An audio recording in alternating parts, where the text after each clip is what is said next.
It just sounds like a very sad rant early in the morning, right? Doesn't it sound like they are finding reasons to pin the blame onto? Doesn't it already sound like they are finding things to blame, incidents to blame? They're already levying allegations. They've not come down to EVMs yet, but I'm sure even that's not happened either just yet. Because I want to specifically ask this. No, it's not. But I'm not levying any allegations on anyone, am I? I am waiting for the counting to begin and I'm in a very positive state of mind. I'm waiting to see what are the numbers you're going to be flashing on your screen as the days goes by. We have worked very hard. Our characters have worked very hard. We've had intentions. Sorry to stop you, but there is a big story coming in. Both Arvind Kejriwal and Atishi, as per these early postal ballots, are trailing from New Delhi and Kalkaji. That's interesting. When your top leaders obviously start trailing, that sends, it's demoralizing if you see your leaders starting to trail. And the Home Minister made it very personal. When I interviewed him on the campaign trail in Badarpur, he said, "Mujhse likh ke le lo, Kejriwal harega." He was determined. No matter what happens, Kejriwal will not win again. And remember, Kejriwal also tried to attack the Home Minister constantly on the issue of law and order, security. So it really, if the Home Minister saying, okay, bachu dekhte hain. They've also had a battle within a battle for the last decade. That's why I said today is the day, hai na, wo Hindi picture ki tarah badla, Badlapur. Since you mentioned Badlapur, one side wants badla against Arvind Kejriwal, that includes Amit Shah. Arvind Kejriwal also is the kind of person who's not going to give an inch. He also wants to fight back. So today is a day where there will be lots of battles within a battle. The big picture is who wins Delhi, but the battle for New Delhi is very personal.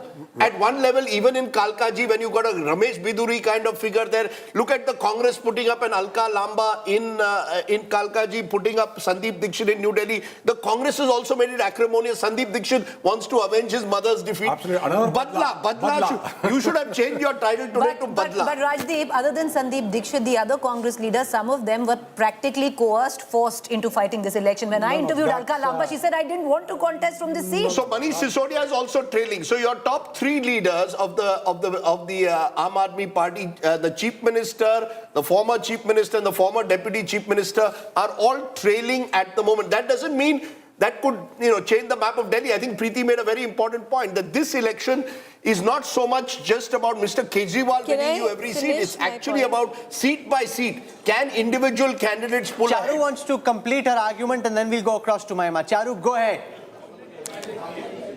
Thank you. Thank you very much. Yes, and I've been saying this, the loss will be starting from the topmost leadership while APTA gets swept out of Delhi. The very same jhadu they have been showing to everyone is what is going to sweep them out, because this is actually betraying the people of Delhi, the way Aam Aadmi Party has gone about in the last 1 decade.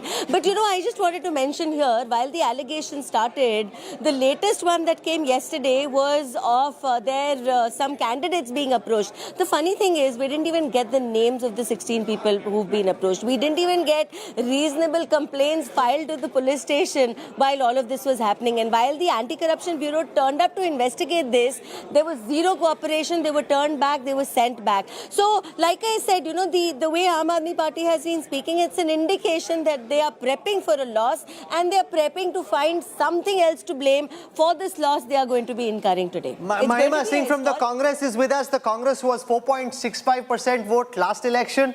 Is 10% really the threshold for the Congress in terms of where you're hoping to be? If you're anything more than 10%, it's curtains for Kejriwal. If you're 6-7, then Kejriwal still has a chance.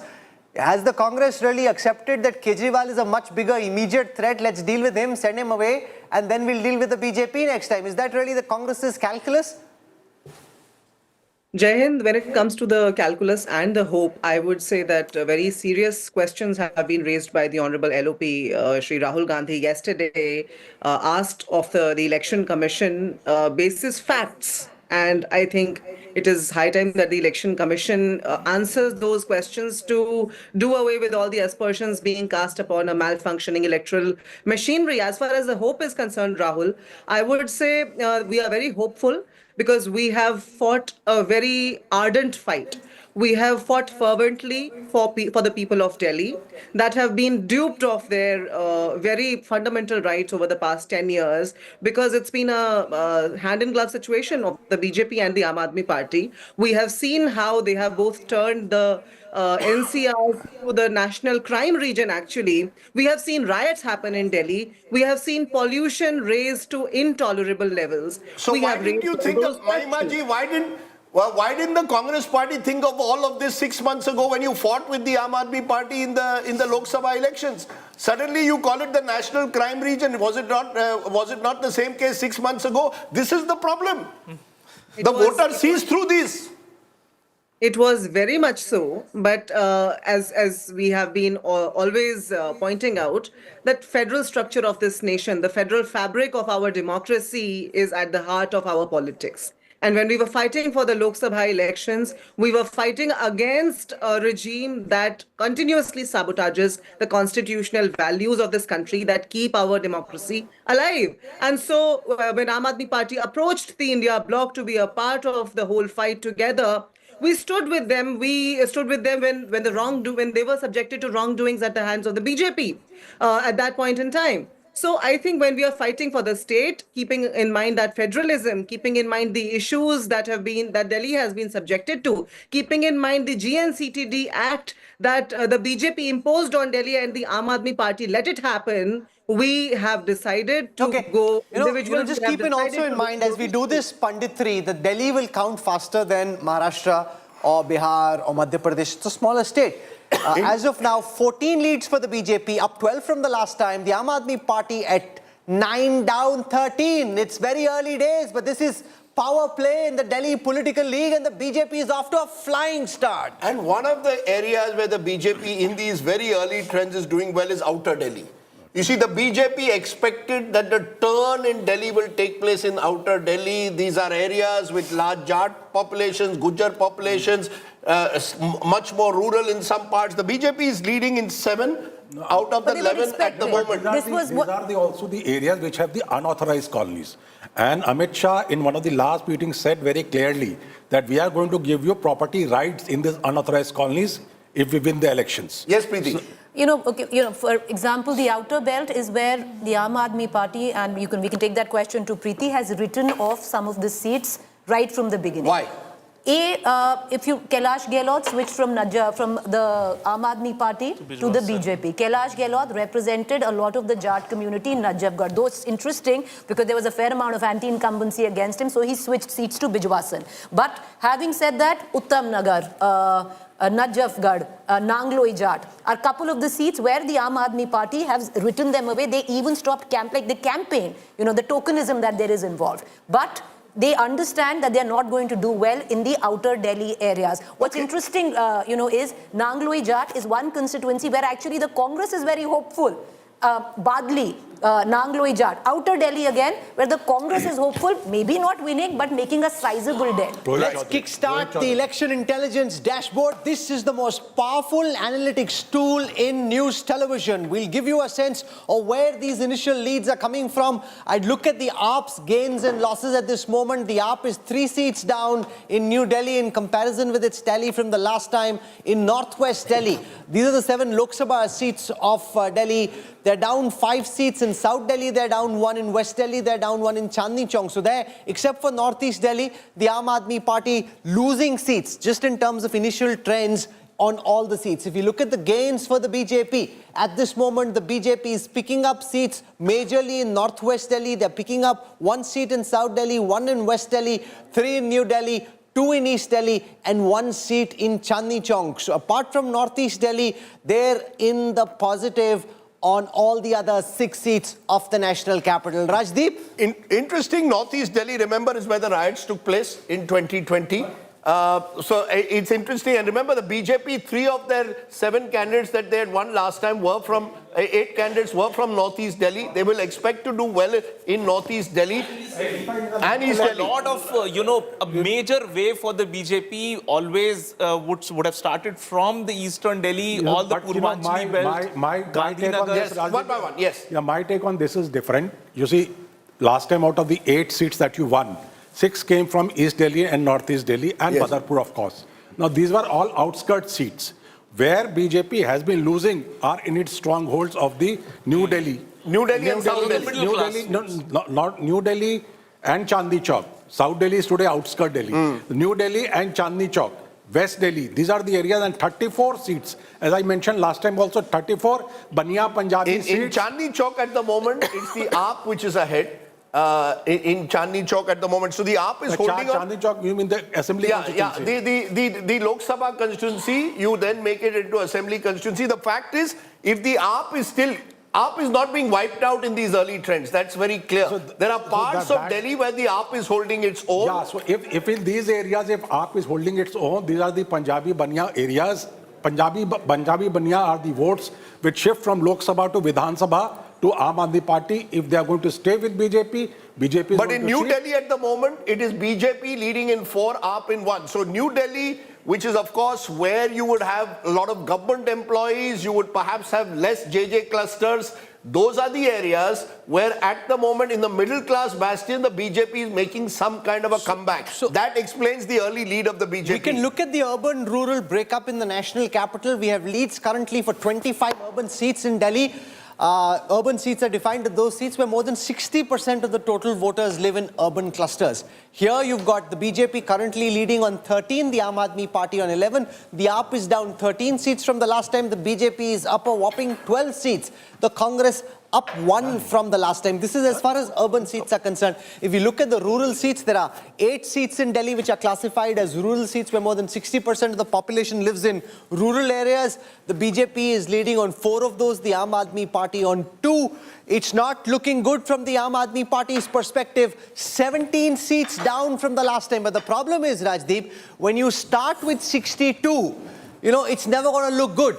It'll always be a slippery slope because of your high starting point. And if the BJP starts at 8, no matter where it goes, it's always going to look good because it's the base effect. Sure it is, but there is obviously what is very clear is this is very different to 2015 and 20. We can say that very safely. Those were landslide elections. Whatever happens today, at the end of the day for the Aam Aadmi Party, they are not replicating 2015 and 20. That's very clear. But they'd be happy, Rajdeep. There's a sense right now in the Aam Aadmi Party as well that if they win this election, if there is an outside chance that the Aam Aadmi Party wins this election, it is it's enough for them. Because it's not about getting 50 or over 50. Now the mood in the Aam Aadmi Party is very clear that they need to win this election, and that would be enough. No, but the mood has also changed. For a very long time, Rajat, AAP and its acolytes were convinced that they're getting 50 plus. Exactly. 50 par, 55 par, aa rahi hain ji, jeet rahe hain ji. For a long time, they believed their own rhetoric. It's only towards the end, when they realized that the ground was slipping from underneath their feet. Well, it's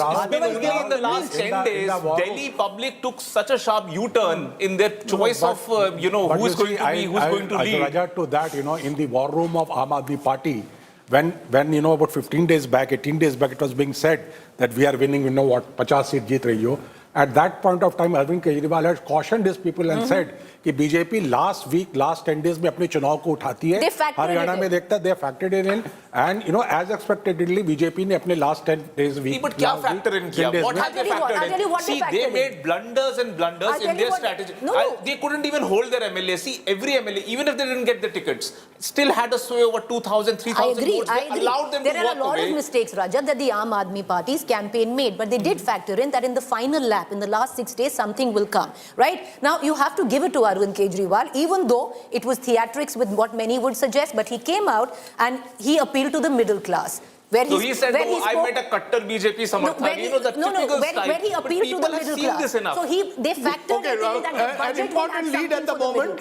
Important lead, Kapil Mishra leading from Karawal Nagar. Remember, Kapil Mishra, controversial, contentious, was once an Aam Aadmi Party leader. From Karawal Nagar. Yeah, so I know. 2015, won on a ticket and Karawal Nagar is also part of the areas where, remember, you had in 2020 the rioting that took place. The AIMIM has also put up a candidate who's in jail at the moment in Tahir Hussain. So Karawal Nagar to be looked at closely. Also, Maninder Singh Sirsa is leading at the moment in Rajouri Garden. Among all the leaders, does the BJP want to play the Sikh card in Delhi if they win big this time? Because you want to send a message to Punjab.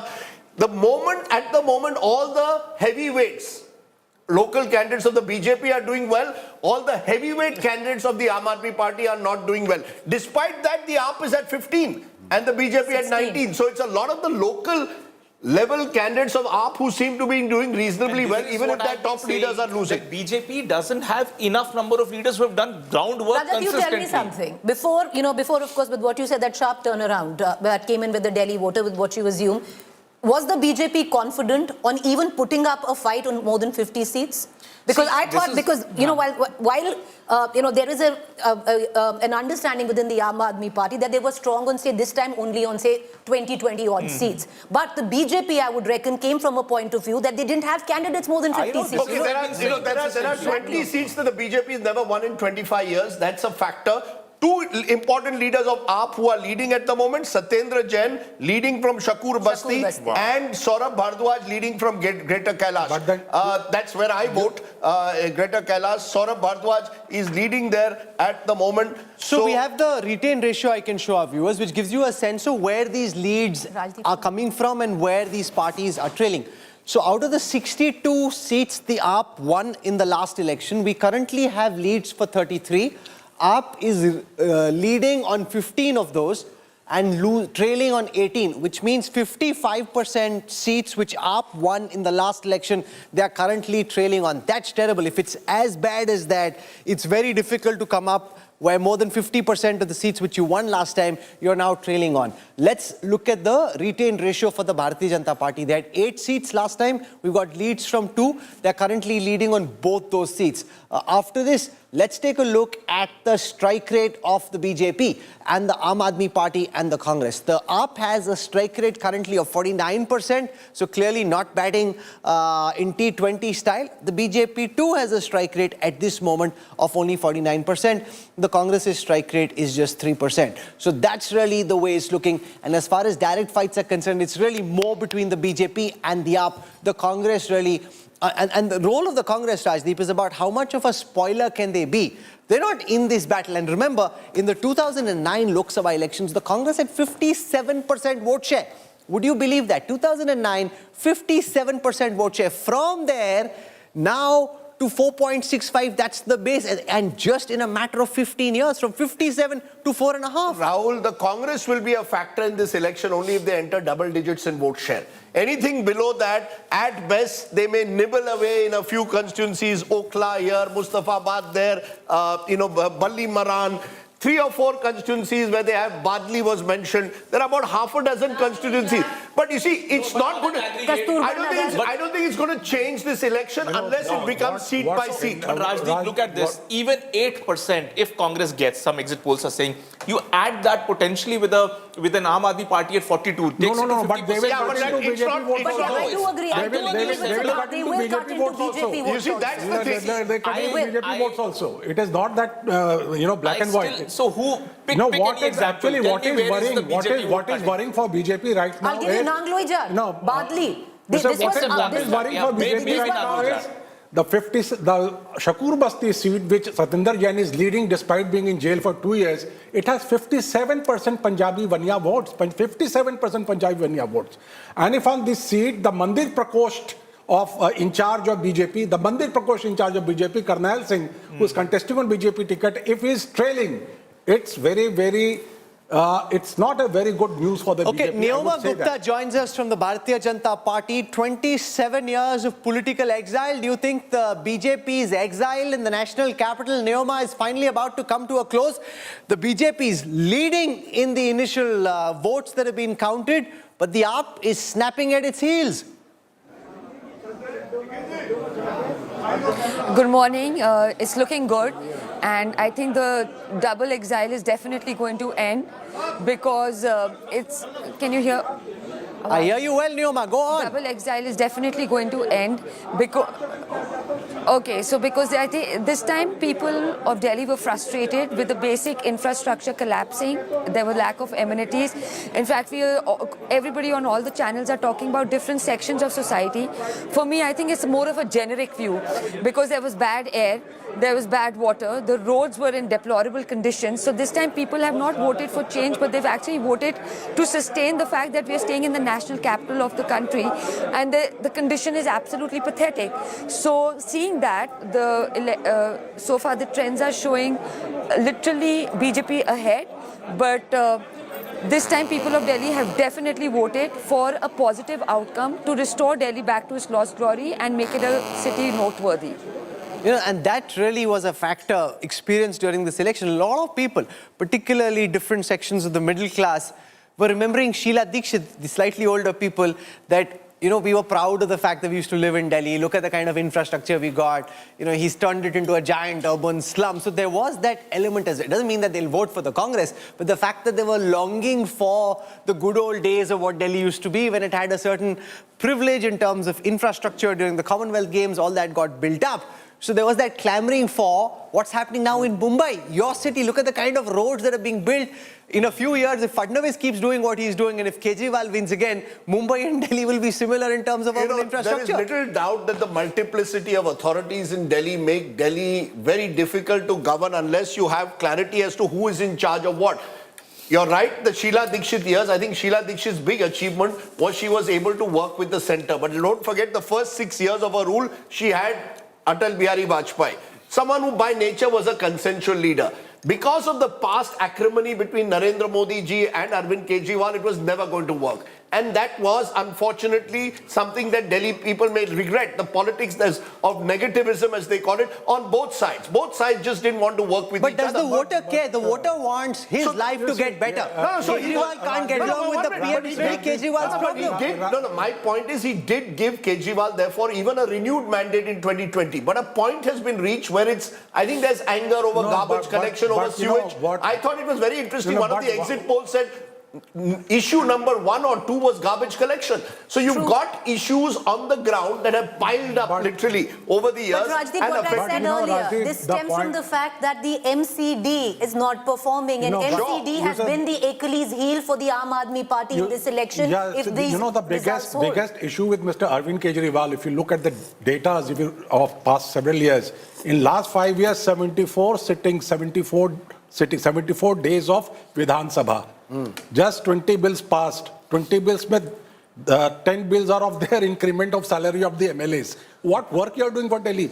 Look at his attendance at Players Building, where Sheila would be visiting every day and attending to files, meeting officers and everybody. But He never did all of that. He never attended office. The last 5 years hasn't been easy for the Aam Aadmi Party. You've had COVID, you've had most of their leadership in jail. But COVID was an opportunity for them. COVID was an opportunity for them to rise, take up the challenge and deliver on that. But COVID was not for the Aam Aadmi Party alone. COVID was for the whole world. What a sloppy, lazy excuse for misgovernance. The laziest, sloppiest excuse for misgovernance. COVID was as much for Yogi Adityanath as it is for Madhya Pradesh not showing up because there was COVID. It's just the most ridiculous excuse. It's the most ridiculous excuse for the Aam Aadmi Party and its supporters to blame COVID for misgovernance. It's just pathetic. It's just pathetic, completely pathetic. It's not about COVID. You're misconstruing it. It's about attendance. It is about attendance. Attendance is true for everyone. It's not just for one. Lower. Let's lower the voice so everybody gets a chance. Throughout the election, they were saying that we have laid down 6,000 kilometers of pipes. Where are they? Where are they? 6,000 kilometers. आप पूरा भारत का नक्शा 3 बार नाप सकते हो उसमें. Where are the 6? And on top of that, they say 10,000 kilometers of road. इतनी road ही नहीं है दिल्ली में. Rajat, the Aam Aadmi Party went into this election on the first term. अरे भाई data तो They did not do any work in the second term for whatever reasons. 6,000 kilometers. You are rubbing into the face of the people. You are saying 6,000 kilometers. लोगों का नाला में पैर गिर रहा है आके. The BJP should send a thank you note to the Aam Aadmi Party for winning MCD. Fine. That's what should happen. There are MCD, if you look at the map of MCD, for a moment, for our viewers to understand, it was a very close run thing. There are a large number of BJP MCD councillors, there are a large number of Aam Aadmi Party. It's not as if it is as one-sided as the assembly was.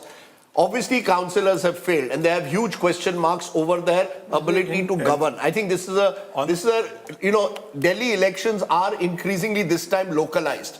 And that's why the BJP has a chance, because the BJP has focused on local non-performance. I don't think the Aam Aadmi Party can claim in the last 3 years in particular that they've done substantial work on governance, because they've spent most of their time firefighting.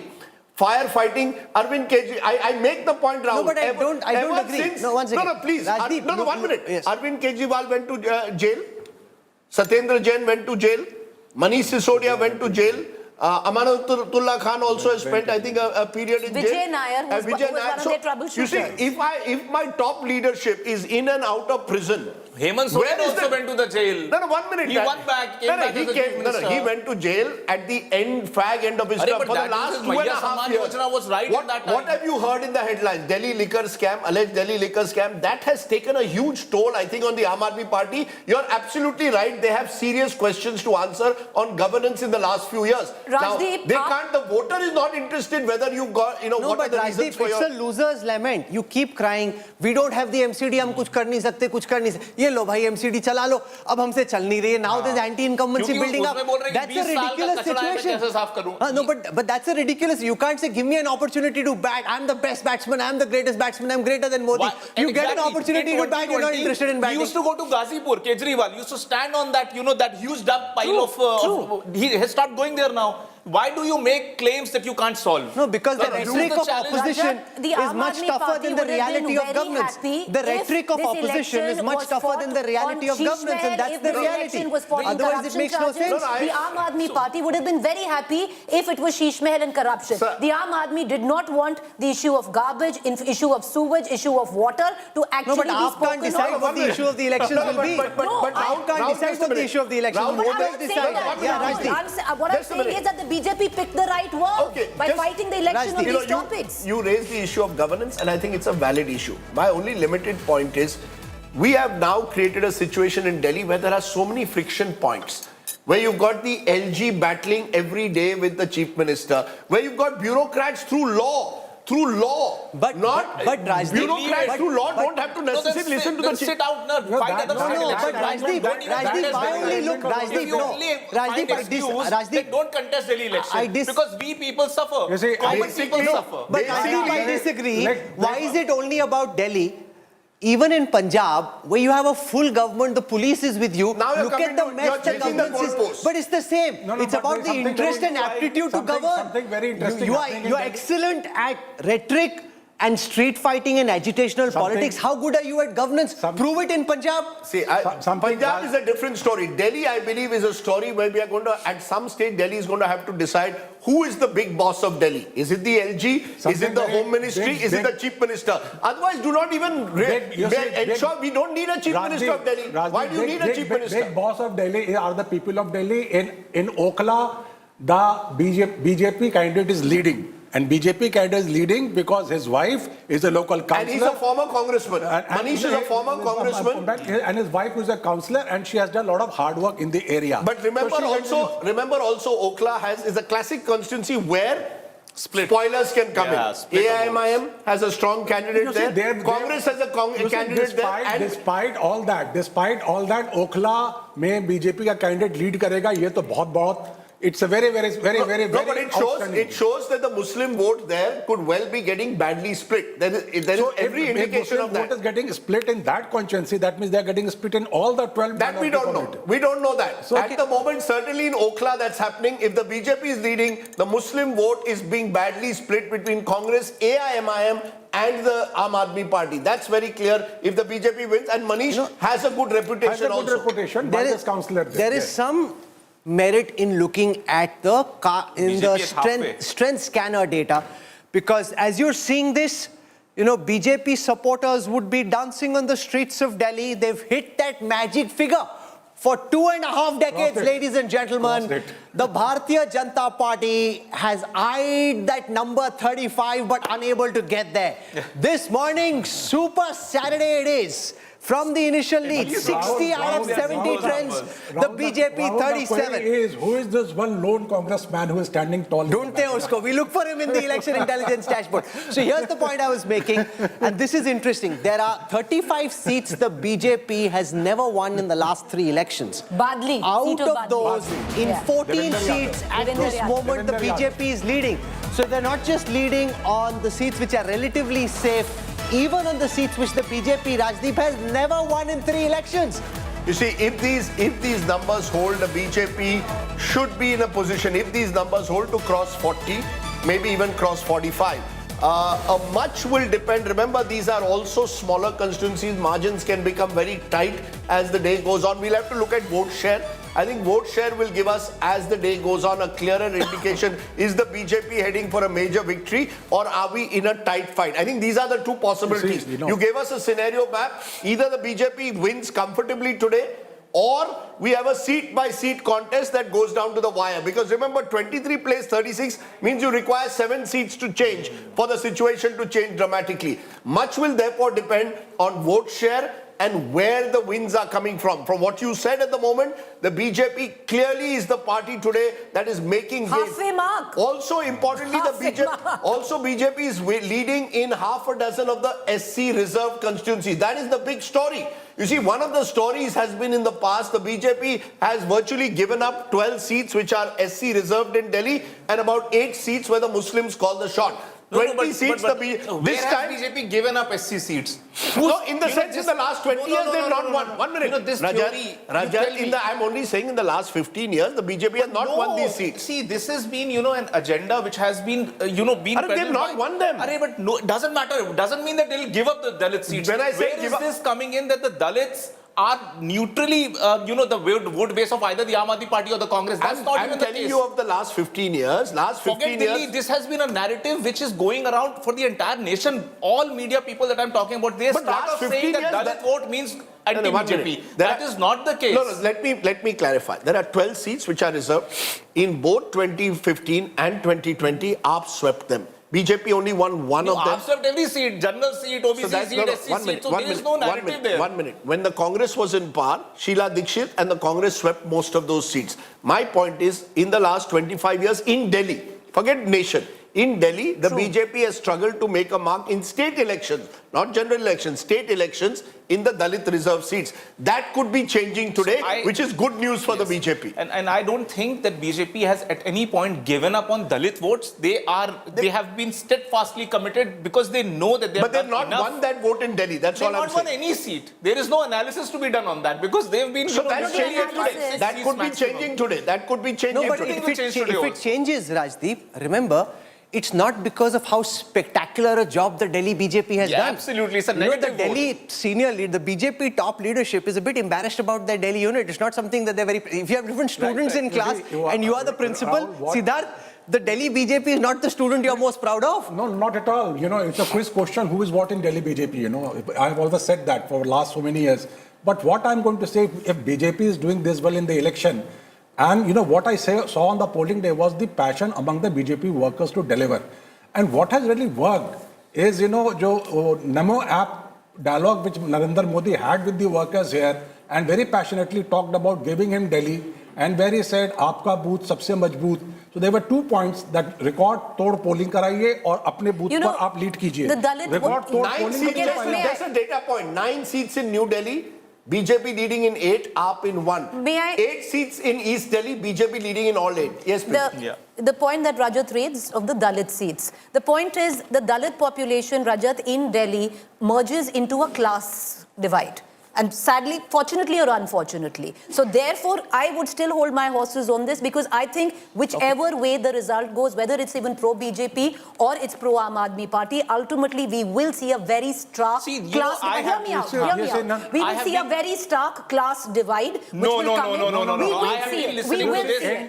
We will see it when you get into a class war, even from Deshmukh ji for far too long. Do you think? Okay, tell me this, Preeti ji. Do you think that a pipeline or a nala doesn't not disturb about a one poor second. class or a middle One class. second, you know, that's It a is- rhetorical question. See, but water Rajat, availability, the Rajat, water it's not an tanker argument. picture, It's not it has an been in the argument. Jhuggi Jhoppadis, they did It's not not have an access to argument. water. Like I'm saying, we will see a stark class divide, I and don't the see Dalit it. population in See, Delhi I- is more the low-income group, fortunately, unfortunately, and could very well be This still is, you know, behind we the have a government. very but people patronizing- are- No, Rahul, we have a very patronizing attitude towards the poor. अरे उनको क्या है? उनको नहीं, थोड़ी ना but you governance see, issue you matter cannot- करता you है. can- 1000 रुपए दो, गरीब का वोट I नो think, बनो. I think, This has I been a think that should be patronizing limited to a attitude. postponed Never survey. works.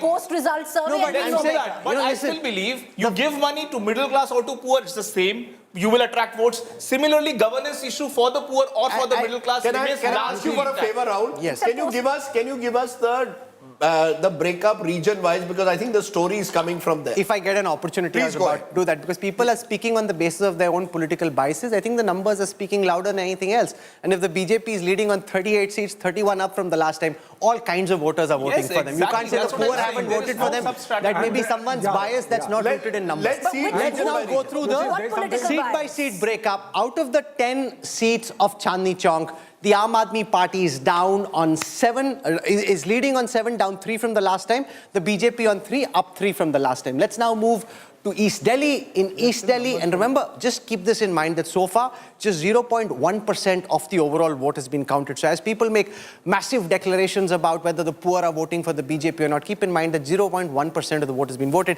Let the numbers speak, leave biases aside. 0.1% of the votes have been counted. The BJP currently in East Delhi leading on 8 seats, up 5 from the last time. The AAP on 0, down 5 from the last time. From here, let's now come to New Delhi. In New Delhi, out of 10 seats, we have trends for 9, the BJP leading on 8 of those seats. Aam Aadmi Party only on 1, down 8 seats from the last time. And most importantly, from the BJP's lens, this includes that massive politically significant seat of New Delhi, where former Chief Minister and AAP convener Arvind Kejriwal currently trails against Sahib Singh Verma's son, Delhi BJP candidate Parvesh Verma, who's currently leading. From there, let's now move to Northeast Delhi. We have trends for 8 out of 10 seats in Northeast Delhi. AAP leading on 5, BJP on 3. From there, let's now move to Northwest Delhi. In Northwest Delhi, out of 10 seats, AAP on 6, BJP on 3. From there, let's now come to South Delhi. In South Delhi, the BJP currently leading on 8, Aam Aadmi Party only on 2. And in West Delhi, out of the 9 seats that we have trends for, AAP on 5, BJP on 4. So the leads, Rajdeep, are quite concentrated. It's not as if it's spread all over. Different regions seem to be suggesting different kinds of trends. I think the two areas where the BJP is taking their maximum heart is East Delhi at the moment.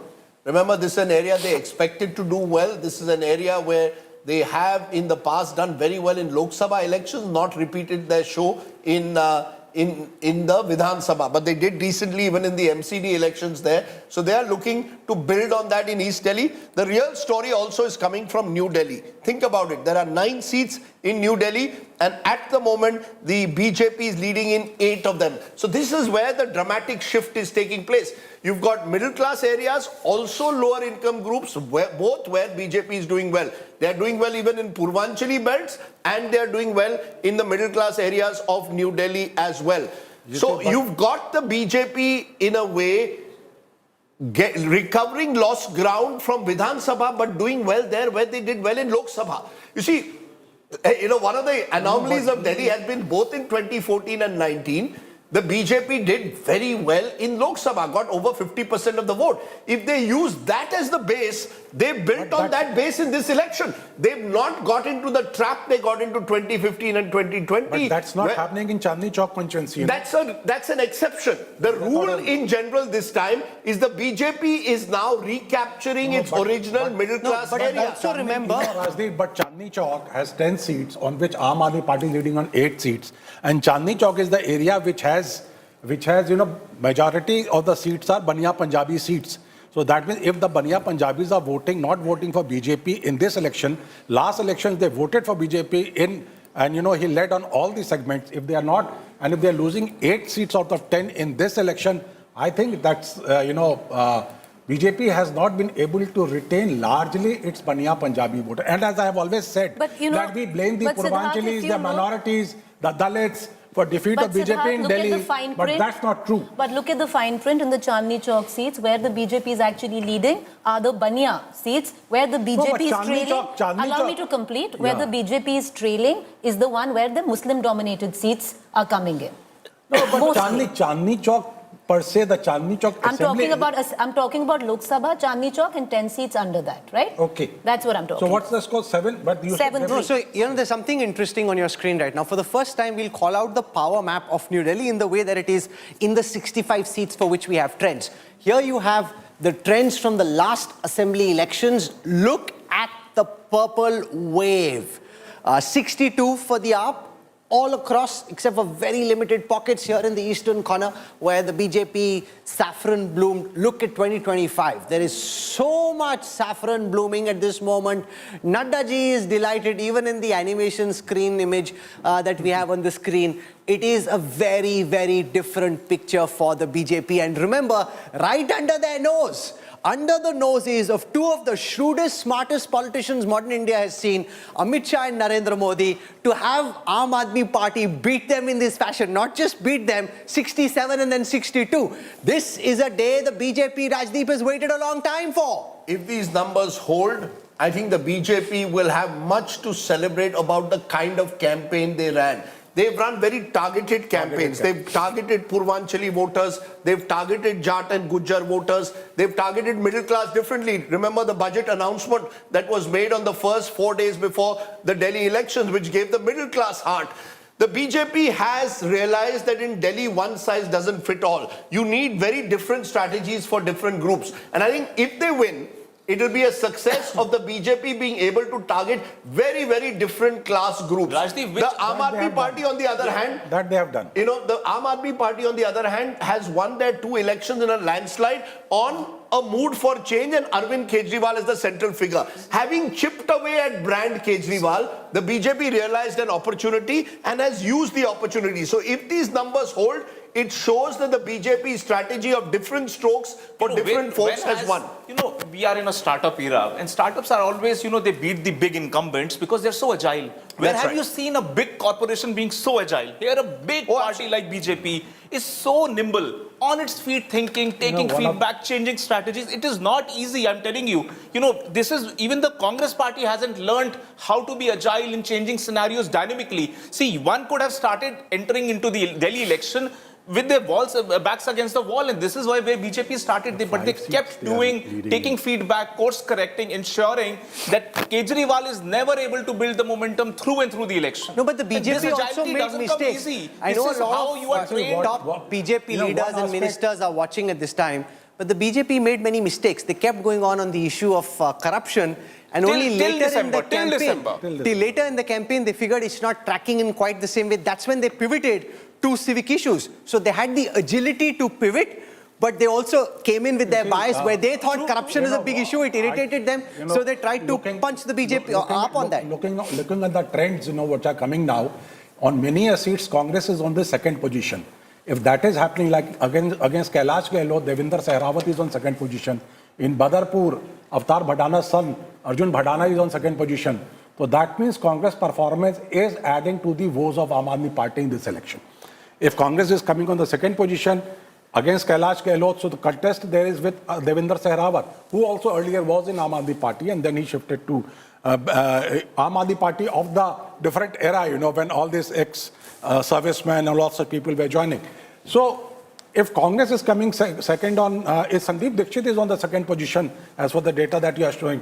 So if Congress party candidates are coming on second position, But that could just be an anomaly in the very initial data. Who knows? No, if that is an initial data, if that is an initial data. Delhi public. Think about it. If this happens, if So at the now end he's of the number day, 2. if at the end of the day in New Delhi, this prestige battle which is being fought, Arvind Kejriwal, the chief minister, in some way ends up third.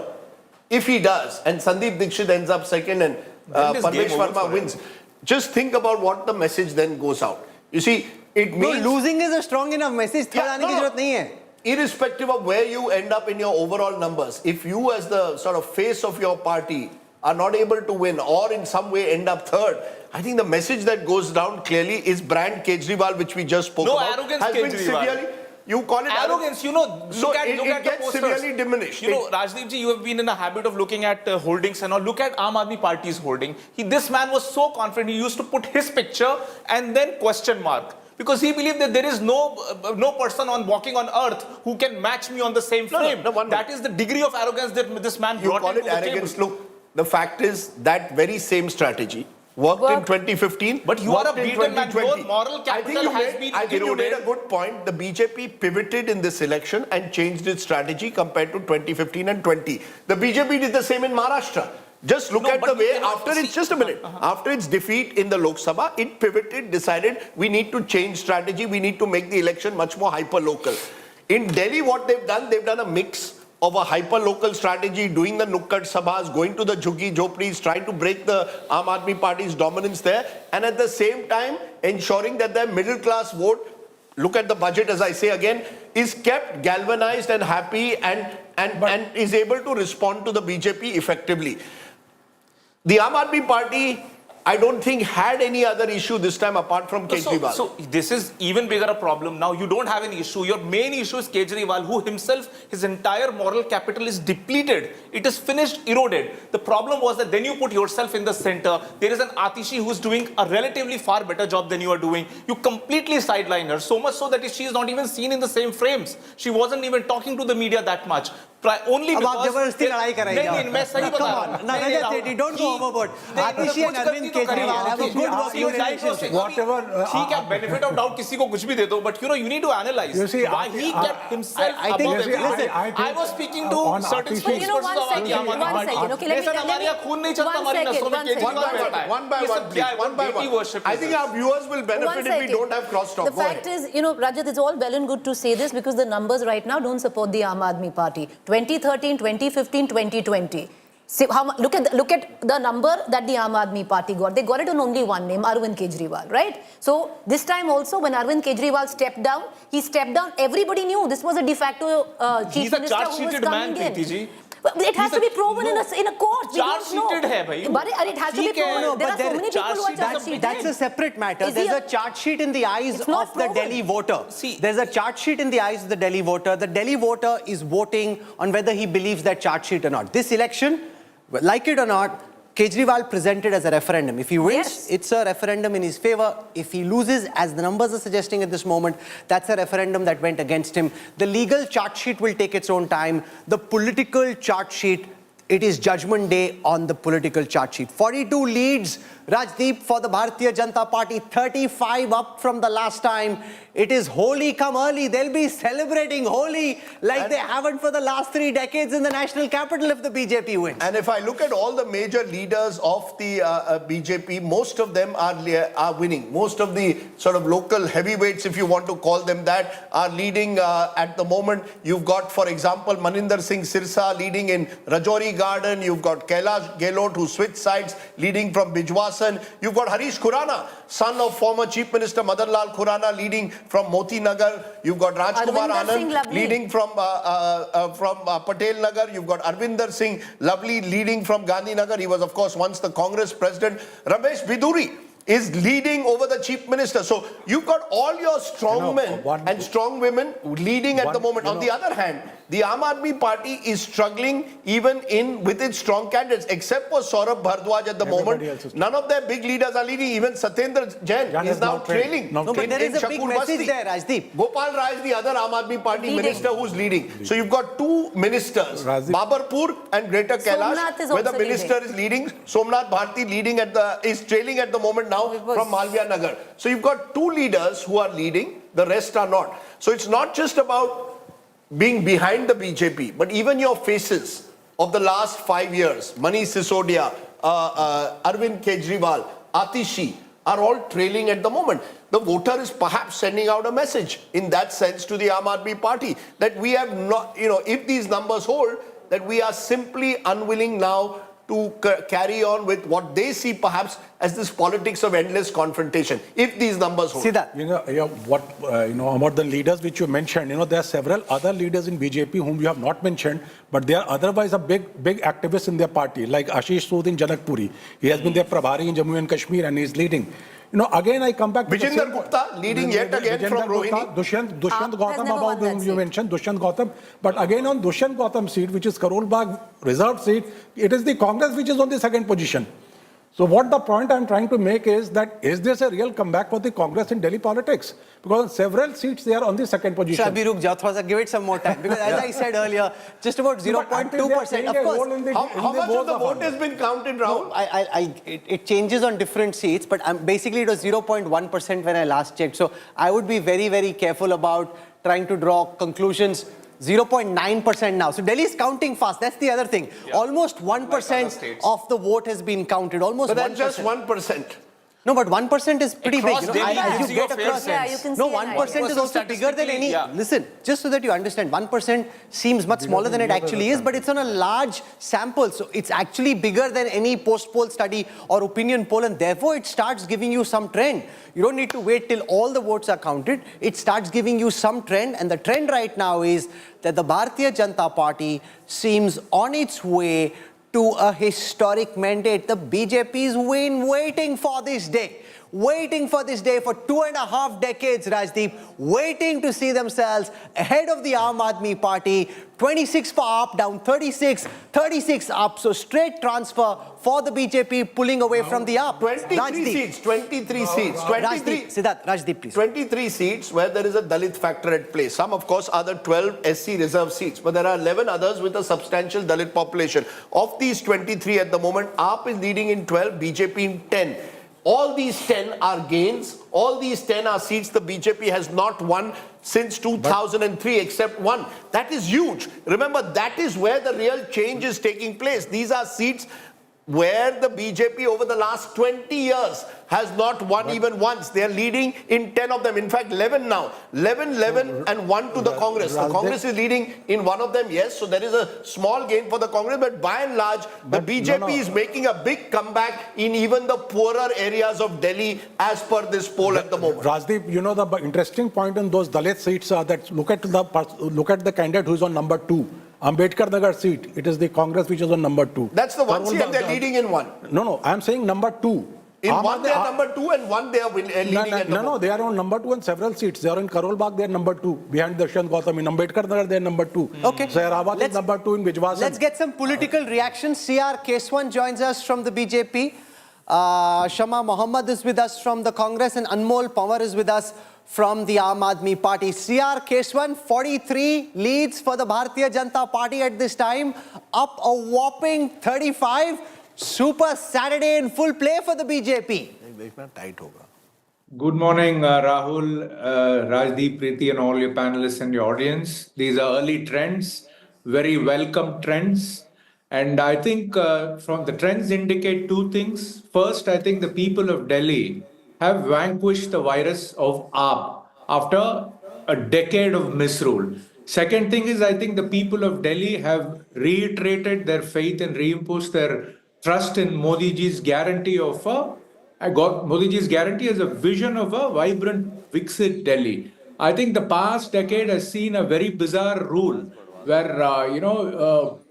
the people of Delhi witnessed a decade of deception, drama, deceit, and dishonesty. And I think they have had enough of it and they've put an end to this. And the BJP presented a very strong alternative. And the BJP has been doing very well in the past 3 Lok Sabha elections. We've won all the 7 seats. And our vote percentage has also been very good in the assembly elections since 2013. So I think today is a mandate for the BJP to govern. I'm sure that the results will hold. It looks like the people have blessed the BJP to govern after 26 years. And I think the people of Delhi don't want to be left out because there has been, amazing transformation in the growth story of India under the leadership of Modi ji. And I think one moment which stands out for me, Rahul, is when the Prime Minister, very emotional speech asked and apologized to the people. He did it for Bengal and also for Delhi, saying that he could not implement schemes like, the healthcare scheme for the senior citizens. And I think these would have touched a chord because, like the Prime Minister said, the AAPDA had been blocking, whether it's, pension schemes, healthcare schemes, they were blocking. And all that we heard and all that we saw was Sheesh Mahal liquor scam. It was a government riddled Okay, with CR Keswan, so excited. It's almost as if you are jumping out of the screen. These are initial trends, but yes, Delhi's political exile for the BJP could be coming to an end. Anmol Pawar joins us. She's not looking very happy. And I suppose the voters haven't given you any reason to be happy either. 25 leads for Aam Aadmi Party. It's not a complete capitulation. You're still in the game on these 25 seats. 37 down, though, from the last time. How the mighty seem to be falling this morning. Mr. Pawar, welcome.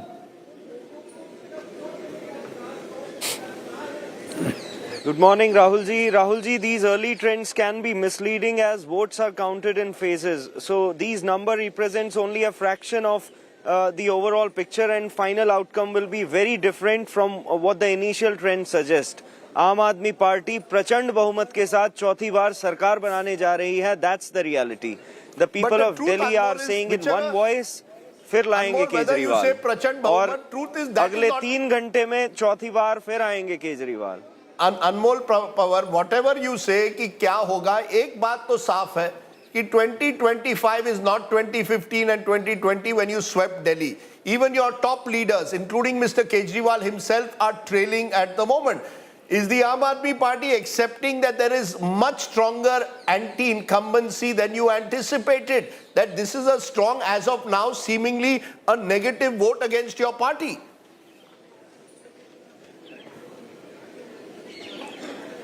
Rajdeep ji, there was no anti-incumbency, there was pro-incumbency. The Aam Aadmi Party showcased the Arvind Kejriwal model of governance, live the numbers work which we have done in Please last respond 10 to years the in data. the field Mr. of Pawar, education, healthcare, Mr. Pawar, respond to the question basis the data you see on your screen. Actually, I can't see the screen, but as per my report, we are leading. Mr. Pawar, right now the BJP stands at 44, the Aam Aadmi Party at 25. You might seem to suggest that there's a pro-incumbency way, but I'll give you one seat. And Anmol Panwar, you tell me if I'm wrong, which it is right now, the Aam Aadmi Party trails on Sangam Vihar. If the Aam Aadmi Party is trailing on Sangam Vihar, I would reckon, ask any Aam Aadmi Party leader if they pick out top 2 seats which they considered the safest. One is Sangam Vihar, the other Babarpur, then Deoli. If in Sangam Vihar you are trailing right now, that means there's severe cause for concern.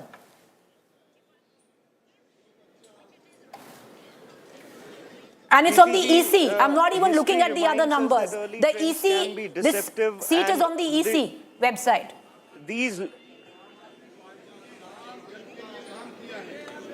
The late counts will bring an unexpected turn, and certainly the Aam Aadmi Party will lead in even the seats you have just mentioned. Okay, Dil Rakhne ko Galib Khayal acha hai. Aam Aadmi Party clutching on to hope at this moment.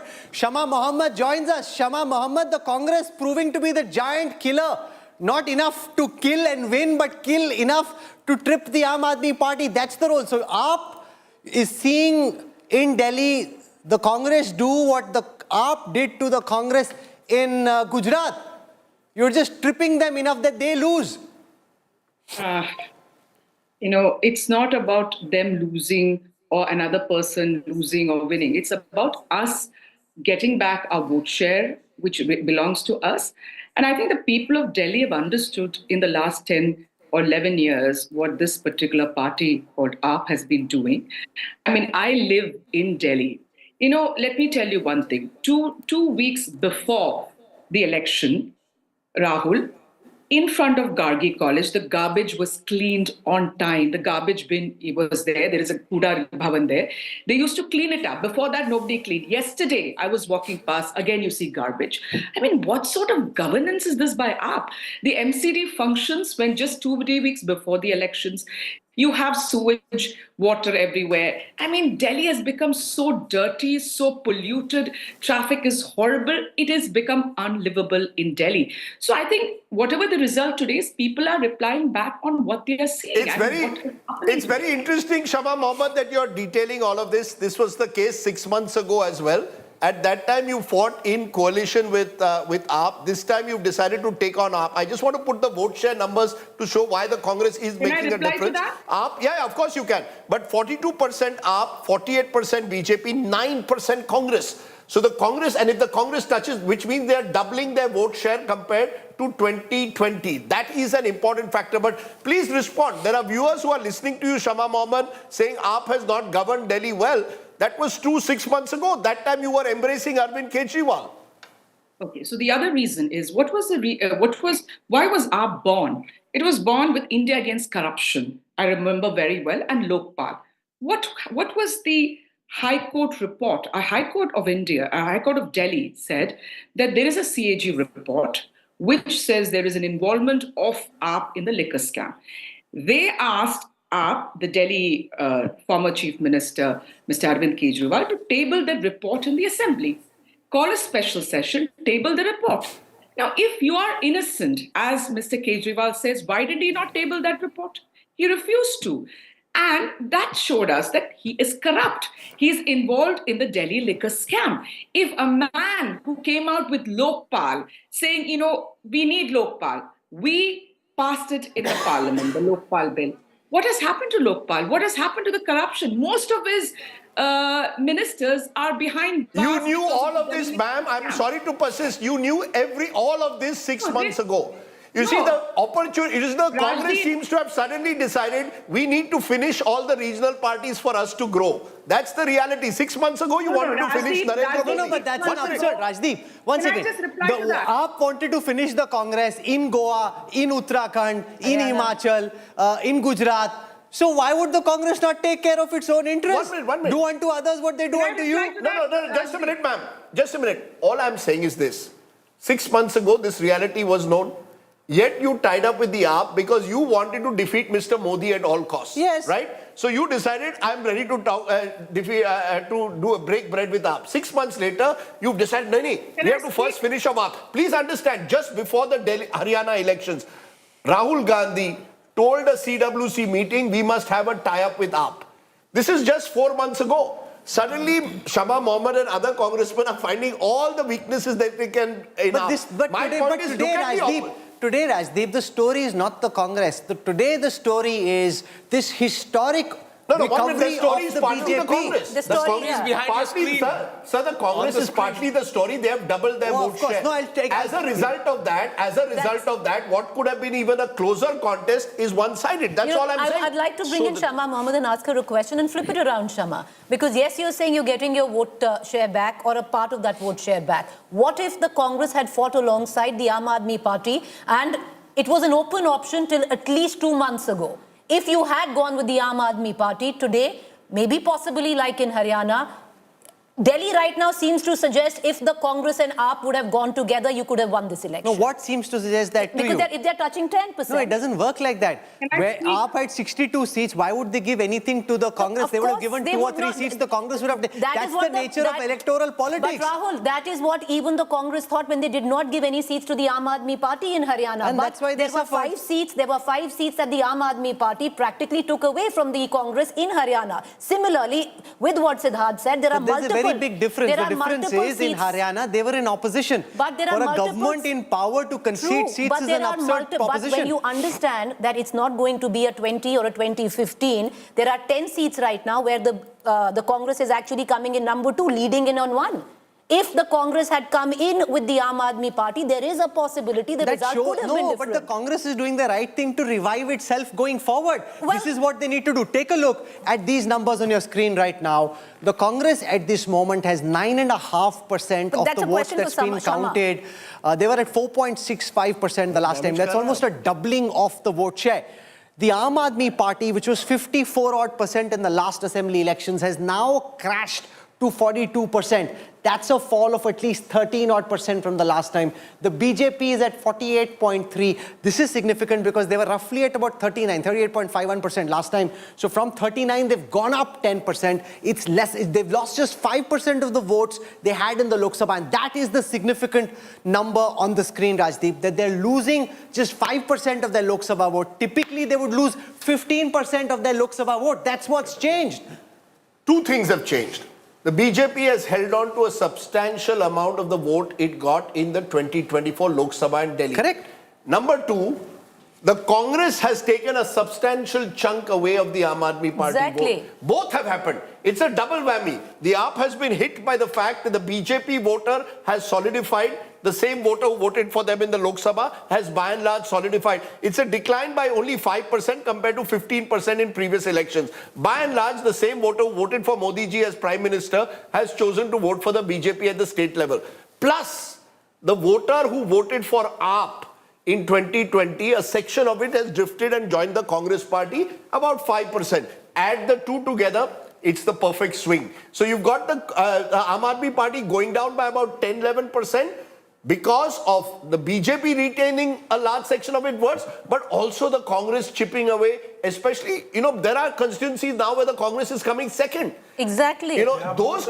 More than 20 constituencies where Congress comes second. So More than 20 constituencies. Shows how badly the AAP has done. So therefore, it shows how badly they've collapsed. So people were looking for alternatives to AAP. In some areas and most areas, they've chosen the BJP. In a few areas, the Congress. This is a negative vote against AAP. the AAP. That's how you've got to see it. The BJP benefits because they're a bigger party from the negativism. The Congress, smaller, is also benefiting Can from I take the question I was asking Shama Mohammed, Yes. go back to her. So Shama Mohammed, ultimately, what was the rally that Rahul Gandhi, eventually when he started off in Selampur, said that we could have fought together, which was the Aam Aadmi Party and the Congress. Now, if you could have fought together, you decided not to and then subsequently come back and strongly attack the Aam Aadmi Party. Things could have been different, Shama.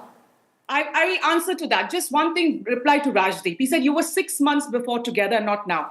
In the Meghalaya election, the BJP and NPP were together, all right?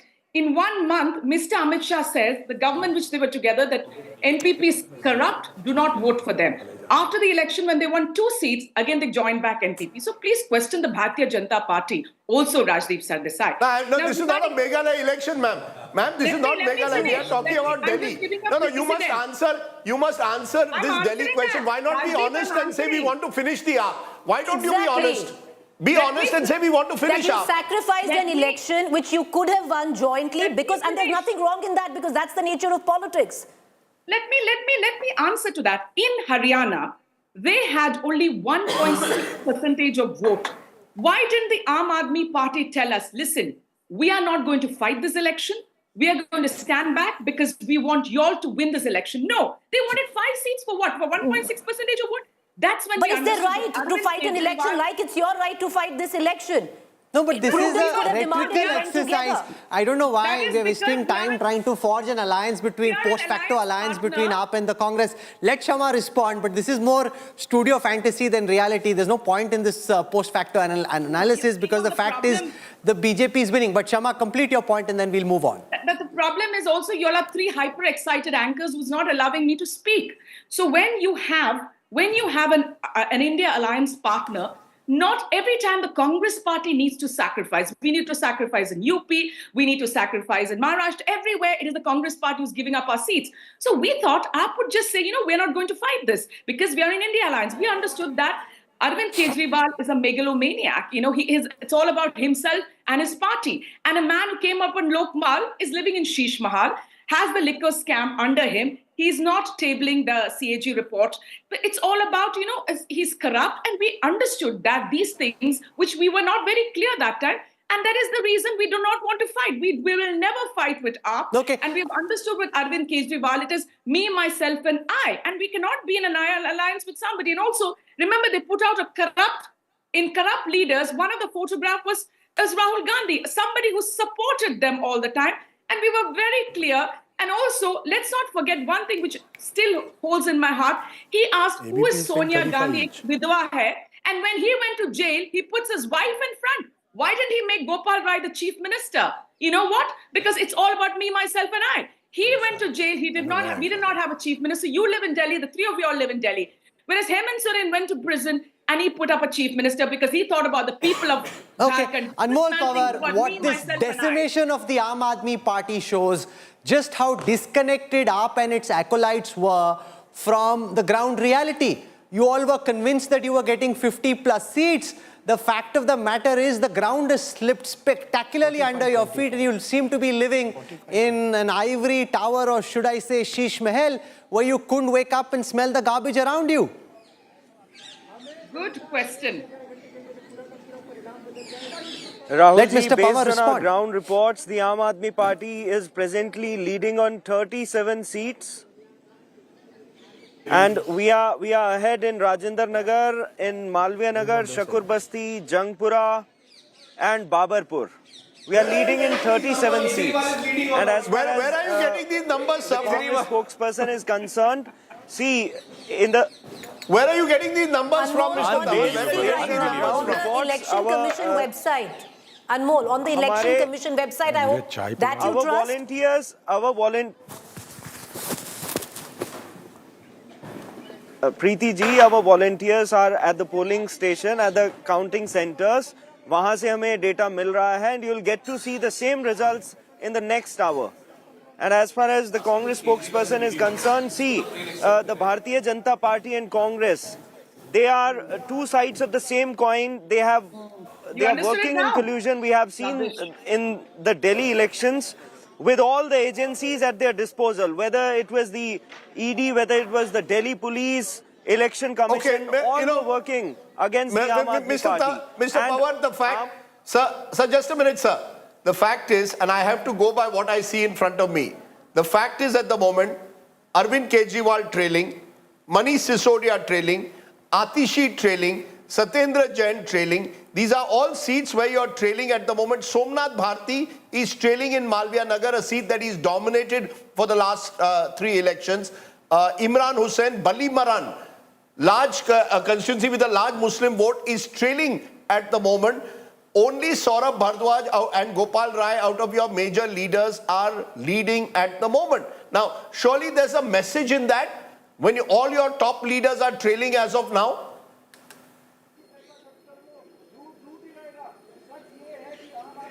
Rajdeep ji, these are early trends, and I am with full responsibility, I am placing the data on record that we are leading on 37 seats. And this is, we have received this data just 5 minutes back. Okay. You know, ये trends भले ही कुछ भी कह रहे हो, eventually it's the Aam Aadmi Party that will form the government. You see, they've come down now from 50 plus to 37, Rahul. And even in the constituencies where candidates were changed, Rakhi Birla, for example, changed her constituency. She is trailing at the moment in Madhipur. You had Manish Sisodia moved from Patparganj to Jangpura. He is trailing.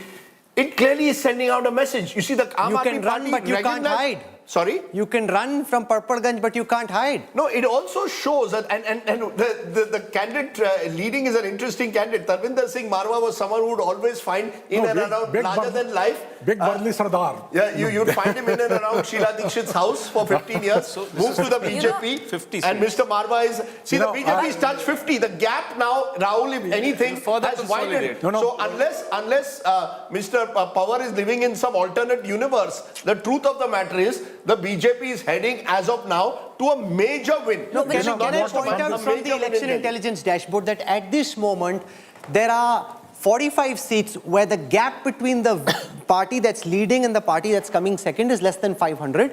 In these, the BJP has 30, the AAP has 14. So the BJP can hope that out of the 19 that the Aam Aadmi Party is leading on, 14 leads for AAP are frail, slender leads, that they can pull some of these away. So BJP can hope that the tally can rise much further. Conversely, the Aam Aadmi Party can hope that they can pull some of these 30 seats where the BJP is leading by narrow margins and bring them into the AAP corner. But with about 3% of the vote counted, this battle is shifting towards the BJP. For all the fog of confusion which was witnessed in studios and outside about how this could be a massive victory for the Aam Aadmi Party, it is turning out to be anything but. This is turning out to be one of the most historic days for the BJP in the national capital, Rajdeep. Absolutely. Remember, the BJP only won the 1993 election in Delhi.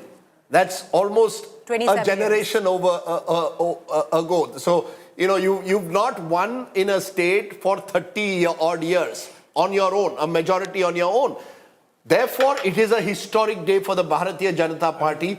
It also comes on the back of your stupendous victory in Maharashtra. It comes on the back of your surprising victory in Haryana. It means that all the momentum that you seemingly had lost in the 2024 Lok Sabha is being revived one by one. And it also shows, as we saw in that small interjection with, short interjection with Shama Mohammed, the opposition is in disarray.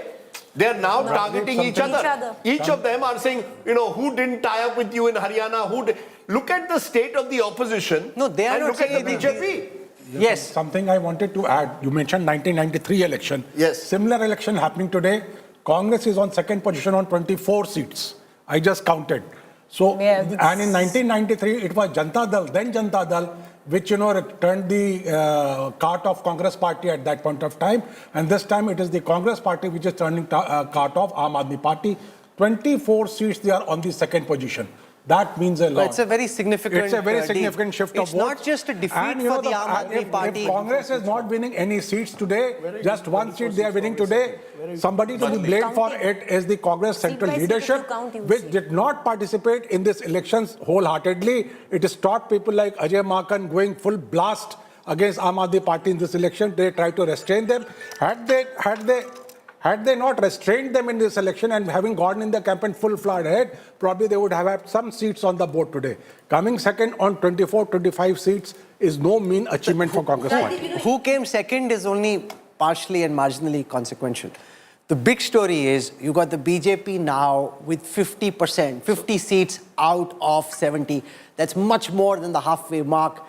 This is as good news, Rajat, as the BJP could have hoped to have this Saturday morning. No, exactly. I mean, look, right from the day when Prime Minister Modi, the then Chief Minister, ascended to Delhi, you know, became this towering figure that Indian politics has seen. But there was this small gaping hole which always bothered the BJP from an upstart, you know, challenging and talking the same language that the BJP, you know, with a borrowed vocabulary, he was trying to dent the BJP in the stronghold of Delhi. But look at now, I mean, right from Haryana, Rajasthan, Delhi, UP, the entire belt is now saffron. It's all a clean, you won't see NCR now bungling down under pressure that, you know, Haryana, they are barricading or this is barricading or, you know, the water is coming being poisoned, water is going into UP being poisoned. All of this nonsense is going to go away from our lives. And therefore, let me again tell you, for Kejriwal, the lesson is elections you can win and lose. Credibility you cannot lose. He lost his credibility in the process. He's met his Jagan moment. I actually feel he's met his Jagan Without moment. going to the jail, Jagan Can I give you an example, Rahul, and you can give this constituency. You see, there are constituencies which are classic example of what is happening at the moment. Balli Maran. This is a constituency where at the moment the BJP's candidate Kamal Bagri is leading with 4,211 votes. AAP's Imran Hussain, the sitting MLA, has 3,997. Congress's Harun Yusuf, former minister, three-time winner, has 786 votes. The margin at the moment of the BJP's victory, of the BJP lead is 213. He picks up 786. There will be at least a dozen such constituencies at the moment, you know, where no, just a minute. It's an important factor. Of course. The fact is that the Congress party is achieving what it set out to do. The Ajay Makans of the world convinced Rahul Gandhi, we cannot revive. For Congress, this election is not about survival, it is about revival. The only way we can revive is fight this election, fight hard, put up all our strong candidates, and at least a dozen of them. One of them is leading. Let me give you another example. Nobody really thought this, you know, because you've quoted a Muslim seat. Yes. Let me quote Adarsh Nagar. Aam Aadmi Party right now, okay, now it's gone up. Otherwise, the Congress had 350 votes and Aam Aadmi Party was trailing with 50 votes. So let's take my limited point is this.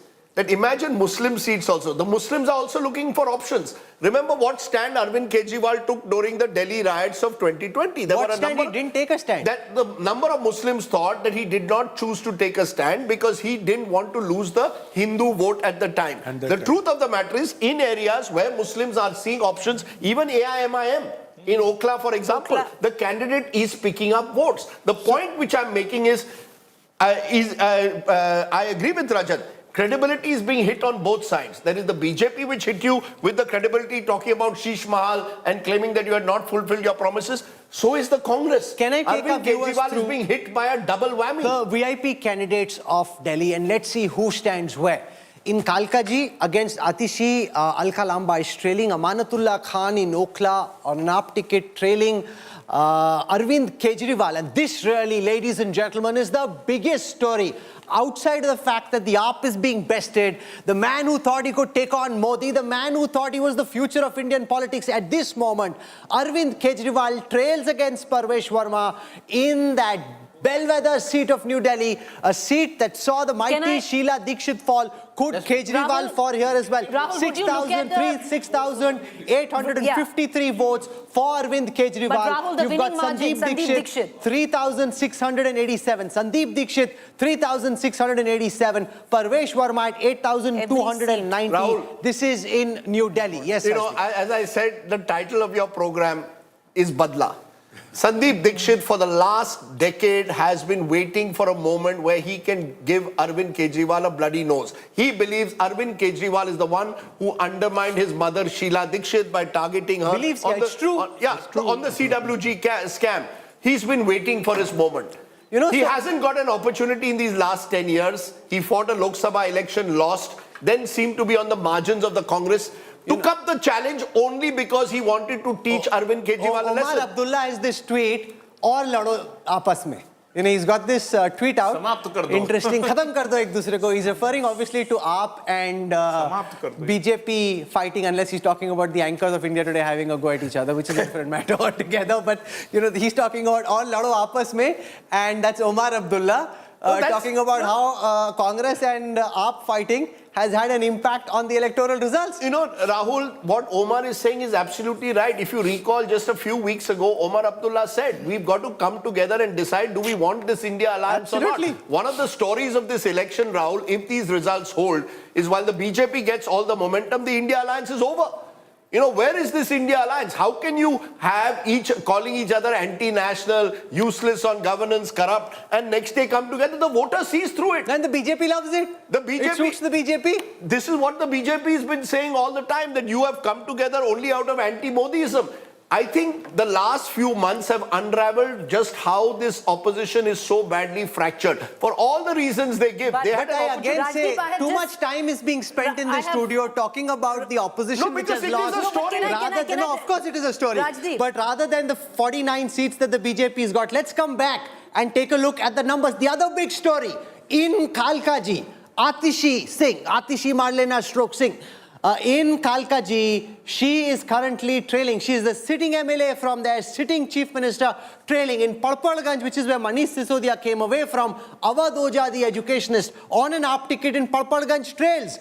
Farhad Suri in Jangpura trailing, Gopal Rai in Babarpur on an Aam Aadmi Party ticket, one of the few AAP leaders who has reason to smile.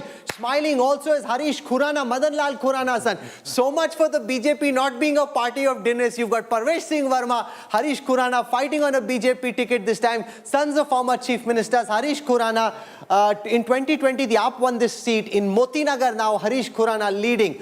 In Ballimaran, Imran Hussain on an AAP ticket is trailing. Kailash Gehlot in Bijwasan, fighting this time on a BJP ticket, is winning.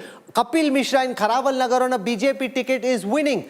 Manjinder Singh Sirsa now on the BJP ticket in Rajouri Garden winning. You've got Manish Sisodia in Jangpura, another heavyweight of the Aam Aadmi Party. Just shows you the kind of day Aam Aadmi Party and its supporters are having. Manish Sisodia trailing third position in Jangpura on an AAP ticket. This is not good news because you've got Farhad Suri pulling away some of the Muslim votes. You've got Tarvinder Singh Marwa, former Congress leader, now fighting on a BJP ticket. He's winning as well. So Jangpura not looking good. From here, let's now go to the next sheet. Parvesh Verma, the giant slayer and he will be Rajat, the toast of the BJP. When he goes to the next BJP meeting, they'll be standing up and clapping for the man if he manages to beat Kejriwal. If by 12-1 these results hold, whether they make him chief minister or not, and for all you know, they may not make him chief minister, he will be a BJP superstar. 100%. He was given a task, a clear message that this is the only limited space that you will operate in. But he had a surgical approach to the whole thing. There were a lot of brickbats thrown in the run-up to the election. What is his NGO doing with those cash? But he knew, if you need to counter the Aam Aadmi Party, it has to be at least ensuring that the Juggi Jhopdi vote comes And his what way. a turnaround it's been. In April, his ticket was cut. So, patta cut in politics. It also shows, which is why I say, never write anyone off, never make fun of anyone, never say this is the end of AAP or the end of Kejriwal. It typically isn't. Because even if that's what your opponent would like to see, politics and voters have a way of seeing you come back. The BJP had just 3 seats in 15, 8 seats in 2020. From there, 50 plus this time round. It is one of the most remarkable turnarounds. And that too, besting an opponent who's irritated them for the past 10 or 12 years.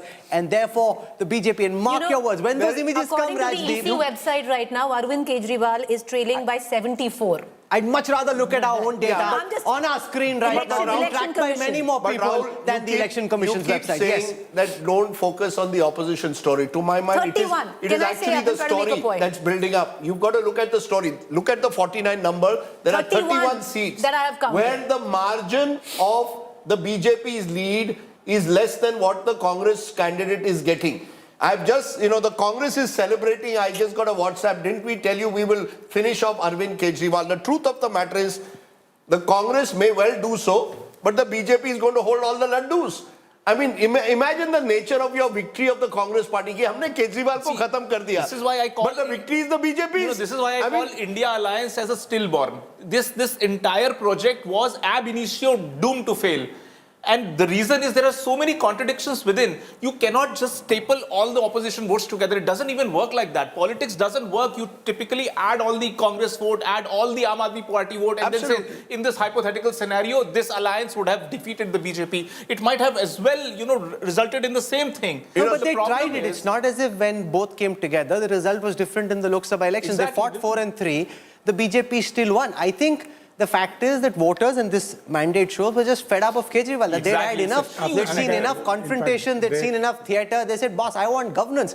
I don't care who you're fighting with. Improve the quality of my roads. Improve the quality of my life. Improve the quality of my air. That's what Kejriwal failed to deliver. And this verdict speaks to that. So Arvind Kejriwal was not a political party. He was an experiment.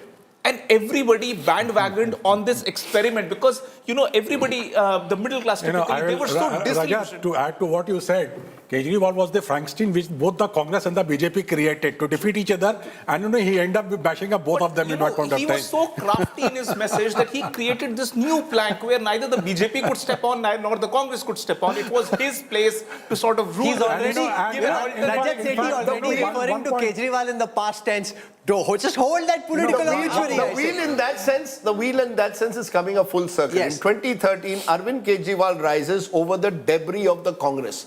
He, in a way, dismantles the Congress and creates the situation for the BJP then to emerge as a dominant party a year later in 2014. Now, just the reverse has happened. The Congress has had its moment where it can push Arvind Kejriwal to the margins. And the BJP is once again the winner. The only balle, both in 2014 and 2025 is the BJP. The BJP is having a great time. Aap lado apne aap. But you see, you're fighting with each other in 2013 and now in 2025. But I fundamentally disagree with this premise that the BJP would have lost if AAP and Congress came together. Once this level of anti-incumbency builds up, but that's not the point. Why are you trying to bring them together when they don't want to come together themselves? Aisa nahi hai, Rahul.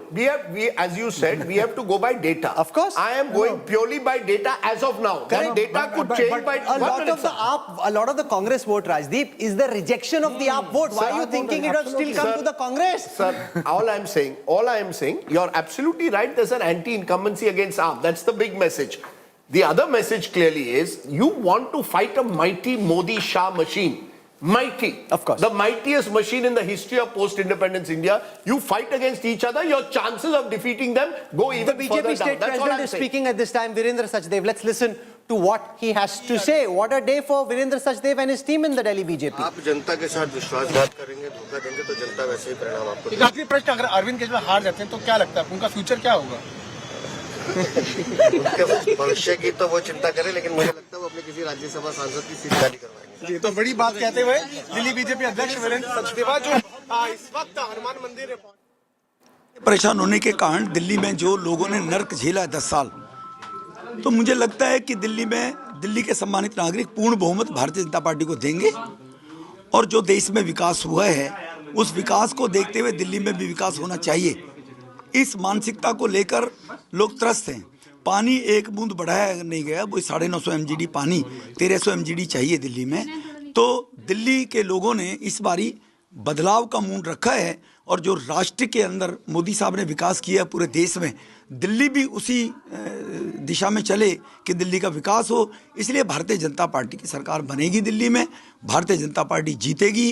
कुछ शीला जी के द्वारा सीटों का जो delimitation किसी जमाने में कांग्रेस के द्वारा किया गया, जिससे खुद ही अपनी वो हिट विकेट शीला दीक्षित जी हुई थी, इस प्रकार की कॉन्स्पिरेसी करके कि वोटों को, सीटों को इस तरह से बनाया गया। एक वर्ग है जो वर्ग भारतीय जनता पार्टी को वोट कास्ट करने में परहेज करता है, उनको धीरे धीरे जोड़ जाड़ के ऐसा करने का प्रयास शीला जी ने किया था। उस डेमोग्राफी के कारण केजरीवाल 2 बार चुनाव इसलिए जीत गए कि मुफ्त की रेवड़ी बांटनी और झूठे वायदे करने। अब 10 साल में केजरीवाल जी एक्सपोज हो गए कि वो केवल झूठे वायदे करते हैं, कर कुछ सकते नहीं है। देखो, ये कालका जी की जनता का डेवलपमेंट को लेकर अगर उनको चाहिए डेवलपमेंट होगा तो स्वाभाविक है आतिशी की वो विदाई करेंगे। वो, मैं कोई किसी को लीड देने वाला नहीं हूँ, ये कोई रेसलिंग नहीं है, ये कोई कंपटीशन टेस्ट दे के हम आगे नहीं बढ़ रहे हैं, ये जनता के आशीर्वाद का है। कालका जी की जनता आशीर्वाद अगर देगी तो स्वाभाविक है आतिशी को लौटना पड़ेगा, क्योंकि आतिशी ने पिछले 5 साल में क्षेत्र में केजरीवाल जी ने दिल्ली में कुछ कराया नहीं है। और अगर इन परिस्थितियों में भी केजरीवाल को लोग अगर वोट देते हैं तो वो वर्ग जो देश में विकास, देश की तरक्की चाहता है, तो वो लोग वास्तव में इस बात को लेकर व्यथित होगा। लेकिन मेरा 100% मानना है कि इस बारी आपदा जा रही है और भाजपा आ रही है दिल्ली के विकास को लेकर। बीजेपी के मुख्यमंत्री के चेहरा आप होंगे? ये बेकार की बातें करने का लाभ नहीं है। हम सेवा के काम करने के लिए राजनीति में हैं। न तो केजरीवाल हमारे बारे में तय करेगा, न कोई और तय करेगा। हमारा पार्टी नेतृत्व है, और हम किस व्यक्ति का कहाँ उपयोग होता है उस हिसाब से राष्ट्र के निर्माण में कौन कहाँ बढ़िया काम कर सकता है। हम जैसे पहले 3 बार विधायक रहे थे, तब कौन से तब विकास सेवा की, 2 बार सांसद रहे हैं। हम राष्ट्र के विकास के लिए, क्षेत्र के विकास के लिए, लोगों की सेवा के लिए राजनीति में हैं। मोदी साहब के 11 साल का टेन्योर और गुजरात का 12 साल का टेन्योर देख लिए। सेवा सेवा मोदी साहब ने सेवा की है। हम एक ऐसी विचारधारा के लोग हैं, सेवा करने के लिए राजनीति में हैं, मुख्यमंत्री मंत्री बनने के लिए राजनीति में नहीं है। सर, बार बार आम आदमी पार्टी ये कहती है कि इलेक्शन कमीशन का इस्तेमाल बीजेपी कर रही है, किस तरीके से आप? देखो, ये तो केजरीवाल को पूछो आप। जब केजरीवाल 13-14 में बोला करते थे तो ईडी सीबीआई को तोता बताया करते थे। शीला जी भ्रष्ट है, जेल भेज दूंगा। कहाँ गए शीला जी के 300 पन्ने के? तो ये तो जब लोग खुद अपने आप को, जनता उनको नकारती है, तो अपनी कमी को स्वीकार करते हुए स्वीकार करना चाहिए उनको कि जनता ने मैंडेट राहुल को नहीं दिया, जनता ने मैंडेट उसको नहीं दिया अखिलेश जी को यूपी के अंदर। 5 साल काम करो, मेहनत करो, तब आगे बढ़िए। ये जनता लोगों का रिपोर्ट तैयार करती है, ना इलेक्शन कमीशन करता है, ना पुलिस करती है। अगर ये स्थिति रहती तो इमरजेंसी लगाकर श्रीमती इंदिरा गांधी ने 75 में लोकतंत्र की हत्या करने की कोशिश की, 77 में लोगों ने धूल चटा दी। तो ये तो लोकतंत्र का दुनिया का सबसे बड़ा राष्ट्र भारत है। यहाँ पर कोई अपनी कमियों को छुपाने के लिए एजेंसियों पर दोषारोपण करता रहे, वो अपनी गिरवान में झांके, तब उसको जानकारी रहनी चाहिए। Thank you so much sir. Sir, एक single Ramesh Bidhuri, he fought this campaign with his back towards his wall. He had a couple of hit wickets.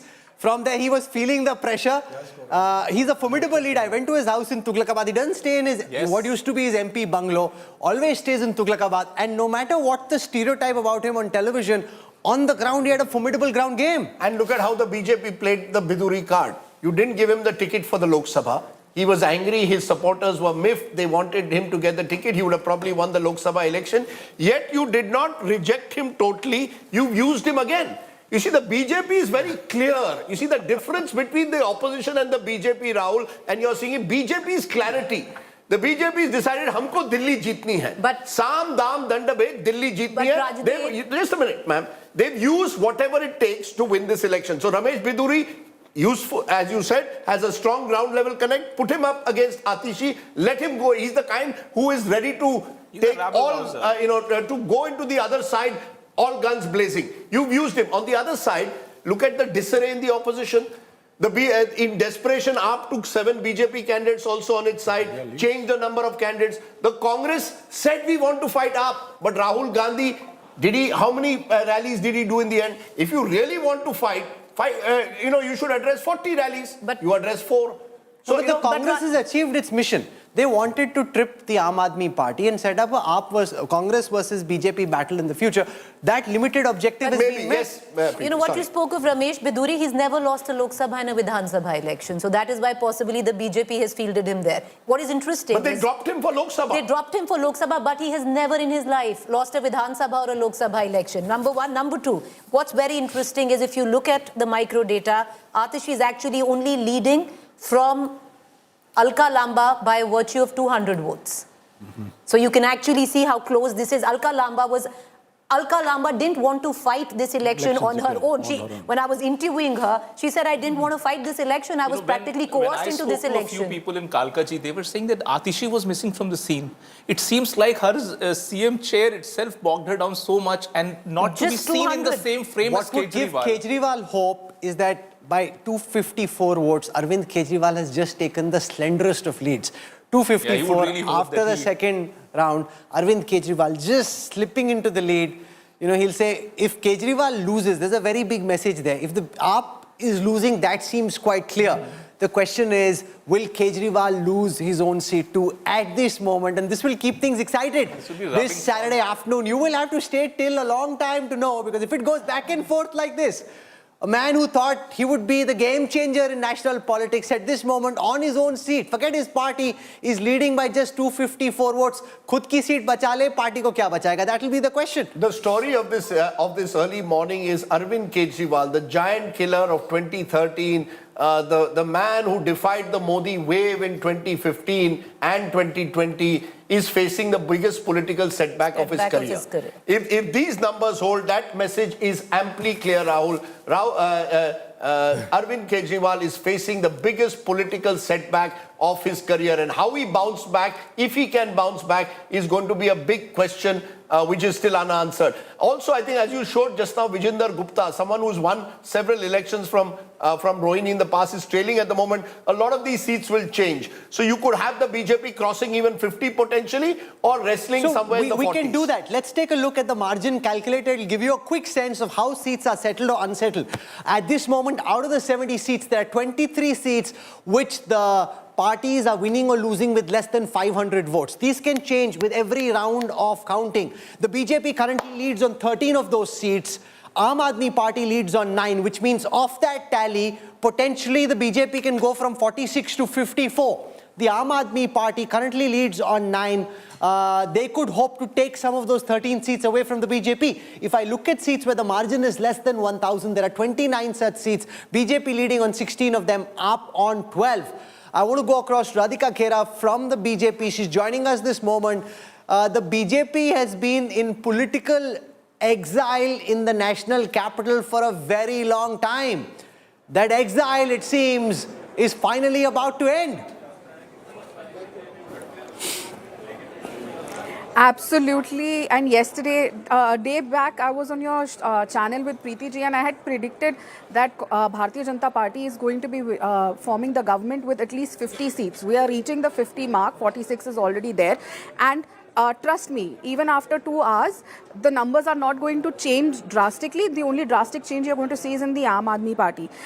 There's a saying in Hindi, जहाँ पे इतनी कीचड़ फैल चुकी है ना, वहाँ पे कमल का खिलना निश्चित था. And that is what we are seeing. The people of Delhi are winning. This is not the win of the Bharatiya Janata Party. The people of Delhi are winning. They are getting freedom from bad water, dirty water, bad quality air. They are going to. That we don't know, Radhika Khera. That depends on what you guys do.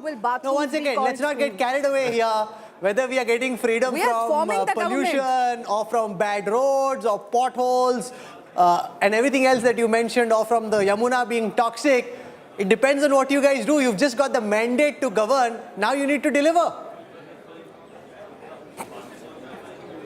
We've always delivered, which is why we've got historic mandates in Haryana or Maharashtra, and even a third-time victory for our government in the centre.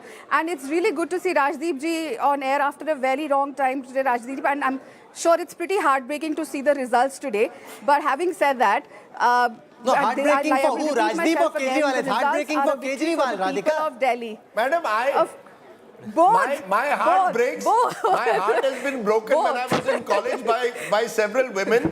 But that is a long time ago. I don't even now remember those days. My heart is never As broken. long as you remember the women.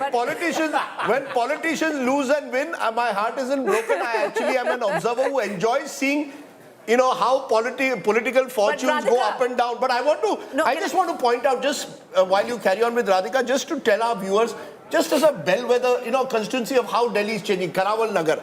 Kapil Mishra switched from AAP to the BJP, lost last time. This time is leading by a very substantial margin of 3,500. Karawal Nagar was won by the BJP. Yeah, so my limited point is this. The margins are also increasing of the BJP.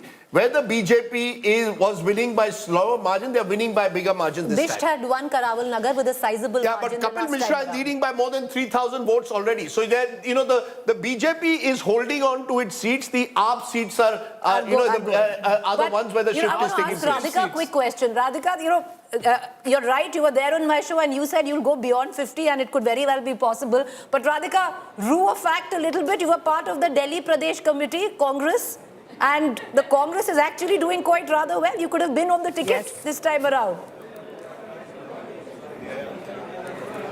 You know, if after 15 years of ruling Delhi, they could still not bank upon the legacy and they could not get better than this, Congress is decimated. Congress is not going to be getting any seats. You see, at the end of the day, the result for Congress is going to be zero because they have no cadre. And Rahul Gandhi has already accepted defeat because he has gone on he started talking about Maharashtra yesterday. He's not bothered. He's accepted defeat. This is why he's changed his direction and diversion has gone towards Maharashtra. And if you see Alka Lamba, the Mahila Congress president today morning, she was giving a bite to AN and your channel also showed it. She clearly said exit polls will be exact polls. So if exit polls are exact polls, that one seat is also going to be very difficult for them. There are some very interesting insights that emerge from the vote share calculators, and I want to take our viewers through this.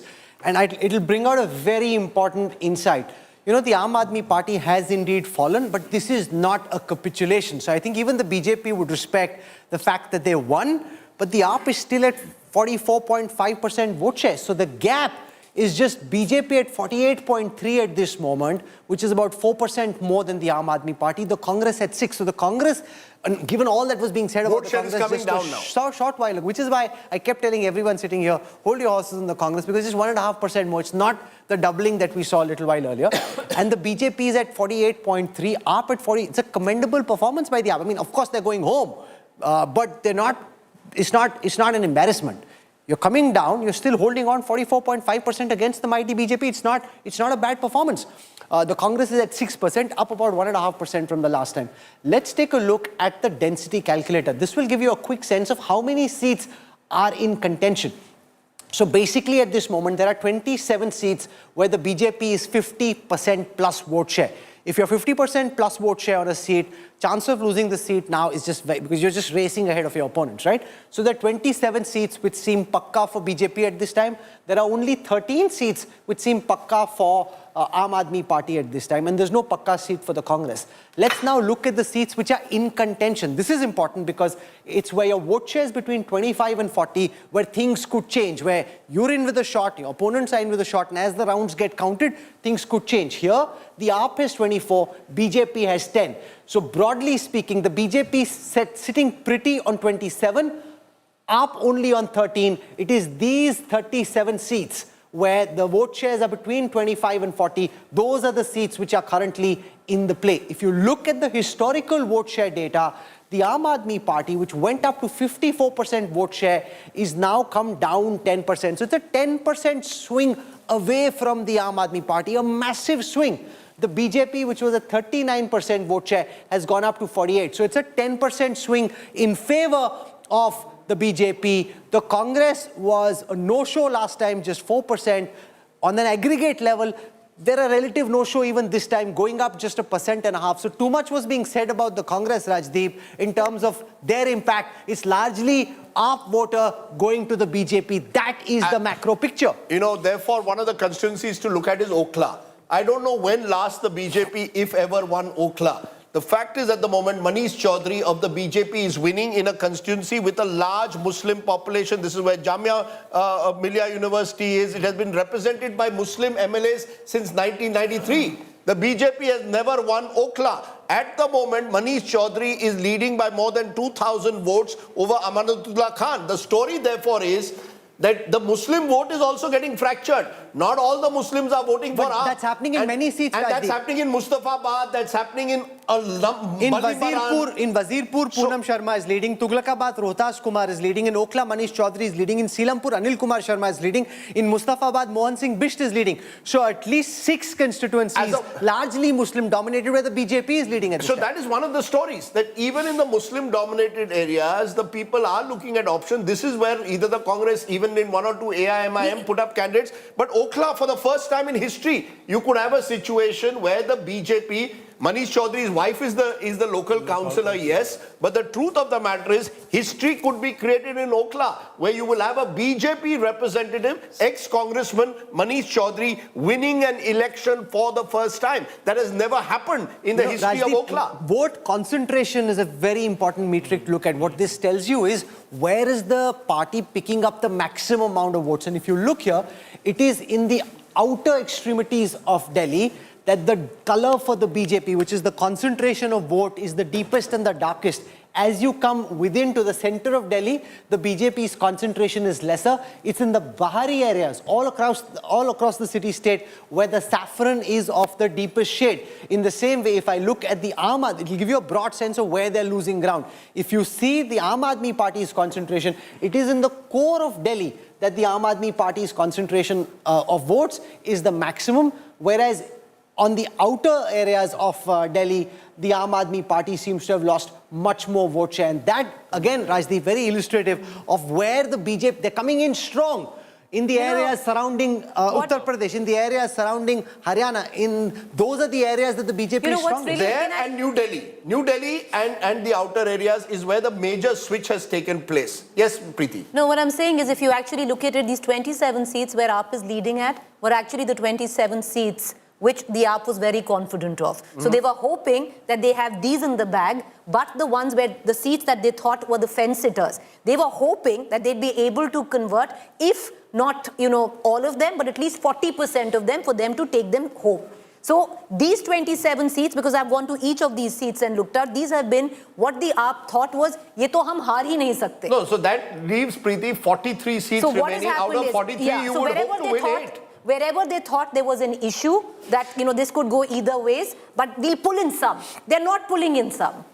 So, but these 27 are what the Aam Aadmi Party considered their safe seats. Let's take a look at where the losses for the Aam Aadmi Party are coming from. The Aam Aadmi Party is down 4 assembly constituencies in the Lok Sabha seat of Chandni Chowk. They're down 4 seats in East Delhi. They're down 7 seats in New Delhi. Down only 1 seat in Northeast Delhi. Down 6 in Northwest Delhi. Down 4 in South Delhi. But the biggest setback for the Aam Aadmi Party is coming from West Delhi, where they're down 9 seats from the last time. Each of those Lok Sabha seats has 10 assembly seats. Losses for the Aam Aadmi Party across all, but the biggest quantum of loss coming from West Delhi and from New Delhi. If I flip this and look at the swing for the BJP, for the Bharatiya Janata Party, big leads from Chandni Chowk, East Delhi, New Delhi, Northeast Delhi. So there is no area of Delhi, Rajdeep, where the BJP hasn't made gains. So if anybody was suggesting that there is class warfare, that the poor haven't voted for the BJP,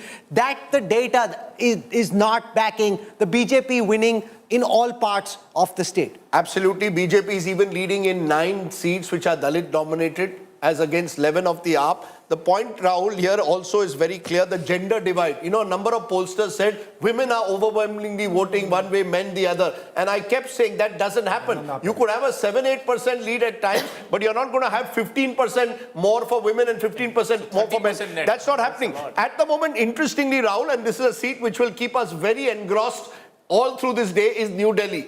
As of now, Arvind Kejriwal is leading Parvesh Verma by 700 votes, with Sandeep Dixit picking up 3,688. Now, I think a lot of the middle-class colony areas of New Delhi, remember the budget factor needs to be put in place. They came in large number. Here it is, Rajdeep, on your screen right now. In that crucial state seat of New Delhi, Arvind Kejriwal has 13,209 votes. Parvesh Verma is at 12,581 votes. Sandeep Dixit is at 3,688.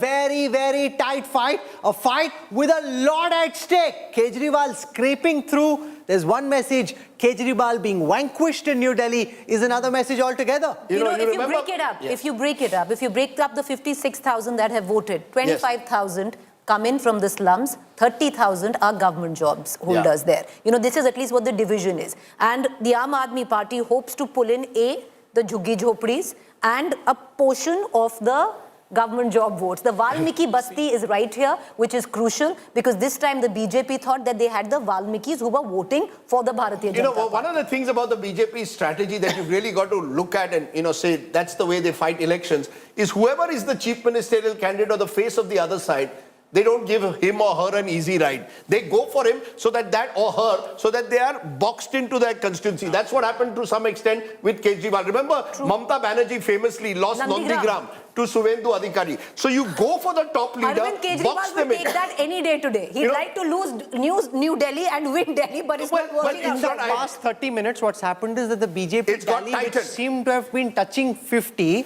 is now come down to 40. We've got a tighter race. We've got a much tighter race now. The gap is only 4%. The gap is not 6 to 8%.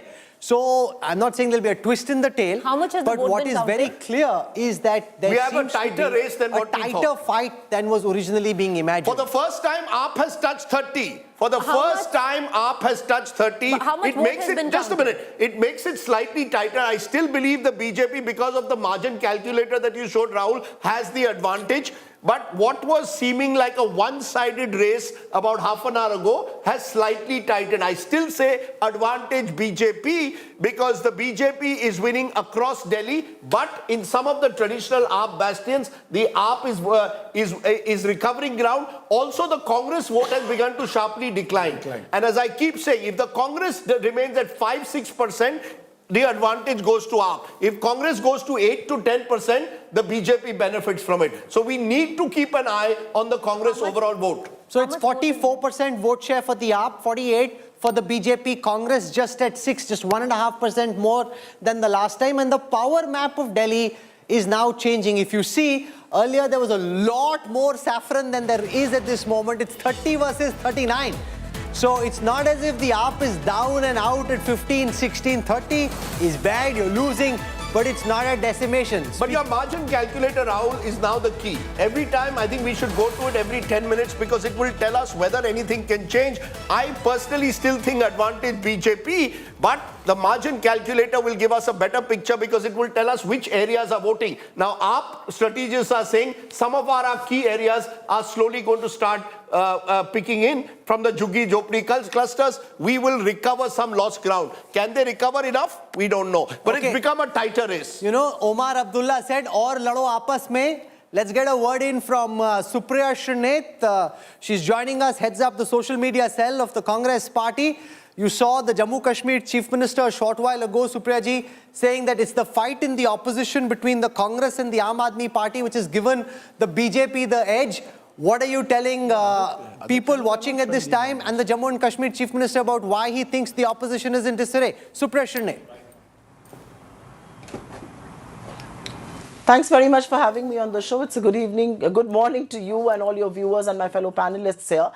Quite frankly, I do believe that people are entitled to their opinions, but I also believe in the same spate that the Congress is entitled to resting political bastions. I think the Congress is entitled to fight for where we believe our fertile political land exists. And I think the onus of making the AAP win doesn't rest on the Congress. It is with the AAP. The Congress has to fight a spirited campaign for itself. So all opinions welcome, but I think we fought a spirited campaign. I do believe that there's a larger message in this mandate. I'll take 30 seconds on just that. I think the larger message is that filibustering and fake promises and tall claims don't really work. And I do believe that Mr. Kejriwal's political arrogance, perhaps, the AAP is paying a price for it. For us, the political message is that we've got to rebuild our organization.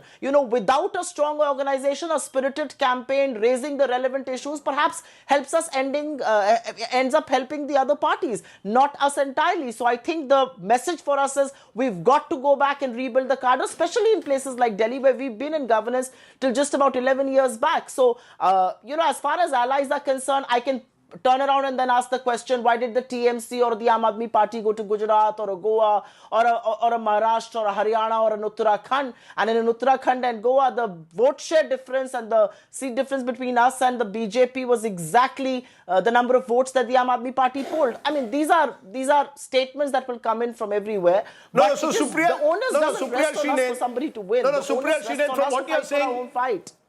No, so are you driven by what I call badla or are you driven by your own revival? There are two parts to this. Is it that you want to somehow or the other teach the Aam Aadmi Party a lesson for what they did to you in Goa, what they did to you in another state? Or is it the Congress seeking to revive itself? Let's be very clear. Please, let's be honest at the moment. Is it na banunga, na banne dunga? You see, someone once said about the Congress today, na khud banenge, na dusre ko banne denge. Not at all. And I think if you know the Congress at all, if you know any of us, I don't think we do the kind of politics. Na banunga, na badle dunga, na khaunga, na khane dunga, sab adani ko khila dunga, kisi aur ki line thi. But as far as we are concerned, I think political revival is what was key. Our local leadership, our cadres thought we should contest elections on our own. We thought that the Aam Aadmi Party is responsible and answerable for a lot of the failures of Delhi. The kind of mountains of garbage or the sewers leaking or the broken roads or, the kind of mismanagement of health services. I think those were issues on which the Aam Aadmi Party had to be held accountable. Okay. I completely disagree that this was a vendetta politics against the Aam Aadmi Party by us. It was a politics of political survival for us in Delhi, and I think we did a good job of fighting the fight. Zafar we Islam. could have done better if our cadre was stronger. Zafar Islam, the BJP now at 39. Earlier you were close to 50. 39 is not as pretty as 50. I mean, a win is a win is a win. But 39 place 30 is not as exciting for the BJP as 50 versus 16 or 17. Dil mein dhak dhak? Well, Rahul, these are early trends. We are definitely going to get more than 50 seats. We are absolutely confident based on the feedback we have from the ground. These are early trends. Of course, seats will go up and come off, but eventually, at the end of the day, we expect that we will get at least 50 seats or 50 plus seats. But what is more important for us to observe that even though Congress and AAP were fighting with each other, but Congress has actually become irrelevant people were saying that it's a triangular contest, but they're irrelevant. None of the seats where they are making any impact, and BJP is winning on its own, and AAP is whatever their vote they are getting on their own.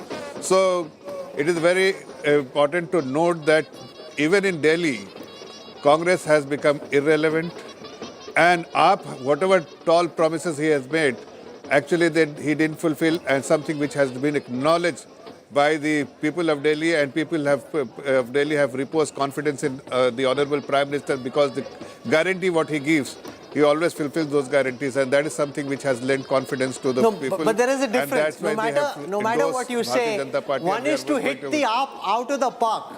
The other is to scrape through. At this moment, if it's 31 versus 38, BJP is scraping through. You're getting the job done. We will hit... Sir, 38 kam bhi to ho sakta hai. Let me show you the margin calculator. These 1 second, Zafar bhai. Let me show you, everyone watching, Supriya ji and Akshay Marathe as well, the margin calculator. At this time, there are 12 seats where the margin is less than 500 votes. If it's less than 500 votes, in one round of counting, it can change. AAP leads on 6 of those. BJP leads on 5. Congress only on 1. All these 12 seats are currently up in balance. They can change. Let's look at the seats where the margin is less than 1,000. There are 21 such seats.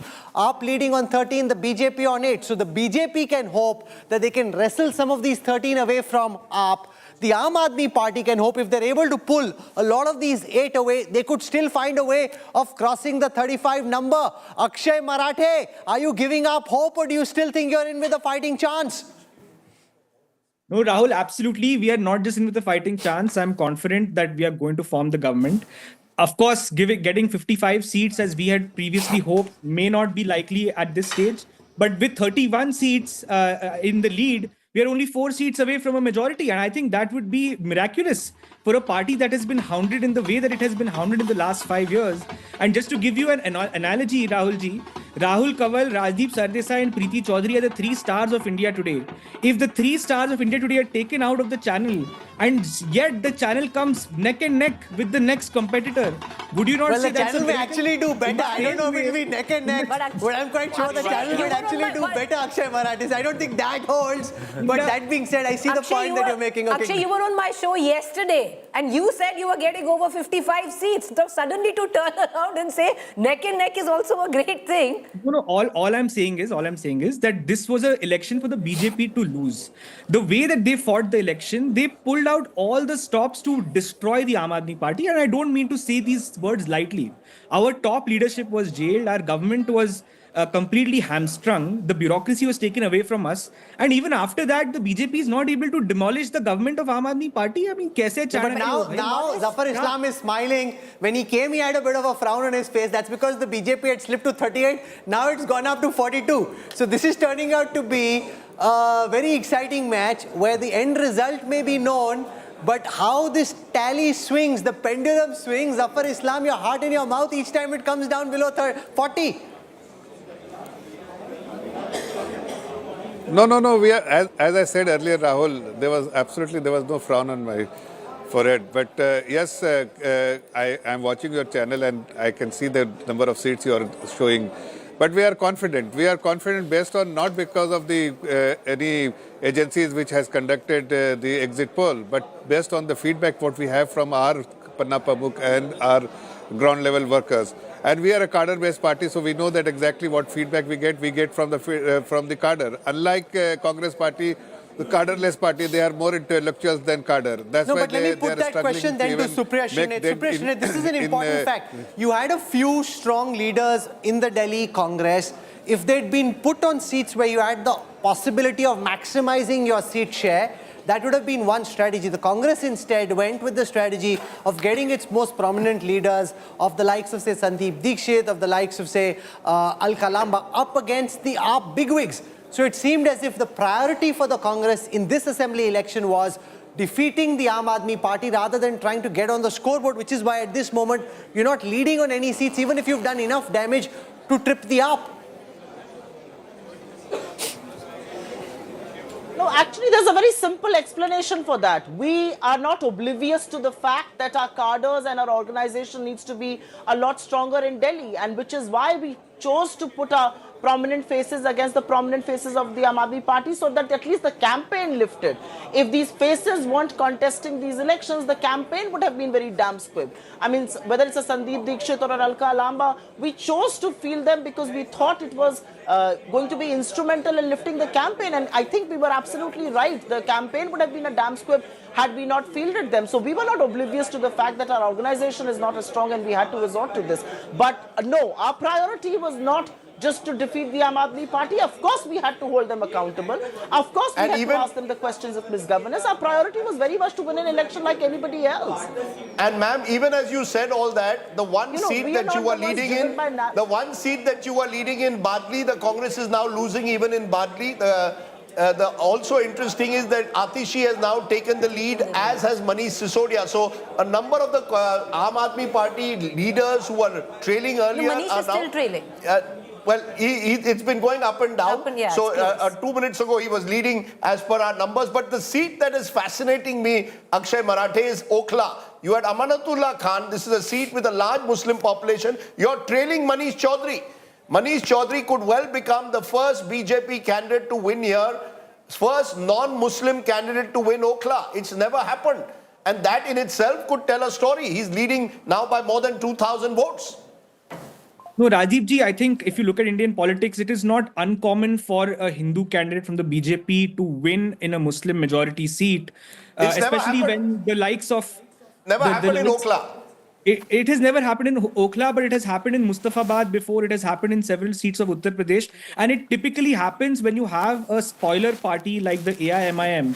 And in this case, even the Congress, which is working in cahoots with the Bharatiya Janata Party to defeat the Aam Aadmi Party. And that's probably what we are seeing right now. That it's a spoiler party is just being very dismissive. Akshay Marathi, the fact is it happens when the Muslim community loses faith in their principal patron. For the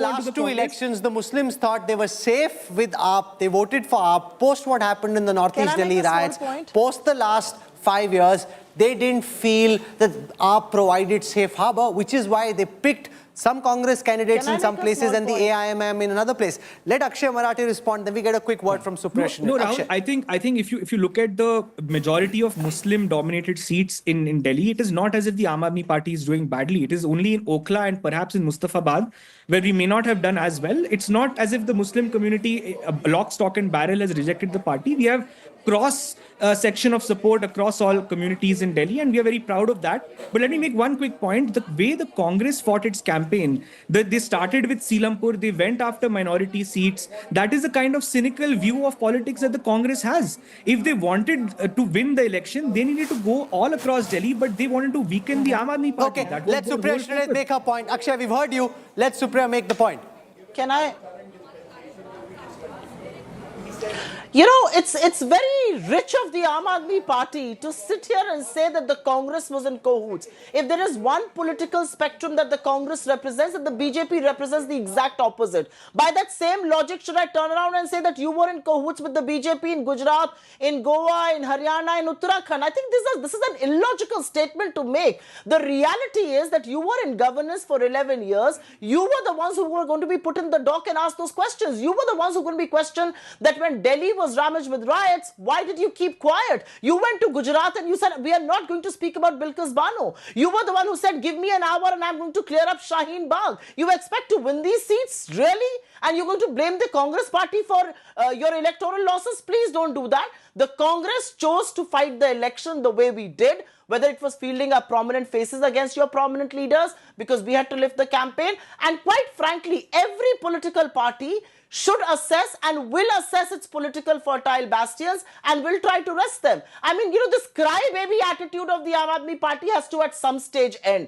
Because the Congress went, we are losing. Because they are in cahoots. What kind of a statement is this? Please do some internal introspection and come up with better arguments. Because then I can turn around and ask, what were you doing in Gujarat? What were you doing in Goa? What were you doing in Uttarakhand? What were you doing in Haryana? What the hell were you doing in Maharashtra? I mean, are these statements to be made on a day like today? Supriya Shrinet, Akshay Marathi, the India Alliance has officially broken on India today. The India Alliance has officially broken there. I can see the split deep between the Aam Aadmi Party and the Congress, but I want to look at some of the leading candidates just for a moment. Arvind Kejriwal, as of now, is leading at the moment over Parvesh Verma, but the margin is less than 1,000 votes.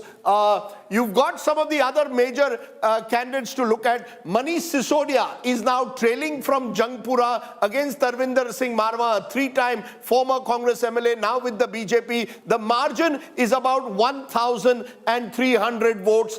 Congress's former mayor Farhad Suri is picking up 743. Harish Khurana, the son of an old friend of mine, Madan Lal Khurana, is at the moment leading by 700 votes at the moment there in Moti Nagar. So he has to smile. He likes to smile a lot, and he is smiling at the moment. Kailash Gehlot, who switched over from the AAP to the BJP, former minister, close aide at one time of Arvind Kejriwal, is proving that he is a strongman of Bijwasan, shifted his seat, is leading there by more than 2,000 votes. So many of the heavyweights of the BJP are winning at the moment, while the heavyweights of the Aam Aadmi Party are, some of them, struggling at the moment. Atishi, the chief minister, is now trailing once again. It's going up and down there.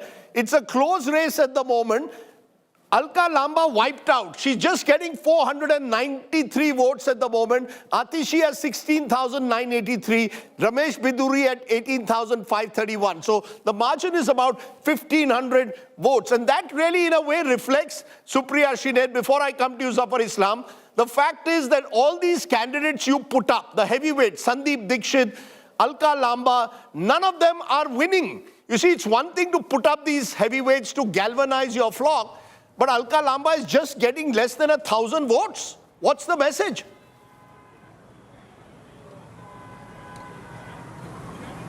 Ms. Shrinet. No, I agree with you that none of them are winning. My heart goes out to both Alka Lamba and Sandeep Dikshit. I agree with you that they're not winning. But I think them being in the political foray did help our narrative. Them being in the political foray did give a lot of talking points to, news channels and to the campaigns and to the narrative that we were setting. I will not dismiss this experiment because I think this experiment was important. If we had a very strong organization in Delhi, maybe the fielding of these candidates would have been in question. But not when we do not have a strong organization.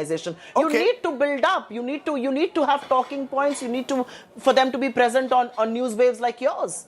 Okay, let me bring in Zafar Islam for a moment, because Zafar Islam, I mentioned Okhla more than once today because it could be history today. The first time a constituency with a large Muslim population is voting in possibly Manish Chaudhary, who's a Hindu. First time in 35 years, in over 30 years. One of the concerns is if there's a BJP government, will you see a greater divide Hindu-Muslim on the ground, or are you confident that some of those divides that we saw during the Delhi riots in 2020 will now be healed? Do you see the BJP forming a government and providing a healing touch to a large section of the population?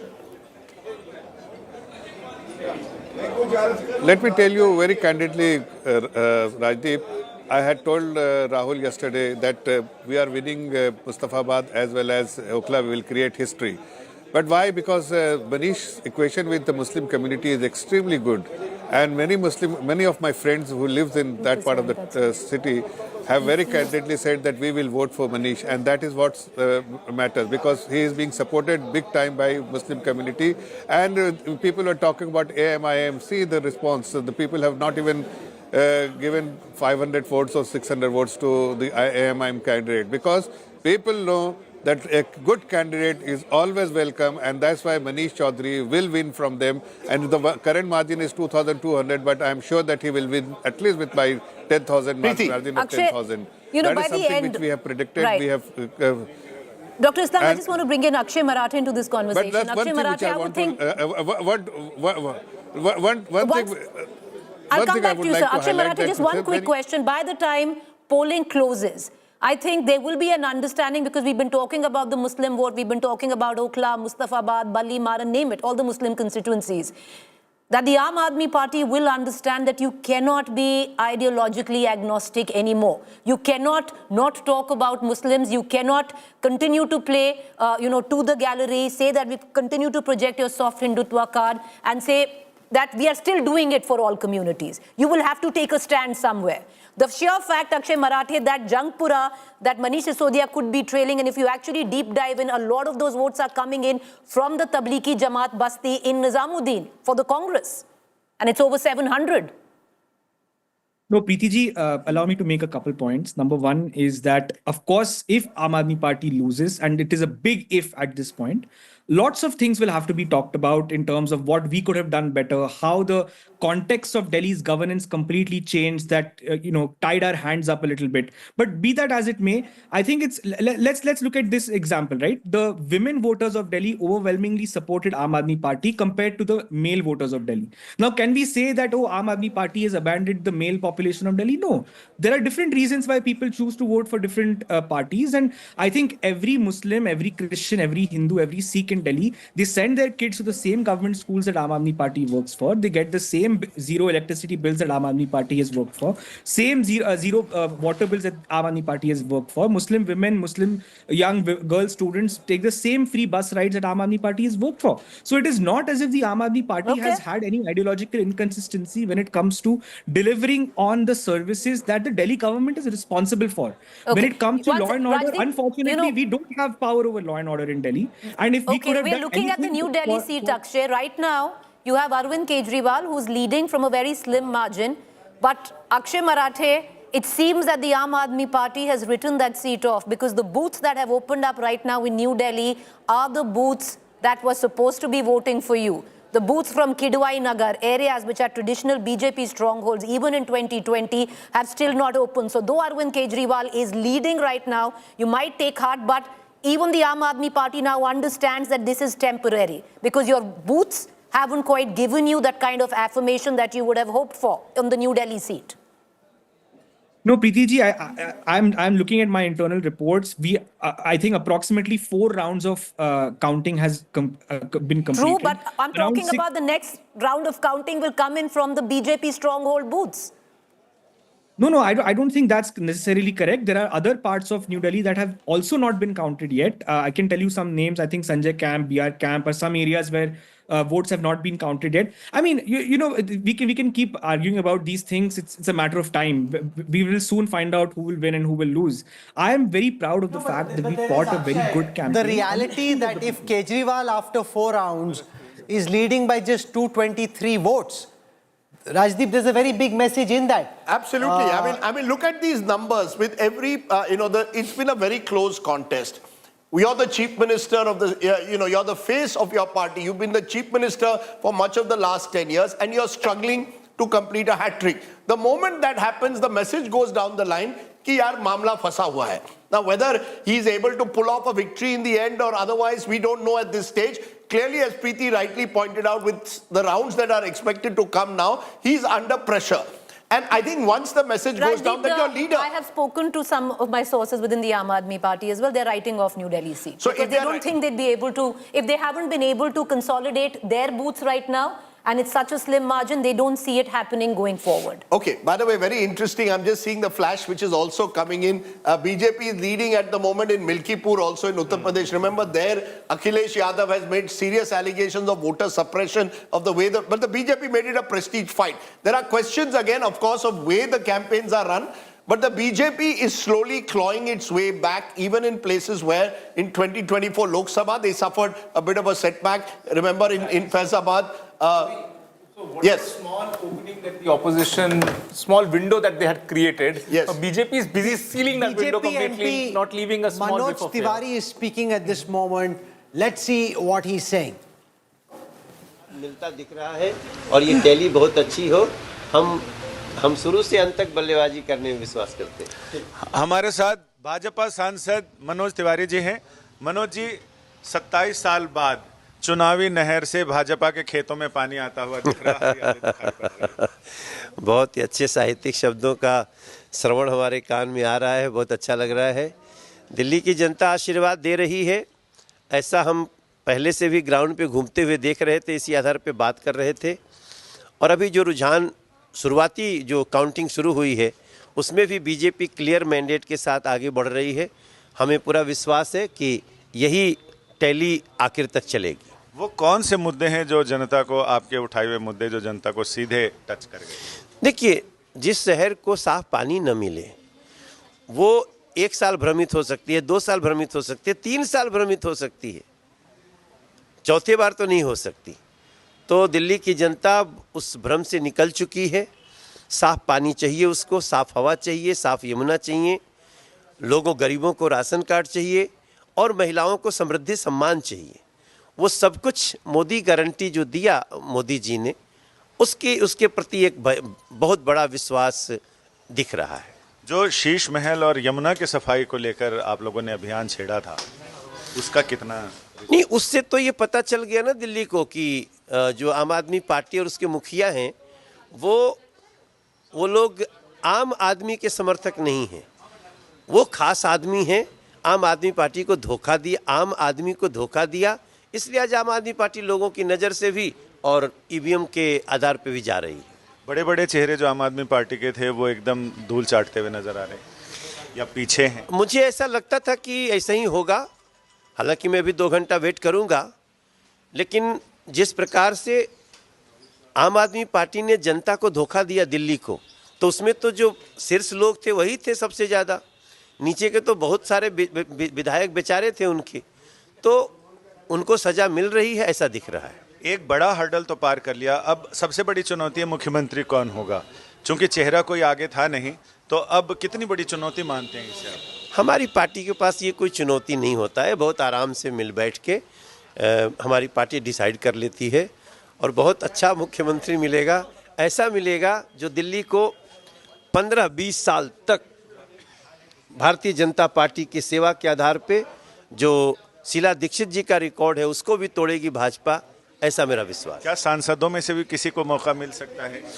Party decide करेगी. सब कुछ उनके हाथ में है, देखते हैं क्या होता है। यानी अब तक देख रहे हैं नतीजे आ रहे हैं। Manoj Tiwari, ladies and gentlemen, this election is settling in favor of the Bharatiya Janata Party. Make no mistake about it, and I'll tell you why I say so. At this moment, there are 9 seats where the margin is less than 1,000 votes between the winner and the runner-up. Even if all the seats which are being won by others come towards the Aam Aadmi Party, the AAP only picks up 3 more. So at this moment, in the way that it seems, the AAP's tally at the most can go up to 30 seats. That's it, no more, because there are no more seats where the margin is less than 1,000. Whereas for the BJP, they are currently at 43. If the last few overs go in their favor, the BJP can get close to 49. That's the extent to which they can go. So the range really is the BJP potentially could end up close to 50. The Aam Aadmi Party, if everything that's up in the air goes in their favor, could get to 30. It seems game, set and match. We can see the excitement will be Kejriwal jeeta ki hara, Atishi jeeti ki hari. The Aam Aadmi Party, the voters of Delhi have done a jhadu on up. The fact is, Rahul, that 36 is the magic number. As of now, 95% chances are that the BJP will safely cross that mark. Unless something remarkable turnaround happens and AAP starts winning not just less than 1,000, but even the less than 2,000 I can see that. I'll show that. I can show that next. These are seats where the margin is less than 3,000 votes. So there are 35 such seats. 15 for the AAP, 20 for the BJP at this second. But these are tougher because Delhi is a relatively speaking, Delhi is a small state, and therefore, once margins start settling, it's very difficult.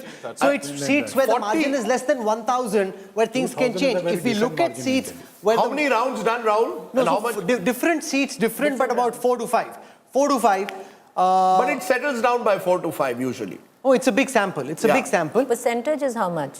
The only difference could be that in some of the counting centers, some of the polling booths were in, say, the Juggi clusters, and some of them are in Tony colonies. That could be the difference, where the Tony colony votes quite differently from the Juggi clusters. No, that's the one problem in a Delhi election, and that's why Arvind Kejriwal will be really on sort of, gasping for breath at the moment, given that he's leading with 200, and some of the areas that will now come into play are BJP strongholds. On an aggregate still, I mean, the Juggi voters and the urban class voters would have largely been randomized enough to reach to this sample. So I mean, that randomization you can pretty much sort of agree but to I'm saying, or hold on. assume if everything goes now in favor of the Aam Aadmi Party, Yeah, exactly. So it in where barely things changes stand, anything. Even if everything goes in their favor, they can get 3 more seats. So they can go up from 28 to 31. That's the extent to which this can go. I think the best case scenario for AAP as of now is BJP 40, AAP 30. The worst case scenario for them is BJP 50, AAP 20. That's the 2 ranges you're looking at. 40 for BJP, 30 for AAP, or 50 for BJP, 20 for AAP. Either way, BJP as of now is well on its way to forming a government in Delhi for the first time since 1993. And that is a huge story in itself. After 3 decades to come back to power, as I said, BJP had a traditional sort of affection. Their political exile was longer than Bhagwan Ram's exile. That's right. That was just 14 years. This is 27 years. We could go back to Vijay Kumar Malhotra becoming the chief executive of the Metropolitan Council of Delhi way back in 1967. A number of which leaders would contest Lok Sabha elections from here. Whether it was Lal Krishna Advani, whether it was Atal Bihari Vajpayee, at various stages, Delhi was seen to be a BJP city. And yet for 25 years, they've been in a vanvas of 25 years, 25 saal baad. 27 saal take a moment. 27 saal baad. 27 saal Take a moment to reflect on how sharp Delhi voters are. While there was a Modi wave, they didn't fall for it. They believed genuinely, they, sort of gave enough time to Kejriwal that this man is fit for Delhi. We need and we expect governance from him, not from the BJP. And even historically, he went out and defeated the incumbent Sheila Dikshit, who was, by any stretch of imagination, was a very good chief minister. And look now, relatively a weaker candidate, Parvesh Verma, is giving a restless day to Kejriwal. No, but this is not about Parvesh Verma. This is also losing. This is anti-Kejriwal. I've been saying from the beginning that this is a referendum on Kejriwal. You hate him or you love him. At this moment, more people hate him than love him. Atishi is facing the brunt of Kejriwal. Which is why AAP is where it is. And Kejriwal figured this out halfway, which is that suddenly he had a galaxy of leaders with him in his public interactions. For all these years, it was always just about the persona of Kejriwal. He kind of hedged it by having the likes of Atishi, Saurav Bhardwaj, Manish Sisodia next to him because he figured that there was anti-incumbency against him. In Kalkaji, Ramesh Bidhuri is currently in the lead against Chief Minister Atishi. She's leading by about 1,600 votes. GVL Narasimha Rao, who's a numbers man himself, leader of the Bharatiya Janata Party, now joins us.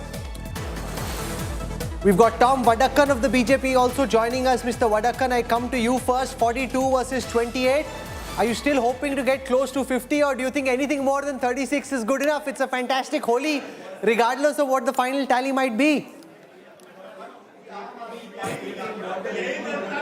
Rahul, this is a mandate given by the people of Delhi. I thank them. Whatever the results be, there is this period of 10 years or more that we Delhiites have suffered. This is a mandate against what the Abda government has delivered to the people of Delhi. This is the guarantees of the Prime Minister that the people of Delhi have accepted. Modi ji has led this campaign from the front.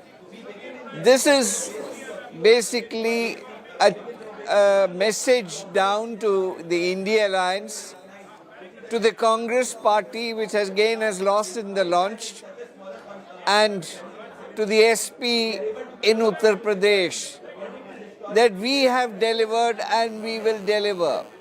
People of Delhi believe us, and there is a plan for Delhi, which will be unveiled shortly by the Prime Minister himself. And we believe that this is a referendum that has happened in Delhi. And we do hope and believe that we will be able to deliver whatever the expectations of Delhiites are. And it does give the Prime Minister some extra wind beneath his sails. He goes to Paris next, he's going to DC, he'll be meeting Trump. Trump's won a big victory. Not that it matters to Trump or in the international scheme of things, but the PM will be feeling pumped about it. Now that I'm sure about. He will be charged up. He coined this brilliant political word, Apda. That stuck like absolutely like insane. It was like wildfire. That gave, the necessary tools for BJP to go and full thrust. Look, see, Kejriwal also attempted doing that. He started saying BJP is Gali Galoch party and Gunda party, but none of that stuck. What stuck was Apda. I think we saw the Prime Minister in the President's address also in Parliament. This was a recharged Modi. I mean, if you look at his speech, he was clearly knowing where to hit his opponents where it hurts. You hit Rahul Gandhi and the Congress on dynasty. You hit Arvind Kejriwal on Sheesh Mahal. This is the Prime Minister almost back to where he was. Someone who now takes, offense is the best form of defense. But he did it in a mature fashion. It wasn't high decibel and high voltage in the way that it was in the past. He kept the stakes sober, unlike last time where they made it very personal. They fought the election, they fought hard, but they didn't take the whole load on their own head. The whole system was functioning. He was visibly upset when, Kejriwal brought this Haryana poisoning, the Yamuna river. He was visibly angry from his body language. Now you guys better fix, let me put that question to, we want to ask Tom Vadakkan this. Now you better fix the Yamuna. Whoever it is who's Chief Minister of Delhi and Nayab Singh Saini really need to work together because you're out of excuses. Air pollution, Delhi, along the Yamuna, Tom Vadakkan, it's time now to deliver. 3 years. Amit Shah has said 3 years में जमुना का पानी में डुबकी लगाएंगे. 3 years. Yes, Rahul. So that's the deadline. No, they'll work on it. Rahul, this is a promise. This is a promise to the people of Delhi that Yamuna will be taken care of. This poisoning of Yamuna has hurt the people of Delhi, hurt the people of Haryana. 2 states are angry. And I think this is the worst thing you can do in a campaign, to say any political party would poison or do genocide to another state.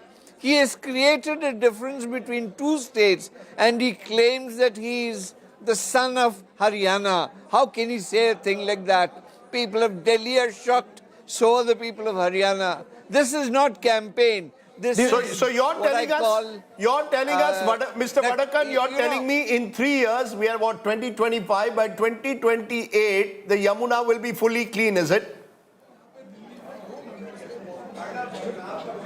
Am I right?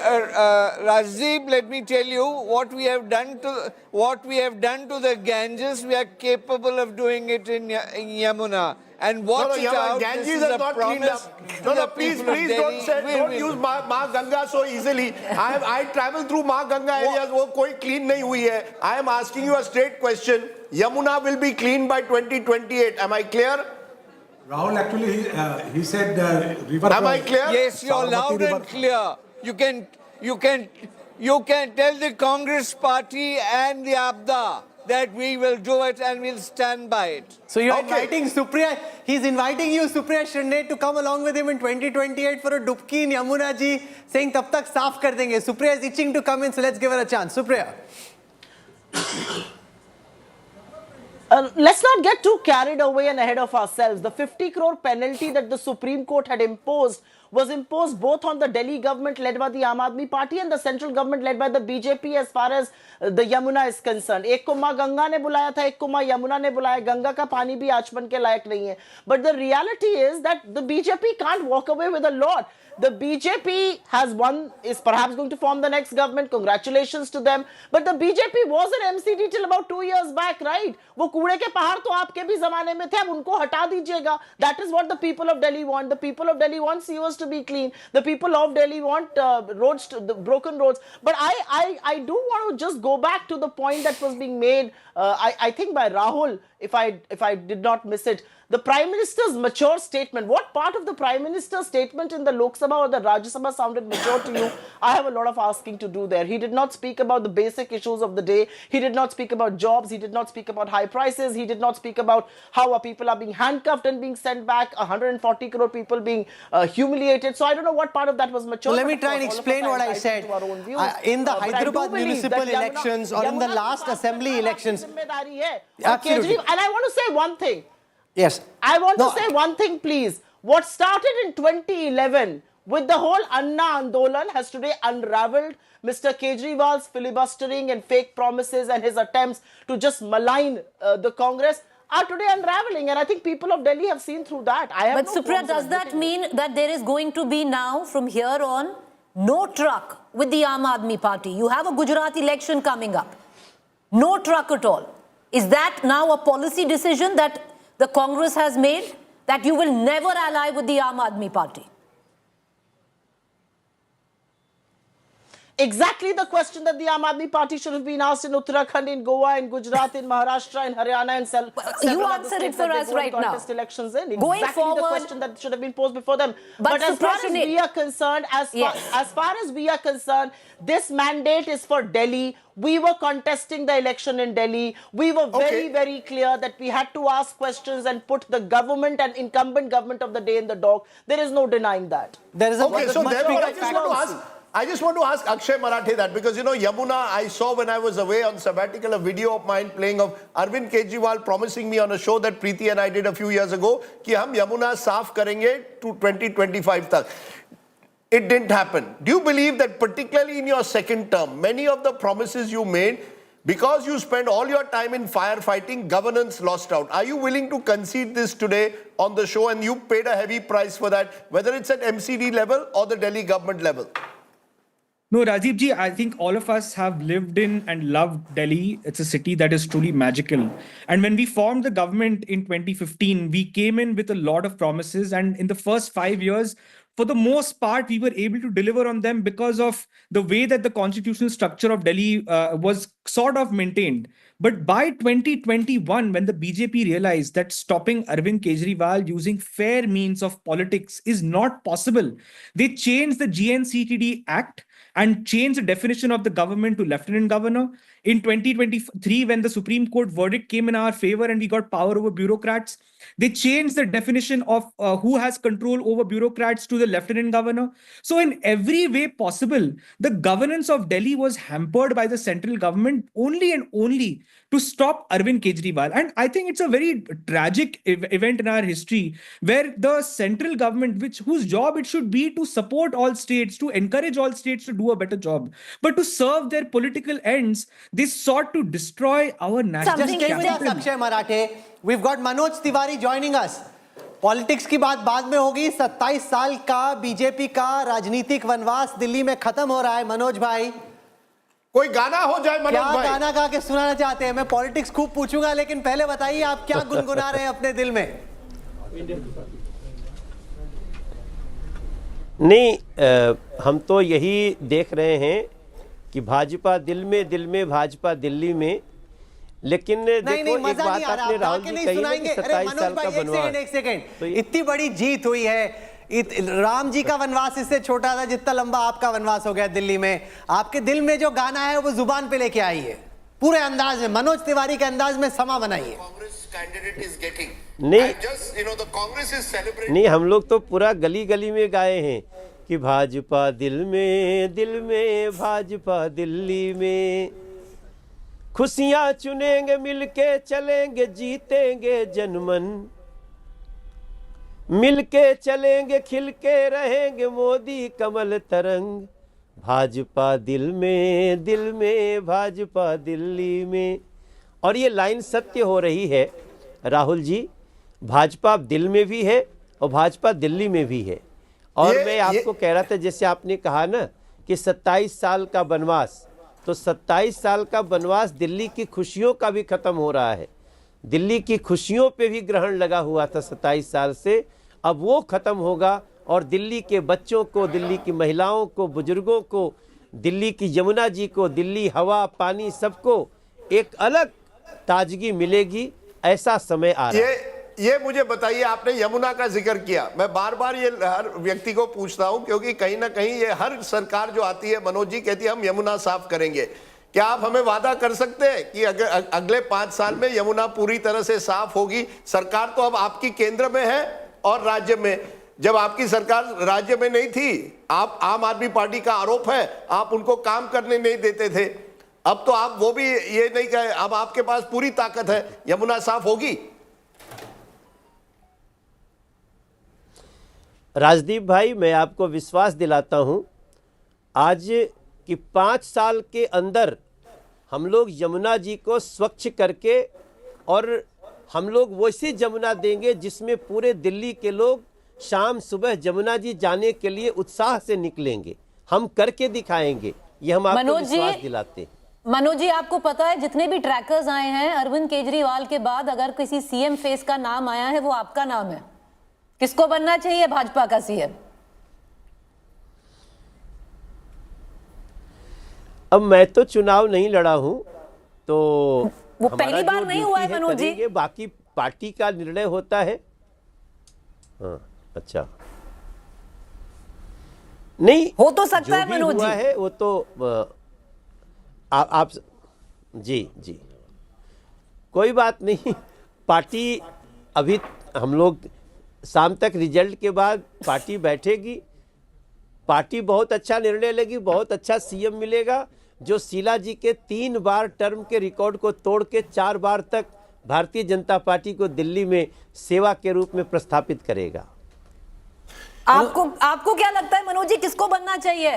अगर परवेश वर्मा हरा दें अरविंद केजरीवाल को तो natural selection के तहत लोग कहेंगे उनको बनना चाहिए, या आपने इतनी मेहनत की है, 10 साल से आप लगे हुए हैं दिल्ली पर?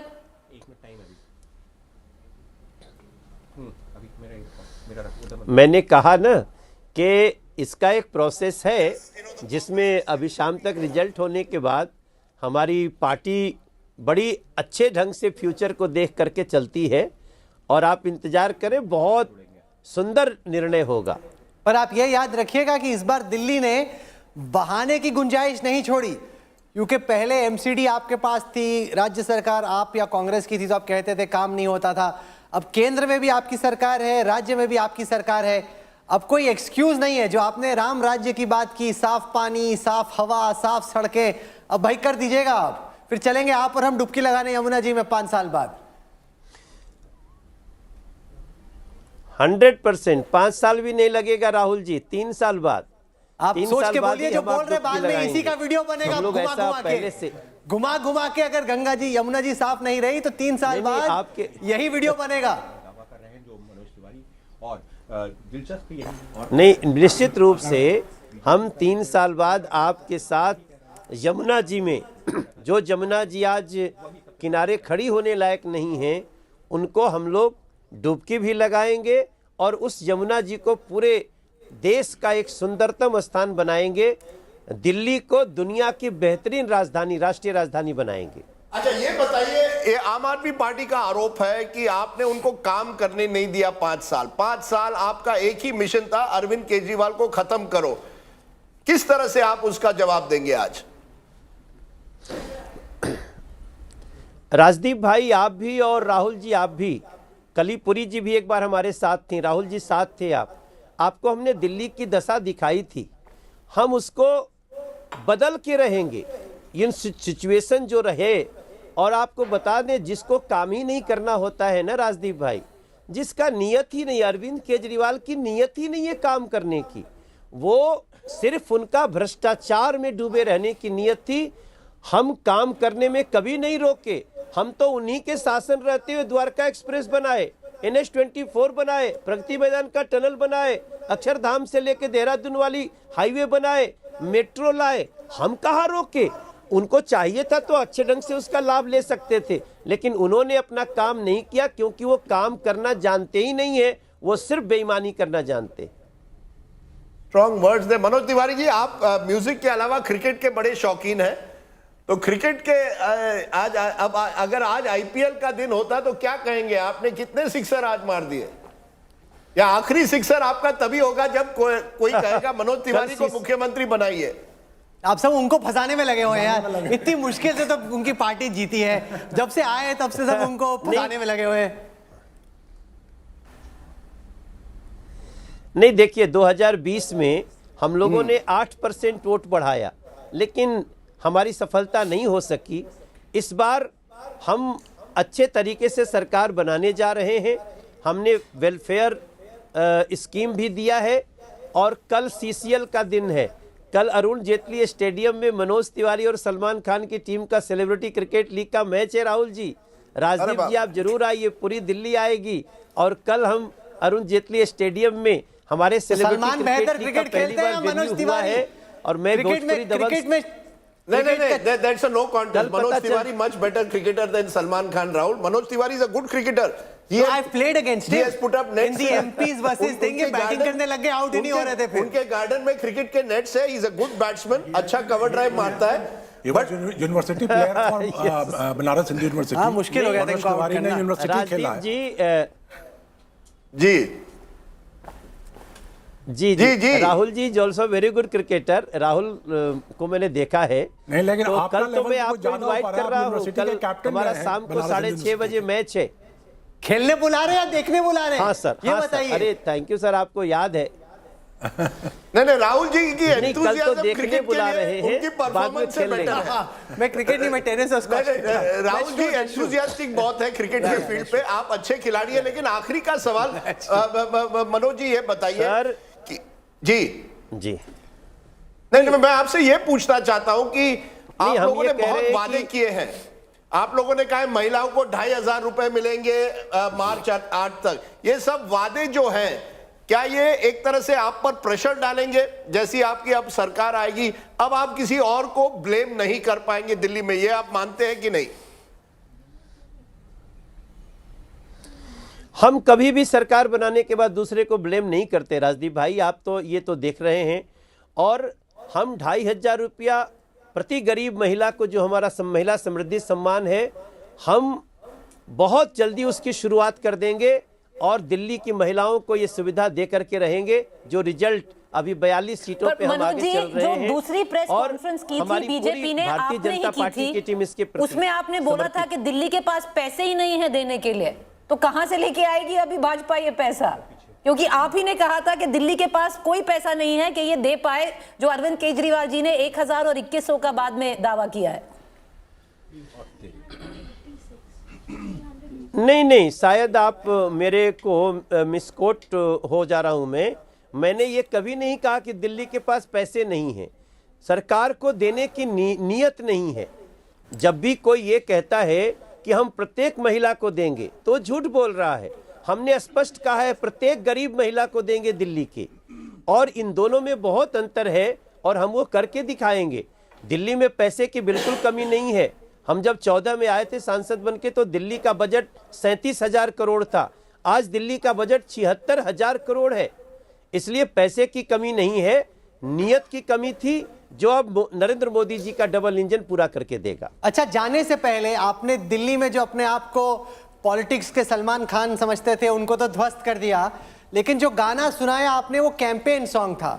मैं जानना चाह रहा था कि आपके दिल में जो सॉन्ग है, नॉट द कैंपेन सॉन्ग, जीत के बाद जीत के जश्न वाला जो गाना है, और दूसरा आपने इनवाइट किया मैच के लिए, आपने देखने के लिए इनवाइट किया या खेलने के लिए इनवाइट किया, वो भी जरा क्लैरिफाई कर दीजिए। और जाते जाते आपके दिल में जीत का गाना जो है वो सुनाइए। राहुल जी, पहले तो कल जो सेलिब्रिटी क्रिकेट लीग का मैच है उसमें मैं आपको देखने के लिए बुला रहा हूं, क्योंकि आप क्रिकेट लवर भी हैं और इसमें तो सिर्फ एक्टर खेलते हैं। मगर बहुत जल्दी एक ऐसा टूर्नामेंट दिल्ली सरकार बनने के बाद हम स्पोर्ट्स को बहुत बढ़ावा देने वाले हैं, तो बहुत जल्दी ऐसा भी टूर्नामेंट आप देखेंगे जहां राहुल कंवल अपनी कैटेगरी में प्लेयर बनेंगे और वैसा टूर्नामेंट दिल्ली में करके हम देंगे जो एक आप यमुना क्लीन करने में फोकस कीजिए। होगा, रियल सेलिब्रिटी क्रिकेट लीग। अच्छा चलिए, रियल सेलिब्रिटी क्रिकेट लीग आप और हमारी दोनों की टीम लगाते हैं। मनोज तिवारी 11 वर्सेस राजदीप सरदेसाई 11, पत्रकार वर्सेस एमपीज। आप बाहर से प्लेयर मत लाइए, उतना ही। पिछली बार आपने बाहर से प्लेयर लाए थे हमको हराने के लिए, अपने प्लेयर रखिए। MPs versus journalist. ये मैच फिक्सिंग का आरोप लगा रहे हैं राजदीप, यहाँ पे भी मैच फिक्सिंग का आरोप। No, last time the MPs went and brought, half a dozen players from outside to defeat us. But we will see how it goes. Manoj Tiwari. Half a dozen players from outside. Yeah, they had all these guys, some local guys who were much better than the average MP. In the match, I remember with the MPs, I won't name that MP, there was a official, the umpire wanted some work done with the BCCI. And one of the MPs was a BCCI official. So no matter how often we got him out, usko out hi nahi deta tha. So when the charge is level of the umpire being biased, I've experienced that at close quarters. But all that being said, let's come back to the action. Here it is. On your screen now, the margin calculator for Delhi. Can anything change? What can change is, AAP can go from 28 at best to 31, because there are 9 seats where the margin is less than 1,000. So only 31 is the upper range that the AAP currently looks at. The BJP, on the other hand, which is at 42 at the moment, could at best go up to 48. So 50 seems a far cry at this moment, but they could go up to 45, potentially to 48 as well. Yashwant Deshmukh joins us now. And the interesting thing, as I bring out the vote share data here, Yashwant Deshmukh from C-Voter, I want to tell our viewers, was spot on. He told us live over the last 48 hours that the vote share gap is 3%. This is when, I don't name any one particular pollster, but multiple pollsters said the vote share gap is 6 to 8%. Yashwant in his data said the gap is about 3%. 44.4 for AAP, 47.8 for the BJP, roughly 4% gap. Give or take, that's where it will settle between 3 and 4. So, given how complicated it is to capture this vote share, Yashwant Deshmukh, take a bow, well done.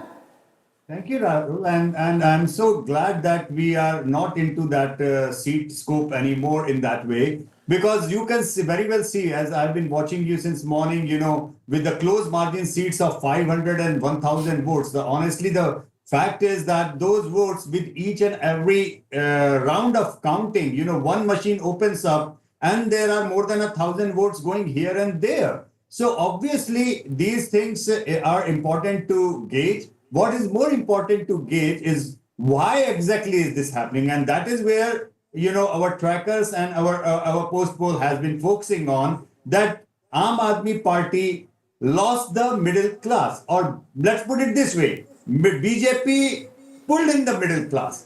it was already doing in a two-phase manner. Number one, that the onslaught of Aam Aadmi Party on the Sheesh Mahal and the liquor scam and everything, that had already taken down the sheen of Aam Aadmi Party as the anti-corruption crusader and everything. But the last hit on nail was the union budget. And so how now much that- credit, if Nirmala Sitharaman is watching the union finance minister, how much credit would you give her for swinging the last-minute fence-sitter voters? Your poll, I remember, said 22% of the voters said they would decide on the day of polling. That's 1 in 5. And the percentage went up from 17 to 22. So to what extent would you give the budget put together by the PM and the finance minister the credit for that last-minute swing in fortune? The precise lead that you are looking on the screen right now, that 4% is Kursi Nirmala Sitharaman. Nothing else. Because, you know, when we stopped, because of the ECI embargo, when we had to stop showing the tracker, Rahul, you remember, I mean, that was almost like 72 hours prior to that. In those 3 days post-budget, we had seen the sharpest of the turn as far as the middle-class male voters were concerned.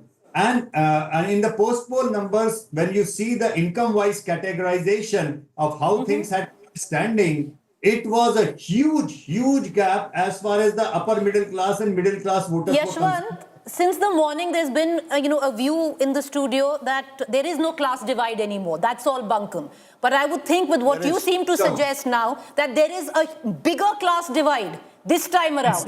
It's a huge class divide for a simple factor. You know, Preeti, if there was no class divide, Aam Aadmi Party would not be sitting pretty at 43% votes.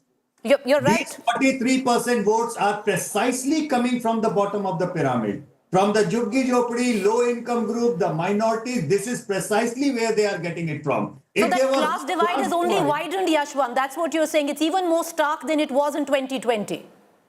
It's more starker than the 2020 because in 2020, even the urban middle class went the Aam Aadmi Party's way. Their entire vote bank of we spoke of where we agree with your data. I'll tell you where we disagree, Yashwant. You capture data to say that more than 15% of the women voted for AAP. That's the gap between AAP and BJP was more than 15%. Yeah. The fact is that if the BJP is leading in this fashion, do you still believe that to be the case, or do you think you oversampled the gap, that the gap that you came back with was bigger than the actual gap on the ground? You remember that I said that if the turnout number is the same between male and female, then BJP would be having a lead of 3 to 4% votes.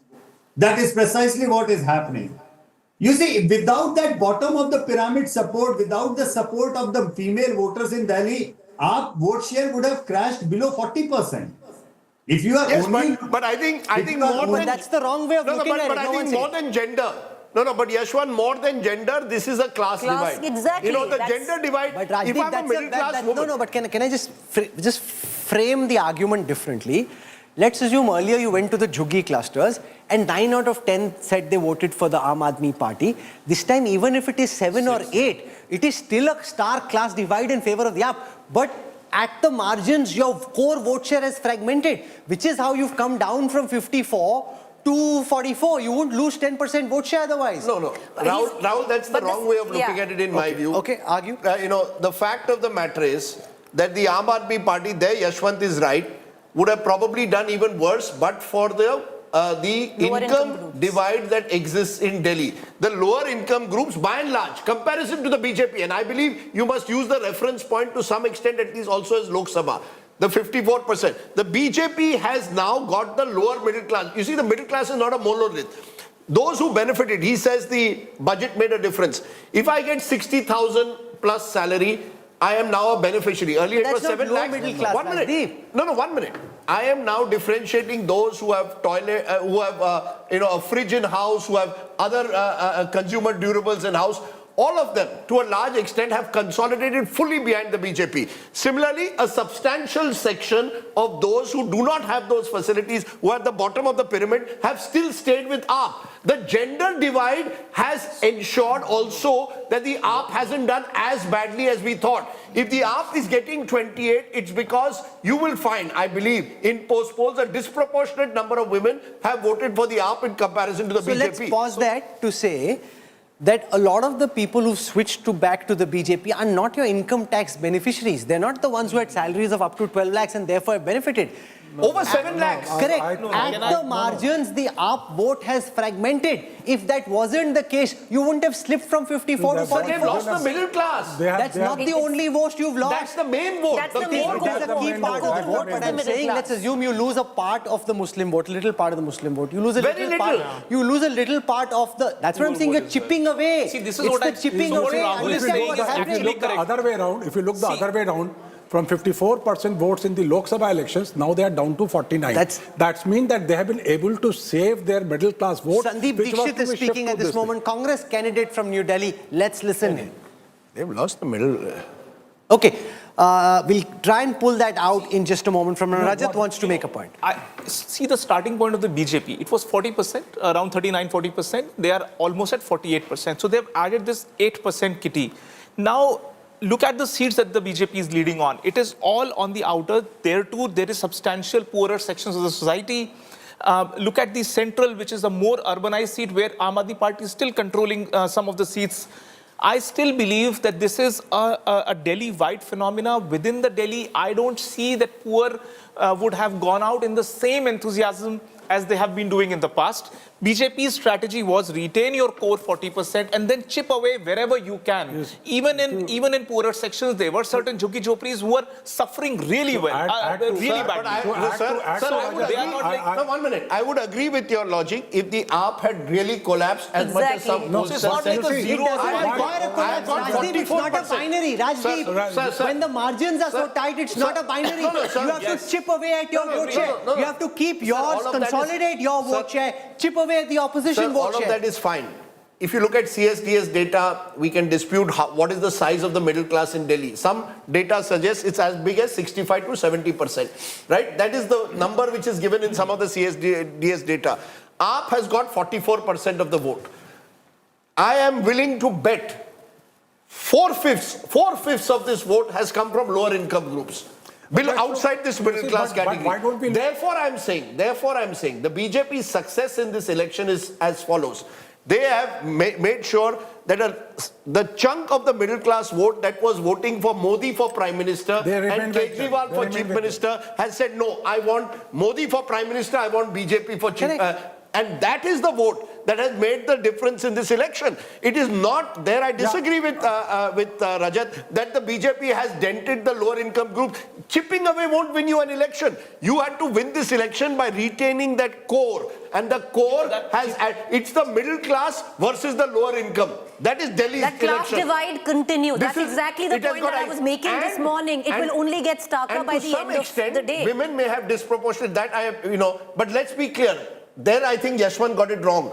I don't believe that 15% women more have voted for AAP. A middle class woman has voted for BJP in a resident welfare association. It's not gender this time. No, but the thing is, ultimately, if the poor vote for Aam Aadmi Party and the women vote for Aam Aadmi Party, then the results would have been different. It is clearly these two big segments you cannot create that. Ultimately, the reality is people will put their political bias ahead of that and they will draw whatever conclusion. You can draw any conclusion. The fact is, unless you take away from everywhere, you cannot win. The fact that they won requires a chipping away. And I disagree with Rajdeep that chipping away doesn't matter because as you chip on every brick, you lay the foundation which is the opposite of the foundation which was laid. But you're already at 54% anyway. We won't dispute it. To my point of view, first, BJP has been able to retain its majority of the votes which it got in the Lok Sabha elections. That has been the biggest success of BJP campaign, that they were able to retain their Lok Sabha figures, number one. And number two, you see this assurance by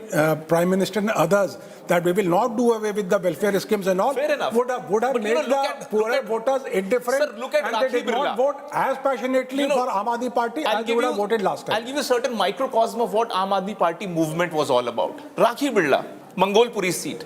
A quintessential example of a common person rising up the ranks and, becoming a minister. She is trailing. And she belongs to that community where, this is not a rich or an urban constituency. No, I can quote you Kondli. Vis-a-vis, so I can quote you Kondli where... My point is, all that BJP needed was that extra 8 to 9%. But they were able to chip away wherever they could. There are certain strong leaders who have done the work. The Congress did the work for them. wherever they didn't chip, 5-6%, the yeah, Congress exactly. did the work for them. The So it's remaining net 5% chipping was ultimately Jo Jeeta That's Wahi also Sikandar. Jo Jeeta Wahi Everything Sikandar. else is pure analysis. you can put But your you know, bias over theory. the Congress story is not as, is only 6% at the moment. So at 6, No, but this is good news for the Congress. So AAP cannot blame the Congress for this defeat. Let's be very clear. 100%. You see, I thought when there was a stage in the morning where Congress was leading in 20, was leading in 1 and number 2 in 21, you could blame the Congress. Today, Aam Aadmi Party cannot blame the Congress for this defeat. Let's go to Shelley Oberoi from the Aam Aadmi Party. Shelley, are you conceding defeat now? Anshul Avijit from the Congress also joins us. The Aam Aadmi Party was bombastic. 50 से एक कम नहीं, 55 भी आ सकती है. We may hit 60. From there, it seems you may not touch 30 at the end of the day.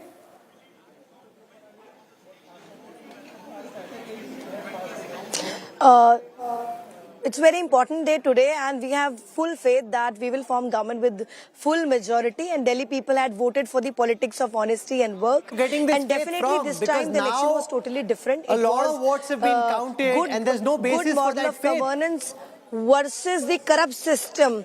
Arvind Kejriwal versus the entire corrupt system, the Bharatiya Janata Party, Congress, the all agencies all together, and the Arvind Kejriwal votes have been counted.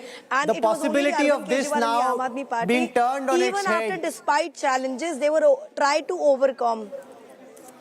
Shelley ji, 21.6% of the vote has been counted. Congress has failed to open its none of them are, none of them are listening to anything. It's not like you're not listening to the voter of Delhi. You're definitely not listening to the anchor. 4 rounds are done. I think we need to have patience. 4 rounds are done. Oberoi, let me ask you one question. In the coming Shelley Oberoi, can you hear me? few hours, we'll get to know the clear Shelley results. Oberoi, can you hear me? Definitely. Can you hear me? You're not audible. Am I audible? Can you hear me? Yes, yes. Shelley Oberoi, one of the main reasons why Aam Aadmi Party finds Yes, itself... you're audible but not clear. One of the main reasons, Shelley Oberoi, Aam Aadmi Party finds itself in a position that it does could very well be with the body that you headed. You were mayor of the city.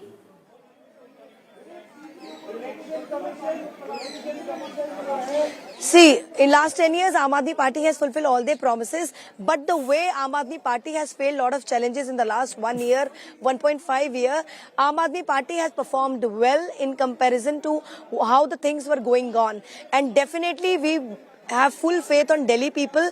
Just wait and watch situation. How has the MCD performed? How has the MCD performed in the 2 years that the Aam Aadmi Party has been leading it? Many would suggest that it is the MCD and the lack of work done by the MCD that has done the Aam Aadmi Party in today. No, in the last 15 years, MCD was ruled by Bharatiya Janata Party, and as a mayor, I have seen how the MCD situation was so worse at that time. In last 2 years, we have regularized more than 10,000 MCD employees, and also those employees who were struggling to get their salaries, and for 6 months they were not getting their salaries at that time. They used to protest outside the BJP headquarters, outside the mayor house, but now it's almost 1 year now. They are getting their salary very Let's get timely. Anil Antony from the winning side. The BJP's Anil Antony joins us. Mr. Antony, the BJP has been out of power for so long. The big question, of course, is can they now live up to the hopes of the Delhi voter? For so long, Delhi's been deprived of development. Delhi voters have voted with high expectations, and the countdown will start from now. Thank you, Rahul. Thank you for having me in the show. This is definitely a historic mandate for the Bharatiya Janata Party. This is after 27 long years that the Bharatiya Janata Party will be coming to governance in Delhi.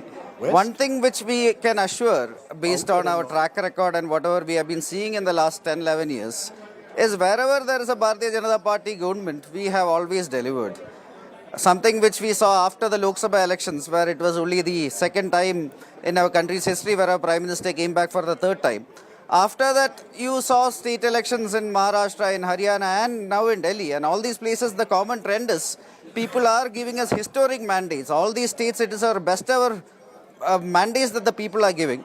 And that is because people are now saying that they would like double-engine governments. They know that for the next 5 years, just like the last 10 years on the national stage, it is going to be a very stable government that is led by our Prime Minister Narendra Modi ji. And in a situation like that, they would like the policies that we are creating from the national level be implemented Anil, you well in the mentioned state a word. levels. And this is why they are Anil, you giving us these mentioned a historic word, double mandates. engine. And that's a word that really, in a way, is now echoing once again. We saw it play out in Maharashtra. We saw it play out in Haryana. And therefore, are you saying that it is only when you have governments of the BJP at the center and the state will governments function efficiently? Is that the message you believe that you're trying to send out with this Delhi verdict? See, in Delhi itself, something which we saw was Mr. Kejriwal and the Aam Aadmi Party purposefully and trying to create scenarios where some of the policies were not given to the people. For example, the Ayushman Bharat health insurance scheme. Right now, it is the largest health insurance scheme in the world. 50 crore plus beneficiaries. Now, after the Lok Sabha elections, now we have given it free coverage to everybody over 70. But in some states like Delhi and West Bengal, the governments there, the state governments were trying to deny people the benefits that they deserve. And this is not something the people appreciate. Anshul Avijit, the difference between the Aam Aadmi Party's campaign and the Congress, if the Congress was in power in a state like Delhi versus the BJP being out of power, chances are the Congress would have collapsed. The AAP is still 44.4% vote share, the BJP 47.6%. That, frankly, is the difference. Despite their back to the wall, despite their top leadership being in jail for a large part and out of action, they've still come back with 44.4%. Do you accept that? That the AAP's ability to fight, even if they lost in the end, the AAP's ability to fight and not give up is much more than the current day's Congress ability to fight? Yeah, well, why don't you use that argument in Telangana, Rahul, where the ability of the Congress party to fight and come back to power was amply proven there. I mean, nobody gave a chance 1 year before the Telangana election. No, I don't buy that. There are contingent circumstances. Look, here all our top Delhi leadership fought the election. We ran a very aggressive, positive campaign. We hope to up our vote share as well. Yeah, the number of seats is very disappointing, I have to say. It's not all what you expect it to be. The BJP and the Aam Aadmi Party were caught in a tussle of allegations and counter-allegations. The AAP completely destroyed the civic structures in Delhi with all the safai and all that you see at the moment. So it was complete mismanagement of Delhi. Here, the BJP was stalling every kind of process and then, court cases and getting embroiled in that. So it was caught between that. We ran a very good campaign. No, but if you ran a good campaign, you moved from 4.65% to 5.7%. 1% in 5 years, that's the end result of what you're calling, Anshul, a spirited campaign. And let me just add to that of Rahul, you're saying spirited campaign. How do you run spirited campaigns unless you don't revive your organization? The same organization 6 months ago was asked to work with AAP to win a Lok Sabha election. Now you tell them you've got to fight the AAP. The AAP has misgoverned Delhi. I mean, the Congress seems to be C for confusion.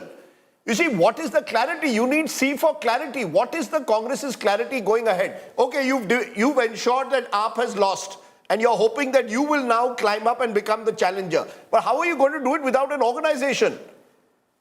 Our purpose was not to defeat AAP. The India Alliance, and I know I saw you very gleefully announce the obituary of the India Alliance. I mean, you could hardly contain yourself. I don't know why.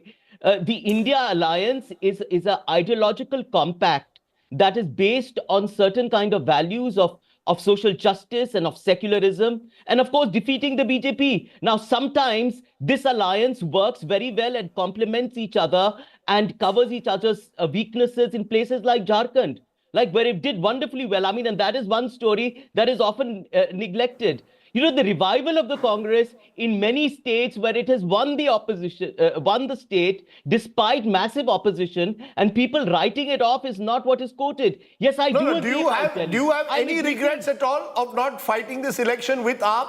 Why do you keep asking that question, Rajdeep? Because- AAP wasn't interested in fighting with them. No, 1 minute. Where AAP was not interested in fighting with them. Actually, that's incorrect. Incorrect. AAP would have given 2, 3, 4 seats to the Congress. Why should the Congress have open taken to that? fighting with them. The I'm giving you the problem is reason the I'm Congress asking didn't this. want to Let Rajdeep fight. speak. Congress people on record have said Rahul Gandhi was keen for an alliance with AAP in Haryana. That was September. Correct. We are now only in February. So 4 months ago, you were keen for an alliance with AAP in Haryana. You gave a green signal. It didn't happen. That's another matter. And you can ask the same question to AAP. You're right. Why didn't you tie up with Congress? But the Congress is the larger party. I want to ask them a very simple question. Are there any regrets? You're saying, Anshul Avjit, the India alliance is not dead.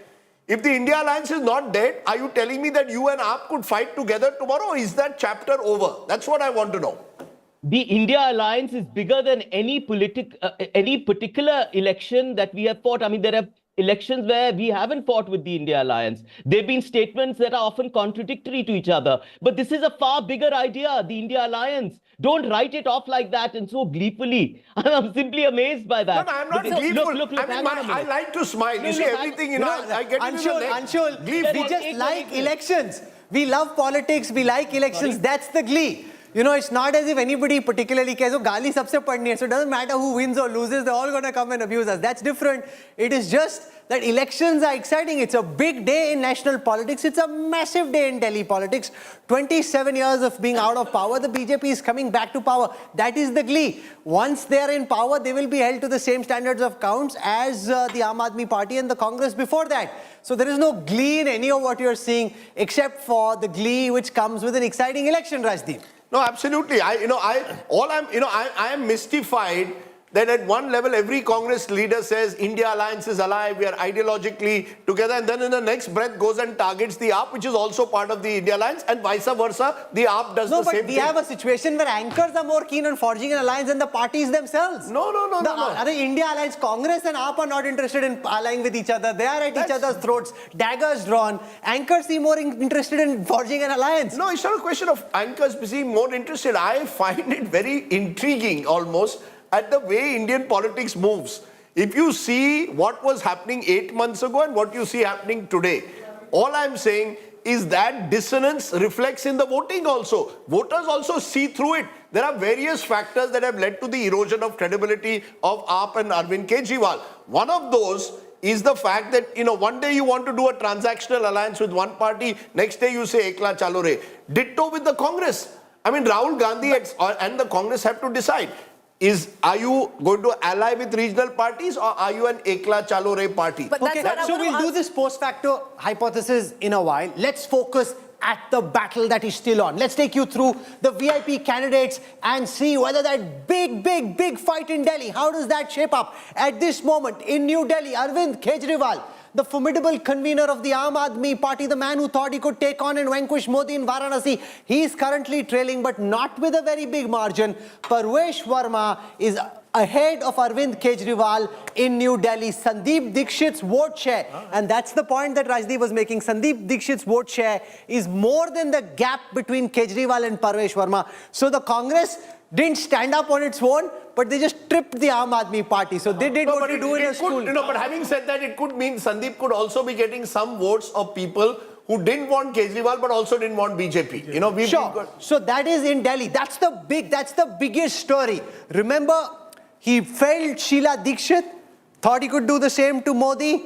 Is he being bested in his own bastion now? A lot for the man to think about. Arvind Kejriwal trailing currently in New Delhi. The other big story that's playing out at the moment, if you look at region-wise, and that's really the story of Delhi, Northwest Delhi, West Delhi and Outer Delhi. These three regions are deciding Delhi's future. In all the other regions, it's very competitive. But Northwest, West is a sweep. If you look at the numbers for West Delhi, it's a complete sweep at the moment for the BJP in West Delhi. Rajdeep, let's go through this. In Okhla now, Amanatullah Khan on an AAP ticket is currently leading. That's big relief for Okhla, for AAP and for Amanatullah Khan himself. He's currently leading in Okhla.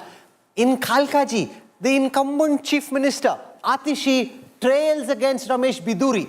In Parpalganj, Avadoja, brought in with so much fanfare, given this high prestige seat, he's currently trailing in Parpalganj.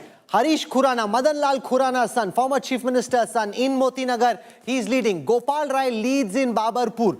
Imran Hussain in Balimaran is currently leading. Kailash Gehlot, now on a BJP ticket in Bijwasan, is leading. Kapil Mishra in Kharawal Nagar is leading. Manjinder Singh Sirsa, currently leading in Rajouri Garden. Manish Sisodia trailing. So it's not just Kejriwal. Sisodia trails, Atishi trails, how the mighty Rajdeep have fallen. All 5 leaders are trailing. Yeah, the only one who's survived at the moment is Saurabh Bhardwaj and Gopal Rai. Only because competition was not very good. Yeah, and in GK, had there been a better but candidate... let me be fair to Saurabh Bhardwaj. You can travel through GK where I live. Had a good candidate. He has a very good reputation. GK, you had Shikha Roy, who has been... He's seen as a... No, let me be fair to Saurabh Bhardwaj. A lot of the vote is coming from his personal equity that he has built and he had a in the area. But I want to ask you, Preeti, when I look at these numbers region-wise, is this what AAP feared? That outer Delhi, northwest Delhi and west Delhi, these are areas, some of them bordering neighboring states, there's a large Jat and Gujar population in some of those areas. That's where the biggest hit is being taken by AAP. Did AAP factor that in, that this is where that turnaround could take place? Well, I'm glad that I can speak again, firstly. Secondly, yes, they were expecting the outer areas. The Aam Aadmi Party was expecting that they're going to lose heavily in the outer areas. I don't think they saw that kind of a rout in West Delhi. West Delhi, they swept last time around. So if you actually look at that... What could have changed? It's the middle class, Rajdeep. I really do think it's the middle class that has come and taken it away from the Aam Aadmi Party. They factored it in, but they didn't think it's going to come out so strongly. Because I do remember after the budget was announced, they went into a little bit of a recalibration. There are 3 surveys that the Aam Aadmi Party was doing. And I would reckon all of us... We've got Anna Hazare speaking at this moment. The political protege is trailing. Anna Hazare is speaking. Let's listen to him. मैं पहले से बता रहे हैं आचार को शुद्ध रखो विचार को शुद्ध रखो वो उनके दिमाग में नहीं रहा और उसके कारण आज वो इलेक्शन में हार गए कम वोटिंग है।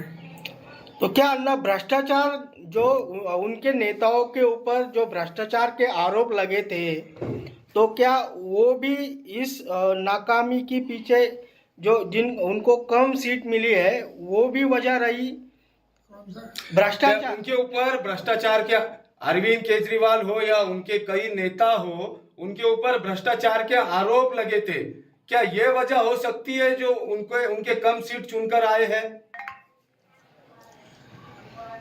राजनीति में आरोप प्रत्यारोप होते रहते हैं, लेकिन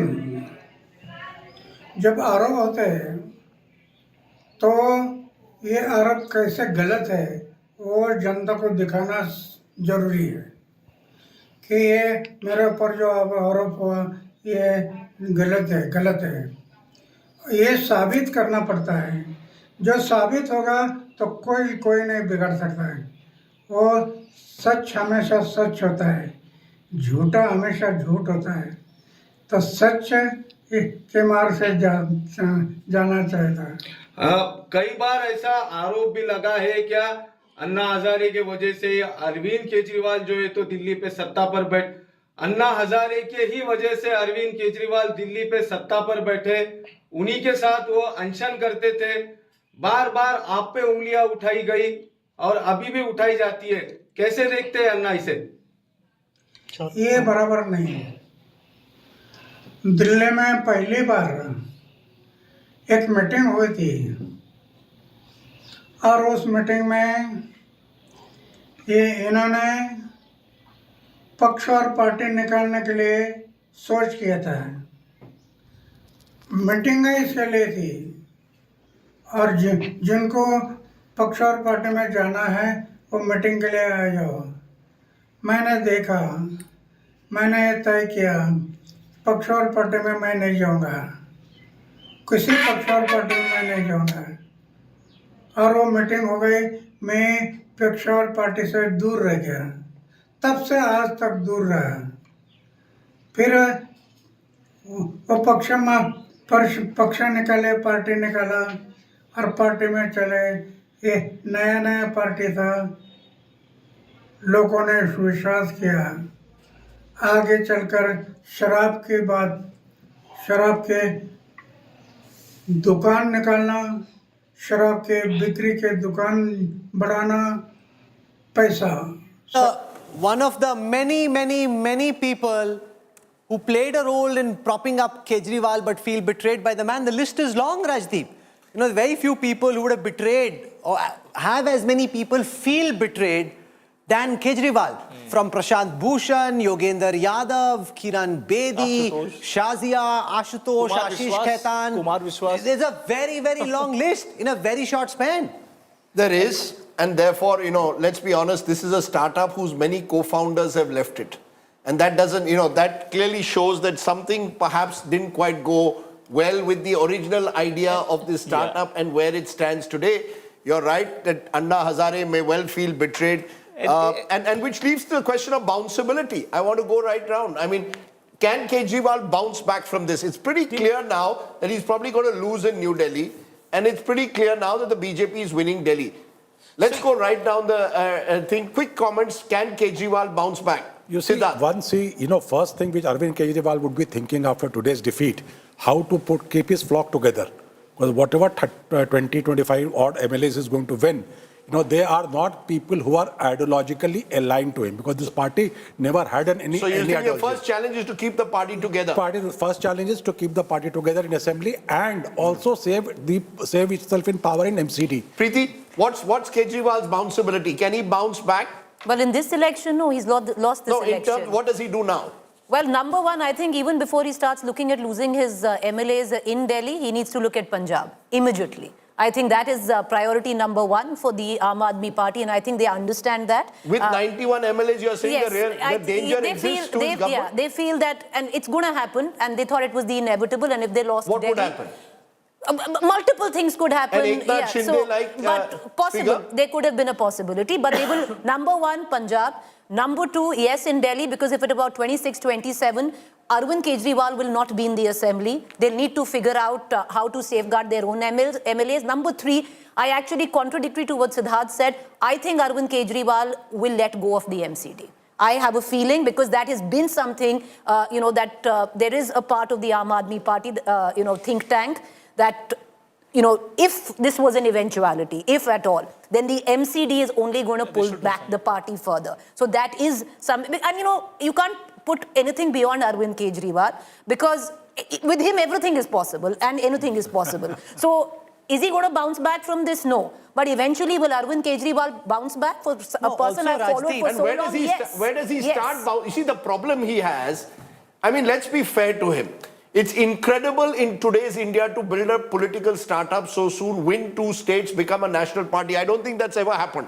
A party which has been set up in the manner that it is. You could argue Telugu, there's some one state. No, but it has been the fastest growing. So my point is, where do you start the bounce back? Because, you need a base. I have a feeling he's also going to start. I feel he's going to Punjab, and I think he's going to start setting up base in Gujarat. No, but there's a very big difference.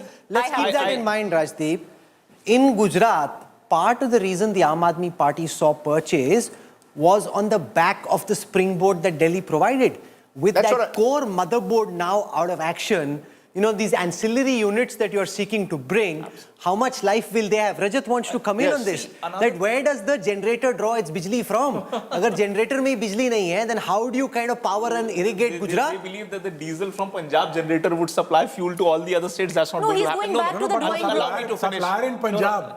How dependable is the supplier in Punjab? This is the problem. I think now if today Kejriwal goes and starts meddling in Punjab's affair, he's going to do further damage.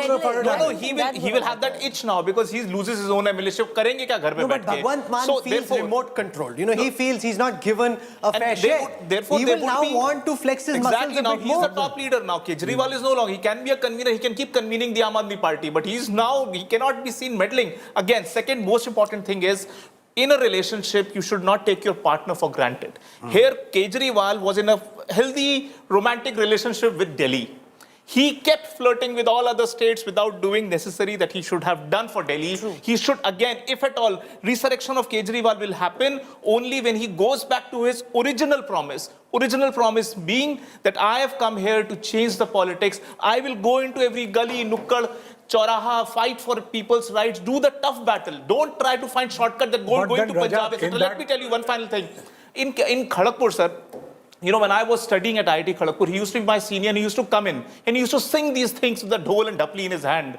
Even in Kharagpur, still had a Hawaii chappal in his feet and he used to go around. And we, you know, we were young and we used to think like IITs will go out and work in corporates and all. Seeing this man, it was an alternate reality for us. Very hard to understand. So you were inspired by Kejriwal in college? So we were all Kharagpur, all of us helped him reach to a level where he is today. So you're feeling betrayed like Anna Hazare. A lot of people, lot of youngsters who want to enter into politics, everywhere the question mark has been put because of failure of Kejriwal model. Largely, he has scuttled the hopes of several young people who want to make a difference. People will think they are cut out of the same cloth. They will become the same. Away from Kejriwal. Can I just say on Kejriwal, writing somebody's political obituary is the easiest thing to do. He is a street fighter. I did not say obituary. I'm not saying that you're saying that. I'm just generally saying that anybody who thinks that this is the end of the Kejriwal saga, it probably isn't. He'll find some way of resurrecting. No, but that is his core character. He actually can hit the streets. He has been living in streets in Mangolpuri and all. He used to just walk without any cameras around him. That was the original Kejriwal. That was the perception. Yashwant Deshmukh can also come in. GVL Narasimha Rao could be the case. GVL Narasimha Rao, the BJP now at 46. It came down to 40. It seemed as if, well, you're winning, but not that big. But 24 versus 46, party time for the BJP in Delhi. Yes, Rahul, I think after, you see, you have to see this election results or election trends in comparison to our performance in the past 10 years in Delhi Assembly polls.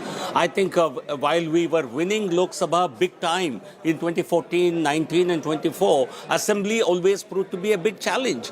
But today, the victory after 25 years in Delhi certainly is a huge morale booster for the BJP. Whatever be the margin of victory, our victory is a big victory for us because we have increased our vote share nearly 20 percentage points compared to last elections, and that's a huge jump. Yashwant Deshmukh was saying that there is a big class divide, that poor people haven't voted for you, that only the rich and the middle class have voted.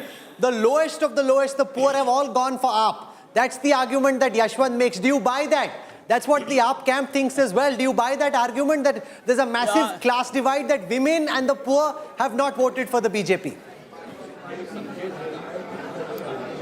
Rahul, BJP has been subject to this analysis. We are an urban party, we are an upper caste party, we are only a male-dominant party, but we have over time proved all these hypotheses wrong. And Delhi also, even if some sections have voted less for us compared to other sections, we will ensure in power we will have maximum gains across all sections. BJP, you have seen Delhi, Haryana, Maharashtra, states we have retained after 10 years. And here you have Aam Aadmi Party which succumbs to the BJP's onslaught after 2 terms. We have seen that happen with every other party. KCR in Telangana. BJP is the only party which has that stamina to not only remain in power but win elections one after the other by fulfilling promises to the people. Aam Aadmi Party's loss in Delhi, let me give you one insight, one food for thought. You see, loss of Delhi, Rahul, loss of Delhi for Aam Aadmi Party is not such a big threat. GVL, the fact is that... Yeah, see, you were describing, you see, I've seen many politicians, I see a lot of crosstalk, if I may be allowed just 30 seconds. A lot of political leaders have really suffered in political defeats, but have bounced back. But for Kejriwal, it will not be possible, mark my words, because he has just not lost an election. He has lost his promise. He has lost his image. He has lost his entire foundations of his promise. He's just stay with us, GVL. Bhojpuri superstar Ravi Kishan, Member of Parliament, joins us. We had Manoj Tiwari sing a beautiful song for us. And I want to talk about politics, but I'm also wondering, आप क्या गुनगुना रहे हो किशन साहब? क्या गाना है आपकी जुबान पर? कौन से वो शब्द हैं आपके होठों पर जो आप दर्शकों को बताना चाहते हैं? Nothing, Rahulji. I'm very happy that Purvanchalia, all my people, my community, our community has voted for Pradhan Mantri Modi ji, believed in him.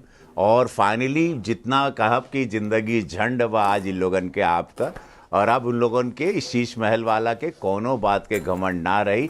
तो this is what I want to say. Very very happy with the result. Finally capital रहेगा राहुल जी. And जो नर्क हमने 56 constituency में travel किया, सारी झुग्गी झोपड़ियों में, हर क्लस्टर में, हर पूर्वांचलियों के पास आई वेंट. पार्टी ने जहाँ जहाँ भेजा और यही एक आवाज़ थी. जैसी उनकी ज़िंदगी थी बहुत बदतर थी, उससे आज आज़ादी मिलेगी. थैंक गॉड जो रुझान बहुत अद्भुत आ रहे हैं, यही रुझान आगे और बने. Which I am expecting we might touch 50. तो मुझे वो लग रहा है कि एक अच्छी जिंदगी की ओर ये कैपिटल जाएगा, ये राजधानी जाएगी. 27 साल बाद मोदी की guarantee because Ravi Kishan ji, they backed the Aam Aadmi Party in the last couple of elections. Why do you think voters from the eastern parts of India, northeast India, the eastern parts of North India switched this time to the Bharatiya Janata Party? Because they've been betrayed, they've been cheated, fraudster हुआ है उनके साथ.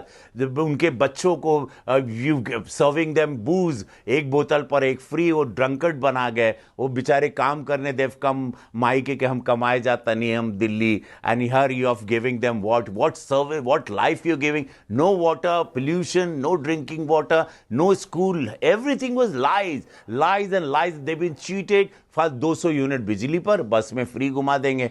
तो ladies, this two thing, they poor people because they're very innocent community and they got carried away. And finally जब हम लोग पहुंचे, उनको बताया कि कौन सी नर्क की जिंदगी में जी रहे हो ये 200 यूनिट के चक्कर में और एक बस के. At least you know wake up guys, otherwise all your life will be finished. आप बार बार कह रहे हैं, आप झुग्गी झोपड़ी गए, लोगों से, पूर्वांचलियों से बात की. You said this was you went where the party called you. We just want to understand, is it true that a lot of your MPs, MLAs from Bihar, from UP were given specific areas to target? और ये कब से हो रहा था? पिछले 1 महीने से, 3 महीने से, 3 हफ्तों से? No, this is very long. See, Pradhan Prime Minister Modi ji and Bhajpa Sangathan plans very, very early. मतलब yesterday only you could see that Prime Minister met all the NDA Gadbandhan for Bihar, and वो भाजपा 12 महीना काम करती. We worked 12 months. This been ये तो चल ही रहा था. 5 साल से we were planning कि दिल्ली का next election. I started last month and I went very crazy 15 days back and 5 सभाएं 6 सभाएं दिन में करता था. मैं रात तक आता था और मैं 250-300 kilometers I used to travel every day by road. When Delhi traffic and reaching there and reaching inside where no one can reach, वहां तक जाता था and talk to them, have conversation and then come back and then travel. ऐसे रोज करता था. ये बहुत serious हो रहा है रवि किशन जी. अगर अरविंद केजरीवाल अभी आपको देख रहे हैं तो अपने भोजपुरी अंदाज में कुछ बताइए कि क्या डायलॉग होगा. बहुत सीरियस हो रहा है राहुल जी. तकरार छिड़ल बा तो तकरार चली, यही चला. दिस और words, you know, you should take out all this clips of my, आपके पास चैनल पे है, जब मैं ट्रैवल करता था. कौन तकरार छिड़ल बा तो तकरार चली, भरपूर जवानी में तलवार चली. केजरीवाल जी, ये महफिल का मजा हम तरीका से ले, कहीं यहाँ मर्जी महादेव के चली. So this is what is Shiva's blessing. What you can see is all Lord Shiva's blessing and Modi's guarantee. You see, I think it's interesting how the BJP has the firepower. See, when I have so many MPs, MLAs, all of whom can target specific areas. Bhupender Yadav was targeting areas with a large Yadav population. You've got those going into... You see, the BJP is a machine. That's the point. You know, I think today is proving, no, and it's a machine. The BJP has been a machine even before, despite that they couldn't win in Delhi. No. Look at कितने जोर से वो ठा के ला के हंस रहे. They haven't had an opportunity to laugh like this in Delhi in a long time. Machine तो 2015 में भी थी, machine तो 2020 में भी थी. Rahul works so hard in Delhi, so hard that they will at least make an example, a shining example of what BJP can do to the national capital. Yeah, वो करना पड़ेगा. Ravi Kishan ji, Rajat Reddy has an important point. This is an opportunity for the BJP to show what they can do to Delhi. If you can turn around Delhi in the next 5 years, then the voters will say thank you. For the entire country. आप लोगों ने जो MCD में किया was not a role model. MCD was terribly run, whether now or earlier. You didn't make much of a difference. अभी मौका दिया है वोटर ने आपको एक बार फिर से. But now to after 27 years, and definitely Prime Minister Modi ji par pura vishwas everybody has, everybody, entire country, and he knows, they know, and unka bhi ghar yahi hai. Definitely किस तरह 27 साल बाद BJP आए, they are never going to, I am telling you on bang on कहता हूँ, BJP अब ये मौका नहीं छोड़ेगी, पूरी ताकत झोंक के इस कैपिटल को कैपिटल कैसे होना चाहिए वो बताएगी देश को. Okay, you know, it's interesting. Core Purvanchal seat of Babarpur, Gopal Rai is leading by 25,000 votes. But it was the safest seat. He's a big seat. But can we say thank you? Tell us 1 minute about Gopal Rai, Preeti, because... Can we just say thank you to Ravi Kishan? Ravi Kishan ji, thank you very much. मुझे लग रहा है कि आपका शारीरिक wait थोड़ा कम हो गया between the last time I saw you on a boat in Gorakhpur. आप बहुत ज्यादा कैंपेनिंग कर रहे हैं, आपका शारीरिक वजन बढ़ रहा है, शारीरिक वजन घट रहा है. अरे बहुत जोर से हंस रहे हैं भाई. And even Milkipur, Milkipur, you should see Milkipur result. Yeah, but Milkipur, sir, the allegation which is being made both in Milkipur and Delhi, Milkipur allegations of serious allegations of voter suppression have been made by the Samajwadi Party, and Akhilesh has been making this for a while. In Delhi also the allegation is that there was no level playing field. आप बराबर की लड़ाई नहीं कर रहे थे, BJP के पास पूरी सरकारी यंत्रणा थी. 6 months back. 6 months back, the same Chunav Ayog was on mountain, Himalaya पे था. आज वो मर गया. See, this is what, when you lose, when you win a Lok Sabha 42 seat, when you win in UP, that time this Chunav Ayog and everything was perfectly all flowery, all beautiful, la type, and suddenly the minute you come to know, you're losing it, and then you start blaming. This is a very immature way of running politics, and kind of the legendary netas talking all this. I feel very, as an actor, as a new learning politician, I feel very sad. When you win, it's all beautiful, and when you're losing it, you start blaming straight away, you know. This is very sad. Look at this. Ayodhya में जब जीते थे, वो अवैध जो जीते थे अवधेश प्रसाद, उनको ट्रॉफी की तरह राहुल जी और अखिलेश यादव जी लेके पार्लियामेंट में ट्रॉफी की तरह घूमते थे. And today, look at the result. Okay. Thank you so much, Rahul ji. बहुत शुक्रिया. Thank you very much for joining us, regaling us with your laughter. And Rajdeep, this laugh, I mean, it's almost as if it's been suppressed for 2 decades, that laughter now coming out. You know, Jo Jeeta wo Sikandar, but I just want to understand from you, Preeti, I see all the AAP leaders, even Saurabh Bhardwaj now, is trailing in Greater Kailash. The only AAP senior leader at the moment leading is Gopal Rai from Babarpur. Satyendra Jain, Somnath Bharti, Atishi, Manish Sisodia is also leading now. Yeah, interestingly in Jangpura, but it's going up back and forth. Yeah, it's back and forth. Does Manish Sisodia now become possibly the leader of the opposition if he wins, or Gopal Rai? And we come back to the question, where does Arvind Kejriwal start? The next round of elections are Bihar, Tamil Nadu, Assam, Bengal and Kerala, none of which where the AAP has a big stake. Then you have Punjab 2 years from now. Does he start rebuilding from that Punjab election, or does he start rebuilding from Delhi? Well, number one, you know, you spoke about Gopal Rai. Well, there are a couple of senior leaders who are leading right now. Jarnail Singh, I would think, and Gopal Rai are two big leaders that are leading. If, of course, Gopal Rai wins, you can see him as the leader in the assembly. And I think he's going to take the charge. But where does Arvind Kejriwal go from here, Rajdeep? I don't see him fighting an election anytime soon. I think Arvind Kejriwal has understood he's already gone back to the drawing board. And if there is somebody who can resurrect himself, I would think he's... How does he do it? That's I think he's going to... Where does he do it? I feel, number one, I think he's going to take a big call on MCD. He's going to make a big call on that, this way or that way. I think MCD is something which the party has understood, has only... You know, in hindsight, the Aam Aadmi Party would have hoped that they had lost the MCD election. So, number one, will he go all in to try and resurrect the MCD and try and make it function better, or does he give it up? So that's the question number one that will go. Yeah, but I want to understand from you, Preeti, that is a Delhi call. At the end of the day, Arvind Kejriwal saw himself as a national leader. Whether he was not, or how does he now resurrect himself as a national leader? Well, I do see that there is, on the larger India alliance, which already started before the Delhi elections, you will see now a coterie emerging of the regional parties. Right. You will see an Arvind Kejriwal, you will see a Mamta Banerjee, you will see a Samajwadi Party banding together. Now, what will, now where this goes, one can very well imagine, because it does isolate the Congress somewhere, number one. Number two, I don't see him fighting any election in the near future. I feel he's going to go all in for Gujarat. And I feel... All in for Gujarat. He's going to try to go all in for Gujarat. it's not... Because in Delhi, of course, what do you do? For 5 years, you are where you are in Delhi. You will lose, if there's 25 on the board, you will lose at least 10 of these over the next few years, if not months. So you will lose a lot of these MLAs. How strong can you keep Delhi going? I don't think right now. It's not his, how does he overcome the political setbacks? It's bigger question. I've been underlining this thing. How does he get his credibility back? Now, what does he do to win that? That's a much He's more going to take to serious the streets question. again. That's what I'm saying. So he cannot go to Gujarat. I'll give you an If he example. goes to Gujarat, I'll give you an example. If there was a chance that Aam Aadmi Party would have won this election, it was very clear within the Aam Aadmi Party that they were not going back to the proverbial Sheesh Mahal.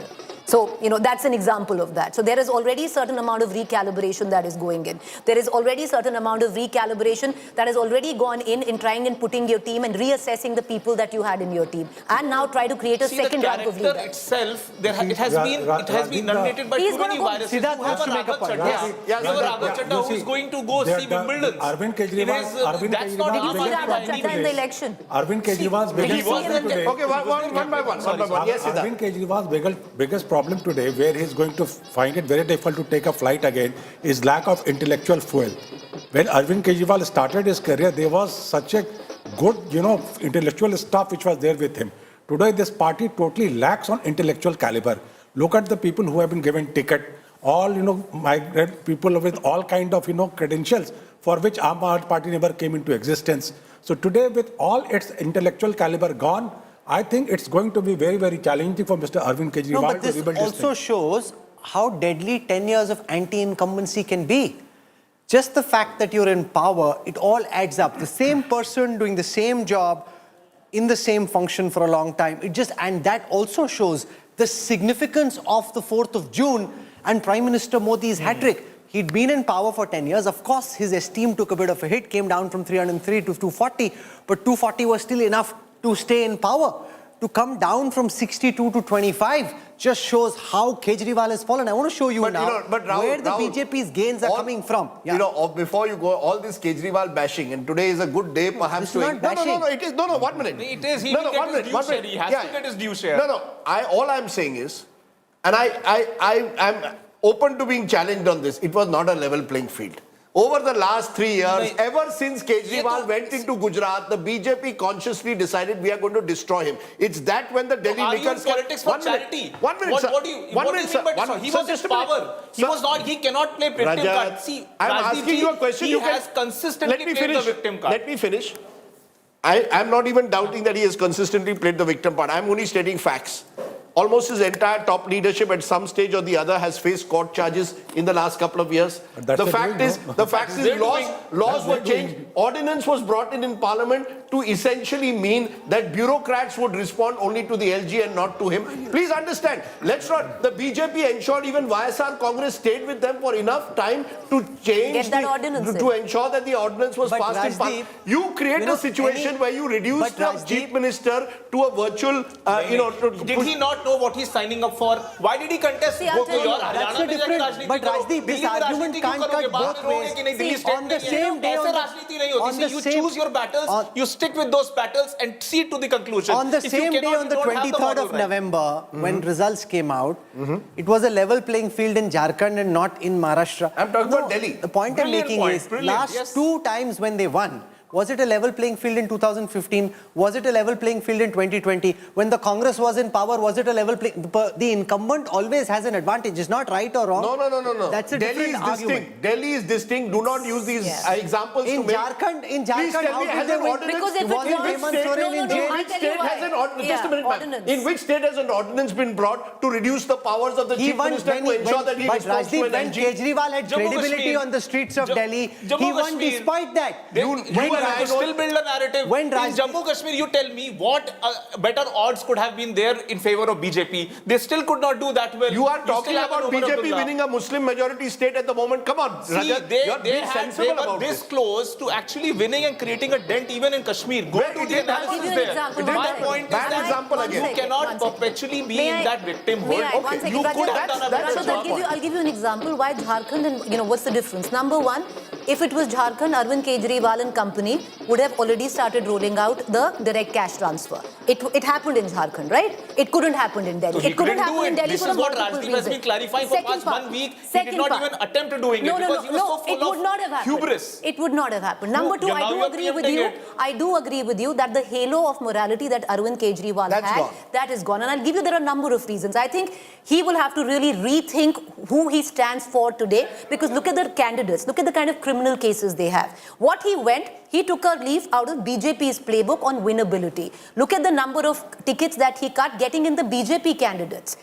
It's never happened in the history of the Aam Aadmi on the Party. flip side- But he needs to understand he cannot be the BJP or the Congress. He was On that Arvind game Kejriwal. practice. He needs to come back to what his core values are, and I don't put it away from No, him. also he but has on the to flip right side- now, on the flip Rajdeep, side- explain to the Anti-Corruption Bureau who were the 16 MLAs who were getting calls. On the flip because side, you've leveled the charge. forget that. On the flip side, just as I believe that there was no level playing field, I believe Arvind Kejriwal made one or two major mistakes. One of those mistakes, of course, and the BJP capitalized on it effectively in this campaign, was this so-called Sheesh Mahal, as they call it. True. That, to The my moment mind, Kejriwal that was would the have stepped moment. into that jacuzzi, That was the one moment- small step of a man, a giant, complete disaster for Aam Aadmi Party. That He was should the not moment. have entered into that You see, jacuzzi the at all. BJP was not able. You said, why did this happen in 2015 and 20? 2015 and 20, Arvind Kejriwal retained a certain moral aura as a politician with a difference. No, so That if is your what moral sustained goes it. down, if your the moral moment authority goes down, don't blame level playing field. No, You no, won they're despite it not being a level playing Sir, field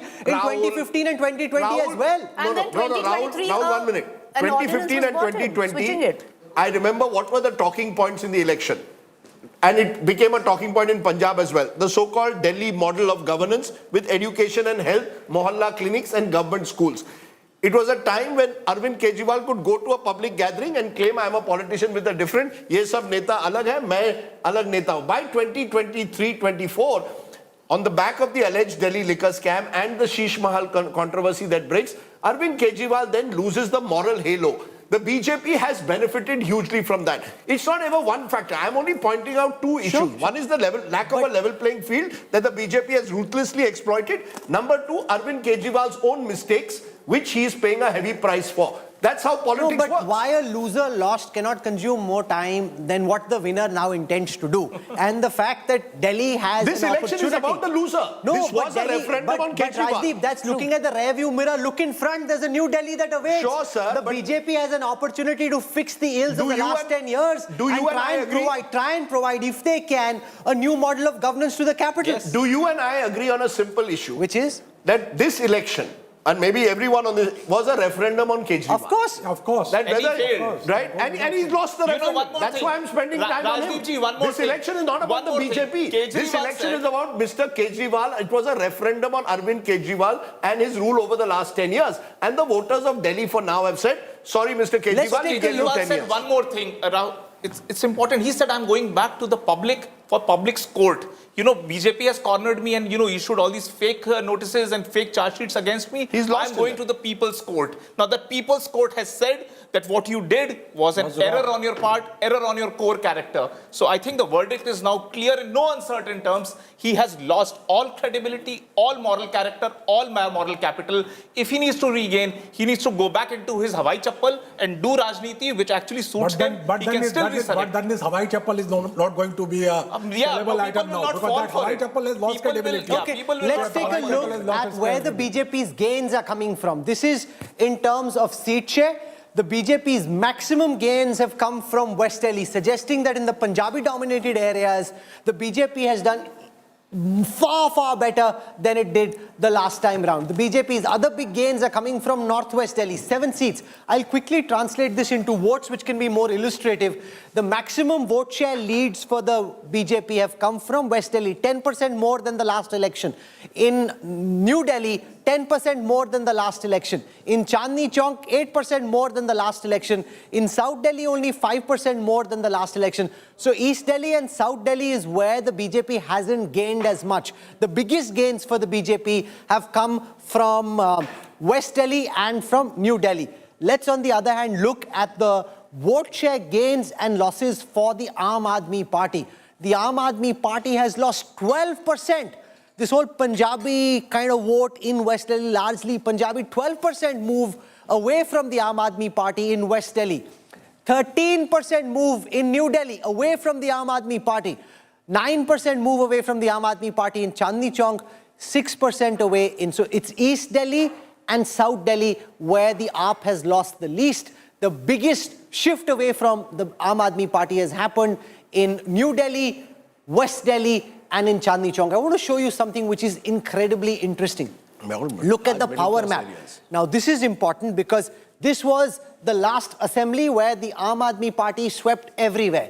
Now, if you see, in New Delhi and in East Delhi, it hasn't done that badly. Elsewhere, it's saffron. So the BJP, where it has won, and I think, just take this map on the screen so our viewers can spend some time trying to see it.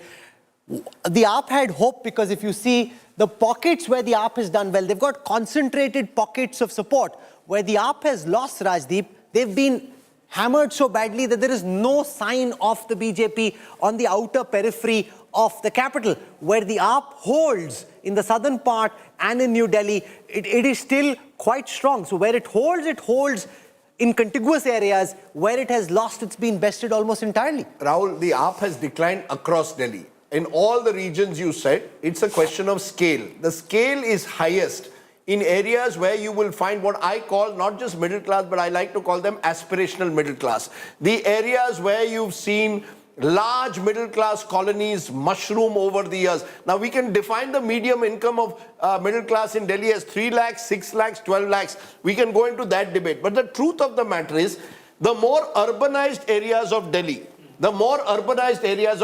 have chosen to reject AAP more strongly than the slightly more semi-urban, semi-rural. The more urbanized areas have rejected him wholesale. The areas... But कैसे आप map देख के बोलो ना? But map देख के तो बोलो.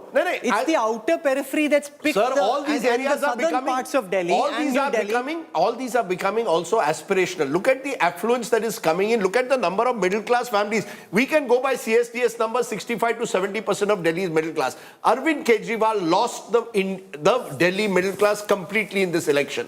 That is a fact. Now, you can say chipped away at income groups. Of course that will happen. But the real loss for Arvind, the middle class hero, how did Arvind Kejriwal come to power, Rahul? Before 2015, he came to power as a middle class hero, anti-establishment. Later, he made, transformed himself into a pro-poor image. मैं आपको free power दूंगा, बाकी दूंगा. That part, a large part of it has stayed with him. Otherwise, you would not get even 24 seats. He would have been wiped out completely. But 24 is very different from 30 plus. Earlier, they came to 30 plus. They've slipped and the BJP has gone up to 46. I'm going by vote share out. No, and also look at seats where the margin is less than 500. There are only 4 such seats. This election very quickly formalizing and stabilizing. The AAP at the most, if at all, can go from 24 now to 26. Rahul, the BJP at most can go up to 48. Rahul, don't look at seats. No, I know. I can look at votes as well. Look at vote share. It's 44% to AAP, 49% to BJP. That's a 5% difference. At 44%, while it may be a big, it will translate into a number of seats, 44% is a substantial number of votes. But also means that from last election... इस बार 44 आए, 10% हट गया. Obviously, your base is so high. 10% उड़ गई आपकी vote share. Substantial तो होगा ही. और लोकसभा चुनाव You asked me where is the vote come. My limited point I will keep making is he has lost the middle class vote of Delhi overwhelmingly. Everything else has been chipped away. But the real vote, the real damage to Arvind Kejriwal is someone who came to power as a middle class hero has lost the Indian middle has lost Delhi's middle class. Why do you think, Rajdeep ji, why was he not listening to or reading the writing on the wall? It was so evident. He was making mistakes after mistakes. Everything that he, didn't want to stand for, he kept repeating those mistakes. He was in the political office. In the last 12 months, even in jail. Who could have been more He has shameless to be in jail and be a chief minister? He flouted every single thing that he was standing now, for. Now you're pointing out to one of the big mistakes. He should have given up at the moment he went to jail. He could have given up. You can go into all of that, Rajdeep, and we can these are discuss that in exactly another. the mistakes. I'll just tell you, Rajat, exactly a week ago you were on my show, right? You yourself admit the turnaround happened in the last 1 week. Fair enough. You multiple times. See, BJP wanted a positive narrative. Just allow me to complete. Most sophologists have come and confirmed that the turnaround has happened in the last 1 week. So before that, everything was seemingly fine, right? No, not at all. See, let me counter. You asked me a question. Let me counter. So, Aam Aadmi Party is starting with 62 seats. Okay, they had to climb down. They climbed down because of Sheesh Mahal and the halo completely eroding. Okay, they climbed down to a level where there was a stiff competition, and then BJP wanted some positive agenda to go to the people. They've not been in power. They don't have the leaders. They don't have the bench strength within Delhi itself. To what Preeti they had said, to do something. That last 7 days, 8 days, in last 7, 8 days, one, the budget was announced, 12 lakh rupees tax rebate, and two, Amit Shah going out and saying that unauthorized colonies will give you property rights. That means if that means the people. But again, reiterating it in an election rally, कि अगर आप हमें जिताएंगे तो आपको हम property rights देंगे. And I feel Yamuna issue backfired. नहीं जीतेंगे तो property rights नहीं मिलेंगे. Am I right in saying when I list the mistakes, since we are looking at, the mistakes that Kejriwal made, he was jailed in March last year. One view could have been, I'm resigning as chief minister till I prove myself in a court of law. That I don't want to wait for 6 months before I took that decision. Was that a mistake? We will have to look at that. Sheesh Mahal and the way the BJP played it up, saying, look at the lifestyle of Arvind Kejriwal, a mistake. Possibly at the end of the day, therefore, Arvind Kejriwal found, I repeat, I think this election has been a referendum on Mr. Kejriwal 5 years after 2020, where he was seen as an anti-corruption crusader. Today, Arvind Kejriwal is seen by many of those who supported him, yaar, unme aur unme kitna farak hai. And I think that is the vote that you are seeing reflecting in this election. Can I be honest? I think the biggest drawback for Arvind Kejriwal, or the mistake or something that has pulled him down more than the corruption charges and the liquor scam allegations, are the moral corruption, is how people have seen. The Sheesh Mahal. The Sheesh Mahal, you can call it the toilet seat or the 10 lakh pardas or the jacuzzi. or the jacuzzi or whatever, whatever that you might make it. So that has also added, especially where the middle class is concerned. But there were a lot of factors. The 8th Pay Commission, Rajdeep, a lot of people came government employees, especially New Delhi constituency, who when I was speaking to them, a lot of them did say that the 8th Pay Commission is coming now. It will come either way. But you give the credit to the incumbent, which is the central government. Let's take a look at how the different seats in Delhi have performed. So I'm just trying to explain what I'm about to show you, and then we'll show the data. Now there are 12 reserved seats, Dalit reserved seats, but according to our data, there are 23 seats where the Dalits are in significant percentage on that seat, in a position to be able to influence the seat. On those 23 seats, the Aam Aadmi Party leads in only 12, down 10 from the last time. The BJP leads in 11, up 10 from the last time. So on Dalit-dominated seats, it is even Stevens, 11 versus 12, AAP versus BJP. This is Dalit-dominated seats. On the upper caste-dominated seats, there are 42 such seats. The BJP has a massive lead. 42 such seats, 30 for the BJP, 12 for the Aam Aadmi Party, a significant lead. AAP here is down 24 seats. These are the upper caste-dominated seats. This data is very illustrative because it actually gives you a sense of what happened. On the 16 Punjabi-dominated seats, and this will send shockwaves in Chandigarh and through Punjab as much as it is on the Punjabi-dominated seats, because remember, the Punjabi vote matters to AAP, not just in Delhi, they're in government in Punjab as well.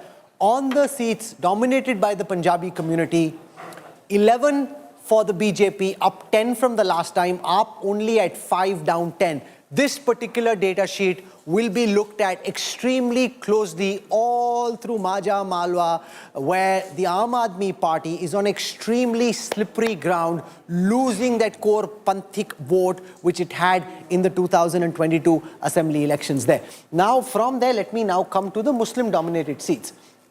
In the 11 Muslim-dominated seats, the AAP leads on 7, the BJP leads on 4. Now, for the BJP in Gandhinagar, Kharawalagar, Mustafabad and Simapur, they're leading on these seats, which is significant because these are supposed to be Muslim. So this whole aspect of fragmentation of a part of the Muslim vote, sees the AAP lead BJP had only- won 2 of these seats last time, also 3 of these, 3 of Correct, these but I'm 4 saying- seats last time. Rajdeep, that's the point I've been trying to make for a while, that it's the chipping effect. You're not going to pull something away completely. You need to chip at your adversary vote share, consolidate your own, which is what the BJP has done. They didn't let them consolidate their vote share. Usko todo, apna jodo. That's how the BJP has built this vote share. No. If, for example, in SCC, it's Yeah. out of the 12, I think 8 or 9 have been won by the Aam Aadmi Party. So the Aam Aadmi Party is holding out the Holding on to reserve its seats. reserved seats. You showed just now a graphic about upper caste. Correct. Just look at the big margin in the upper caste. 30 is playing, I think, 11. It's a virtual sweep for the BJP. Upper caste, OBCs, aspirational middle class is the one which has deserted Arvind Kejriwal en masse. The rest you can call chipping away. But you don't win this election by chipping away. You really win big when you consolidate your vote, which the other person had. Arvind Kejriwal won these 2 big victories with a genuine cross-caste grouping. He has now found that the middle class has deserted never him. had the upper caste vote in Delhi in any case, which is why the BJP started with 38. 39. So you start with 38 Yes. and then you add whatever you can. Fair enough. And you chip on the AAP vote share. That's how you bring them down. And the rest of the damage. So what you're saying, upper caste is the upper caste. Most viewers of India today were never on AAP side. No, my limited point That's is the when I- broad, Delhi that's the is broad also has outlook. an anomaly Here that are the OBC data. 50 OBC dominated seats, BJP leading on 34 on them, Aam Aadmi Party on 16, AAP down 16. And remember, Rajdeep, here is a clear transfer. Look at how many AAP is down by. AAP is down by 29, BJP is up by 29. It shows all the hype that we were seeing in this studio and elsewhere about the role of the Congress. The Congress is a fringe player. Last time it's a fringe player this time. It's a direct transfer from AAP to BJP. It is a direct transfer with one again caveat. Please appreciate the BJP in Delhi swept the Lok Sabha elections 9 months ago with more than 50% of the vote. So the BJP is already, the only difference was in Delhi people would say Kejriwal Delhi ke liye, Modi ji center ke liye. This time they have decided, humko Modi wahi chahiye. It's not that these are not BJP voters. These are BJP voters. But Rajdeep, Yes. 46%, Delhi is one of those few city-states which has the maximum number of upper castes. So Delhi has 46% of upper castes. Where you talk about the middle class, 46%. 46%, one of the highest in the country, Delhi has. Now, the second part that we talk about, the proverbial middle class, now again, we'll say it's not a monolithic, but it's astounding. Delhi has 66% of Delhi is the middle class. Now, you can break it out into lower income groups or higher income groups, but 66% is the middle class. And a lot of that had voted for the Aam Aadmi Party in 2020. And we've got to understand it's moved away. So yes, he's been able to keep hold. If you look at the 12 reserved seats, Aam Aadmi Party is still leading in 8 with this abysmal figure. 8 are coming in Correct from me the if I'm reserved wrong, seats. Preeti. I was told 24%. These figures again vary. 24% of Delhi lives in Jhuggi Jhopdi clusters. Yes. So right? we've got Anna Hazare joining us. Anna Hazare joins us live. Anna ji, namaste, welcome. आपने इतना role play किया अरविंद केजरीवाल के India against corruption campaign, मतलब आपका campaign था, उन्होंने बाद में हाईजैक कर लिया, it's a different matter, but आपका शुरू में कैंपेन था. आज जब बीजेपी जीत रही है, अरविंद केजरीवाल और आम आदमी पार्टी इस तरह से हार रहे हैं, आप इस नतीजे को अन्ना हजारे साहब कैसे देख रहे हैं? अन्ना जी. हाँ जी, दिल्ली के नतीजे को आप कैसे देखते हैं? नतीजे को जब देखता हूँ, आज तक तो मैं केजरीवाल जब रायगंज में आता था, मेरे रूम में बैठा था, मैं जो बताता सुनता था, लेकिन आज जब उन्होंने शराब के बारे में सोचा, शराब की दुकान खोलने के बारे में सोचा, तो दिल से उतर गया. इसके कारण मैं उससे दूर हो गया. जिस दिन वो पक्ष और पार्टी निकालने का मीटिंग बुलाया, मैं वो मीटिंग में गया दिल्ली. ऐसे मैं दूर हो गया. आज तक दूर रहा, कभी बात नहीं किया. आपको लगता है ये बताइए अन्ना जी, अगर आप आज अरविंद केजरीवाल को कोई सलाह देते, अगर आज आप अरविंद केजरीवाल को कोई सलाह देते तो क्या सलाह देंगे, क्या एडवाइस देंगे उनको? शुरू में मैं सलाह देते रह गया, समझाया, सिखाया, लेकिन समझाने से परे चला गया, तब मैं साथ छोड़ दिया। आज फिर से कभी बात नहीं किया। आपने इतने सालों में कभी बात नहीं की, पिछले 8-10 साल में कभी अरविंद से बात नहीं की? अभी जिस दिन पक्ष और पार्टी निकाला तब से मैं बात नहीं किया। तो अन्ना जी, आज जब अरविंद केजरीवाल दिल्ली हारते हुए दिख रहे हैं तो आपकी इस पे क्या टिप्पणी है? नहीं, अभी तो मैं बताने से परे गया, अभी कोई बता नहीं सकता। रजत आपसे पूछने जाते हैं। रजत, गो अहेड। अन्ना जी नमस्ते। मैं आपसे ये पूछना चाहता हूं कि युवाओं को आपका क्या संदेश है, जो युवा आज भी राजनीति में आना चाहते हैं? क्या आपको लगता है कि युवाओं को अब राजनीति में नहीं आना चाहिए केजरीवाल का एक्सपेरिमेंट फेल होने के बाद? नहीं, युवा शक्ति हमारी राष्ट्र शक्ति है। ये युवा शक्ति जाग जाए तो कल का भविष्य, उज्जवल भविष्य दूर नहीं, समाज और देश का युवक ही इस देश को बनाएगा, इस पर मेरा विश्वास है। उसका कारण, मैं एक 17 साल का युवक था। मैंने जीवन में तय किया कि जब तक मैं जीऊंगा मेरा गांव, मेरा समाज और मेरे देश की सेवा करूंगा, और जिस दिन मैं मरूंगा उस टाइम पर गांव, समाज और देश की सेवा करते करते मरूंगा। ये मैंने व्रत लिया, आज तक मैं वो व्रत का पालन करते आए हैं। ओके, फिर से मैं अंदर गया नहीं पक्ष और पार्टी का। We'll leave it there. You know, many such broken dreams of working together as Kejriwal forged his own blazing political path that meets resistance today from the voters of Delhi. Anna Hazare Saab, for joining us, thank you very much. Appreciate you taking out time. 24 versus 46. It seemed as if it was tied. 24 versus 46 is not tied. It's a very comprehensive defeat of the Aam Aadmi Party at the hands of a marching BJP. It is a comprehensive victory for the BJP. Anything over 40, frankly, is a victory when you have only 70 seats on offer.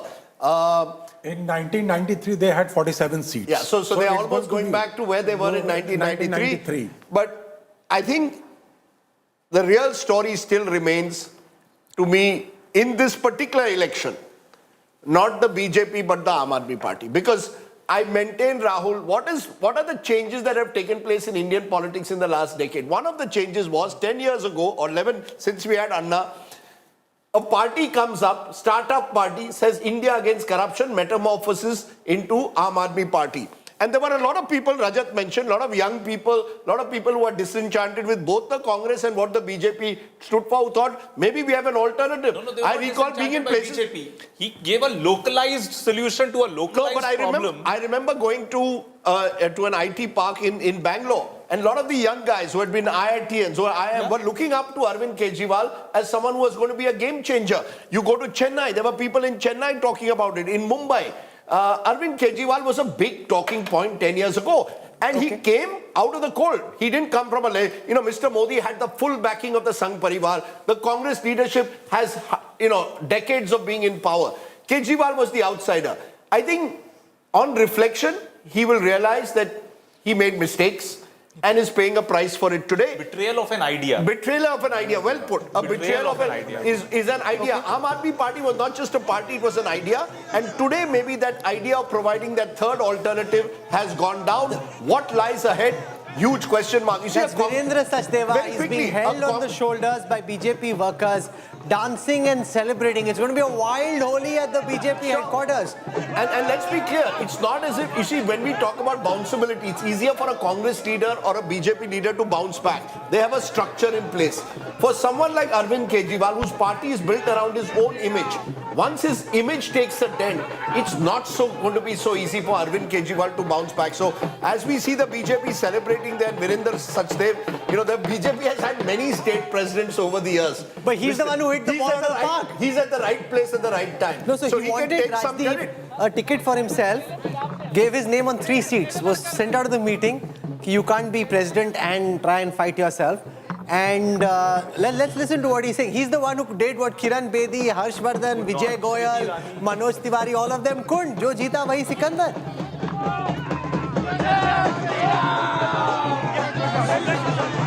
Okay, Salman Soz joins us.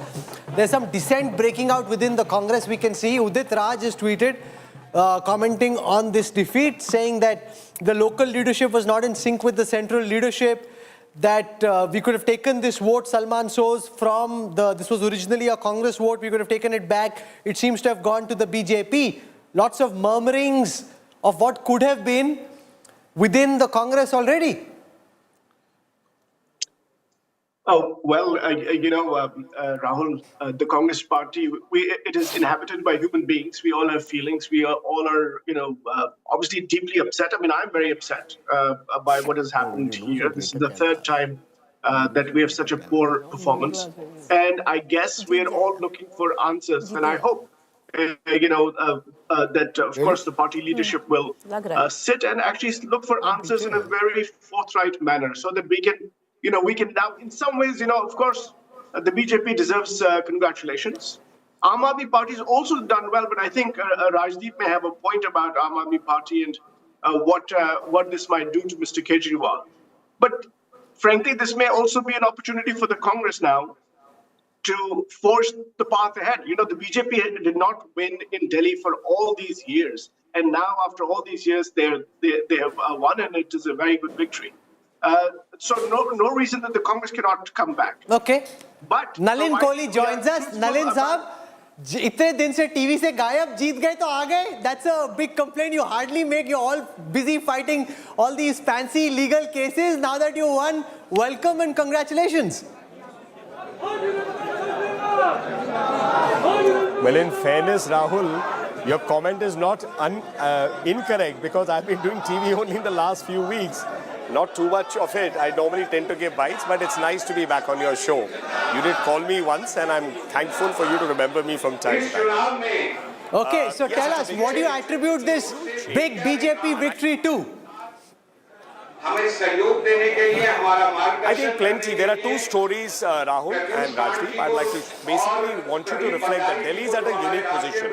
The voters of Delhi, the citizens of Delhi, see the seat of power at the central government. They see the global face of India. They see the parliament, which reflects the whole of India. They have a government that's supposed to meet its needs, which is what the Aam Aadmi Party was supposed to do. And they have a municipal government. So they see a model at 3 levels. Here we had a model which came up in 2013, India against corruption. Tall promises of an alternative politics.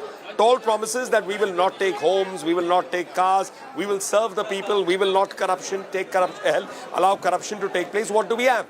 No home versus Sheesh Mahal. No corruption versus a liquor scam. Virtually the top leadership going to jail. Any development, always a model of excuse or confrontation.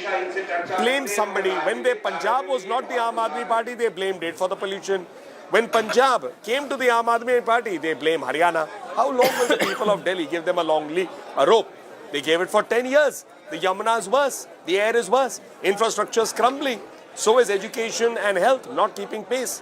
So how much time does the BJP need for voters and citizens in Delhi to start seeing a difference? You're now in the saddle. How many weeks or months before Delhi can tell the difference? I think what you need to know is that we always hit the ground running. When Prime Minister Modi came in 14, he said, I will work 24 hours a day, 7 days a week as the Pradhan Sevak and show you that we will not stop the effort to transform India and make it a developed nation by 2047. That's the model of the BJP states. Why should Delhi be an exception? Delhi deserves better. Okay. Nalin Kohli talking about the BJP's big victory. We are seeing all the big guns. You made this a prestige battle. Kejriwal ko harana hai, Sisodia ko harana hai, Atishi ko harana hai. On all those 3, At this moment, it seems you've succeeded. Sisodia has lost Jangpura. Kejriwal trailing on his own seat in New Delhi. Atishi has also been trailing for large parts. So is Satyendra Jain. There are others also, Saurabh Bhardwaj, Somnath Bharti. I mean, the entire top leadership of Camp Kejriwal is facing the heat of an election. Because elections is the time, like an examination for anyone who studies in school or college or postgraduate. They are expected to come and say, how did we perform? And you give us the final verdict. The voters are giving their verdict. They are tired of a model of bluster, are tired of a model of fake promises, tired of a model of blaming somebody else, or tired of a model of excuses. They were elected to work. That's all. They should have worked. They came on promises, let me say. But they say, aapne karne nahi diya. That is his constant complaint that the BJP didn't let me work, that this wasn't a level playing field.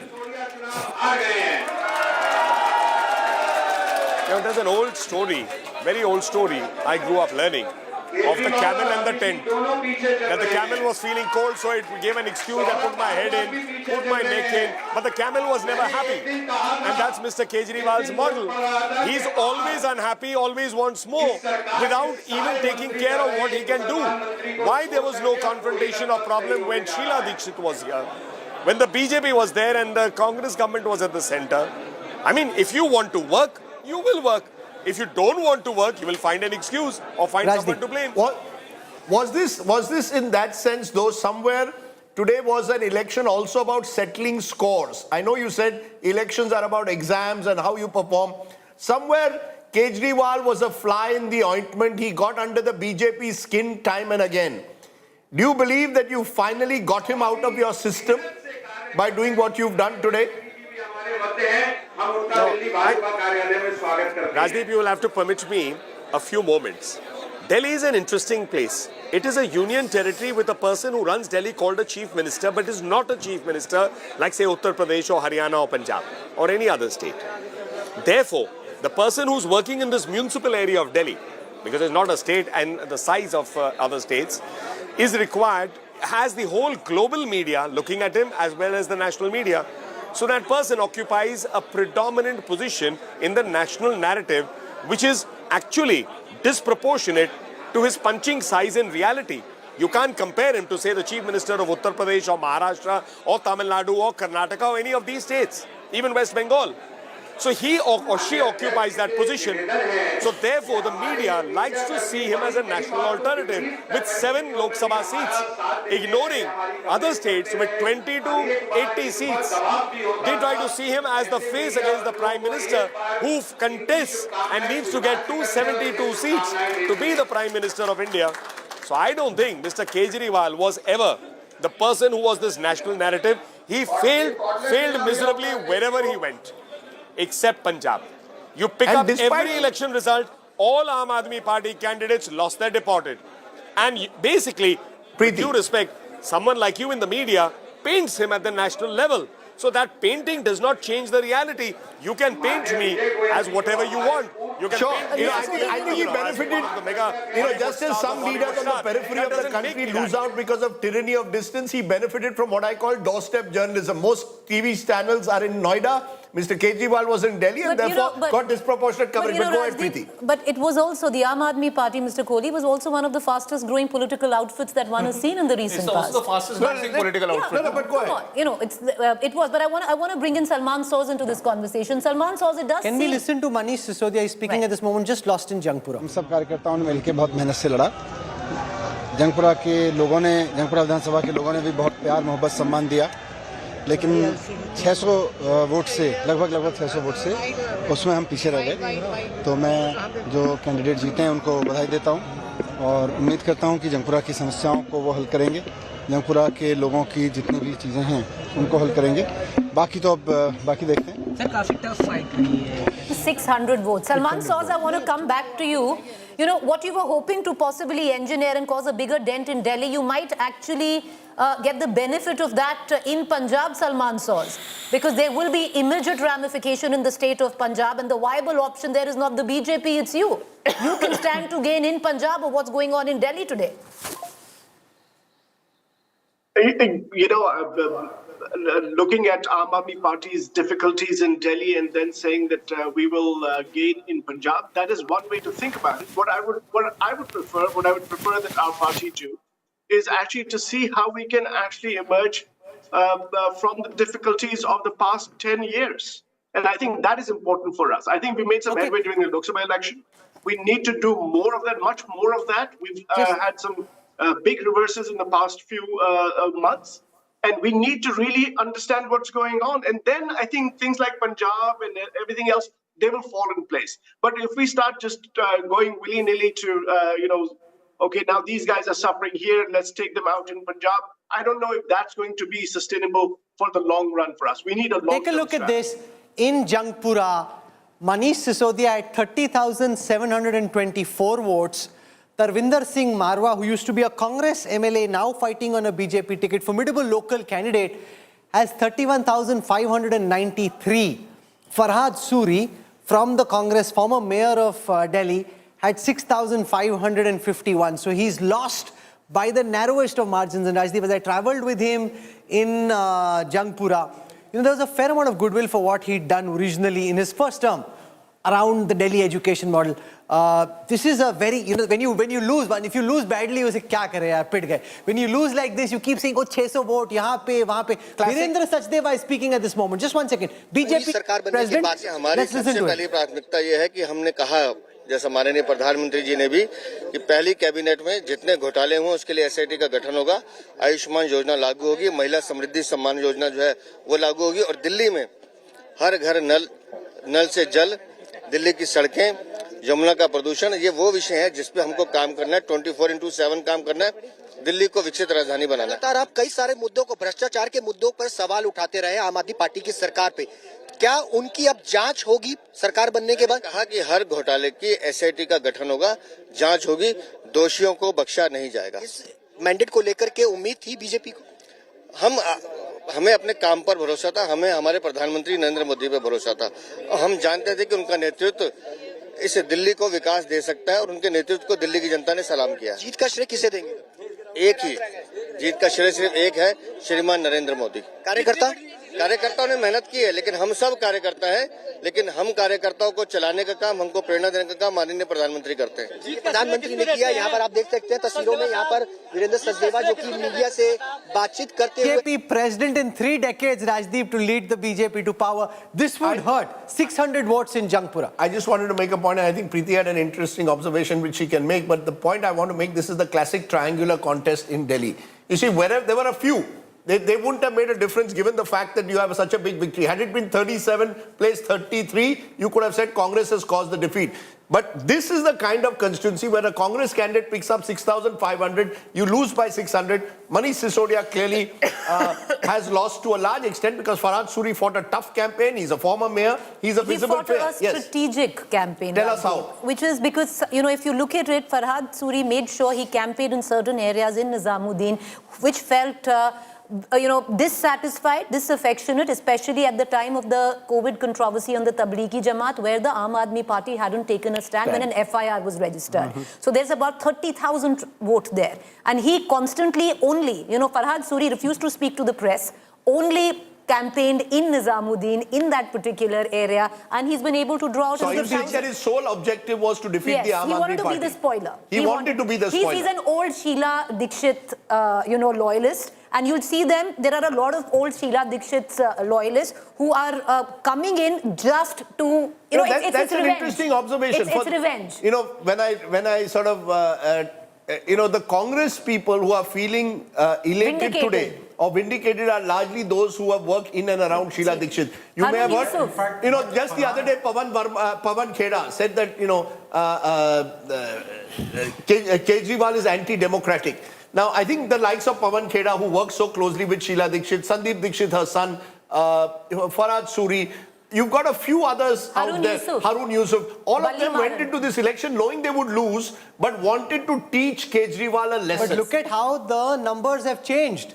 BJP is more than double the Aam Aadmi Party. See, it's not just victory and defeat. Kejriwal winning under Modi's nose is always a massive irritant. Now they've beaten him, and how? All his big guns have lost, and AAP is half. That, Siddharth, is a big message by itself. AAP is half. AAP is half, and what Mr. Modi, all through this, his campaign is connect with the workers, is connect with the booth workers, has been कि आपको अपने booth पे बहुत मजबूत करना है, and the whole idea was कि जो लोकसभा elections में when we can get 54-55% vote, why can't we retain it in assembly elections? And they have been able to save that vote shifting away from the Lok Sabha elections to Vidhan Sabha elections to Aam Aadmi Party.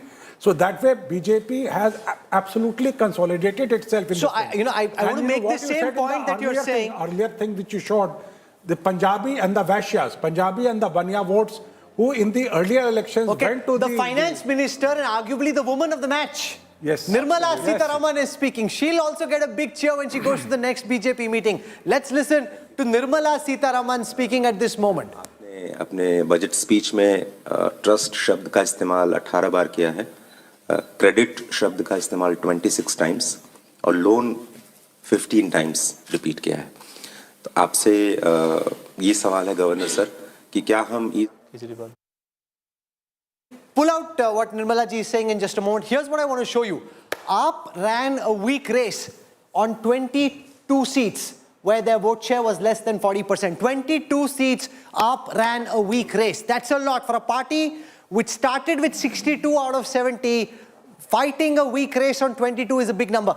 BJP ran a weak race only on 11 seats. 9 plus 2, less than 40% vote share, only 11. BJP fought on 59 seats, a hard fight where they have more than 40% of the vote share. BJP fought an exceptionally good race, 50% plus on 28. AAP fought a good race, good 50% plus only on 14. That shows you the difference. Your Kamzor Kadi suddenly, because remember, as the BJP kept saying during the campaign, आपका उधारी का vote hai. There's nothing of their own. थोड़ा BJP से लिया है, थोड़ा Congress से लिया है. It's time to take it back.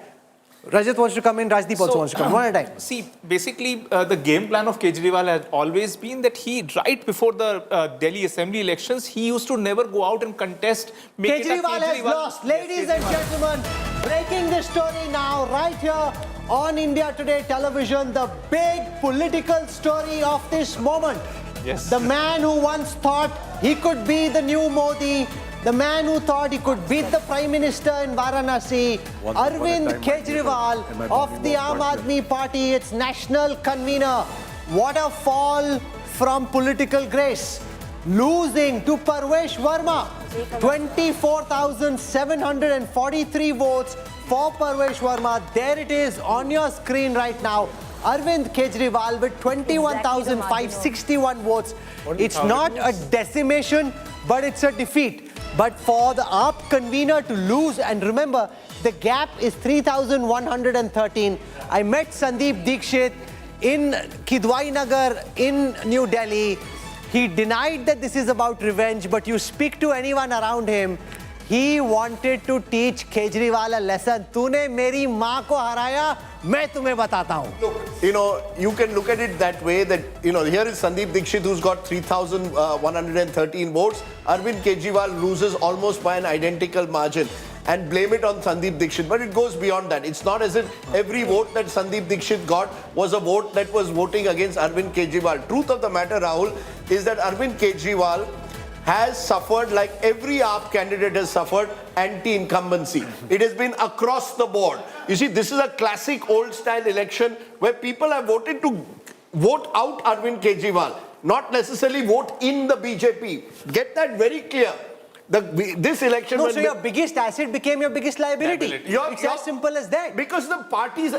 When you saw an AAP poster, who did you see but Kejriwal? How many other leaders have you ever seen on an AAP poster? It's only Kejriwal. It's like, say tomorrow if BJP was to lose Gujarat, when Mr. Modi was Chief Minister, it would lie on Mr. Modi. Modi was Gujarat, Gujarat was Modi. Today, for the last 10 years, for the Aam Aadmi Party, Delhi was Kejriwal, Kejriwal was Delhi. That's why even when he was in jail for several months, he did not even appoint someone else as Chief Minister because he was the face. That face itself has been humbled, his lieutenants have been humbled, and this is a classic anti-incumbency election where the voters have chosen very clearly the People's Court as Arvind Kejriwal called it, have decided, Mr. Kejriwal, we don't want you in 2025. So I think, look at all these numbers put together. It is a vote against Arvind Kejriwal. The BJP is a beneficiary of the referendum that's gone against him. It's not as if the BJP has stalwart leaders in Delhi whom people were hankering for. They didn't even know who the face was.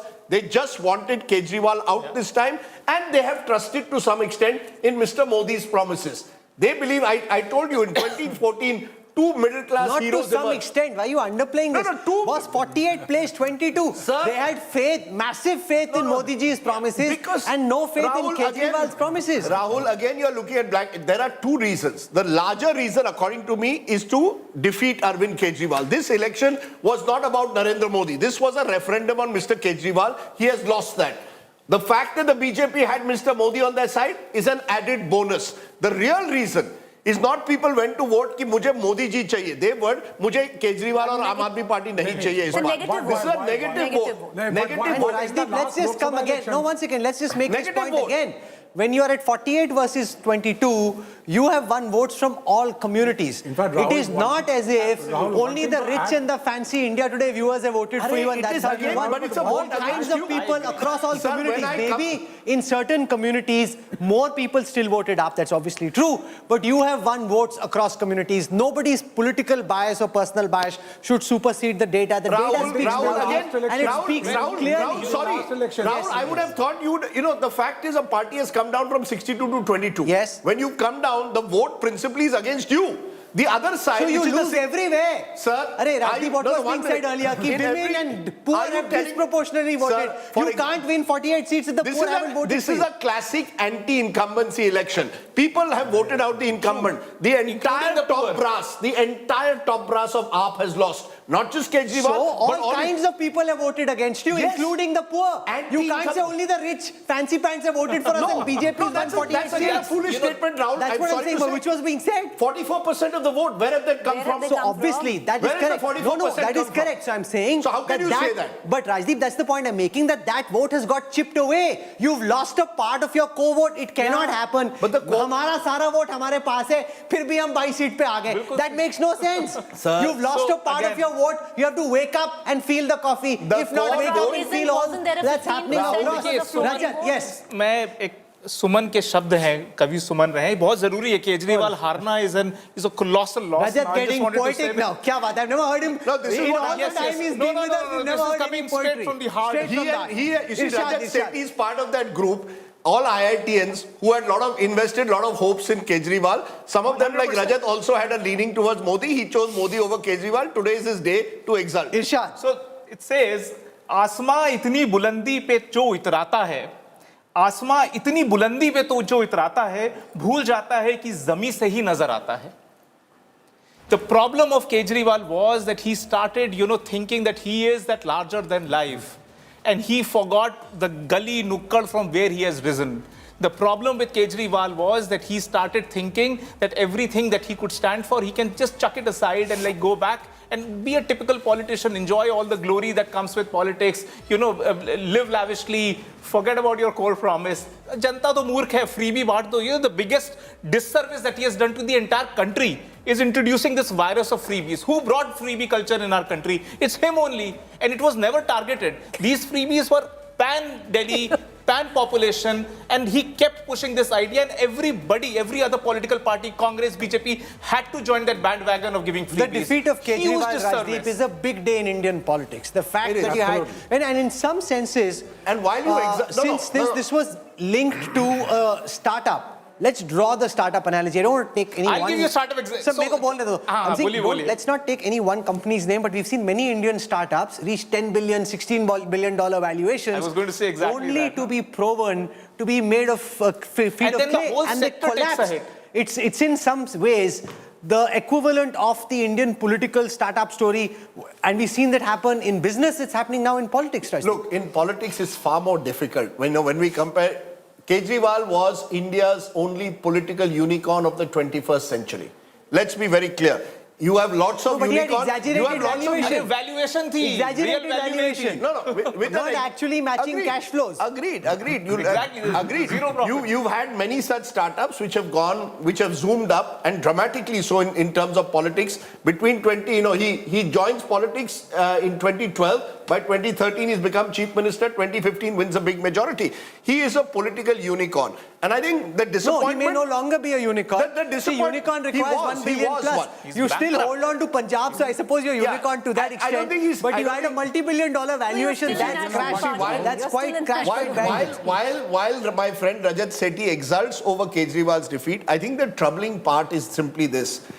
He represented for those who supported him over the years, not just a political party, but an idea that you could do politics differently. The troubling part of today will be all those who thought you could do politics differently. Not politics differently, could govern differently. We've got Nimi Rastogi joining us from the AAP office. I've just received word from the AAP office. They've locked up the AAP office. They've apparently locked up the AAP office. They're restricting entry. Only party officials are allowed. Unknown media people are being sent outside. Known people are being kept inside. Unknown people are being sent outside. Nimi Rastogi, क्या हो रहा है? क्यों बंद कर दिया आपने आपका office?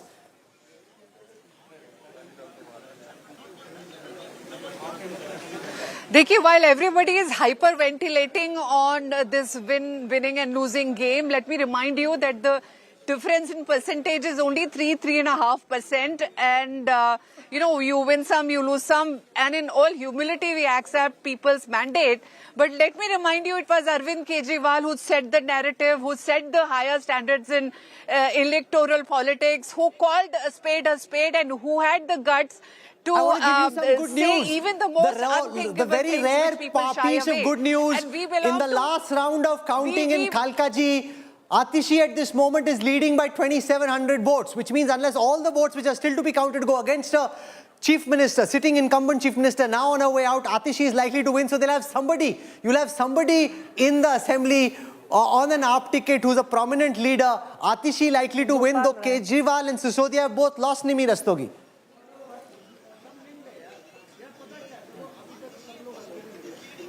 So we belong to the philosophy of Harivansh Rai Bachchan ki man ka ho to acha, man ka na ho to usse bhi zyada acha, because that strengthens our resolve. We are not going anywhere. We are a force to reckon with.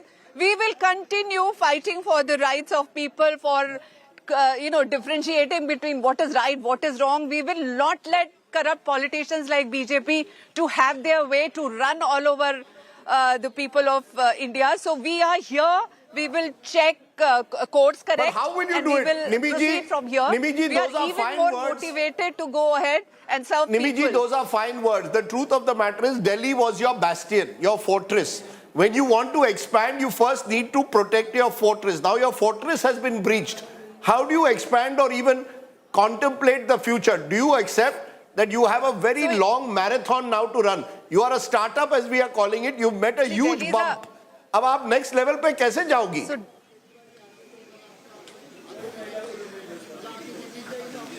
Pehli baat to, we are not a startup, we are a national party. Second thing, the victory margin is less than 1,000 or 2,000, which is nothing. And third thing is we have governments in 2 states, or had.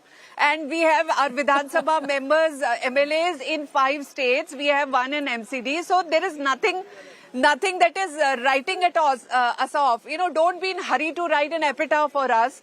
Else you will be, there's a lot of concern, very serious concern, Nimi Rastogi, about how many of these 22 MLAs will stay with AAP. We saw this in Gujarat. You had 6. Most of them, I think, 1 odd stayed, the others left. Are you concerned that some of these 22 could leave too?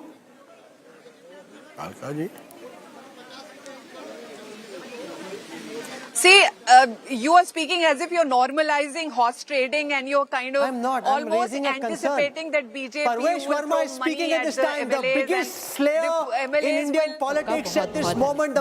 क्या वजह रहा है जो इतना प्रचंड बहुमत जो है बीजेपी को मिला है, और साथ में नई दिल्ली की सीट पर भी आप कैंपेनिंग में थे, लोगों की क्या देखिए, जब 11 साल झूठ से कोई सरकार चलाएगा, जब लोगों को फुसलाएगा, उनकी बातें नहीं सुनेगा, तब लोग उसको एक बार मौका और दे सकते हैं। दूसरी बार मौका देना, ये गलती दिल्ली वाली नहीं करेंगे और उन्होंने नहीं करी है। हमारी जो बहुमत से सरकार बनी है वो बहुत एक्सपेक्टेड थी। जब आप लोगों की शिकायतें सुनते हैं, उन लोगों की जो दिक्कतें सुनते हैं, उसके बाद एक्सपेक्टेड था। मीडिया वाले कह रहे थे कि शायद पलट जाएगा इलेक्शन, लेकिन जैसे हम देख सकते हैं बहुत क्लियर कट विक्ट्री है। पापा की भी बहुत क्लियर कट विक्ट्री है, सुबह से लीड में चल रहे हैं और आप सबके समर्थन के लिए वापस धन्यवाद। Thank you. जिस तरह से अकाउंट खुला था शुरुआत में, जब ट्रेंड की तरफ लगातार बढ़ रहे हैं, तो उस वक्त की स्थिति क्या थी? सब बहुत टेंस थे, लेकिन जैसा हम तीनों ने 4 दिन पहले भी बोला था, बहुत क्लियर कट विक्ट्री आएगी, बस सही वक्त का इंतज़ार था। दिल्ली वाले समझ गए कौन उनका मजाक उड़ा रहा है, कौन उनकी भावनाओं के साथ खेल रहा है। इस बार दिल्ली ने झूठ को विक्ट्री नहीं दी। लगातार हनुमान चालीसा चल रहा है घर में। पापा बहुत बड़े भक्त हैं हनुमान जी के और हनुमान जी का साथ है, इसलिए हमें ये विक्ट्री मिली है। बस अब जीत के बाद क्या करेंगे आप? सबको धन्यवाद देना चाहते हैं। पापा सबको जाके धन्यवाद देंगे, पूरा परिवार जाएगा और बस सबको सबको बधाइयाँ देंगे और सबको अपने विशेस के लिए थैंकफुल हों। सेलिब्रेशंस करेंगे? जी ज़रूर।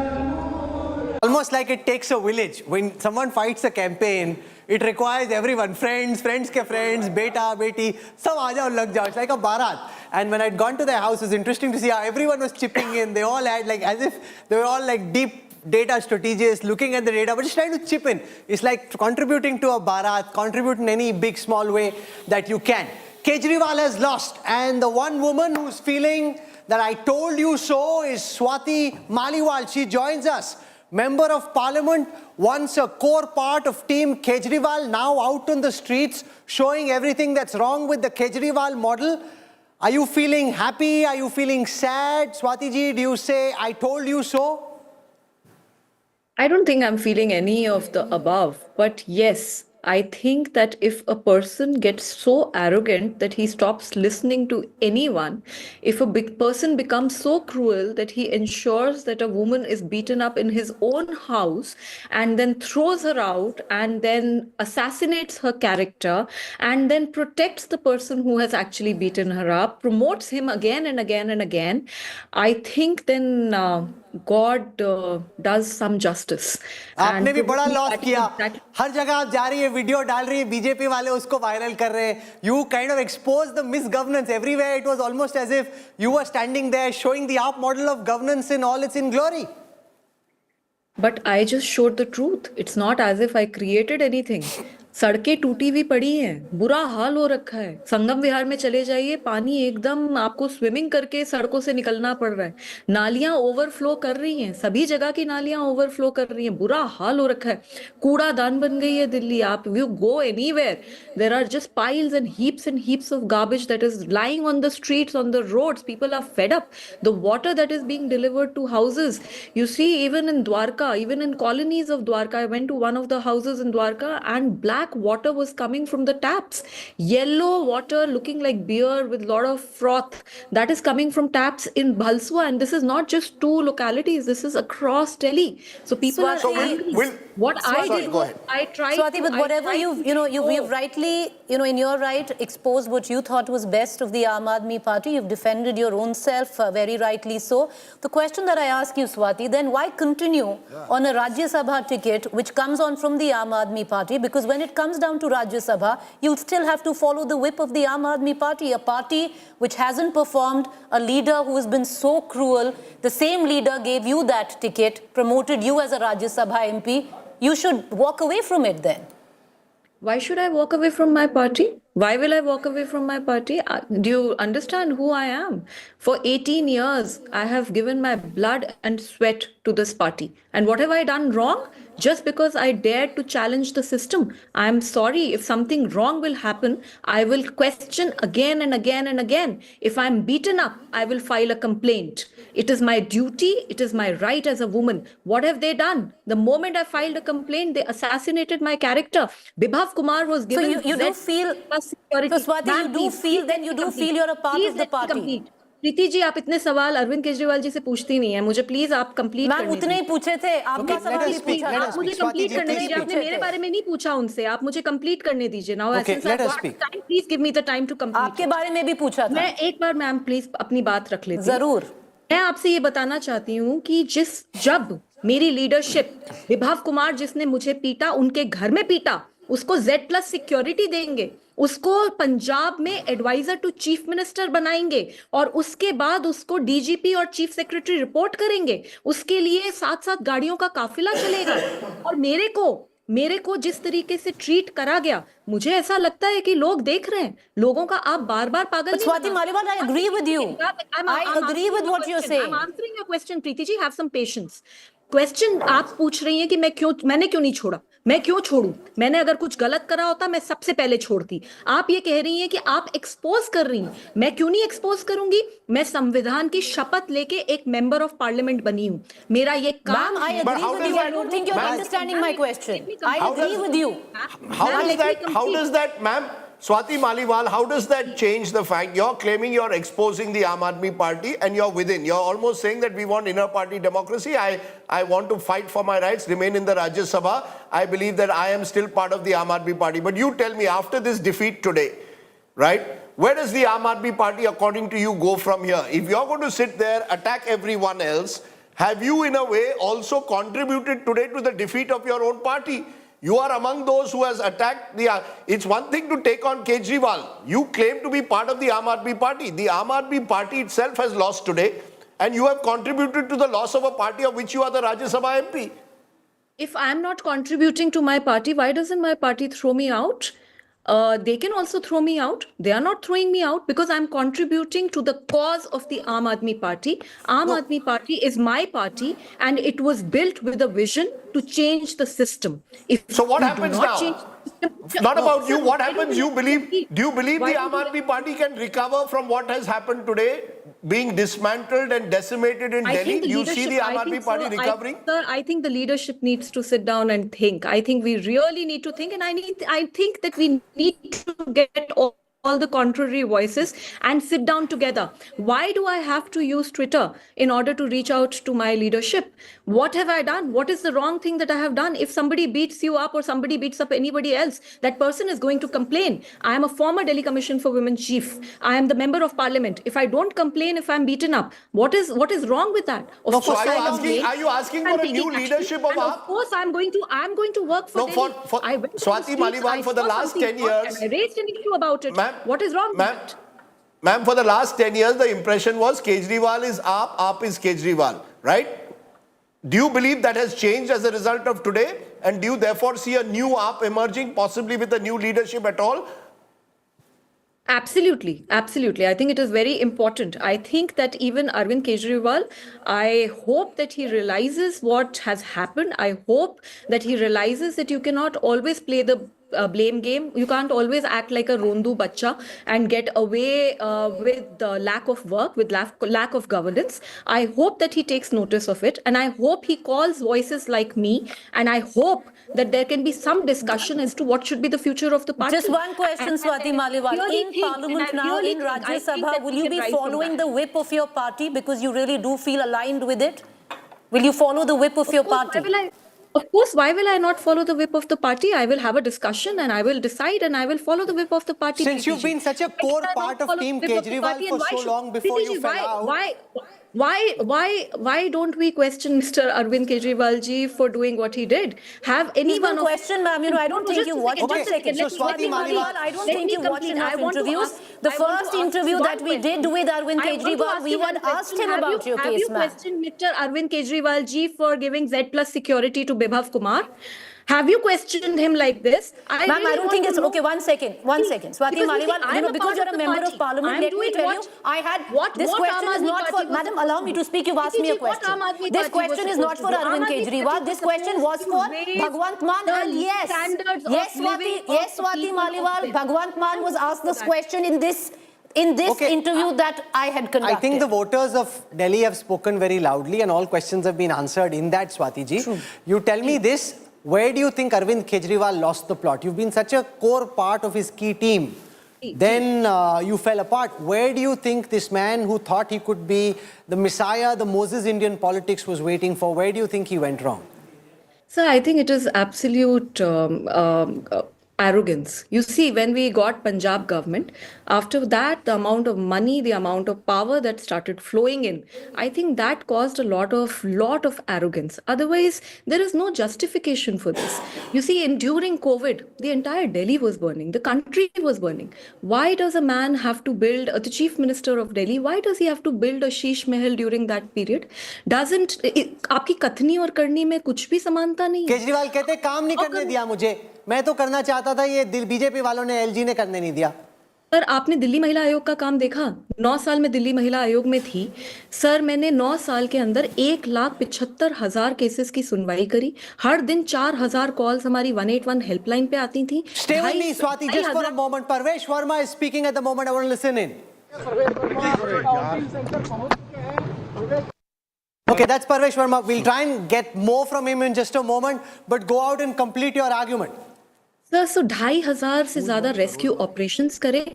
दिल्ली महिला आयोग का नाम आज पूरे देश में नहीं, विदेश में भी लोग जानते हैं. तो एलजी साहब तो हमारे साथ, मैं भी तो दिल्ली सरकार में थी, एलजी साहब वहां भी थे, केंद्र सरकार वहां भी थी, पुलिस हमारी भी बहुत बार नहीं सुनती थी, हमारी भी बहुत लड़ाई होती थी पुलिस से, लेकिन काम तो किया ना सर. तो काम ना करना ये मैं सही नहीं मानती, क्योंकि मैं ये मानती हूँ कि अगर आपकी इंटेंशन है तो आप कुछ भी कर सकते हो. पुलिस तो हमारे अंडर कभी भी नहीं थी, but still the Delhi commission for women, जब हम कोई नोटिस इशू करते थे, दिल्ली पुलिस को काम करना पड़ता था, because we were working with soul force. I think it is very important, if you are an activist, if you want to bring about political activism, it is so important to maintain that.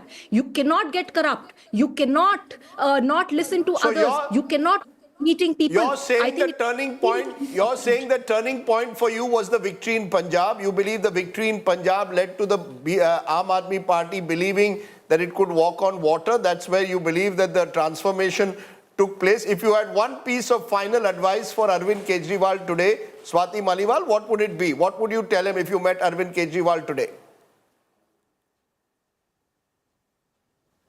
Sir, घमंड नहीं करना चाहिए, और घमंड और अहंकार तो रावण का भी चूर चूर हो गया था. मैं बस इतना ही कहना चाहूंगी, घमंड मत करिए और किसी भी महिला को कभी कमजोर मत समझिए. आपको लगा था ना कि एक अकेली महिला क्या बिगाड़ लेगी, मेरा क्या कर लेगी, तो एक अकेली महिला नहीं होती. जब एक महिला पे वार होता है ना, तो पूरा देश साथ खड़ा होता है. मुझे लगता है शायद वही हुआ. Do you think BJP will do a better job? I just hope, I really hope, and I think it will be really shameful if they are not able to perform, because you see, the people of Delhi have voted again with a strong mandate. They want a strong government and they are hoping that ये जो misgovernance हुई है 10 साल में, इसको ठीक किया जाए. तो मैं तो यही आशा करूंगी कि जो भी सरकार बने, जो भी मुख्यमंत्री बने, प्लीज जनता के लिए काम कीजिए, जनता के बीच में जाइए, सड़कों को ठीक कराइए, नालियों को ठीक कराइए, एजुकेशन सिस्टम को ठीक कराइए, हॉस्पिटल्स में हर दिन रात में 2500 लोगों की can we continue to hope that even now you will continue to be steadfast and keep exposing what's wrong in Delhi, because you did a commendable job in the last few days? And why will I not? I really hope that you also continue to do some exposes on Thank you, I appreciate it. But good luck with that. Swati Maliwal, there's relief and vindication writ all over your, this has been all the nature of modern politics is such that it gets so personal. Your voice just demonstrates and exudes this great sense of relief, redemption in some ways, because it did, frankly, between I'm not आप so and you get dramatic very as Mr. personal. Arvind Kejriwal. I'm not feeling any of that. नहीं drama तो आपने भी खूब किया जो अलग-अलग जगह जा रही है कोई ड्रामे में कमी नहीं थी. There's a lot of theater there and a lot of like मैं तो ये काम ये मेरा आपको ड्रामा लगा होगा सर मेरे को तो काम लगता है. ड्रामेटिक्स ड्रामा नहीं दिल्ली महिला आयोग में मैंने यही काम करा है. रात भर में जब मैं दिल्ली महिला आयोग में थी जब मैं दिल्ली सरकार में थी तब भी सर रात भर निकलती थी तब भी मैं स्ट्रीट लाइट्स ठीक करवाती थी तब भी मैं टॉयलेट्स को एक्सपोज करती थी दिल्ली पुलिस की फंक्शनिंग को एक्सपोज करती थी. तो सर मेरा तो हमेशा का स्टाइल ही है और ये स्टाइल काम करता है. ये style interestingly was the style that Kejriwal had as well. MLAs को यही स्टाइल अपनाना चाहिए. वो जमीन पे उन्हें जाना चाहिए सर और उन्हें जनता के लिए काम करना चाहिए. एयर कंडीशनड ऑफिसेज में बैठ के अगर प्रेस कॉन्फ्रेंसेस करोगे तो सीटें जाएंगी. यही तो एक टाइम पे केजरीवाल का भी स्टाइल होता था. The same style that you are talking about. Sir, I hope I will maintain my style for the rest of my life. And I'm very proud of it. Okay. Thank you.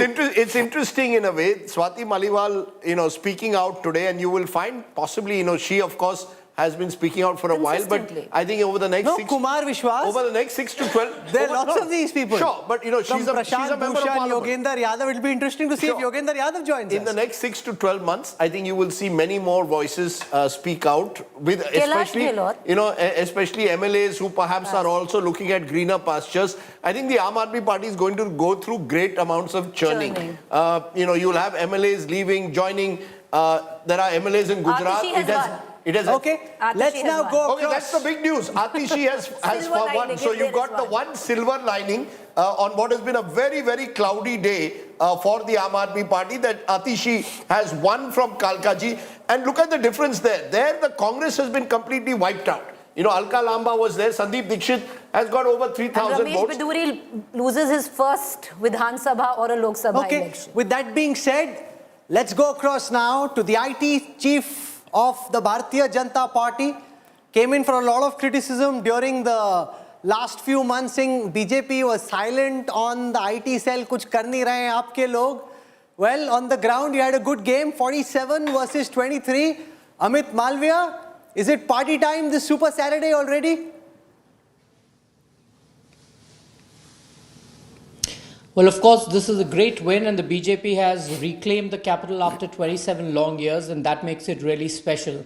But having said that, Rahul, I think it was important to defeat the Aam Aadmi Party and Arvind Kejriwal. The state that Delhi is in today is completely abysmal.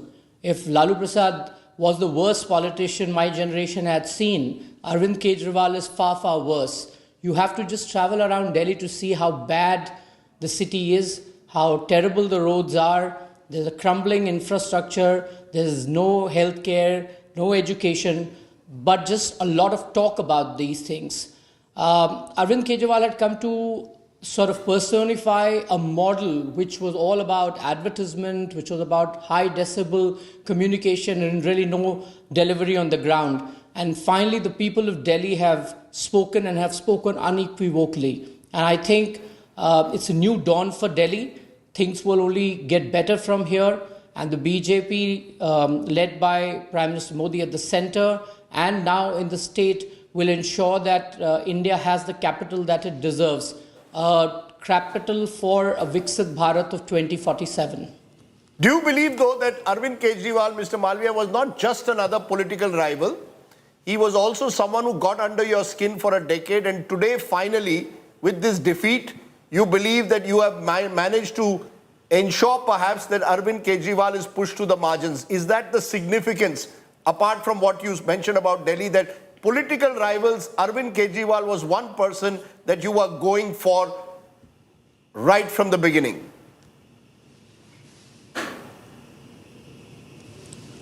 Arvind Kejriwal, one of the assets of the deep state operating here in India, and one of the last projects of the urban Naxals. And I'm glad he is defeated. He's defeated in New Delhi. And he never got under our skin at all. Some people saw him as the future prime ministerial candidate, including you. But the fact is that today he's lost his own assembly constituency. And how? So before we make these sweeping statements, we have to realize that somebody who was heading a city state and had never won a Lok Sabha in New Delhi could have never been an irritant for us. But yes, then why did you all invest so much time in taking him on over this last decade? I would see your IT cell your IT cell had two targets, Rahul Gandhi and Arvind Kejriwal. You all didn't target any opposition chief minister as much as you targeted these two leaders. Look, I think you probably do not look at all that we do quite closely, since you were probably busy doing other things. Every leader or every political party which is coming in the way of India's development, we are going to take them on. And Arvind Kejriwal was no exception. He didn't have our undivided attention as you would like to believe. And if you're putting him in the same league as Rahul Gandhi, it is for Rahul Gandhi and the Congress to answer. But the fact is that Arvind Kejriwal, like I said, was the chief minister of a city-state like Delhi. He was never somebody who we could have taken seriously beyond a point. But yes, it was important for us to win Delhi, and we put all our resources to do so. So this, Mr. Malviya, is a significant recovery for the BJP, given the fact that Lok Sabha seats. The city-state was the one, oasis which eluded you for the last 2.5 decades. This verdict comes with a lot of expectations. You've set expectations so high. Yamuna 3 saal mein theek kar denge, we'll clean out the roads, we'll clean out the garbage, and that's the burden of expectations voters of the capital will judge you against. Can you deliver at the same level at which you pitched this campaign? चलिए, अच्छा है आप लोगों ने यमुना के बारे में पूछना तो शुरू किया. इससे पहले आप लोग जो अरविंद केजरीवाल का इंटरव्यू करते थे, उसमें आप पूछते थे कि आप कुक्कड़ नहीं खाते, आप शराब नहीं पीते, तो आप पंजाब कैसे जीतेंगे. So from there, now when the results are just about coming in, you started asking us about Yamuna कब साफ होगी. जल्दी दिखाई, अच्छा किया. हमने साबरमती को साफ किया, हम यमुना को भी साफ करेंगे. हमने गंगा को भी साफ किया, हम यमुना को भी साफ करेंगे. And this is not about setting high expectations. We are used to delivering on governance. Let's not forget that after being in power for 10 years, Prime Minister Modi has been re-elected for a third term. The BJP governments across the country have got several repeat mandates. That is because of the trust that people have built in us. They see us as a party that delivers on governance. We are the natural party of governance in India today. And it is very, very unlikely for a party to have come back this strongly in the state of Delhi after being out of power for the last 10 years and of course 15 years before that. So people of Delhi obviously realize that if there is any party that can deliver for Delhi, it is the BJP. And that is a huge endorsement for the kind of politics that Prime Minister Modi has brought in this country. One of the arguments being made, Mr. Malviya, was that this election saw will a ever become relevant in India's politics after this. No, one of the arguments being made by pundits was that this election saw a massive class war, that the poor didn't vote for the BJP, that the middle class and the rich did, but that there was massive class warfare in terms of vote share, that the poor stayed away from the BJP. What's your data telling you? What's your interpretation? I mean, who are these pundits? Till yesterday, all these pundits were saying that the Aam Aadmi Party is leading. Till the exit polls started coming in. The moment exit polls started coming in, these pundits flipped saying the BJP is in the lead. So they are not pundits, they are propagandists. The truth of the matter is that Delhi voted for the BJP every single time in the Lok Sabha, and we had vote share in excess of 50% every time. Therefore, the people of Delhi were not averse to voting for the BJP. There was no class divide. Everybody voted for the BJP. The rich, the poor, those living in jhuggi jhopdis, those living in high rises and urban pockets. The fact is that Arvind Kejriwal made promises to them, and the people of Delhi, particularly the poor, believed that it could be an opportunity for them to maximize. A kind of phenomena that we also saw during the 2024 Lok Sabha election, when the Congress and the India Alliance parties went around saying that we will put X amount of money in your bank account on 1st July and misled the voters. So people have now seen. So what impact does the Delhi verdict have on Punjab? Only talk, and Arvind Kejriwal hasn't delivered anywhere. नहीं, वो कहते हैं आपने काम नहीं करने दिया. LG was a big bottleneck that you never let him work. He would have done a better job if the LG hadn't tripped him over.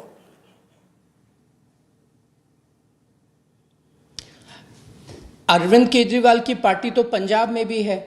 Punjab में तो एलजी नहीं है. पंजाब में 1000 रुपए जो महिलाओं को वादा किया था चुनाव के समय, क्यों नहीं दिया और किसने रोका? और दिल्ली में भी जब अरविंद केजरीवाल ने कैबिनेट में 1,000 रुपए का प्रपोजल पास करवाया तो एलजी ने उसको अप्रूव कर दिया।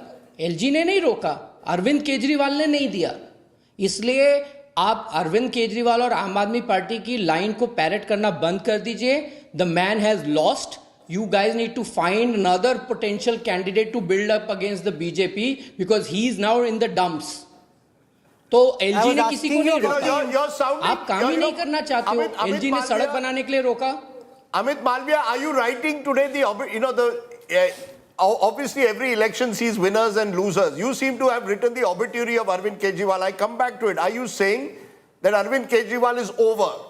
That as far as the BJP is concerned now, Arvind Kejriwal no longer poses anything remotely like a challenge to you anymore?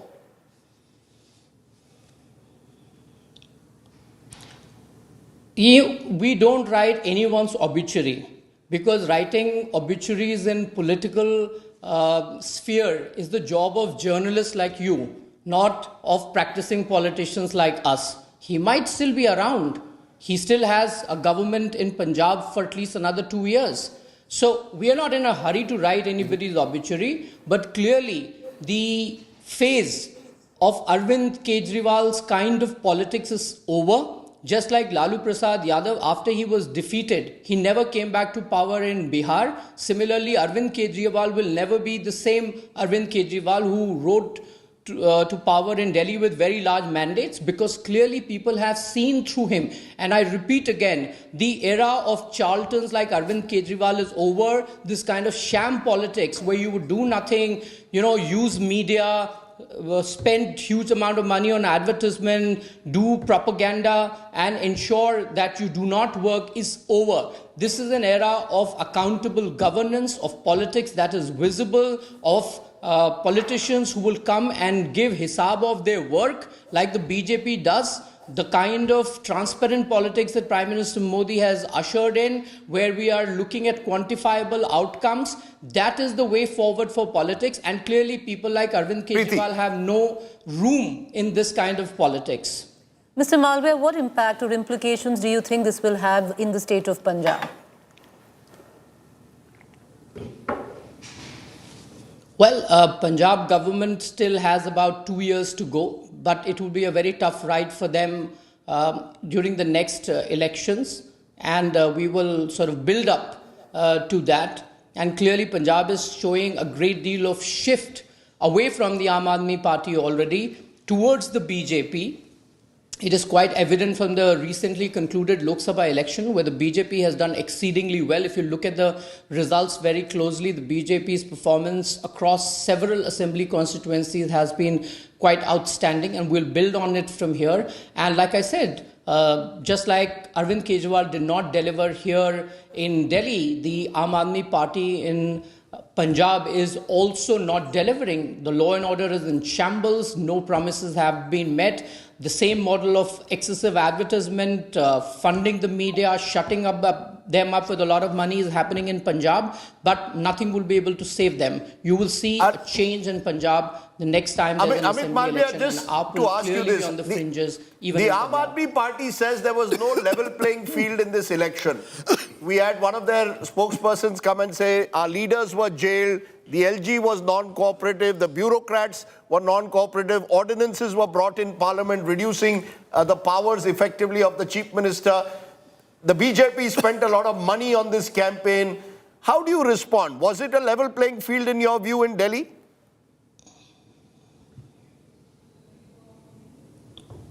Did they make similar arguments when they won 62 seats and 68 seats? So why are they making this argument now? Did they not know what they have signed up for?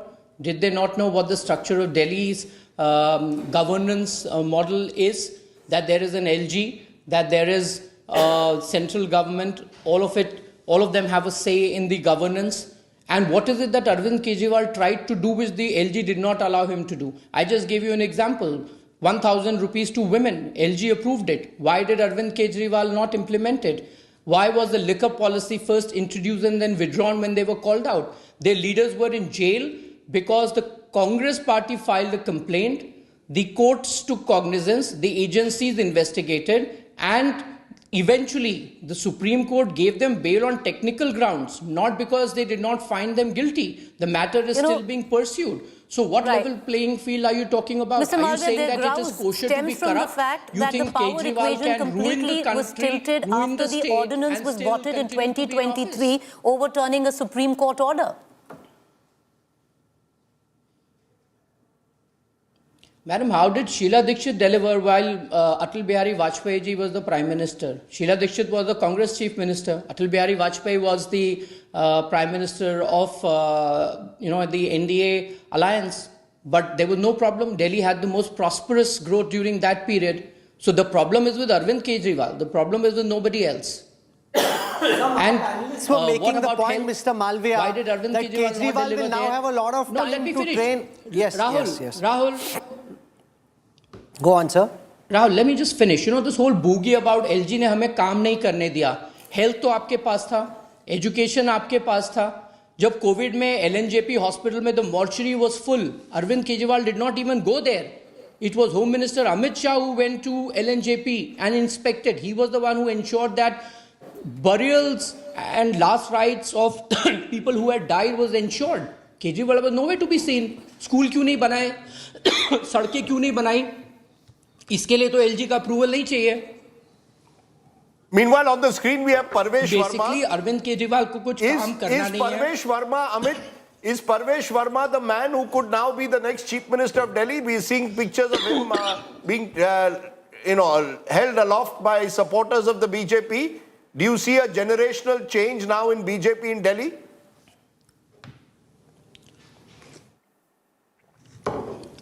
देखिए, हमारा chief minister कौन होगा ये हमारी parliamentary party तय करेगी, है ना.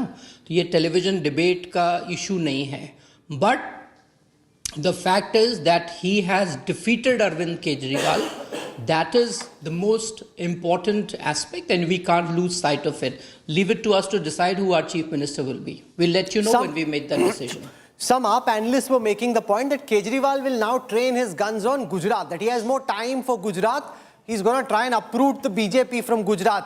What kind of a threat do you see from Kejriwal, given that Gujarat is 2 years away? Kejriwal now has no real political responsibility in Delhi. He's no longer chief minister, his party isn't in power, and therefore has bandwidth, as these analysts were suggesting, to go for Gujarat now. Rahul, Arvind Kejriwal always had a lot of time in Delhi, because in all these 10 years, he was a chief minister without a portfolio. कभी कुछ काम ही नहीं किया उसने, तो हमेशा ही time था. अब हार गया है चुनाव तो और टाइम होगा, इसमें क्या बड़ी बात है. और गुजरात तो पिछली बार भी गए थे, 5 सीट भी नहीं आई थी. तो ये सब बातें हैं, और बातें करने के कोई पैसे नहीं लगते हैं, और आप लोग उन बातों को आगे बढ़ाते रहते हैं. गुजरात जाए, पंजाब जाए, बंगाल जाए, जहां जाना है जाए. कौन रोक रहा है? पहले भी कोई नहीं रोक रहा था. पहले भी कुछ काम नहीं करते थे. कोई मंत्रालय नहीं था, कोई अकाउंटेबिलिटी नहीं थी, कहीं सिग्नेचर नहीं करते थे. बाद में सुप्रीम कोर्ट ने डिसअलाउ कर दिया तो रिजाइन हो गए. फिर बोले कि मुझे वोट दो, फिर मैं मुख्यमंत्री बनूंगा. तो लोगों ने ऐसा वोट दिया कि विधानसभा भी नहीं पहुंचेंगे, विधायक भी नहीं रहेंगे, मुख्यमंत्री तो बहुत दूर की बात है. So, over 3 terms of the Congress government and 3 terms of the AAP, one being a truncated term, you've been trying to beat your opposition in Delhi but could not succeed. This is the longest political exile for the BJP right under the nose of the central government. Why do you think the BJP succeeded this time in an endeavor where you failed in the last 6 elections?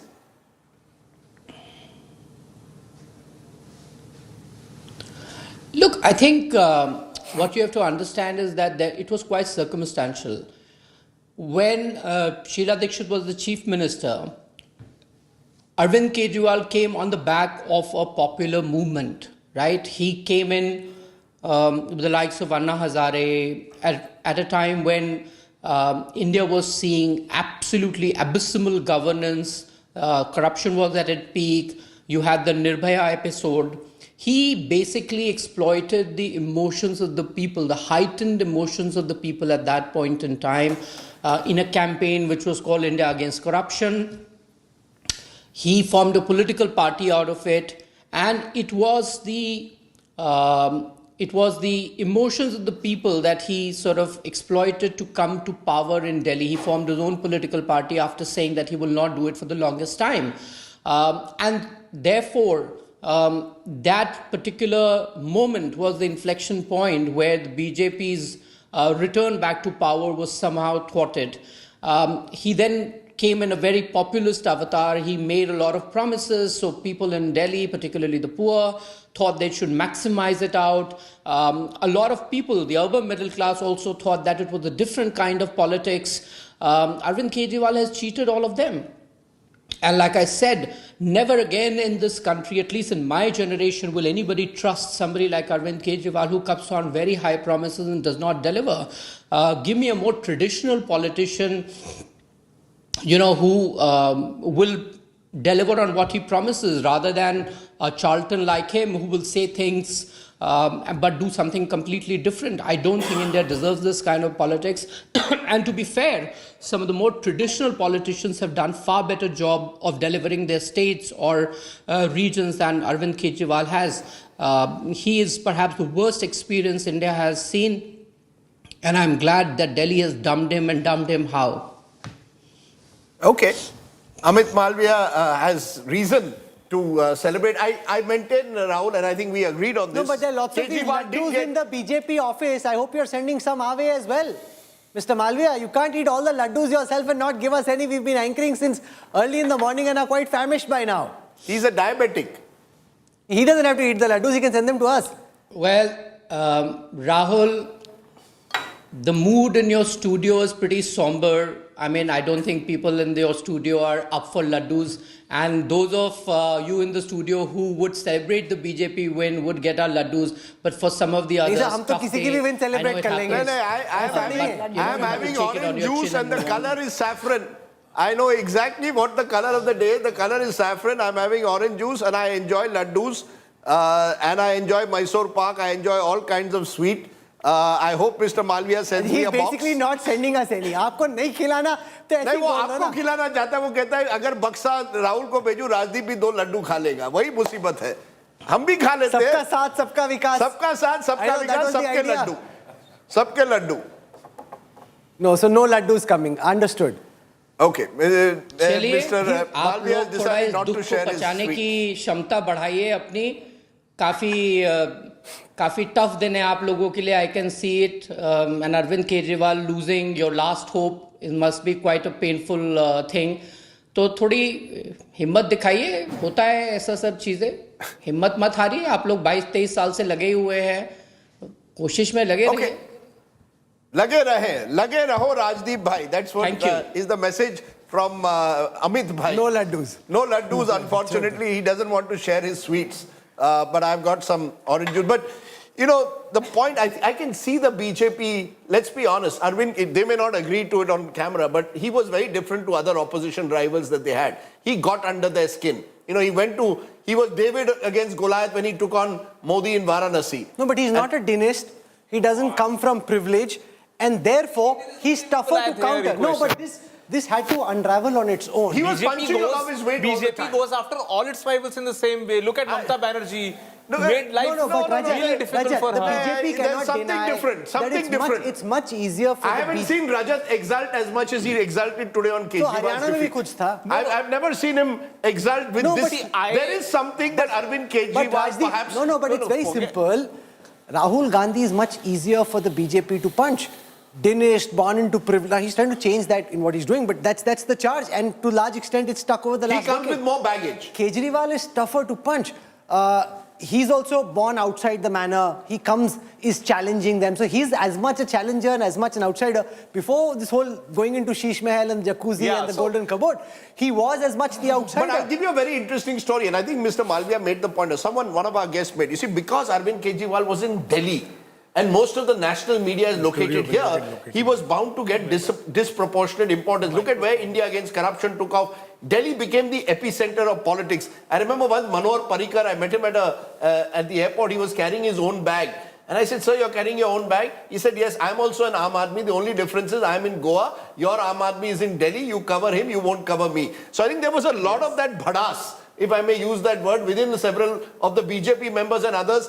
that Arvind Kejriwal gets disproportionate importance. I mean, the glee that I'm seeing both in Congress camp, the Congress camp is also gleeful. They think they've now got a window of opportunity to come back in Delhi. No, How but that the will happen, Congress we is don't know. gleeful because he proved to be the Achilles heels in Gujarat. They arguably had a tougher time in Uttarakhand also as a consequence. So if you've hurt the Congress, why will the Congress not hurt you? Why? But the same thing happened with BJP. You recall when he went to Gujarat. He went to Gujarat, Arvind Kejriwal, and said, I'm Krishna. I've come to finish off cunts. You see, Arvind Kejriwal using soft Hindu imagery at times. That with the He Jai was Shri someone Ram. he was punching above his weight constantly. And I think the BJP today feels almost relieved and the Congress feels gleeful. For Congress, it was about Badla. For the BJP, it is about... There are some very significant comments made by Arvind Kejriwal, which are now going viral. I want to play them out and just show viewers some of the things the former Delhi Chief Minister said. So here it is, Arvind Kejriwal from late last year to 2023. Arvind Kejriwal, on your screen now. Go for it. Modi ji को, BJP को अब ये साफ हो गया, 2014 में हार गए विधानसभा चुनाव, 2015 में हार गए विधानसभा चुनाव, 2020 में हार गए विधानसभा चुनाव, फिर अभी एमसीडी का चुनाव हार गए। तो अब इनको ये तो पक्का हो गया भाई दिल्ली में आम आदमी पार्टी से जीत नहीं सकते, ये पक्का है। दिल्ली में ये कुछ भी कर लें, दिल्ली में आम आदमी पार्टी से ये जीत नहीं सकते। और एक फर्जी शराब घोटाला बना के उन्होंने हमारे संजय सिंह जी को गिरफ्तार कर लिया, सतेंद्र जैन को गिरफ्तार कर लिया, मनीष सिसोदिया को गिरफ्तार कर लिया, विजय नायर को गिरफ्तार कर लिया, अब ये मुझे गिरफ्तार करने जा रहे हैं। तो इनका मकसद ये है कि किसी भी तरह से आम आदमी पार्टी के टॉप के नेतृत्व को गिरफ्तार करके आम आदमी पार्टी को और सरकार को तितर बितर कर दिया जाए। इस तरह से नरेंद्र मोदी जी दिल्ली के अंदर अपनी सरकार बनाना चाहते हैं। उनको पता है चुनाव में नहीं हरा सकते, उनको पता है। मैं उनको कहना चाहता हूं केजरीवाल को चाहे जेल में डाल दो, जेल से भी जीत जाएगी आम आदमी पार्टी की सरकार। मैं नरेंद्र मोदी जी को कहना चाहता हूं, मोदी जी इस जन्म में तो आप हमको नहीं हरा सकते दिल्ली के अंदर आम आदमी पार्टी को, आपको दूसरा जन्म लेना पड़ेगा, इस जन्म में तो नहीं हरा सकते आप आम आदमी पार्टी को दिल्ली में।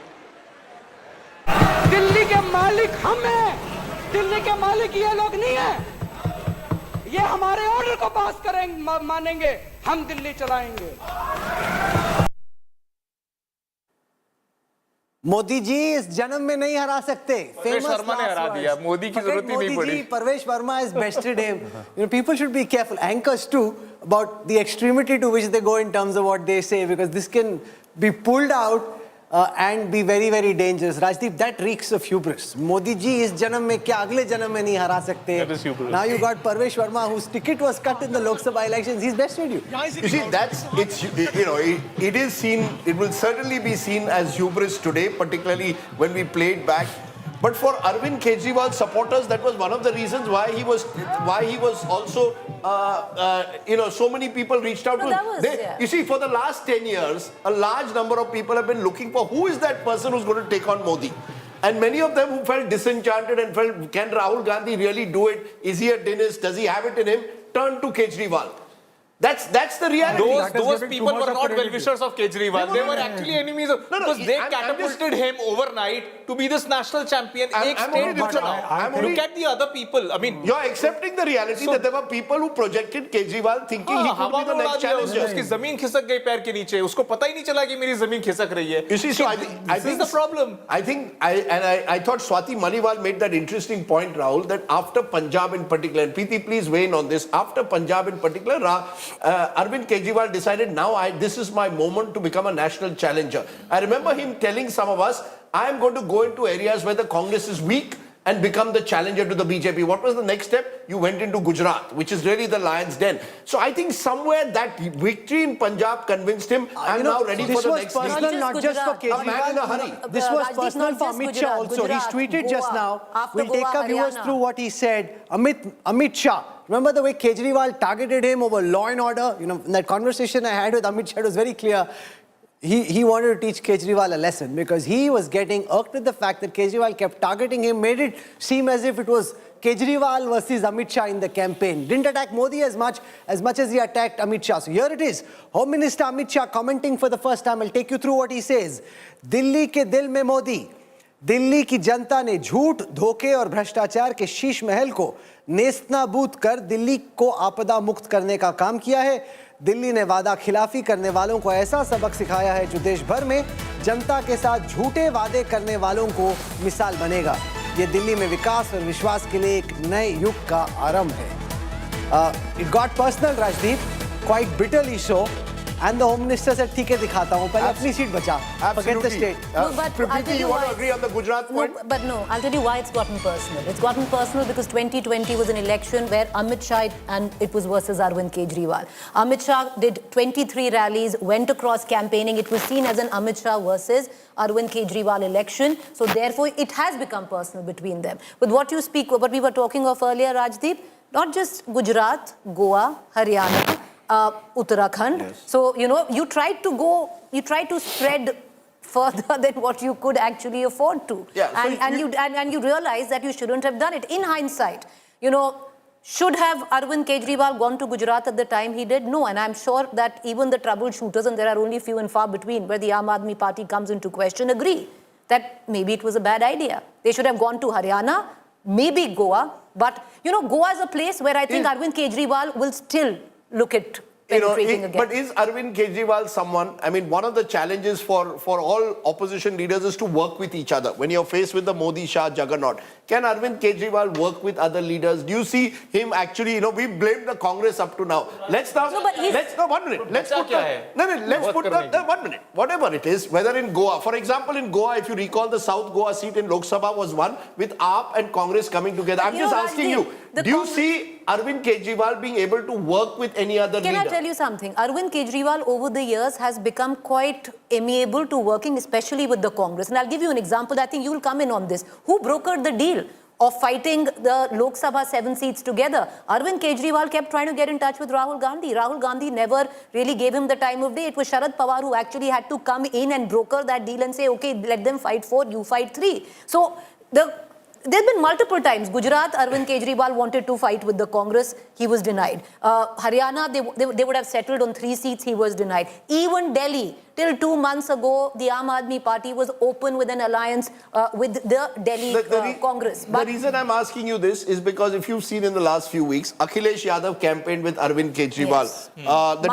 Trinamool Congress put its weight behind Arvind Kejriwal. Sharad Pawar also said Arvind Kejriwal is the man to take on the BJP. Uddhav Thackeray also, in a sense, sent out a message that Rajdeep, I'm just asking, is that now possible at all? After this defeat. Yes, what happens? See, Mamata Banerjee could come out very strongly in the India alliance because she won Bengal, she won big, she won on her over his team. Now, if these figures were in somewhat way seem to identify that it's the Congress that had played the spoiler. Then Arvind Kejriwal could have gone to the India alliance and said that, listen, it's the Congress which played into as the B team of the BJP. That hasn't quite happened. Right. Arvind Kejriwal has lost this election on his own steam. So with what face will Arvind Kejriwal now go to the India alliance, the likes of his allies in the India alliance, which is the TMC Samajwadi Party, that, you know, now what?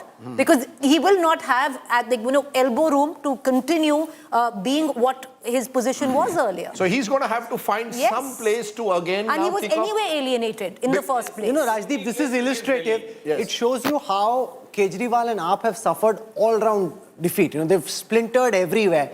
On the OBC seats, they're 29 down from the last time. Upper caste seats, they're 26 down from the last time. Why this is adding up to more than 17? Because some seats have more than 20% voters of different communities. On Gujar seats, they're 3 down from last time. Dalit seats, 10 down from last time. Muslim dominated, only 1 down. On Punjabi seats, 11 down. And this has ramifications for Punjab as well.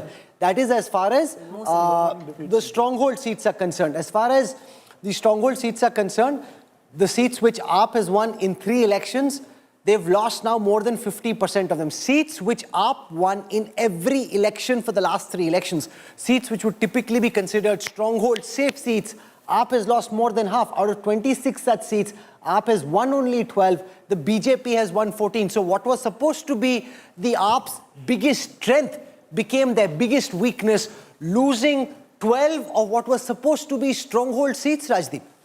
No, look, when you come down from 62, you're going to come down across the board. You know, you come down from 62 to 24, you've lost 38 seats. In a small state like Delhi, the losses have been all across. The losses have been disproportionately higher in certain areas. And I think the bottom line I maintain, Rahul, is that Arvind Kejriwal lost the middle class mind. You see, he was someone who had become the idea of Kejriwal, was very attractive to the middle class. That's gone. Recovering that is not going to be easy. India's middle class is notoriously fickle. You move from one leader to another. I remember VP Singh was once a middle class hero, Mr. Clean. The moment he started moving into decline, the middle class looked for other heroes. Now the middle class will look for new heroes. There was no ideological base that way. I mean, it was not something that was weaved into Kejriwal's politics that he's been ideologically agnostic right from the start. This is the problem. So, but, you know, where do you start from? When every tinka of that jhadu is being blown away in the wind, how do you get those tinkas back? Because there is no glue left now. And you are right, at a level, you know, it did splinter, because Rajdeep, at about 11 o'clock, those who've been watching, you know, from the Aam Aadmi Party, there are 3 seats one had to watch out for. One, and Sangam Vihar, Malviya Nagar and Greater Kailash. These 3 seats were their safest seats. So minute at 11 o'clock, they realized that there is something going down. The indication came that it's not favorable to the Aam Aadmi Party from what was happening in these 3 seats. They've lost all 3. You know, Sangam Vihar, Malviya Nagar, Greater Kailash. You know, I've got a WhatsApp, core voter base WhatsApp from Kiran Bedi. Kiran Bedi also has a score to settle with Arvind Kejriwal. She was the Says face. India deserves to get a capital as once was, that it gets its exuberance, creativity and energy back. Most of all, the trust back with a sense of pride in being a Delhiite. Now citizens too need to rise to the occasion of playing their responsibility. So you've got all these people who over the years have felt marginalized in some form or the other. The vindication is going to be at some other level, Rajdeep, because at one end you'll have Ajay Makan, who was projected in 2013. You will have Dr. Harshvardhan, who was projected in 2013. Then you go across to Kiran Bedi. You know, today I would think, and I don't know, maybe Rajat Sethi would come in. Rajat Sethi, there was so much talk at one point of time of Smriti Irani coming into Delhi. This could have been the ideal platform for Smriti Irani to actually make her political re-debut after what had happened in Amethi. See, there's no point in getting into counterfactuals. No, of course there's not. But I'm just, you know. BJP always wanted this to remain a low affair, so that, you know, you reach out to people with your core messages. And the core messages are very simple for the BJP. Aapada hai ye. This is a disaster. That's all. I mean, they kept on reiterating this word so much so that it became a public lexicon. Everybody now doesn't call AAP. They're calling it Aapada now. See, this is where I'm saying that Kejriwal, where he lost even in the wits game, where he was so far doing good, towards the end, towards that last 1 month, when BJP's graph sort of started picking up, there was very little. You know, I was telling you about body language also. You remember, in the last week or so, when I was coming on your shows and on Rahul's shows, I was saying that something is off about the body language of the Aam Aadmi Party spokespersons and even their leaders. That confidence that was there suddenly was vanishing. And it was showing because they were among the people, they were getting pushed back, they were feeling the heat. And that heat was getting expression on... You know, Rajdeep, the catchphrases, and I know it's surface because the Aapada word that Rajat spoke of really did catch on. Like, if you remember in 2020, the 5 Saal Kejriwal. So, you know, these were phrases which rung loud, and this time around it was that. You know, the word Sheesh Mahal today was instantly identified by people with Mr. Kejriwal. Just look around the map of who's won and who's lost. The truth of the matter is, if I look at the Aam Aadmi Party, the only 2 big winners for them at the moment are Atishi, who has won in Kalkaji, won by a very narrow margin in Kalkaji, just over 1,000 votes against Ramesh Bidhuri. And that was a tough candidate that she took on. So she's won there. And Gopal Rai in Babarpur, who's won by a big victory. So for Atishi, this is a big day. She's the Chief Minister of the state. She's one of the few people who's won. She could well, along with Gopal Rai, be the face of the Aam Aadmi Party. They will need to have a strong face in place. Gender also works in favor of Atishi. So Atishi could well be one of the faces that emerges out of the debris that we see of the Aam Aadmi Party here. On the other hand, the BJP has several candidates, Rahul, who could be potential chief ministers. I mean, you know, do they play, you know, what kind of card do they now play? One of those candidates who was could be a potential, is losing at the moment in Karol Bagh. Dushyant Gautam is trailing. If he wins, many saw let's listen him to as a potential speaking of candidate. BJP CM candidates, a man who's announced his own candidature with his big victory. Parvesh Verma speaking now. Listen in. हो नहीं पाएगा, ये वाला गाना बंद करो। एक second. देखो आप ऐसे करेंगे तो मैं भी नहीं करता। कर लेते हैं। आप एक सेकंड। मीडिया के अलावा कोई ऊपर नहीं आएगा, विकी दूबी नहीं आएगा, सबको नीचे कर दो। सब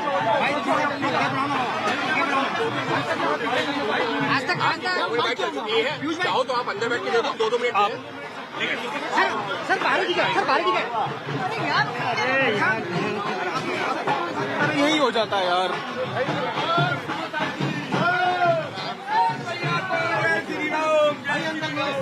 अरे बुला रहे। The fact that he's beaten Arvind Kejriwal, that also explains the frenzy around him. Although given the BJP's recent choices, you can't be quite certain that he will be chief minister. Although he has probably, Rajat, the strongest claim. Given that he's beaten Kejriwal in a battle which Kejriwal didn't think he was losing, which nobody in the AAP thought they were losing. They were thinking 50 plus, 55 plus, ho sakta hai 60 bhi aa jaye. From there to beat Kejriwal in his own den. It is a huge personal victory for Parvesh. And I think, if you look at all the other leaders, somehow if Bidhuri loses, Dushyantji loses, then all these senior leaders losing, he becomes sort of a default choice in this setting because you don't have enough people left in that array of 47. But you still, again, with BJP leadership, they have larger nationwide calculations in mind, what gender but this representation. gives him the stature. See, certainly, frankly, it gives him the stature. He cannot be ignored anymore in Delhi politics. Stature. If they make the choice for who the BJP cadre would want today, it would be him. It would be him. No, there's another reason. Remember, in Haryana, you decided you chose an OBC. Yeah.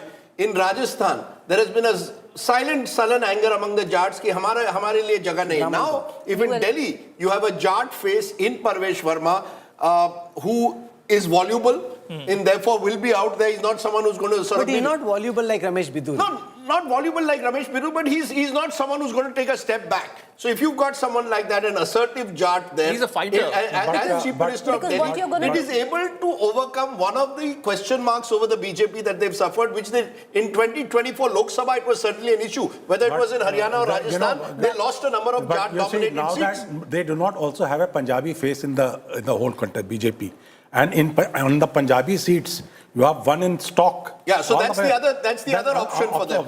And and there are prominent Punjabi candidates who have won.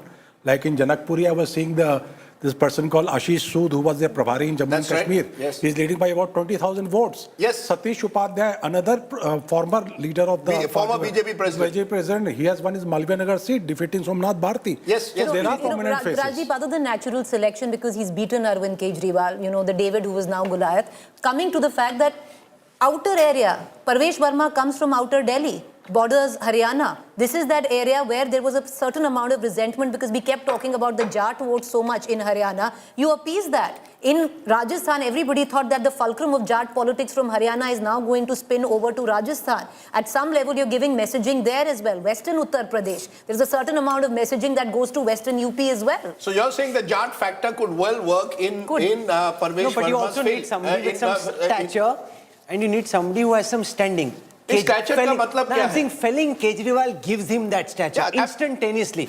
Everything else, you can find a Dalit, you can find a Jat. And also, you need somebody who the Delhi BJP voter says deserves to be chief minister. While we are At this moment, he's the one who will have and the it's vote. also generational. You're bringing in a much younger generation with him. You're sort of suggesting sending out together. Rahul, not to forget, both the Satish Upadhyay and Ashish Sood are products of Vidyarthi Parishad. They have been pracharaks of RSS also at some point of time. But then it counters breaking news coming in. Breaking news coming in that the General Administration Department of the Government of Delhi has put out a notice. They have sealed the Delhi Secretariat. to address security concerns and the safety of records. They think the AAP could be up to no good in the last few hours. They're imagining or suggesting that AAP might try to delete records. So it is requested that no files, documents, computer hardware may be taken outside the Delhi Secretariat complex without permission from the General Administration Department. It is therefore directed that necessary directions may be issued to the concerned branch in charges under the department offices situated in the Delhi Secretariat to ensure safety of records, files, documents, electronic files under the section. This is a bit like Kejriwal saying, "मेरे 15 MLO को ले रहे हैं." ये बोल रहे हैं, ये लोग delete कर देंगे, हरा देंगे, जला देंगे before leaving. None of which has happened. But they're playing back in fact, will there be vendetta? I have a feeling things will get ugly. I actually have a feeling things will get ugly. I have a feeling. How do you define ugly? Who will make it ugly? No, will make it ugly. I think, no. No, will an SIT, we just होना ही चाहिए SIT. I think we heard Virendra Sachdev saying we will appoint an SIT to investigate into the previous होना government. ही चाहिए SIT होना चाहिए even on the allegations that were leveled yesterday उसके ऊपर SIT shoot and scoot. This strategy has been carrying him forward for all this while. This should not be the new normal of Indian politics. कुछ भी बोल दो 15 करोड़ 50 करोड़ मैं बोल दूं केजरीवाल ने मुझे 50 करोड़ दिए डिफेंड करो मुझे ये कोई लॉजिक हुआ? I haven't seen the end of the Sheesh Mahal controversy just yet. I think it's going to play out. I have a feeling that the BJP or the government which comes in will go in for the kill. They're not going to let it rest with just Arvind Kejriwal and Aam Aadmi Party's defeat. I have a feeling papers will be pulled out. I think they're going to make an example of Arvind Kejriwal and the Aam Aadmi Party. Big message in the Delhi vote for all of Punjab politics. The Panthik vote, the Punjabi vote, the Sikh vote which AAP had, which really laid also the foundations for what followed in Punjab, where they won a decisive victory that slipped from right underneath their feet. Yes, but just to take what Preeti said forward, this sort of politics of vendetta, let's not also forget that the Enforcement Directorate, in an extremely unusual move, actually named AAP as a political party, as one of the... No, but that suggestion was made by Sisodia's lawyer. Yes, he exactly. He said Sisodia's lawyer said if the benefit has gone to Aam Aadmi Party, why they not be made into this thing? But my limited point that I'm saying, that's never happened that you name. So I believe... No, but then in their defense he said it. Sir, but it was there. I'm only saying it is, you have never named a political party until then. Sir, ED had done it, had already planned on it before Mr. Sisodia's lawyer came in. My limited point is, I believe now that you will have a government that will go for Mr. Kejriwal. They should go for AAP also. They should go for Kejriwal also. They only asked for it. You asked that, okay, why should I? Is that what the logic was, 100 crore मैंने नहीं लिए जी, वो तो जी party के पास आए थे जी. अगर ये डिफरेंस है आपके पास, then you to finish off Arvind Kejriwal or to build a better Delhi? नहीं, I'm telling you, to nab every criminal who's been doing corruption. Follow the law of the land. Now, what is there in the, trying to see vengeance or vendetta or anything? Follow the law of the land. It is in black and white. The Delhi BJP has danced for other people's victories. Party's victory, but in other states. बहुत बार dance किया है. पहली बार अपने लिए dance कर रहे हैं. I've got this whole generation, all young kids, largely young, middle-aged kind of people. They wouldn't have danced on their own victory. They've danced for Modi ji at the center. They've danced for wins in Maharashtra, Haryana, elsewhere. They're dancing for themselves for the first time, guys. The big day for these guys. I think the point you made earlier also, the fact that, you've got some prominent Sikh faces who won, is also an important moment for the BJP, given the fact that that is another vote which certainly in the last few years the BJP has struggled to hold on to, the Sikh vote. We saw that in Punjab. And we've seen it in general, the farmers' agitation, the feeling that... It's the Punjabi vote versus Sikh. It's the same thing. No, but there are Sikh faces who won. Yeah, of course. Manindra Singh Sirsa those are stalwarts. They won by a big margin. But Jatinder Shanti has also won, no? From who came in from the BJP to the Rajouri Garden was not seen to be an easy seat. They won by a big margin. So clearly at the moment the message has gone down that they've won very strongly across West Delhi with a large Punjabi Sikh population. West Delhi and Punjab are very closely related. So therefore you've got a situation that the BJP will have to take a call as to what kind of a government do you send out, what is the messaging you send out of Delhi. So let's ask that question to Sardar RP Singh about the impact of the Delhi verdict potentially on Punjab politics. Sat Sri Akal, RP ji, you must be celebrating big victory for the Bharatiya Janata Party. You've been waiting to dance in Delhi for a long time. There was a crowd at my house another half an hour ago, and they have gone to the BJP Delhi office now. And with dhol and bhakar, everything there, with crackers also, although I told them not to brush it here, they should go to the party office and do it there itself. But coming to the issue, the Sikh votes, yes, there's a shift in the Sikh votes, and then also that Rajouri Garden, and even in Tilak Nagar, we have done quite well. I mean, although there's a woman candidate we had lost that seat, but we have done quite well in Tilak Nagar. Harinagar, another seat, which is a Sikh seat. And mark my word, this will have a great impact on the Punjab politics also, because what is the impact on Punjab politics? What is your assessment of the impact on Punjab politics? I'll commit to that. Because that message that BJP doesn't promote Sikhs or BJP doesn't push Sikhs will be washed out, because that's the message which these parties used to convey, that BJP is anti-Sikh or they don't promote Sikh. Although Prime Minister has done so much of work for Sikh community as such, which has not happened in the last 60, 70 years. For example, the Kartarpur corridor, the Sajjan Kumar going to jail, Jagdish Thakur on the hook now. So all these have worked in psychologically, but the barrier was that Sikh faces. And then you were talking about who can be Sikh face, who can be a CM? Probably a Sikh face can be a CM of Delhi also. तुसी किसको बना रहे हो? सिरसा जी को बोल रहे हो कि उनको बना दे CM?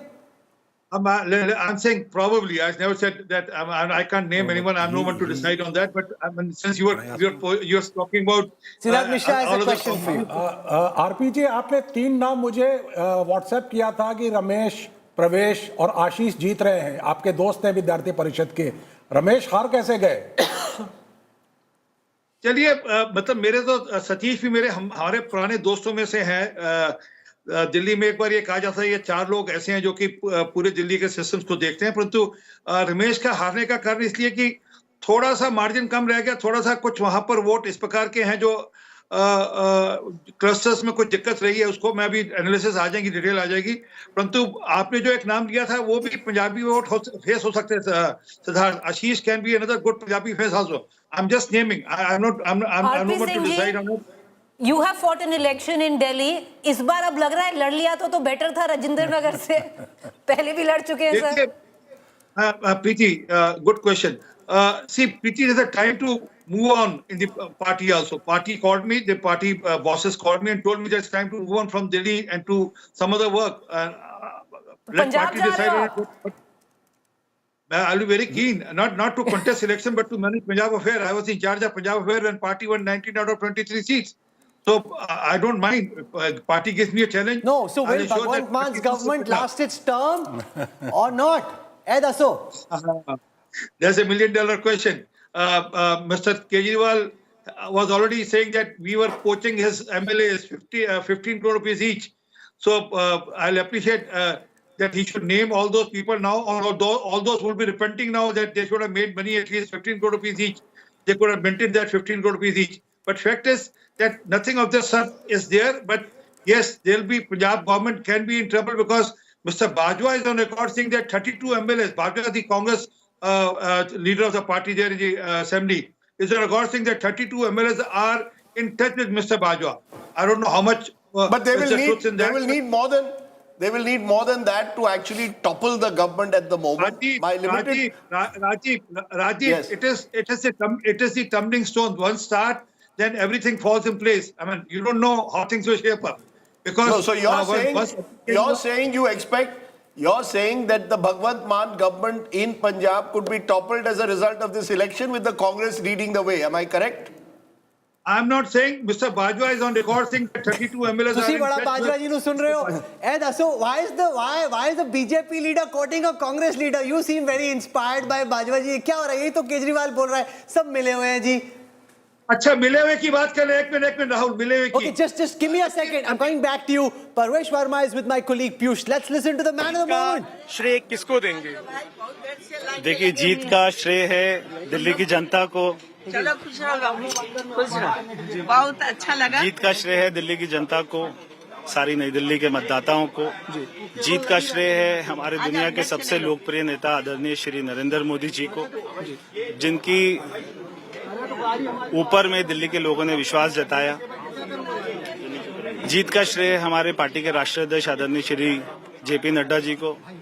जीत का श्रेय है हमारे गृह मंत्री आदरणीय श्री अमित शाह जी को और तमाम उन लाखों कार्यकर्ताओं को पार्टी के जिन्होंने जी जान से मेहनत करी है. तो सभी को बहुत बहुत हृदय से बधाई. कितना टफ एक कैंपेन रहा. आपने कई सारी चीजें कही, कई सारे वादे किए. अरविंद केजरीवाल ने आप पर पर्सनल अटैक्स भी काफी किए कि पैसे बांट रहे, काफी चीजें हो रही हैं. क्या कहेंगे, कितना टफ रहा है campaign?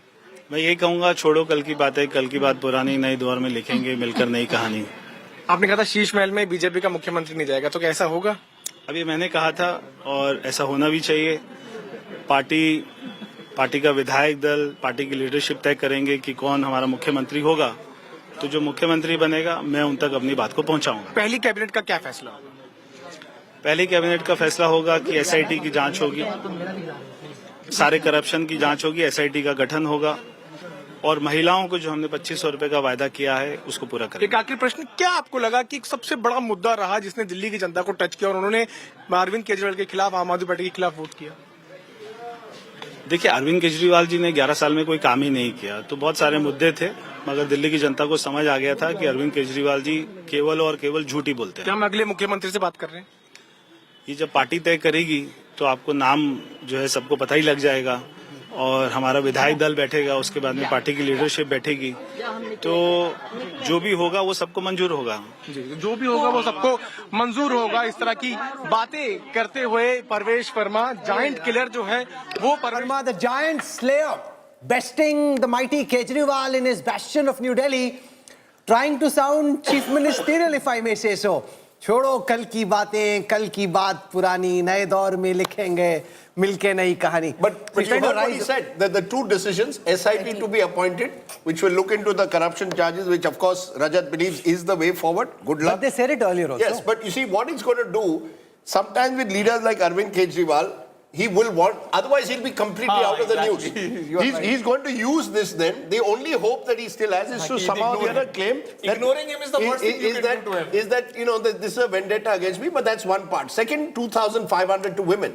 And I think once we get the gender breakup in a post poll, we'll know. All the pollsters who suggested that, you know, women were voting overwhelmingly for the Aam Aadmi Party, that's not happened. Good. I'm glad you're changing some of the analysis. No, 1 minute. I said very clearly, the class divide in Delhi is still there. You still think all the poor voted for AAP? A substantial. Substantial, of course. I am willing you said that the vote didn't break. I am willing that it was as consolidated as the last I am willing election. to bet that Arvind Kejriwal's majority of the vote came from low-income classes. No, of course. That's like saying the obvious. No, it's not saying the fact obvious. That splintered was being disputed earlier. Splintered means what? 20% I get. I have won this election by consolidating the middle class. 20% of the poor people's vote splitting is a big split in your vote share. It is, of course, but the bigger story of this election is the fact that the middle class deserted Arvind Kejriwal. I maintain that. No, of course, there's no dispute about that. Gadkari ji is speaking at this time. Let's listen to Senior Union Minister Nitin Gadkari. We'll try and get some reactions from these big guns of the BJP as they speak and celebrate what will be a historic victory. Bhajpa की जीत, let's listen to him. प्रधानमंत्री नरेंद्र मोदी जी ने जो देश को विकास का model of governance दिया है, जो सुशासन से भारत आज विकसित भारत बनने के लिए तेज गति से आगे बढ़ रहा है, जो दिल्ली के लोगों ने गत 10 वर्षों में भ्रष्टाचार, अराजकता और विकास से वंचित रहने का दुख देखा है, उसके सामने प्रधानमंत्री मोदी जी ने जो देश को एक विश्वास दिया है और अच्छे कामों से देशवासियों की सेवा की है, उसके लिए दिल्ली के लोगों ने मोदी जी को आशीर्वाद देने की जीत दी है। जैसे केंद्र में तीसरी बार, महाराष्ट्र और हरियाणा में तीसरी बार प्रचंड बहुमत मिली, अब दिल्ली के लोग विकास चाहते हैं, दिल्ली के लोग सुशासन चाहते हैं, डबल इंजन सरकार तो मोदी जी के मार्गदर्शन में उनके आशीर्वाद से जनता की सेवा करें, ऐसी सरकार के लिए ये दिल्ली का वोट एक अहम भूमिका निभाएगा। देश और दुनिया देख रही है कि मोदी जी के साथ पूरा देश खड़ा है, मोदी जी के अच्छा कामों के साथ जनहित और लोक कल्याण के काम समाज के हर वर्ग, चाहे गरीब हो, मिडिल क्लास हो, महिला हो, हर वर्ग को एक उज्जवल भविष्य देने के लिए प्रधानमंत्री मोदी जी के साथ पूरा देश खड़ा है। तो केजरीवाल, मनीष सिसोदिया सहित तमाम उनसे विधायक बहुत नजदीक है, वो सबकी हार हो गई है। ये स्वाभाविक था कि जो कुकर्म किए, जो अराजकता, जो झूठे वादे, जो भ्रष्टाचार, चाहे वो केजरीवाल जी हो, मनीष सिसोदिया जी हो, आपके सभी नेताओं ने जो धोखा दिया था दिल्ली की जनता को, ये उसका जवाब दिल्ली के मतदाताओं ने।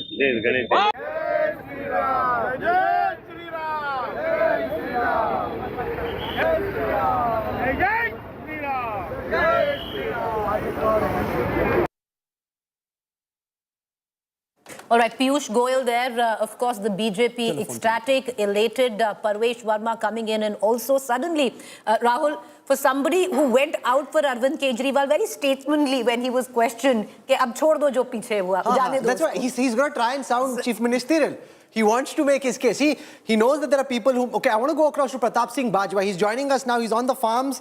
There's lots of conversation about Bajwa being in touch with AAP MLAs in Punjab. So I thought, let's dial him in. Bajwa ji, Sat Shri Akal. What are you making of this Delhi verdict? Kejriwal bested. What does this mean for Punjab politics? See, I think this is the best thing that has happened not only to Punjab, even to politics. See, in our ideological battle against the BJP, this man was one person who was creating a kind of a cloud in between.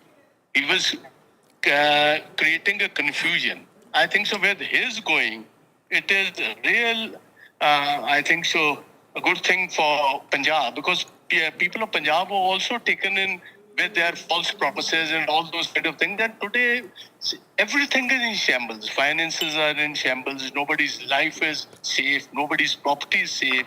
People want to end to this government as they wanted presently what the Delhi people have done. So the people of Punjab are longing, Rahul, to give a kick on the backside. No, your friend in the BJP, RP Singh, was saying that Bajwa is in touch with 30 AAP MLAs. What are you doing, Dasso? Chalo, they have been in touch with me for a long time because, see, when I was the Pradesh Congress president, 22 of my people only who were denied tickets by Amrinder Singh were given tickets by the AAP. They are presently MLAs in the Vidhan Sabha. So, you understand fully well, they understand this was just a one-way ticket to the moon. They are not coming in next time. So, obviously, they are opening their doors. Their doors are quite open.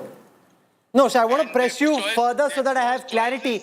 There are two things. One is that you will fight them in the next election, which is fine. That will happen in 27, that you'll fight them in the next election. The other is that because of what happened in Delhi, the Congress in Punjab feels that there could be a threat to the Bhagwant Mann government at this moment. What's your take, sir?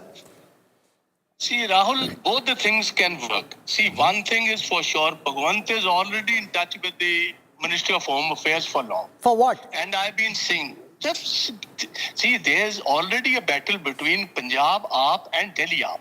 See, recently, just 2 or 3 days earlier, the AAP president, Aman Erode, said that it's not necessary in a state like Punjab that only a Sikh should be the chief minister. You understand? Okay. So I feel that Kejriwal had already had this kind of inclination coming that they won't be able to make it in Delhi. And they are already pitching for Kejriwal to land up in Punjab. Because one of our MLAs has recently committed suicide. He's died, and that seat is vacant from Ludhiana, Gurpreet Singh Gogis. And I think so, primarily, Aman Erode was made to say this 2 or 3 days early to the Tribune paper. You're saying Kejriwal will fight from Ludhiana. Is that what you're insinuating? Rahul ji, main kadi galat patang nahi udai. Every single person knows whatever I have said regarding Punjab has always come out true. It is, see, Rahul, I was the first person who put on, I said we would have no alliance with the AAP. We have been proven right in Punjab. And even at that time I had said we should not have any alliance with the AAP even in Delhi. Had we not aligned in the parliament polls, Congress would have done a much better performance this time. No, so let me try and understand what you're saying a little more. You're saying that Bhagwant Mann is in touch with Home Minister Amit Shah for what? Like all chief ministers are in touch with the Home Minister. Are you saying something is brewing there, you think? Not from that point of view. See, even the Ministry of Home Affairs knows that they want to get rid of Bhagwant. They were just waiting for a positive result in Delhi. So what I feel is now, because they have already got an active result over there, they will now like to bring in Kejriwal from Punjab. Primarily, that's why the AAP president, a person who has been handpicked by Kejriwal just 2 months early, Aman Erode, who's also minister there, is already, for the first time, And you know it well, this is primarily the only state. It's just like saying a Muslim should not be a chief minister of Jammu Kashmir. This is the only state that we have. No, so what makes you think that there could be a threat to the Kejriwal-led AAP government in Punjab at this moment? Bhagwant Mann is chief minister. You are saying that there is a possibility of an imminent threat? 100% when he wants to prong in there and he will ask Bhagwant to take place for him. So then that split is going to take place. And instead of we have to open our doors open for the AAP MLAs. Why should we allow most of them to run away to No, but you need 2/3. You need 50 plus. See, that I do agree. We need 2/3. But obviously, we are keeping all our options open. I understand it fully well. And see, they are going to crumble like house of cards. Why do you think they'll crumble like a house of cards? Why do you think they may crumble like a house of cards? So they exactly know this is the first and the last time. Every single AAP MLA knows they have no future ahead. ये तो पहले भी पता था since see. But sir, Congress लड़ नहीं पाती. Haryana में also you had a chance. Your party, not you, found a way of botching it up. I mean, what's the guarantee? Even if there is anti-incumbency, that you will be the beneficiary. Rahul, I can't answer on Haryana. At least on Punjab, I can say that we fought them. See, Bhagwant was saying, I'm going to win 13. And we won 7 and he won just 8. And from 92, we brought them down to 32. And from our 18 MLAs, we went up to 38. So we are fighting tooth and nail and we are sure 100%. We are going to pin them down in the next elections. But before elections, if something takes place, we should not be sitting as ducks over there. No? So we should be prepared. A lot of MLAs are in touch, obviously. किन्ने MLAs वाले को touch में जाएंगे? मैं जिन्हें को तानु इन्होंने RP Singh ने दसे इन्हें क्या ही थे? Why are you talking to RP Singh? की चल रहा है? वही तो केजरीवाल कहना है सब मिले हुए हैं जी. I am not talking. See, you have quoted RP Singh. I even do not know from where this figure has come in. You only told me it is RP Singh who said that. So I have just endorsed what you have said. Okay, I'll leave it. I had no kind of a talk with RP Singh. Jo ne endorse kita, in touch, and they have been in touch with me for almost a year now. 1 or 2 MLAs? Not 1 or 2, more than 30. More than 30? Yeah. They are willing to leave these people. They are willing to leave. They'll get disqualified. They'll get disqualified if they come to you. Oh, why they are not getting them over as such? तो की करोगे फिर? They are keeping the options open. See, even a lot of things are going to take place now. Like what? Just wait for a couple of days more. Do you think this present government at the center is going to sit idle over there after this victory in Delhi? Why? What do you think will happen? They will try their tricks in Punjab too. That's a dream project to get around to Punjab. So you are saying that Bhagwant Mann could switch over to the BJP? You are saying Bhagwant Mann could switch over? That's the level of unhappiness. He's almost there. Oh, तुसी ऐसी लड़ाई करा रहे हो नादी. How do you know he's always there?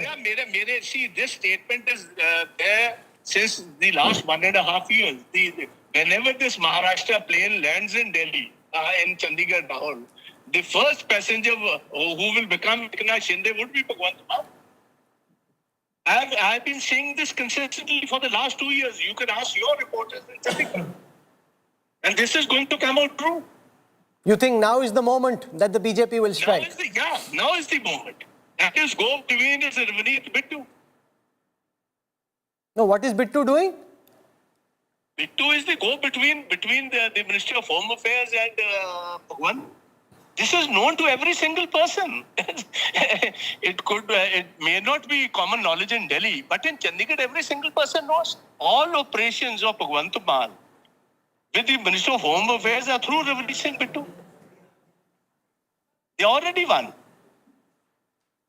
आप लड़ाई करा रहे हो. चलो ठीक है. For the time being, Pratap Bajwa, I'll leave it there. You have made a dramatic declaration that in 48 hours, the games will begin in Punjab, that Bhagwant Mann could switch over, become the new Eknath Shinde. No, don't misquote me. I never said 48 hours. I said very soon things are going to start brewing over there also. And that Bhagwant Mann could become the new Eknath Shinde. Oh, 100%. He's already there. He may not be having the numbers as yet. See what had happened. Why is Bhagwant Mann upset with Kejriwal? Yeah, obviously they are. नहीं क्यों? Why? Because see, because now his own old chief secretary, Pepul Kumar, they are running the show over there. All important all important positions over there, the chief secretary, home secretary, whatsoever, the postings are being done straight by Kejriwal, not by Bhagwan. He just a duck over. बिल्कुल इसका सारा काम दाम बंद कर दिया है. हाँ. Chalo, I leave it there. Pratap Bajwa, let's see whether you're the oracle who told the truth or whether this was just political fantasy. We'll find out soon. This is going to come true. And you had promised me earlier that when Congress wins Punjab, I'll give you a call, and you forgot to call me then. And when this happens... So election to 2 साल बाद है. जीते कहाँ हो तुसी? I told... this we talked about the... Lok Sabha elections. Parliament election. Okay, done. You remember? ठीक है, done. So we will catch up soon then. Pratap Bajwa for joining us. Thank you very much. Parvesh Verma's daughters are speaking to us right now. Let's go across live.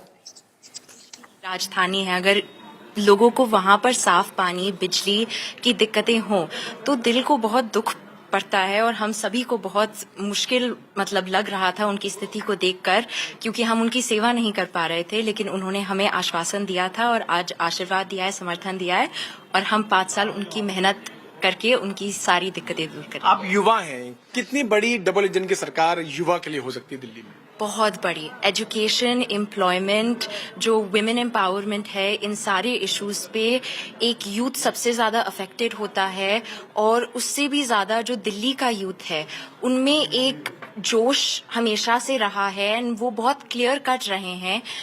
वो कोई भी बात दिल में छुपा के नहीं रखते हैं, वो उस पर पूरी तरीके से एक्ट करते हैं और उन्होंने इस बार भी एक्ट करा है. यूथ का सपोर्ट था, वुमेन का सपोर्ट था, इसीलिए पूर्ण बहुमत से बीजेपी की सरकार आई है. Thank you. आपका नाम? शिवेंद्र, आप किस तरह से देखते हैं पापा की इतनी बड़ी जीत को? बहुत हिस्टोरिकल मोमेंट है, हमारे लिए बहुत बड़ी चीज है. ये एक झूठ के अंत की जीत है. ये एक उस गवर्नमेंट की एंड है जिन्होंने सिर्फ झूठ बोला, जिन्होंने लोगों का कुछ भला नहीं करा, लोगों से प्रॉमिसेस बनाए, एक्सक्यूजेस भी बनाए और लोगों को बस झूठा आश्वासन दिया कि वो काम करेंगे पर कुछ डेवलपमेंट नहीं लाया. जब अनाउंस हुआ कि नई दिल्ली से वो उम्मीदवार होंगे, अरविंद केजरीवाल के खिलाफ होंगे, क्या आपके दिमाग में था? किस तरह से लोगों के बीच में जाएंगे, किस तरह से लोगों को कहेंगे कि वो बीजेपी के लिए और प्रवेश जी के लिए वोट करें? देखिए, स्टार्टिंग से हमें पता था कि पापा जीतेंगे, फुल कॉन्फिडेंस था, क्योंकि अरविंद केजरीवाल का तो सिर्फ नाम था पर काम कुछ भी नहीं था. वो झूठ बोलते रहे थे और पूरी नई दिल्ली उनसे तंग हो गई थी, उनसे थक गई थी. कुछ काम नहीं हुआ उनके 11 सालों के गवर्नमेंट के अंडर. तो हमें बस पूरा पता था कि नई दिल्ली की जनता हमारे साथ होगी. Thank you. आपका नाम? प्रिशा, आप इस जीत को किस तरह से देखते हैं? और एक सवाल जो मेरे को आप सबसे एक करके पूछना भी है कि जब कैंपेन हो रहा था तब उस वक्त कितना टफ आप लोगों के लिए भी था ये पूरा दौर? जी, हमें पहले जब अनाउंस हुआ था लगा था कि बहुत मुश्किल सीट होगी, लेकिन जब हमने ग्राउंड पे गए, हमने लोगों से बातचीत करी, तब हमें पता चला कि केजरीवाल से सब तंग आ चुके हैं. वो दिल्ली की जनता का मजाक उड़ा रहे थे उन्हें इतना झूठ बोल के, और तब भी दिल्ली की जनता उन्हें ही वोट दे रही थी. तो वो एक तरफ से मजाक ही उड़ रहा था सबका. लेकिन इस बार दिल्ली की जनता समझ गई थी, वो हमारा साथ देने को तैयार थी, बस सही मौके का इंतजार था जो आ चुका है. क्या आपको लगा कि सिर्फ एक मुद्दा ऐसा जो कि दिल्ली की जनता को ज्यादा हिट किया, and you also found this on ground, आपको लगा कि ये इस मुद्दे पर दिल्ली की जनता वोट करेगी बीजेपी को?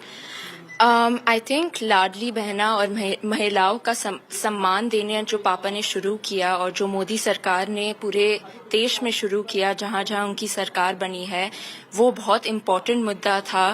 बिकॉज हमेशा विमेन डेवलपमेंट की हमेशा बात ही होती थी लेकिन कभी कुछ काम नहीं होता था उसके टुवर्ड्स. और मुझे जो लिकर पॉलिसी केजरीवाल जी ने शुरू करी थी उससे सब तंग आ चुके थे. घर खत्म हो गए थे, माएँ बहनें सब परेशान हो गई थी इस पॉलिसी से, और इसने हमें बहुत बेनिफिट दिया. मैम, अब एक प्रश्न जो मैंने कहा था कि किस तरह से ये महीने आपके रहे, क्या घर आ पाते थे, समय मिल पाता था परवेश जी को? नहीं, काफी लेट आते थे, पर कोई बात नहीं. उनका मकसद ही यही था कि मुझे ये सीट जीतनी है, अरविंद केजरीवाल से दिल्ली को मुक्त कराना है. तो हार्ड वर्क पेड. आपने मिस किया पापा को इन दिनों में? मिस तो बहुत करा, हम लोगों के विंटर वेकेशंस थे, लेकिन कोई बात नहीं, काम पहले आता है, काम हमेशा पहले आया है. और नई दिल्ली क्या, पूरी दिल्ली हमारा परिवार है, तो हमारे साथ नहीं, अगर वो उनके साथ टाइम स्पेंड कर रहे हैं तो हमें कोई दिक्कत नहीं. आप क्या बोलते थे पापा को, किस तरह से उनको गुड लक विश किया करते जब वो जाते थे? हर दिन रात को जब वो लेट आते थे तो उनके साथ बैठते थे, उनसे बात करते थे, पूछते थे उनका दिन कैसा गया, कि वो क्या क्या आइडियाज़ हैं उनके मन में। पर हमें पता था कि अगर अंदर से कि even if he's not spending time with us, he's doing it for the betterment of Delhi. He's doing it to serve the people of New Delhi, and that was all right with us. तो तस्वीरों में आप देख सकते हैं किस तरह से परिवार के चेहरे पर मुस्कान है, परिवार के लोग जो हैं वो बहुत खुश हैं, गौरवान्वित जो है वो महसूस कर रहे हैं कि I want to go across to the Chief Minister of Haryana, Nayab Singh Saini joins us. I want to welcome Gaurav Sawant. Gaurav, welcome.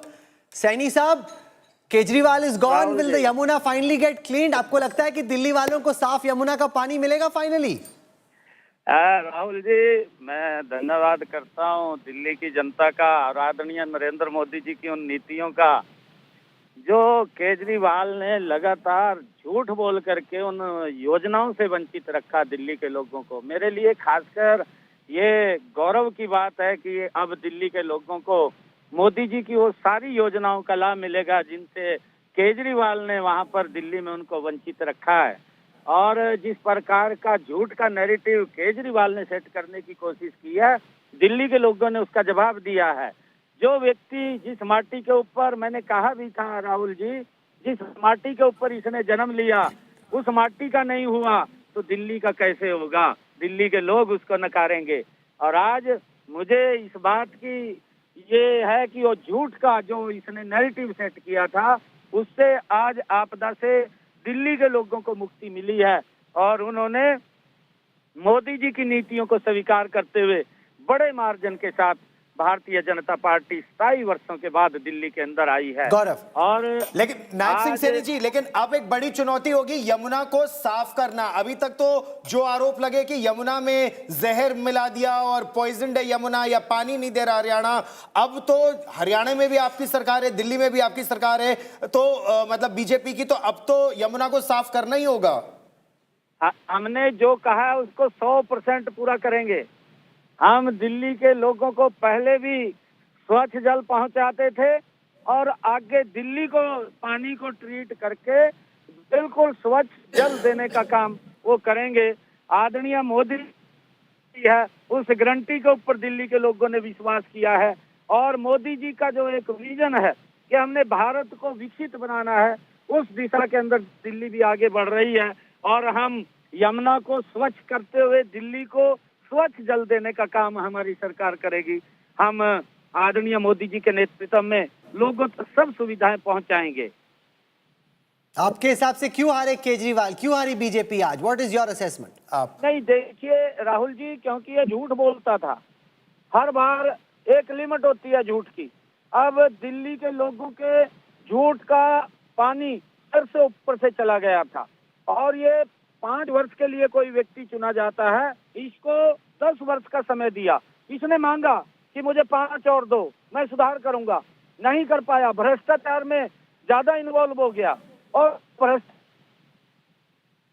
सुविधाएं ना देने के कारण आज इसकी ये पोल खुली है कि ये तो भ्रष्टाचारी था, ये ईमानदार नहीं था और ये तो यहाँ पर अपनी सुविधा के लिए आया था।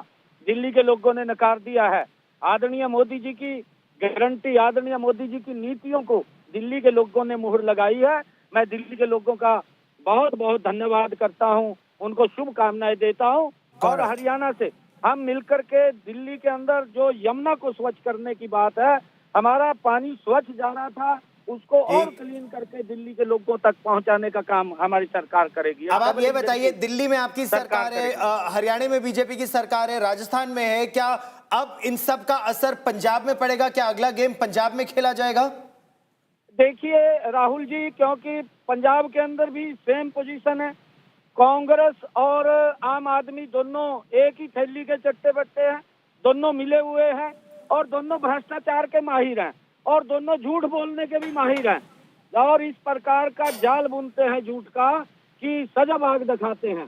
पंजाब के लोग भी अब समझ रहे हैं, पंजाब के लोगों के ऊपर गहरा असर दिल्ली का पड़ेगा और आने वाले समय के अंदर अभी जो चुनाव आ रहा है, भारतीय जनता पार्टी पंजाब के अंदर भी बहुत बड़े मार्जिन के साथ वो सरकार बनाएगी। चलो, हरियाणा के सीएम साहब के तौर पे अब आपको दिल्ली के नए सीएम के साथ अच्छे से मेहनत करनी है, यमुना जी को साफ करना है, फिर आप और हम मिलके साथ में डुबकी लगाएंगे यमुना जी के साफ पानी में। बिल्कुल बिल्कुल, मोदी जी का आशीर्वाद है और मोदी जी के आशीर्वाद के अंदर कोई कोर कसर नहीं छोड़ेंगे, हम डट करके काम करेंगे। Nayaab Singh Saini for joining us. Thank you very much. The Chief Minister of Haryana, it became personal, Gaurav, for him also. Kejriwal attacked him, zehar mila rahe hain, toxin mila rahe hain. That's a very serious charge. And it wasn't just a political sort of one-upmanship here. It was something where Prime Minister and lot of BJP people felt emotional about it, that this is going below the belt. This is not where the politics should descend. Sir माथे पर मैं Bharatiya Janata party को इस जीत के लिए बहुत बहुत बधाई देता हूं और मैं उम्मीद करता हूं कि जिस उम्मीद के साथ और जिस आशा के साथ लोगों ने उनको बहुमत दिया है वो उन सभी उम्मीदों और आशाओं पे पूरा उतरेंगे। हमने पिछले 10 साल में जनता ने जो मौका दिया हमें, उन 10 सालों में हमने बहुत सारे काम किए, शिक्षा के क्षेत्र में, स्वास्थ्य के क्षेत्र में, पानी के क्षेत्र में, बिजली के क्षेत्र में और भी अलग अलग तरीके से लोगों को राहत पहुंचाने की कोशिश की उनकी ज़िंदगी में और दिल्ली के इंफ्रास्ट्रक्चर को भी हमने सुधारने की कोशिश की। अब जो जनता ने हमें निर्णय दिया है, हम न केवल एक कंस्ट्रक्टिव ऑपोजिशन का रोल निभाएंगे बल्कि हम समाज सेवा, जनता के सुख दुख में काम आना, व्यक्तिगत तौर पे जिसको भी जो ज़रूरत होगी हम लोगों के सुख दुख में हमेशा काम आएंगे, क्योंकि हम राजनीति में कोई सत्ता के लिए नहीं आए। हम राजनीति को एक ज़रिया मानते हैं जिसके ज़रिए जनता की सेवा की जा सके, जिसके ज़रिए लोगों के सुख दुख में काम आया जा सके। वो काम हम करते रहेंगे और हमें आगे भी इसी तरह से जनता के सुख दुख में काम आना है। मैं आम आदमी पार्टी के सभी कार्यकर्ताओं को बहुत बहुत बधाई देना चाहता हूँ। वो बहुत शानदार चुनाव लड़े, बहुत मेहनत की, उन्होंने बहुत कुछ सहा इस पूरे चुनाव के दौरान, उन्होंने बहुत शानदार चुनाव लड़ा। इसके लिए मैं उन सबको, सभी कार्यकर्ताओं को बहुत बहुत बधाई देना चाहता हूँ। नमस्कार। Arvind Kejriwal, Siddharth, what do you make of his first? He's accepting the defeat, saying we'll play the role of a constructive opposition. They never played the role of a constructive government. What role they will play of a constructive opposition? They will be out, to the old ways, the way while they were in government, they always behaved like an opposition. Yes. So now that they are in opposition, I think they will be lost for the ideas of what role to play actually. No, but they may be better at opposition than being in government. You see, that's the nature of their agitational politics. That activist politics, activism in politics was over, 10 years back. When in 2015, when he came to power, all his activist friends, all his activism had left. And as my friend Rajat was saying, the biggest discredit he has done to Indian politics, that nobody is going to trust a social activist now for doing any good. The one AAP leader who's won, Chief Minister Atishi, outgoing Chief Minister Atishi, speaking at this moment to the media. Let's listen to him. तमाम नेताओं ने देखा, मनीष सिसोदिया हूँ, चाहे अरविंद केजरीवाल हो, चाहे तमाम सौरभ भारद्वाज हो, जो बड़े चेहरे आम आदमी के थे, जिनकी उम्मीद थी, तमाम चीजें थी, वो लोग हार जाते हैं। किस तरह से इस सबको देख रहे हैं? सबसे पहले तो मैं कालका जी विधानसभा की जनता का धन्यवाद करना चाहती हूँ, जो उन्होंने मुझ पे भरोसा दिखाया। मैं अपनी पूरी टीम का धन्यवाद करना चाहती हूँ, जिन्होंने बाहुबल, गुंडागर्दी, मार पिटाई का सामना भी करते हुए ज़मीनी स्तर पे मेहनत करी और जनता तक पहुँचे। बाकी दिल्ली की जनता का जनादेश है, हमें जनादेश स्वीकार है। ये मैं अपनी सीट जीती हूँ, लेकिन ये जीत का समय नहीं है, ये जंग का समय ही है। जंग जारी रहेगी भारतीय जनता पार्टी के खिलाफ, उनकी तानाशाही और उनकी गुंडागर्दी के खिलाफ। आम आदमी पार्टी हमेशा गलत के खिलाफ लड़ती आई है और हमेशा गलत के खिलाफ लड़ती रहेगी। ये ज़रूर एक सेटबैक है, लेकिन आम आदमी पार्टी का संघर्ष दिल्ली के लोगों के लिए, देश के लोगों के लिए कभी खत्म नहीं होगा। Ma'am please again, please Through? Okay.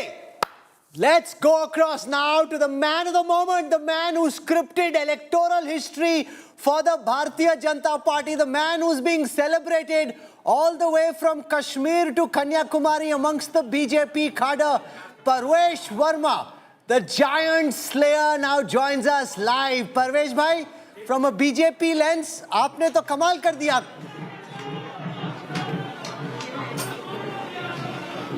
Sir, मैंने कमाल नहीं किया, ये तो प्रधानमंत्री नरेंद्र मोदी जी का कमाल है कि दिल्ली वालों ने उनके ऊपर विश्वास जताया है.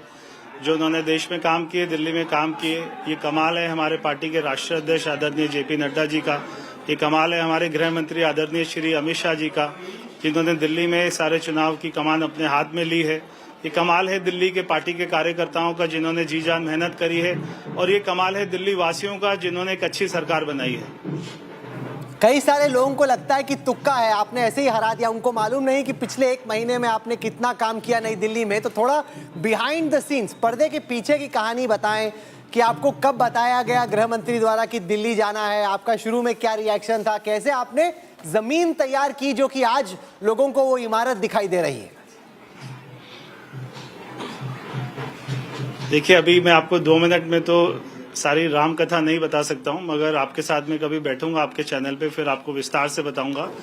मगर पार्टी ने मेरे को 2 महीना पहले बता दिया था कि आपको लड़ना है नई दिल्ली, और मैंने काफ़ी तैयारी करी और यहाँ के कार्यकर्ताओं ने काफ़ी जो है मेहनत करी. और सबसे बड़ी बात है कि प्रधानमंत्री मोदी जी का जो यहाँ के लोगों ने उनके ऊपर विश्वास जताया, ये सबसे बड़ी बात थी. कई सारे बीजेपी के कार्यकर्ता सोचते हैं कि केजरीवाल को हराने के बाद अगले मुख्यमंत्री के लिए सबसे प्रबल दावेदारी आपकी है. मन में थोड़े थोड़े लड्डू, थोड़ी अनिश्चितता कि बना भी सकते हैं, काट भी सकते हैं, क्या होगा, क्या आपके दिलो दिमाग में क्या चल रहा है? देखिए राहुल जी, मैं ऐसा व्यक्ति हूँ, मैं बड़ा जो अपना स्पिरिचुअल आदमी हूँ. तो मैं बहुत ज़्यादा खुशी होती है तो बहुत ज़्यादा खुश नहीं होता, बहुत ज़्यादा दुख होता है तो बहुत ज़्यादा दुखी नहीं होता. तो जो भी पार्टी का विधायक दल तय करेगा, जो पार्टी की लीडरशिप तय करेगी, वो सभी को मंजूर होगा. My colleague Gaurav has a question for you. Gaurav, हम लोगों ने आपके पिताजी का भी चुनाव कवर किया था, साहिब सिंह वर्मा जी का, दिल्ली में उनकी नीति और जिस तरह से उन्होंने दिल्ली में काम किया था, वो किस तरह से आप आगे ले जाना चाहते हैं? देखिए, बहुत सारे काम किए थे और उनके बाद में मैं कहूँगा कि 20 साल अगर मैं कहूँ तो उनको केवल 2.5 साल का समय मिला था. 2.5 साल में हजारों काम किए, मगर 20 साल में मैंने देखा कि कोई काम नहीं हो पाए दिल्ली में जितने काम हो सकते थे. तो ये चुनाव में सबसे अच्छी बात ये रही कि हमारी ऊपर सरकार है और जो हमें प्रधानमंत्री मोदी जी का साथ मिलेगा, उनका विजन मिलेगा दिल्ली में, तो दिल्ली में डबल इंजन की सरकार नहीं 10 इंजन की सरकार काम करेगी. और 5 साल में बहुत सारे काम करेंगे, दिल्ली के सारे लोगों को फर्क दिखाई देगा. आपको इस बात का एहसास तो है कि बहुत जिम्मेदारी है, क्योंकि लोगों ने देखा 10 साल में क्या हुआ. अब उनकी ढेरों उम्मीदें हैं कि अगर बीजेपी जब सरकार बनाएगी तो बहुत जल्दी जल्दी आपको दिल्ली की तस्वीर बदलनी पड़ेगी. बहुत जल्दी बदलनी पड़ेगी और बहुत जल्दी बदलेंगे.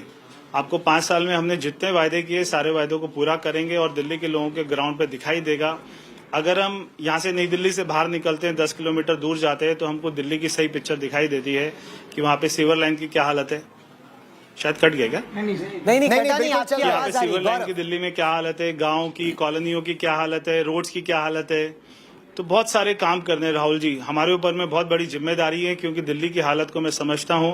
मैंने दिल्ली की सही पिक्चर देखी है, सही मैंने तस्वीर देखी है, और क्या दिल्ली में प्रॉब्लम्स है मैं जानता हूँ.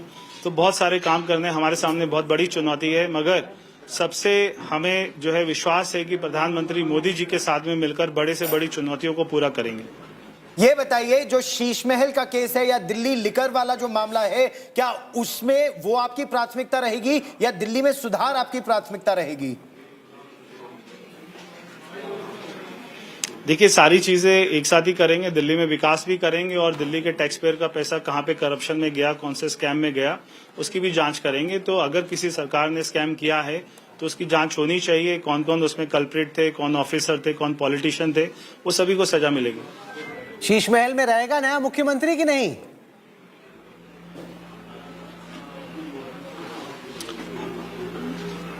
मेरे से पूछेंगे तो नहीं रहना चाहिए. अच्छा ये बताएं सेलिब्रेट कैसे करते हैं? परवेश वर्मा पॉलिटिक्स को लेके तो बहुत सीरियस लग रहे हैं, आप सेलिब्रेट कैसे करेंगे अपने यार दोस्तों के साथ, फैमिली के साथ? इतनी बड़ी जीत हुई, इतना गंभीर क्यों लग रहा है? ये भी नहीं समझ में आ रहा। इतनी बड़ी आपकी जीत हुई, आप इतना सीरियस लुक दे रहे हैं।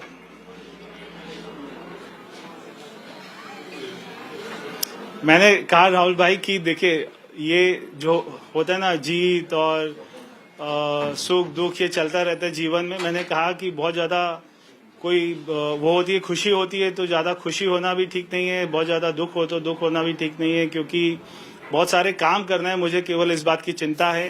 तो बहुत बड़ी जीत है मैं जानता हूं, मगर ये जीत का श्रेय दिल्ली के कार्यकर्ताओं को जाता है, दिल्ली वासियों को जाता है, प्रधानमंत्री मोदी जी को जाता है।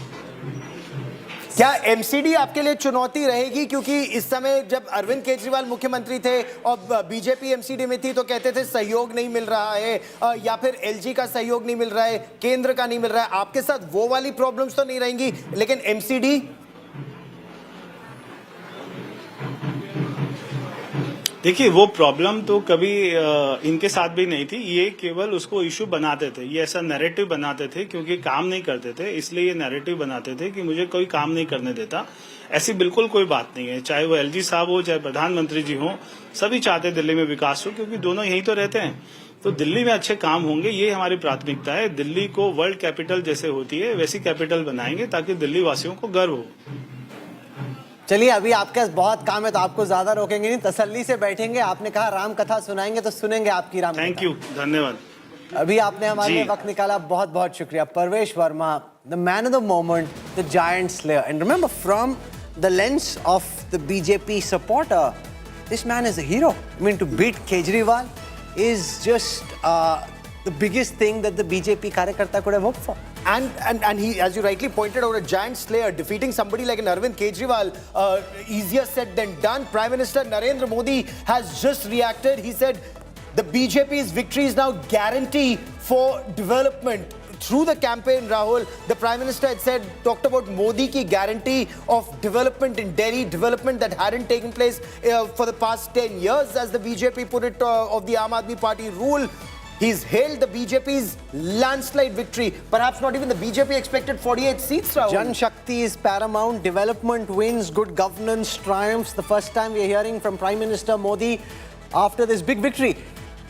No matter who says what, make no mistake, having Kejriwal run Delhi under the noses of Messrs Modi and Shah irritated the BJP more than anything else. They've got rid of that irritation today, and less than half. AAP is 22, BJP is 48. It's not just a somehow crossing the finishing line, it's an emphatic victory. I bow to my dear sisters and brothers of Delhi for this resounding and historic mandate to the BJP. We are humbled and honored to receive these blessings. It is our guarantee that we will leave no stone unturned in developing Delhi, improving the overall quality of life, and ensuring that Delhi has a prime role to play in the building of a Viksit Bharat. And, you know, Delhi being the capital, the Prime Minister will ensure through Delhi BJP that they're able to deliver, that Delhi does become a world-class capital. You travel across the world and you see how good those capitals are. The challenge is huge, and especially Yamuna often looks like a drain. Will they be able to do something about the Yamuna, Rahul? It has to be one of their top priorities, especially after the Mahakumbh. The Delhi BJP karyakartas are dancing. They've danced on other Bharats before this. You know, whether it's Haryana, whether it is Maharashtra, whether it was the general elections. This is the first time they're dancing for themselves. I mean, this whole generation, many of them would be in the late 20s, early 30s. They've never danced on their own victory. Absolutely. First victory after 27 long years. We'd covered, Madan Lal Khurana and Sahib Singh Verma, and when Sushma Swaraj was brought in. And after that, 15 years of Congress, 10 years of the Aam Aadmi Party, and the BJP getting low numbers in the past 10 years, especially 3 and 8. Now suddenly 48. It's a spectacular turnaround for the Bharatiya Janata Party. And the question also is whether the AAP can hold on to these 22. Will they all stay with the AAP, as Kejriwal and the AAP would naturally hope, or could some of them break away, as was the case in Gujarat? What's extremely interesting, Rahul, if you notice, Rahul Gandhi, after Maharashtra defeat, is questioning the electoral rolls. He's asking a lot of questions. Arvind Kejriwal, at least as of now, has said, I concede we will be a constructive opposition. No, but he's been questioning everything for the last several days. For the past so many days, he has been. Now it remains to be seen what's his next course of action. No, but there were some smart ideas, like this business of taking Form 17C from all your polling agents, uploading it the next day. So you give no one any scope for hanky-panky. You tell the voters, हमने सारे 17C upload कर दिए. Now you can tally what's on the AAP website with the EC website. And yet he said that though they're not uploading those forms and they're not giving us those forms, that the election commission had to then put out a clarification. The EC can't dance to their tunes and function as per their timelines. Yes. They put out the data. They did. I mean, they should do it sooner, no doubt. But they did put out the data. It's very interesting, Rahul, as you know, you're asking Pratap Singh Bajwa what happens next in Punjab. The big story very quickly will shift from Delhi to Punjab, because will Aam Aadmi Party be able to keep their flock together in Punjab? But that depends on how Messrs Modi and Shah see it. Do they want to precipitate a crisis, or do they want the AAP to stew in its own troubles for the next 2 years? The elections are in 27. If you let them play itself out, there would be enough anti-incumbency. What Bajwa was saying, can they turn Bhagwant Maan into a Shinde and get him to cross over? What do you think? No, it depends on how you see it. They can try and engineer that crisis, but is it to their long-term advantage? Is it better? There's no better vindication than winning a genuine election. You try this hanky-panky game. You can, of course, unsettle your opponents, and the BJP has done that. But is that the right thing to do? Probably not. And will they then want to shift focus and concentrate on Bengal? That's one bastion. No, but that's become a huge prestige issue and anti-incumbency building up there as well. So now you've got multiple terms of anti-incumbency. But Mamta, again, is a pugnacious street fighter. Yes. So that will be a very exciting contest too. Bengal after this, Kerala that the BJP has never been able to do, they'll again focus on Bengal. But clearly, Delhi was that big litmus test. After 27 years, the BJP is back in power. The Aam Aadmi Party has been swept out of power.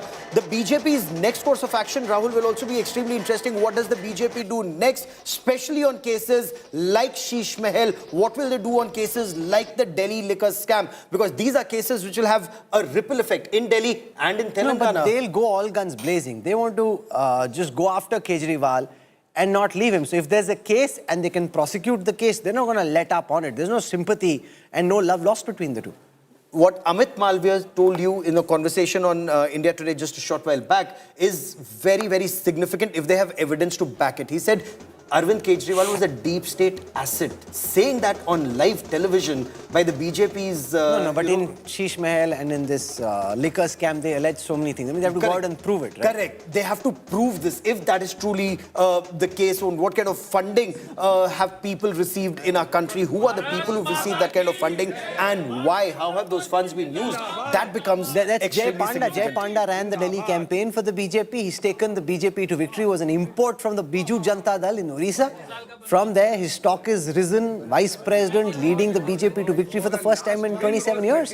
And he's worked extremely hard on Delhi. He's focused extensively on Delhi. So Jai Panda, BJP vice president. They keep eating these laddus and I keep feeling hungry. They've been just like chomping away on all these laddus. And they got reason to as well. They won a big victory. And this, they're celebrating at Naddaji's residence. So you see Anil Baluni, the media wing head.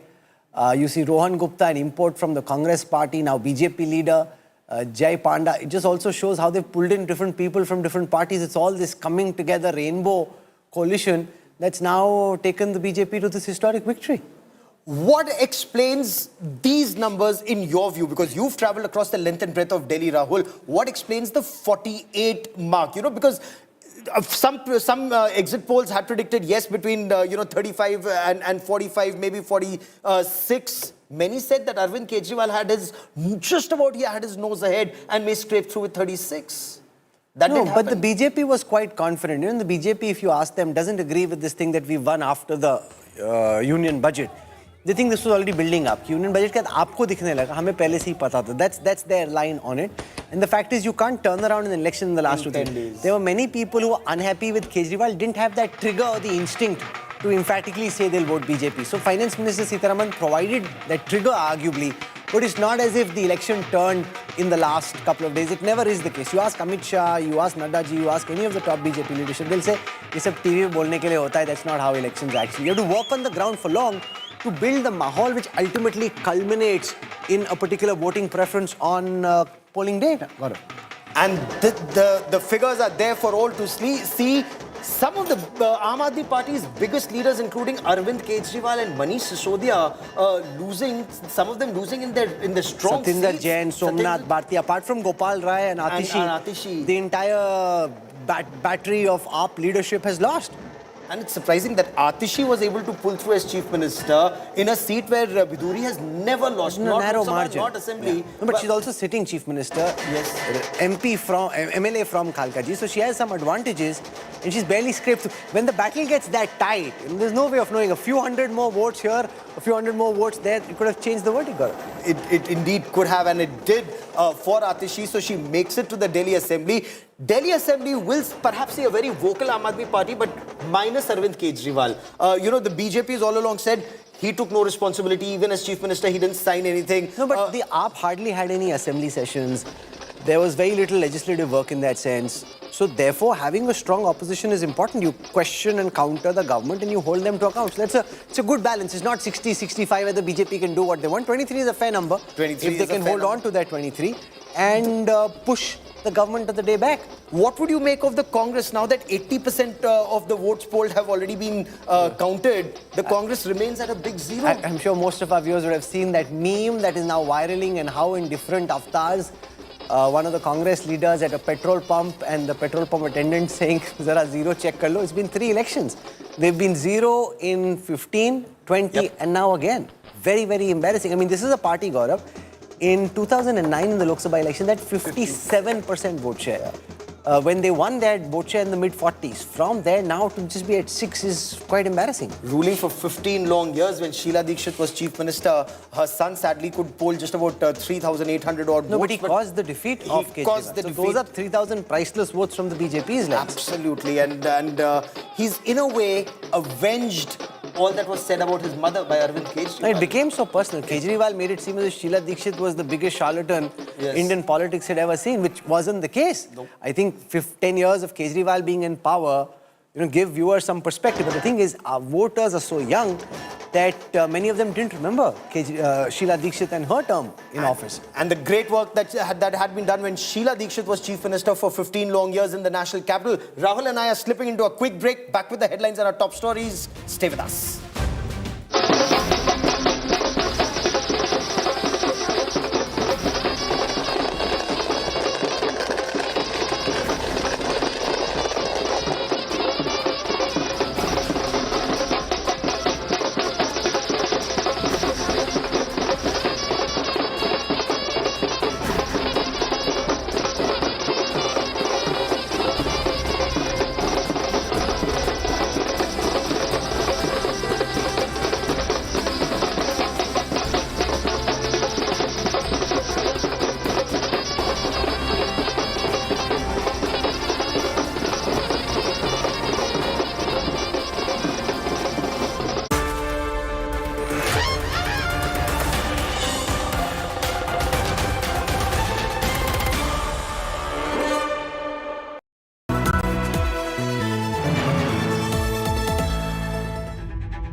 The complex, making sense of the battle for power.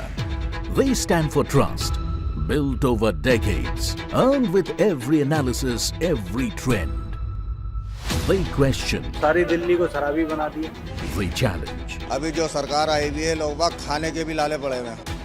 They report to empower your choice. We don't want LG taking our decisions. We don't have that kind of access to him. They are your eyes on the ground. Always there, where every vote matters. They are the election dream team.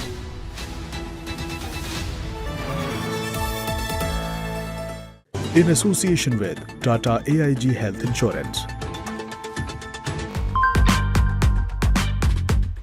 Hey Google, how do I do a wing liner?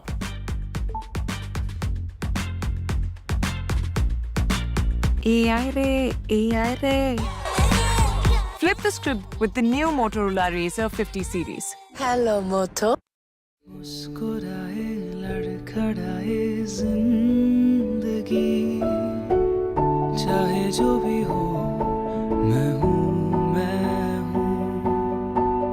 चाहे जो भी हो मैं हूँ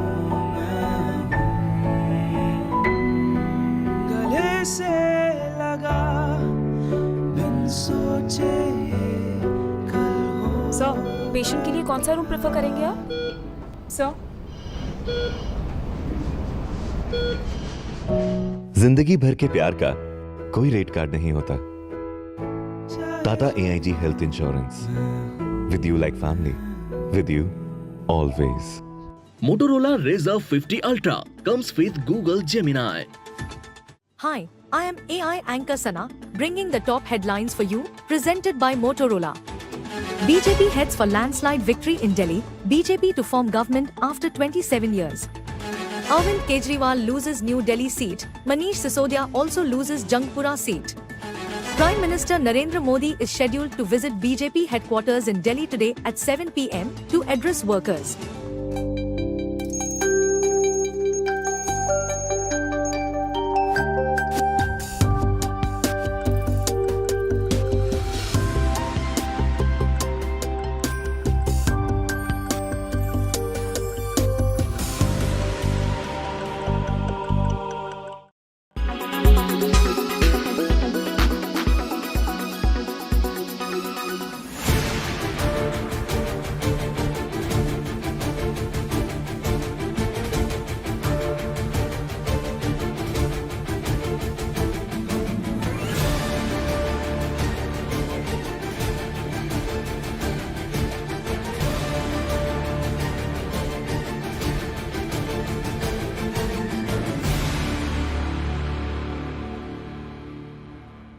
ये मेरी व्यक्तिगत हार है। मैं लोगों से कनेक्ट नहीं कर पाया, मेरे पास कम समय था। एक महीने में मैं जितने लोगों से कनेक्ट कर पाया उतना वोट मुझे मिला, तो ये मेरी व्यक्तिगत हार है। इससे आगे बने रहिएगा। एकदम कल से जा रहा हूँ, पहले लोगों से मिलूंगा और अपना काम शुरू करूंगा। अगला विधानसभा चुनाव फिर पटवर्धन से लड़ूंगा। जंगपुरा विधानसभा का चुनाव हम सब कार्यकर्ताओं ने मिलकर बहुत मेहनत से लड़ा। जंगपुरा विधानसभा के लोगों ने भी बहुत प्यार मोहब्बत सम्मान दिया, लेकिन 600 वोट से लगभग 600 वोट से उसमें हम पीछे रह गए। तो मैं जो कैंडिडेट जीते हैं उनको बधाई देता हूं और उम्मीद करता हूं कि जंगपुरा की समस्याओं को वो हल करेंगे। जंगपुरा के लोगों की जितनी भी चीज़ें हैं उनको हल करेंगे। बाकी तो अब बाकी देखते हैं। हम 100% आश्वस्त हैं कालका माई की कृपा से, जनता के आशीर्वाद से। आज दिल्ली में कमल खिलेगा। मैं आरकेपुरम से हूं। हम 100% आश्वस्त हैं कालका माई की कृपा से, जनता के आशीर्वाद से। आज दिल्ली में कमल खिलेगा। मैं आरकेपुरम से हूं। देखिए, एकदम तय हो गया है कि दिल्ली में भारतीय जनता पार्टी की सरकार बन रही है। मोदी के गारंटी की जीत है। हर जगह मोदी मोदी हो रहा है, पूरे देश में हो रहा है। अरविंद केजरीवाल का जो ढोंग था वो 11 साल में लोगों ने पहचान लिया कि वो आम आदमी कभी नहीं थे, इनकम टैक्स कमिश्नर थे, आम आदमी का भेष बना के आए थे और उसको पूरी तरह भारतीय जनता पार्टी ने एक्सपोज किया। भारतीय जनता पार्टी दिल्ली में बहुत भारी बहुमत से सरकार बनाने जा रही है। हम तो 50 तक पहुंचेंगे, ऐसा उम्मीद है।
हमारे साथ भाजपा सांसद मनोज तिवारी जी हैं। मनोज जी, 27 साल बाद चुनावी नहर से भाजपा के खेतों में पानी आता हुआ दिख रहा है। बहुत ही अच्छे साहित्यिक शब्दों का श्रवण हमारे कान में आ रहा है, बहुत अच्छा लग रहा है। दिल्ली की जनता आशीर्वाद दे रही है, ऐसा हम पहले से भी ग्राउंड पे घूमते हुए देख रहे थे, इसी आधार पे बात कर रहे थे। और अभी जो रुझान शुरुआती जो काउंटिंग शुरू हुई है उसमें भी बीजेपी क्लियर मैंडेट के साथ आगे बढ़ रही है। हमें पूरा विश्वास है कि यही टैली आखिर तक चलेगी। वो कौन से मुद्दे हैं जो जनता को, आपके उठाए हुए मुद्दे जो जनता को सीधे टच करेंगे?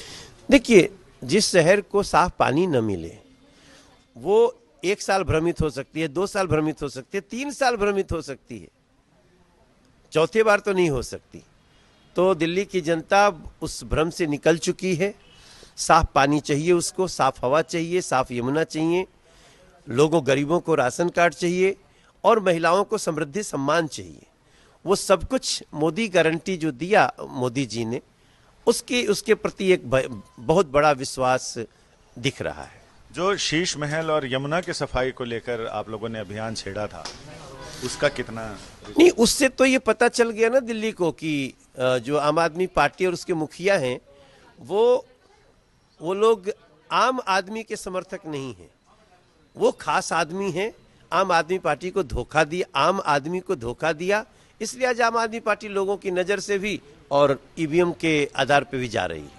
बड़े बड़े चेहरे जो आम आदमी पार्टी के थे वो एकदम धूल चाटते हुए नजर आ रहे हैं या पीछे हैं? मुझे ऐसा लगता था कि ऐसा ही होगा, हालांकि मैं भी 2 घंटा वेट करूंगा, लेकिन जिस प्रकार से आम आदमी पार्टी ने जनता को धोखा दिया दिल्ली को, तो उसमें तो जो शीर्ष लोग थे वही थे सबसे ज़्यादा, नीचे के तो बहुत सारे विधायक बेचारे थे उनके, तो उनको सजा मिल रही है ऐसा दिख रहा है। एक बड़ा हर्डल तो पार कर लिया, अब सबसे बड़ी चुनौती है मुख्यमंत्री कौन होगा। चूंकि चेहरा कोई आगे था नहीं, तो अब कितनी बड़ी चुनौती मानते हैं इसे?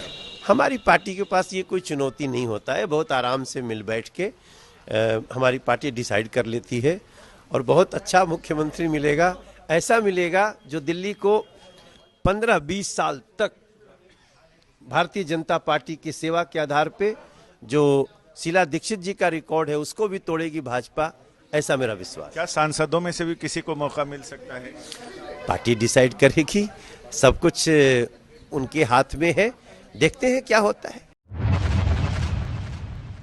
दिल्ली में प्रधानमंत्री जी के नेतृत्व में भारतीय जनता पार्टी की सरकार बनने जा रही है। जो आम आदमी पार्टी और कांग्रेस पार्टी ने दिल्ली का सत्यानाश किया था, प्रधानमंत्री जी के विश्वास में पूर्ण रूप से दिल्ली की जनता खड़े होकर आशीर्वाद प्रदान किया है और अब थोड़े घंटे वेट कर लीजिए, पूर्ण नतीजा निकलेगा। अब समय आ गया है कि आप जाइए।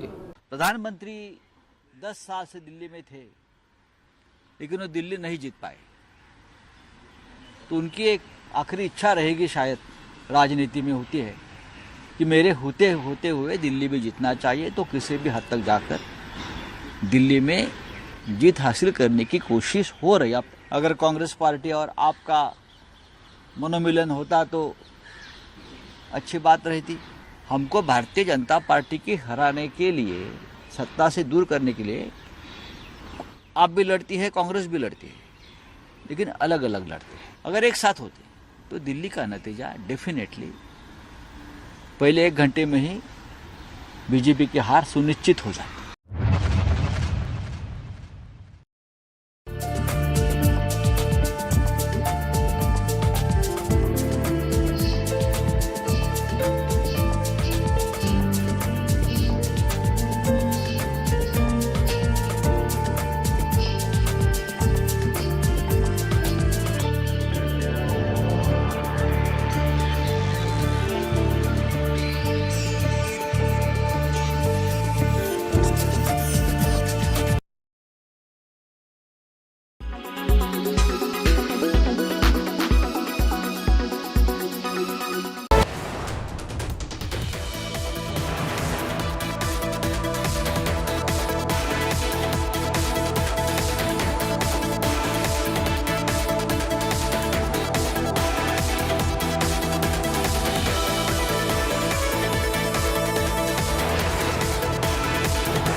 दिल्ली में आज बहुत ही मैं समझता हूँ कि अहम दिन है दिल्ली वासियों के लिए, और मैं प्रभु से प्रार्थना करता हूं कि दिल्ली में भारतीय जनता पार्टी की सरकार बने, एक अच्छी सरकार बने, ताकि हमको प्रधानमंत्री मोदी जी का साथ मिले और दिल्ली में बहुत अच्छे अच्छे काम कर सकें। एक सामान्य इंसान में जितनी सहज एंग्जाइटी रहती है उतनी हम सब में है, पर एक विश्वास भी है क्योंकि पढ़ाई ठीक से करी थी, काम ठीक से किया था।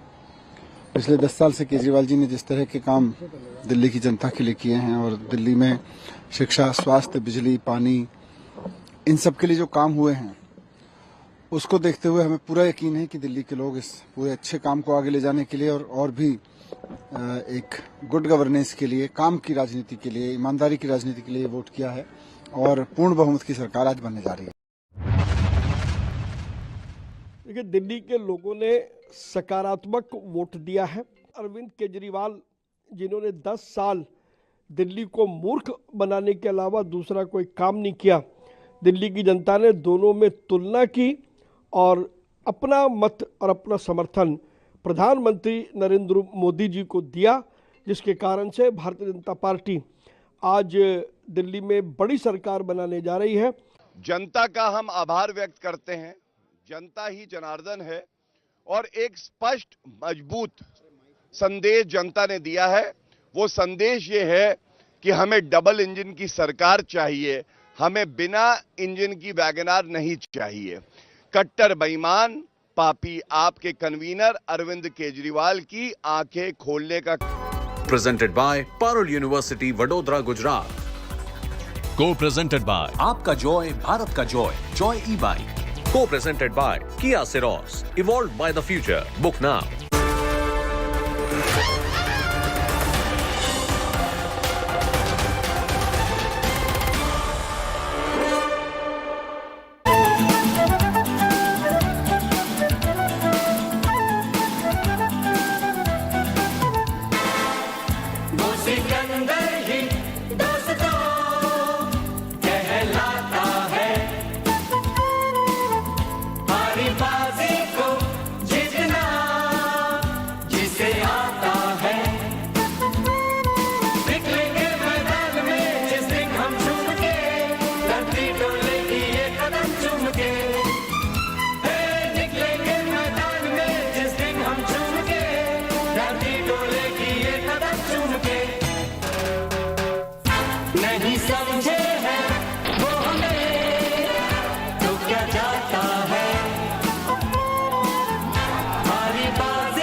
So band baja and celebrations at the BJP headquarters. The Aam Aadmi Party has been swept aside.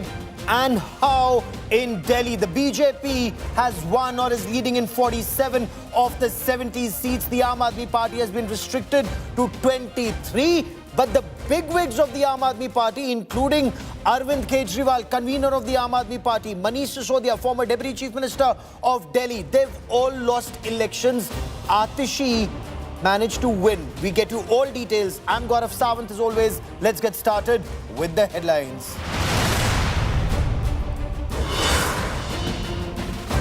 Landslide victory for the Bharatiya Janata Party in Delhi Dangal. BJP ends 27-year-long exile in Delhi. Top Aam Aadmi Party leaders lose.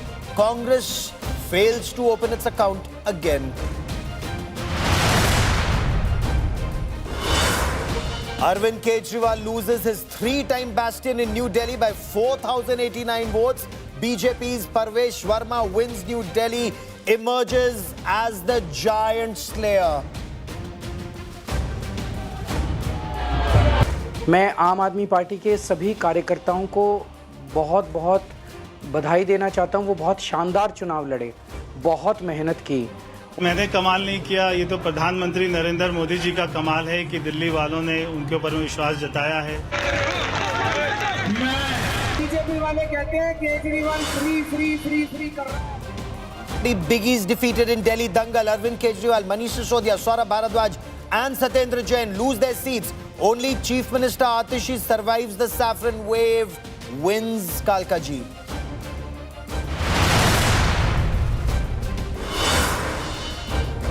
Prime Minister Narendra Modi hails the BJP's landslide victory in Delhi, says development and good governance won, claims Jan Shakti is supreme.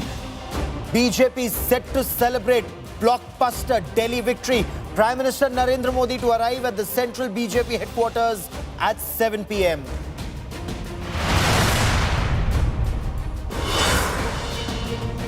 Delhi political quake leads to political tremors in the Aam Aadmi Party ruled Punjab.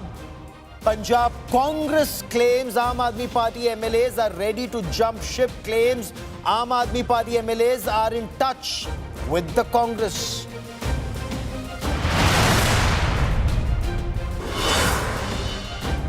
BJP wins the prestige battle against Samajwadi Party in Uttar Pradesh's Milkipur by-poll. BJP's Chandraban Paswan defeats Samajwadi Party's Ajit Prasad.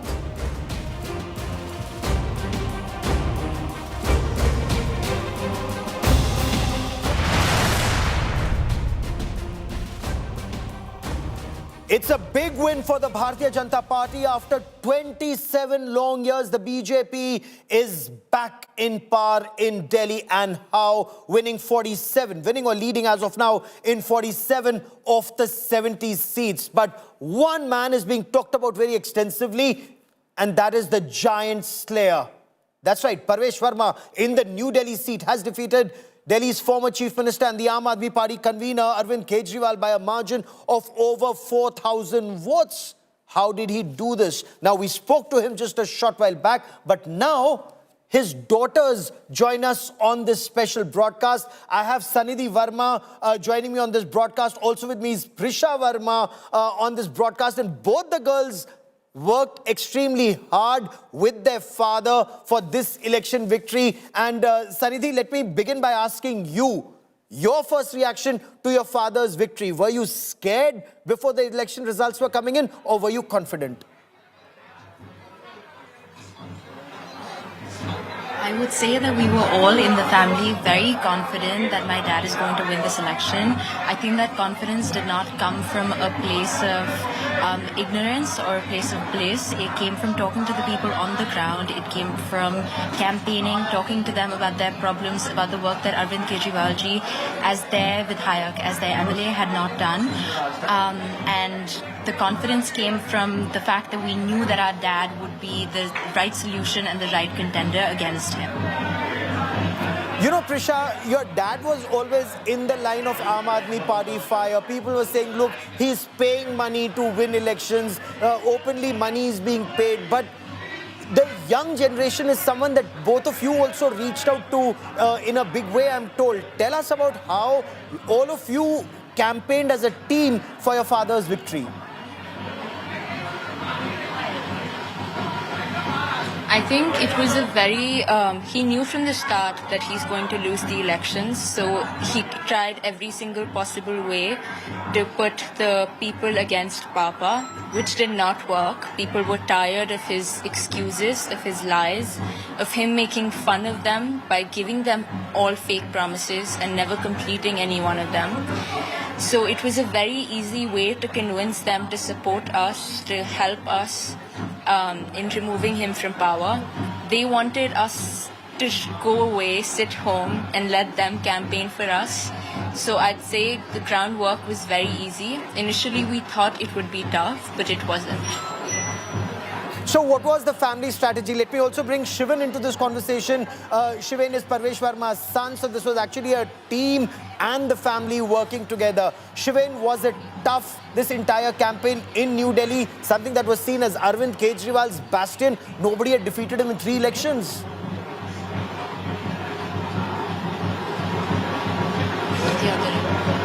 Okay, Shivan could not hear my question then. So, Shivan, Arvind Kejriwal had won 3 times in the New Delhi constituency, and many said it's virtually impossible to defeat him. What strategy did you as youngsters adopt to reach out to first-time voters? I mean, firstly, I wanted to rephrase your sentence because the word is not impossible. Sure, everybody was saying that it's impossible. Everybody was saying that it's such a difficult election, that Arvind Kejriwal is bound to win again. But we knew that deep down when we were going on the ground, when we were going for door-to-door campaigning, we knew that everybody was tired of his excuses.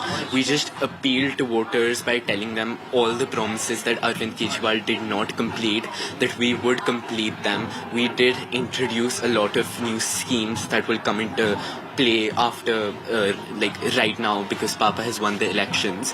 We appealed to them by bringing up the idea of cancelling the liquor policy, because that just ruined every single household. Because there during lockdown, when people were distributing oxygen masks, when people were distributing oxygen cylinders, Arvind Kejriwal was there and he was distributing alcohol bottles, which just deepened the wound for the families during the lockdown, when they were already grieving the deaths of their loved ones. So I think that it wasn't really a very tough election. Sure, everybody was saying that it was, but deep down everybody was tired of this government and they just wanted a new person in power who would actually benefit them.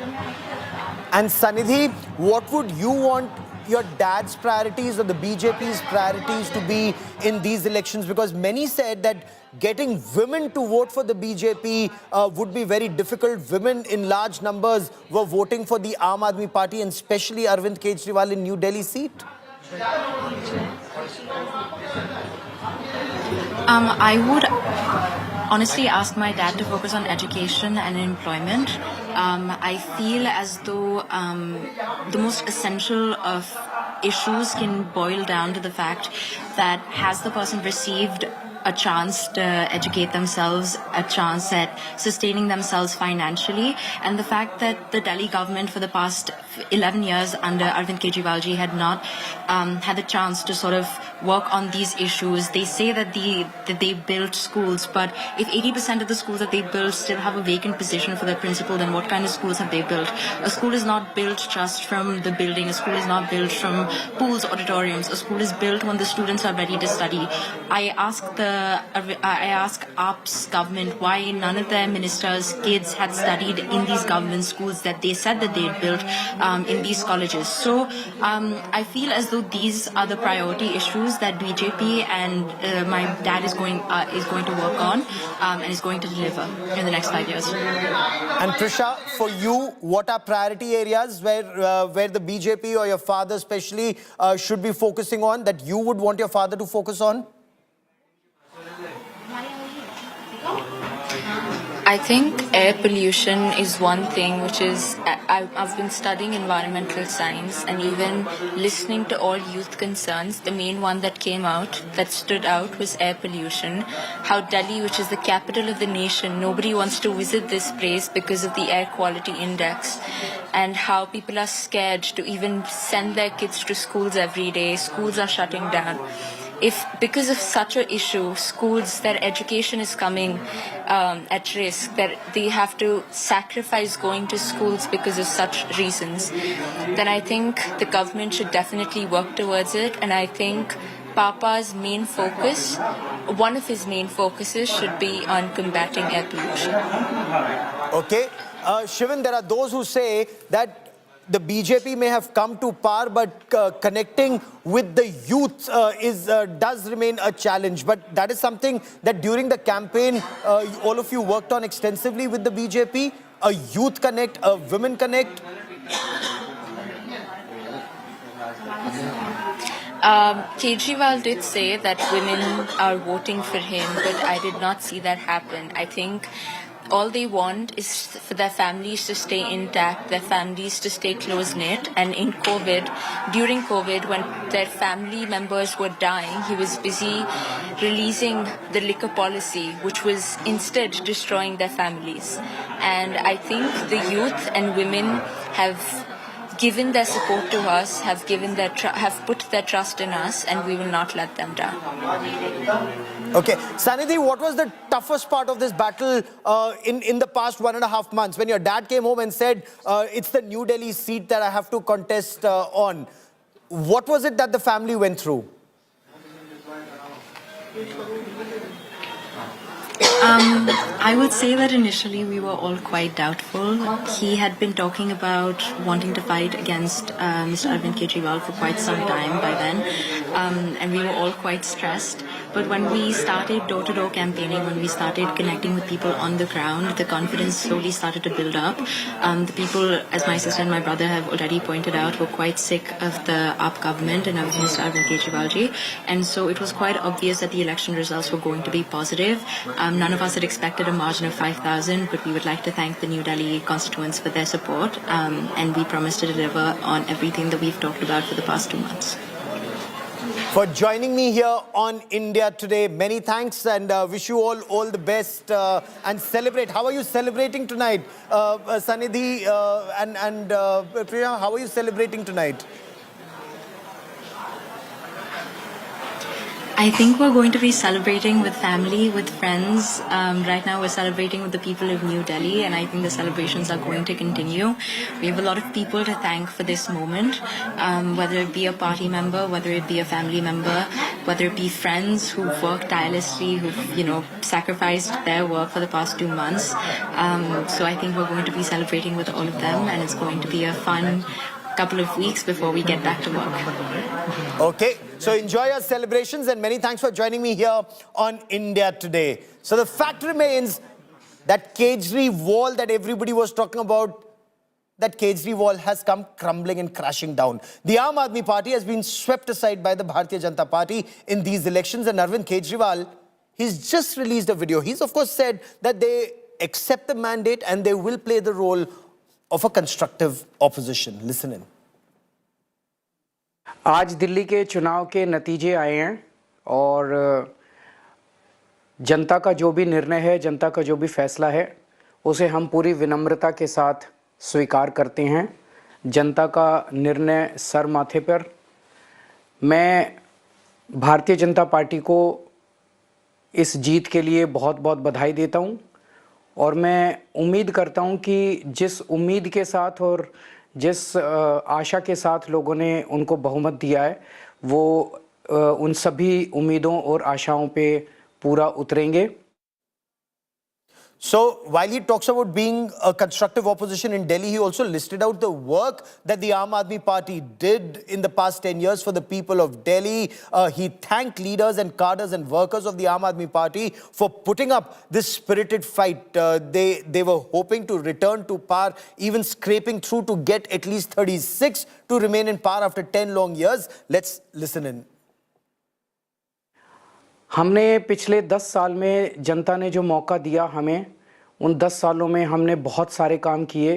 शिक्षा के क्षेत्र में, स्वास्थ्य के क्षेत्र में, पानी के क्षेत्र में, बिजली के क्षेत्र में और भी अलग-अलग तरीके से लोगों को राहत पहुंचाने की कोशिश की उनकी ज़िंदगी में और दिल्ली के इंफ्रास्ट्रक्चर को भी हमने सुधारने की कोशिश की। अब जो जनता ने हमें निर्णय दिया है, हम न केवल एक कंस्ट्रक्टिव ऑपोजिशन का रोल निभाएंगे, बल्कि हम समाज सेवा, जनता के सुख दुख में काम आना, व्यक्तिगत तौर पे जिसको भी जो ज़रूरत होगी, हम लोगों के सुख दुख में हमेशा काम आएंगे, क्योंकि हम राजनीति में कोई सत्ता के लिए नहीं आए। हम राजनीति को एक ज़रिया मानते हैं जिसके ज़रिए जनता की सेवा की जा सके, जिसके ज़रिए लोगों के सुख दुख में काम आया जा सके। वो काम हम करते रहेंगे और हमें आगे भी इसी तरह से जनता के सुख दुख में काम आना है। मैं आम आदमी पार्टी के सभी कार्यकर्ताओं को बहुत-बहुत बधाई देना चाहता हूं। वो बहुत शानदार चुनाव लड़े, बहुत मेहनत की, उन्होंने बहुत कुछ सहा इस पूरे चुनाव के दौरान। उन्होंने बहुत शानदार चुनाव लड़ा, इसके लिए मैं उन सबको, सभी कार्यकर्ताओं को बहुत-बहुत बधाई देना चाहता हूं। You heard Arvind Kejriwal's words, you've heard his tone. Now hear what Arvind Kejriwal had said in 2023 when he said the BJP can never defeat the Aam Aadmi Party in this life of Prime Minister Narendra Modi or in this Janam, that BJP can never defeat the Aam Aadmi Party. You heard his tone. Now hear what Kumar Vishwas, once of the Aam Aadmi Party, describes as the arrogance of Arvind Kejriwal then. Listen in. मैं उनको कहना कहना चाहता हूं केजरीवाल को चाहे jail में डाल दो, जेल से भी जीत जाएगी आम आदमी पार्टी की सरकार। मैं नरेंद्र मोदी जी को कहना चाहता हूं, मोदी जी इस जन्म में तो आप हमको नहीं हरा सकते दिल्ली के अंदर आम आदमी पार्टी को।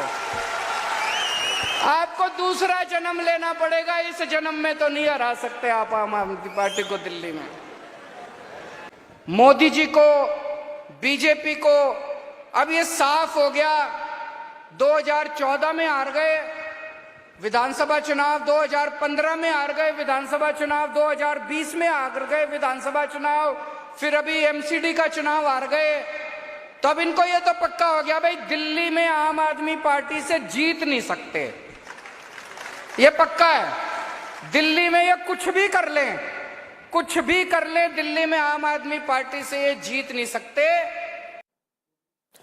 There's an old saying, pride goes before the fall. BJP, of course, has finally conquered the national capital. The BJP swept Delhi after 27 long years. It's been swept into power. The Aam Aadmi Party has been swept out. The BJP finally managed to breach what was seen as the Aam Aadmi Party fortress for the past 10 years, decimating Arvind Kejriwal, defeating him in the New Delhi seat. In fact, except Atishi, some of the top leaders of the Aam Aadmi Party have lost elections, whether it's the former Deputy Chief Minister Manish Sisodia in Jangpura or even Saurabh Bharadwaj in Greater Kailash. The BJP won the middle-class dominated seats of West Delhi, East Delhi, South Delhi. Outer Delhi is one area where the BJP is won in a big way. The Aam Aadmi Party is now leading in 23 seats. The Congress nowhere in the picture. Prime Minister Narendra Modi is set to meet party workers at the BJP headquarters for a victory celebration that happens at 7 this evening. 2025 election results is a huge turnaround for the BJP that had won only 3 seats in 2015 elections and could increase it only to 8 seats in the 2020 elections. जीत का श्रेय है दिल्ली की जनता को, सारी नई दिल्ली के मतदाताओं को। जीत का श्रेय है हमारे दुनिया के सबसे लोकप्रिय नेता आदरणीय श्री नरेंद्र मोदी जी को, जिनकी ऊपर में दिल्ली के लोगों ने विश्वास जताया। जीत का श्रेय हमारे पार्टी के राष्ट्रीय अध्यक्ष आदरणीय श्री जेपी नड्डा जी को। जीत का श्रेय है हमारे गृह मंत्री आदरणीय श्री अमित शाह जी को और तमाम उन लाखों कार्यकर्ताओं को पार्टी के जिन्होंने जी जान से मेहनत करी है। तो सभी को बहुत बहुत हृदय से बधाई। कितना टफ ये कैंपेन रहा, आपने कई सारी चीजें कही, कई सारे वादे किए। अरविंद केजरीवाल ने आप पर पर्सनल अटैक्स भी काफी किए कि पैसे बांट रहे, काफी चीजें हो रही हैं, क्या कहेंगे, कितना टफ रहा ये कैंपेन? मैं यही कहूंगा, छोड़ो कल की बातें, कल की बात पुरानी, नए दौर में लिखेंगे मिलकर नई कहानी। आपने कहा था शीश महल में बीजेपी का मुख्यमंत्री नहीं जाएगा, तो क्या ऐसा होगा? अभी मैंने कहा था और ऐसा होना भी चाहिए। पार्टी का विधायक दल, पार्टी की लीडरशिप तय करेंगे कि कौन हमारा मुख्यमंत्री होगा। तो जो मुख्यमंत्री बनेगा मैं उन तक अपनी बात को पहुंचाऊंगा। हम अगले मुख्यमंत्री से बात कर रहे हैं। ये जब पार्टी तय करेगी तो आपको नाम जो है सबको पता ही लग जाएगा और हमारा विधायक दल बैठेगा, उसके बाद में पार्टी की लीडरशिप बैठेगी, तो जो भी होगा वो सबको मंजूर होगा। There is a process. That process will start immediately. It will take a little time because finally it has to be approved at our highest body, which is the parliamentary board. And after that, whoever becomes the leader of the BJP in the assembly, in the Delhi assembly, will be a very good leader and will start implementing the Sankalp Patra immediately from day one. Can we expect a name in the next 15 days at least? Oh, I'm sure it'll be before that, earlier than that. Yes. Earlier than that. So some name we'll get a clarity at least in a week's time or 10 days' time? I don't want to speculate because, as I said, we're a party which believes in principles and processes. And although I'm a member of the team, as an individual, I should not be making any comments. It'll go through the process and the parliamentary board will decide. मारवा साहब, आपके समर्थक बहुत देर से इंतजार कर रहे थे, बहुत बहुत बधाई और धुआंधार जीत। ये इनकी जीत है, जो हमारे कार्यकर्ता, मैं भी एक कार्यकर्ता हूँ भारतीय जनता पार्टी का। जिस दिन मोदी जी ने स्टेटमेंट दे दी थी, रैली कर दी थी, उस दिन पूरी दिल्ली में एक संदेशा चला गया था मोदी जी का और इसीलिए मैं बार बार कह रहा था हम 2/3 मेजोरिटी से आएंगे। वो पूरा हुआ और केजरीवाल भी भारी मतों से हारा, सिसोदिया भी भारी मतों से हारा। अभी चेहरा था क्योंकि डिप्टी सीएम रहा है 11 साल, तो चेहरा करके। उम्मीद थी कि आपको लगता है मोदी जी आए उसका ज्यादा असर हुआ? मोदी जी और अमित शाह जी भी आए, उसका बड़ा असर पड़ा लोगों में। जो अमित शाह जी कह के गए उसी दिन कह दिया था कि मैं जीत रहा हूँ। राजी अब तो मुस्कुरा दो। नहीं मुस्कुरा देंगे। अच्छा ये बताइए, अरविंद केजरीवाल के बाद सबसे बड़ा, अरविंद केजरीवाल के बाद सबसे बड़ा शान।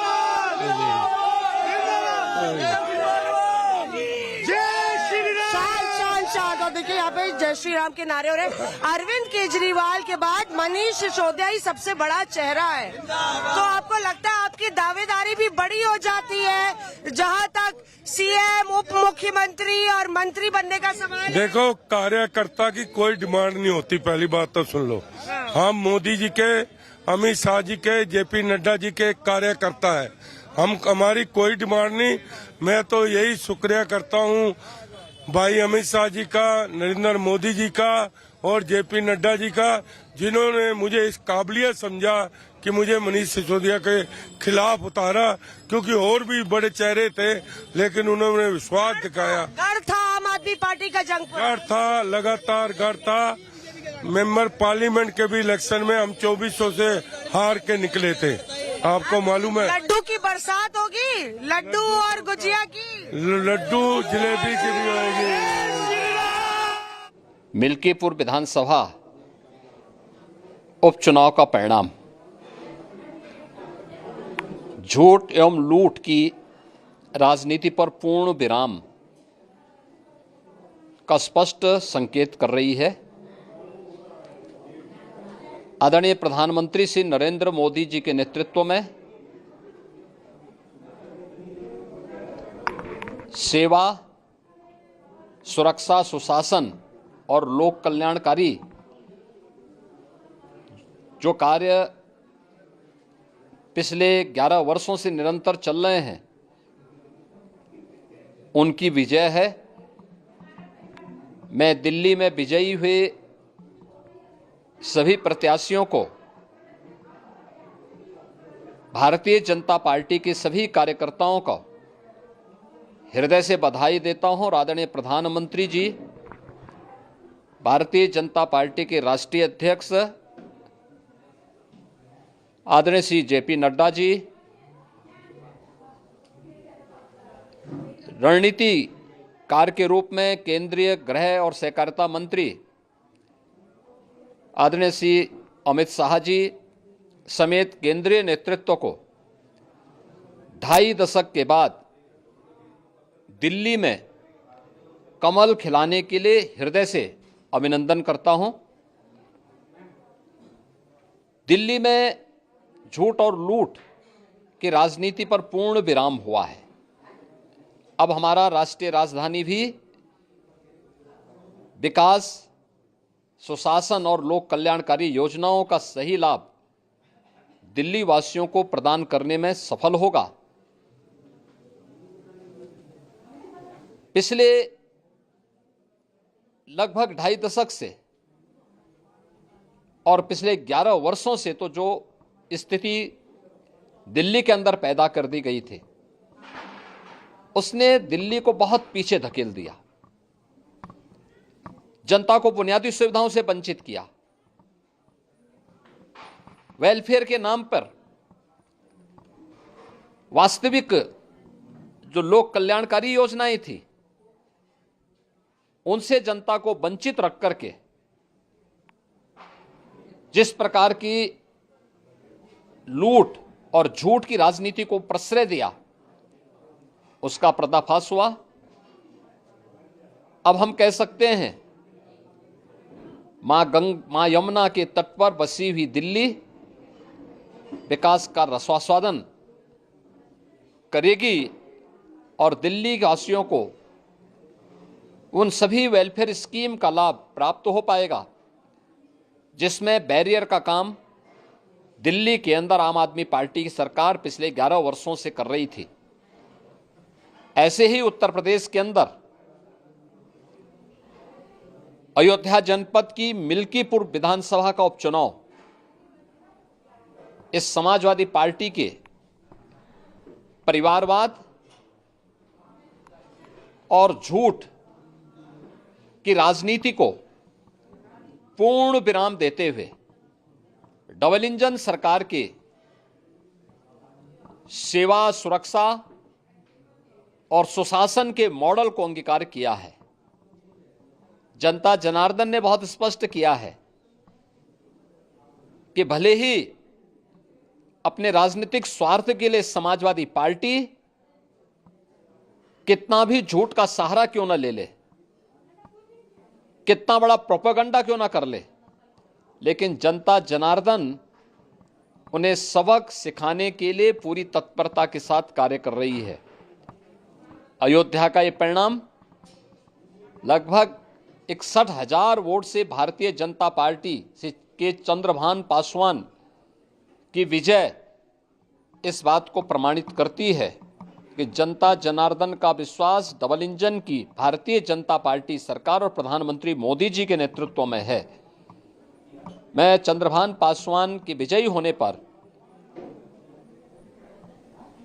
भारतीय जनता पार्टी और सहयोगी दलों के सभी पदाधिकारियों को, अयोध्या के मिल्कीपुर विधानसभा के सभी कार्यकर्ताओं का हृदय से अभिनंदन करता हूं, बधाई देता हूं और उन्हें इस बात के लिए आश्वस्त करता हूं कि जिस विश्वास के साथ उन्होंने डबल इंजन की भारतीय जनता पार्टी पर विश्वास जताया है, उनकी आशा और अपेक्षाओं पर ये डबल इंजन की भारतीय जनता पार्टी सरकार खरा उतरेगी और झूठ और लूट की राजनीति को हमेशा के लिए पूर्ण विराम देने के लिए दिल्ली और उत्तर प्रदेश के इन चुनावों ने जो परिणाम दिए हैं वह सचमुच अभिनंदनीय हैं और एक सुखद भविष्य की ओर हमें ले जाने के लिए एक नई प्रेरणा भी प्रदान कर रहे हैं।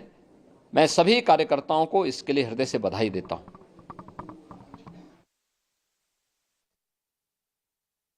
सबसे पहले तो मैं दिल्ली की जनता का धन्यवाद करूंगा, अपने मोती नगर के परिवारजनों का धन्यवाद करूंगा, मेरे ऊपर जिन्होंने आशीर्वाद दिया, मेरे पिताजी, हमारे मोदी जी का आशीर्वाद, अमित शाह जी का आशीर्वाद, नड्डा जी का आशीर्वाद, उनकी ब्लेसिंग, उनका जो स्नेह रहा, उनके लिए मैं उन सबको बहुत बहुत धन्यवाद करता हूं। जिस प्रकार से सब लोग दिल्ली के अंदर भी और मेरी मोती नगर विधानसभा के अंदर भी कार्यकर्ता भी लगे रहे, उनका भी दिल से बहुत बहुत धन्यवाद।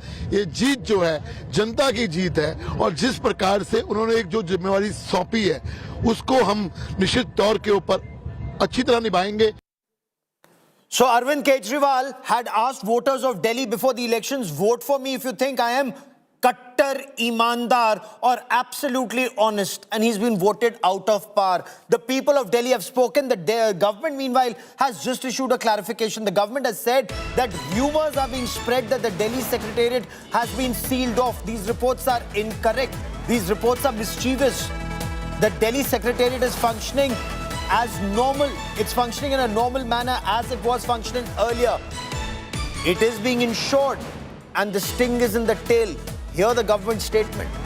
It is being ensured that no official papers, no files, no records, no data, no laptop, no computers, no hard drives, etc. are being removed by anyone from any of the offices in the Delhi Secretariat, and safety and security of all official records is being ensured. The cooperation in this regard from all concerned is solicited. That's the statement that comes in from the government on reports that the Secretariat had been sealed after Arvind Kejriwal's Aam Aadmi Party lost elections, reduced to 22, leading or won in 22 of the 70 seats, as 87.4% of all polls voted have been counted so far. Lot of reactions that are coming in from across the national capital. We'll get to those reactions. We'll also tell you in greater detail the significance of BJP's victory in Ayodhya, in Milkipur. And you just heard Uttar Pradesh Chief Minister Yogi Adityanath talk about it. He campaigned extensively even in Delhi. Much, much more on the other side of a short break. Stay with us.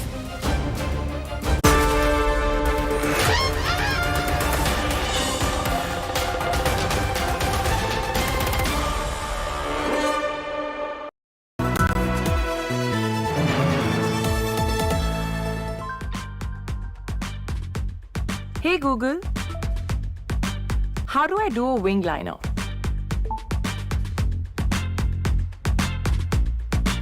AI Ray.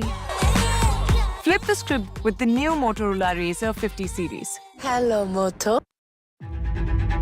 They decode the complex, making sense of the battle for power. They stand for trust, built over decades, earned with every analysis, every trend. They question. सारी दिल्ली को शराबी बना दिया. They challenge. अभी जो सरकार आई हुई है, लोग बाग खाने के भी लाले पड़े हुए हैं. They report to empower your choice. We don't want LG taking our decisions. We don't have that kind of access to him. They are your eyes on the ground, always there, where every vote matters. They are the election dream team.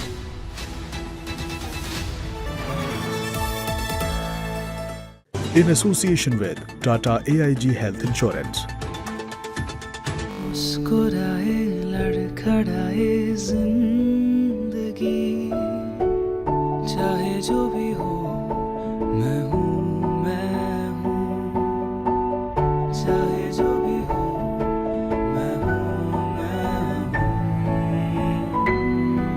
गले से लगा बिन सोचे कल हो. Sir, patient के लिए कौन सा रूम प्रेफर करेंगे आप? सर, जिंदगी भर के प्यार का कोई रेट कार्ड नहीं होता. Tata AIG health insurance. With you like family. With you always. Motorola Razr 50 Ultra comes with Google Gemini. Hi, I am AI anchor Sana, bringing the top headlines for you, presented by Motorola.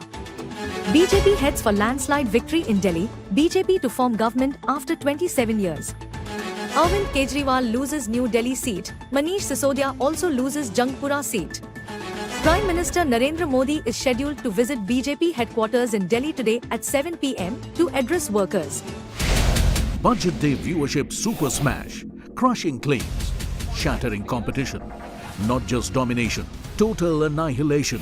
Just the massive, monstrous lead that India Today enjoys over all competition. Goodbye to fakers, fixers and fuzzies, forever unstoppable, unbreakable, untouchable. India's only #1 channel, India Today, the gold standard.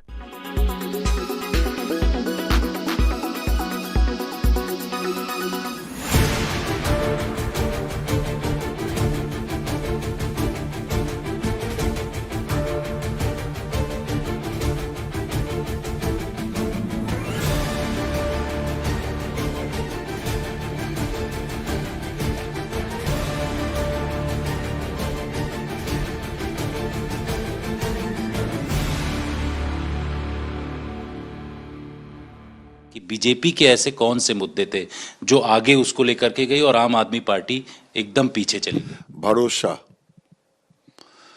Modi ji के बातों पे लोगों को भरोसा, एक ही मूल मंत्र था.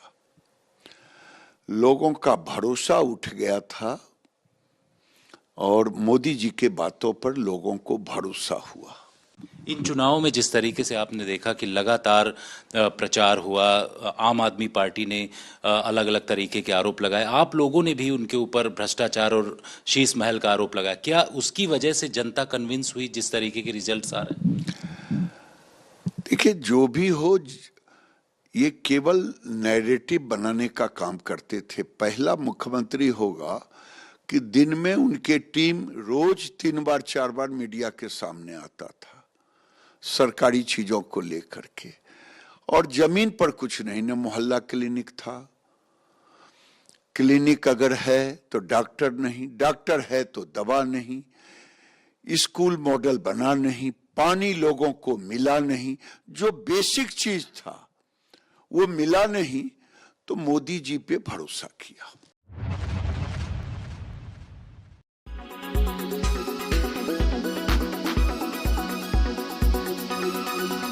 Make your media plan smarter with India Today Live TV on your connected devices.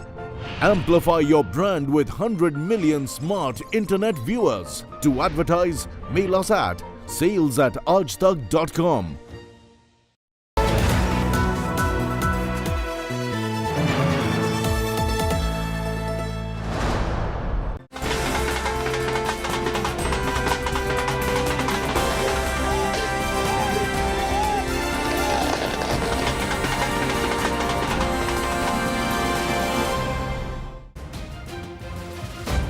The BJP has swept Delhi. It's a spectacular victory for the BJP, and it comes after 27 long years. The areas where this victory comes from, some of the VVIP candidates on the India Today election intelligence dashboard, we get you all the latest information, inputs and analysis. And this is very, very interesting. Where does the victory come from? Where does the victory margin come from? So the BJP as of now at 48, leading in 48, that's up 40. The Aam Aadmi Party at 22, and that's down 40. So that spectacular shift of the Aam Aadmi Party vote has happened directly to the Bharatiya Janata Party. Now, when you look at the victory margin, because often a lot is talked about the victory margin. If the victory margin is less, the seats can go either side. But when you look at the victory margin, only 3 seats with less than 500. Of course, all 3 have gone to the BJP. Less than 1,000, just about 5 seats. One's gone to AAP, 4 to the Bharatiya Janata Party. Less than 3,000. I also want to get you those seats. 7 to the BJP, 2 to the Aam Aadmi Party. To a very large extent, it's a very decisive mandate for the Bharatiya Janata Party. I also want to get you what many people say, that some castes were not voting for the Bharatiya Janata Party. But how does that pan out?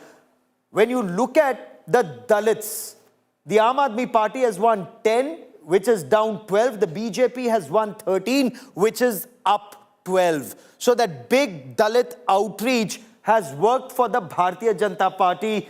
What about the Gujars, which was seen as a stronghold for the Bharatiya Janata Party? The outer area, the BJP has won 6, which is up 3 from last time. The Aam Aadmi Party has won 3, down. As far as the Congress Party is concerned, well, the Congress Party was at 0, remains at 0. But then they have damaged the Aam Aadmi Party in some seats. We'll talk about that also. But now when you talk about the upper caste votes, and there are 42 seats here, the BJP at 33, up 27. The Aam Aadmi Party 9, down 27. And very, very interesting matrix all over. When you take a look at, well, if you talk about the swing seats, let me also get you information on the swing seats in Delhi. But before I get you that, I want to get you the latest on what's been happening in the national capital. The Aam Aadmi Party has been swept out of power in Delhi, and how the BJP has breached the Aam Aadmi Party fortress of the national capital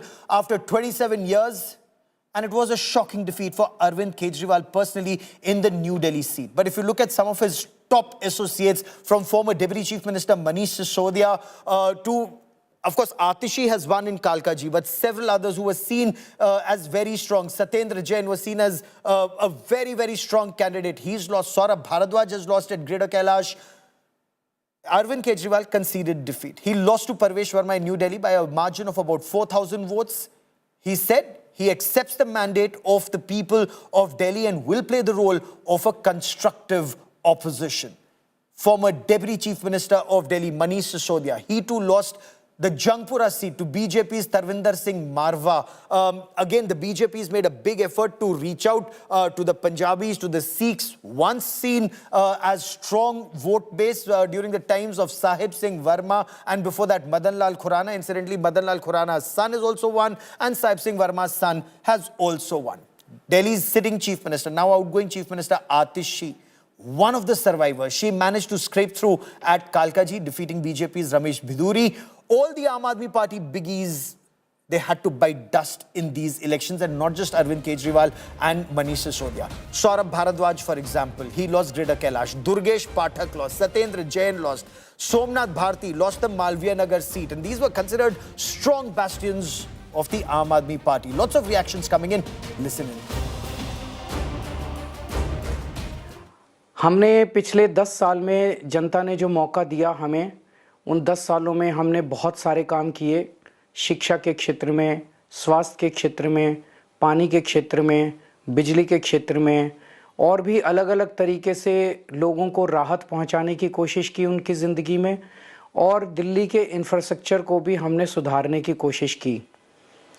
अब जो जनता ने हमें निर्णय दिया है, हम न केवल एक कंस्ट्रक्टिव ऑपोजिशन का रोल निभाएंगे, बल्कि हम समाज सेवा, जनता के सुख दुख में काम आना, व्यक्तिगत तौर पे जिसको भी जो ज़रूरत होगी, हम लोगों के सुख दुख में हमेशा काम आएंगे, क्योंकि हम राजनीति में कोई सत्ता के लिए नहीं आए। हम राजनीति को एक ज़रिया मानते हैं जिसके ज़रिए जनता की सेवा की जा सके, जिसके ज़रिए लोगों के सुख दुख में काम आया जा सके। वो काम हम करते रहेंगे और हमें आगे भी इसी तरह से जनता के सुख दुख में काम आना है। आज दिल्ली के चुनाव के नतीजे आए हैं और जनता का जो भी निर्णय है, जनता का जो भी फैसला है, उसे हम पूरी विनम्रता के साथ स्वीकार करते हैं। जनता का निर्णय सर माथे पर।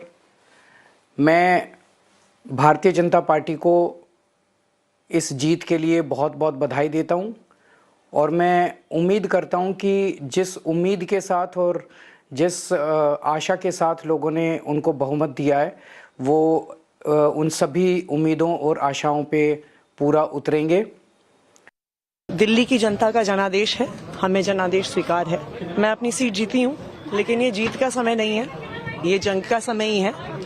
जंग जारी रहेगी भारतीय जनता पार्टी के खिलाफ, उनकी तानाशाही और उनकी गुंडागर्दी के खिलाफ। ये जरूर एक सेटबैक है, लेकिन आम आदमी पार्टी का संघर्ष दिल्ली के लोगों के लिए, देश के लोगों के लिए कभी खत्म नहीं होगा। जंगपुरा विधानसभा का चुनाव हम सब कार्यकर्ताओं ने मिलकर बहुत मेहनत से लड़ा।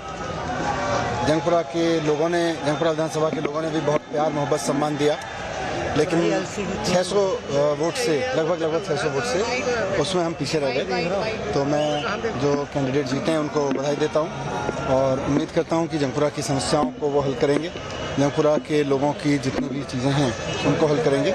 बाकी तो अब बाकी देखते हैं। मैं आम आदमी पार्टी के और ग्रेटर कैलाश में हमारे तमाम सपोर्टर्स, वॉलंटियर्स और डोनर्स जिन्होंने हमारे साथ कंधे से कंधा मिला के इतनी लंबी लड़ाई लड़ी, उनका बहुत शुक्रिया करना चाहूँगा और ये बताना चाहूँगा कि आप डरिएगा मत, आप हताश मत होइएगा।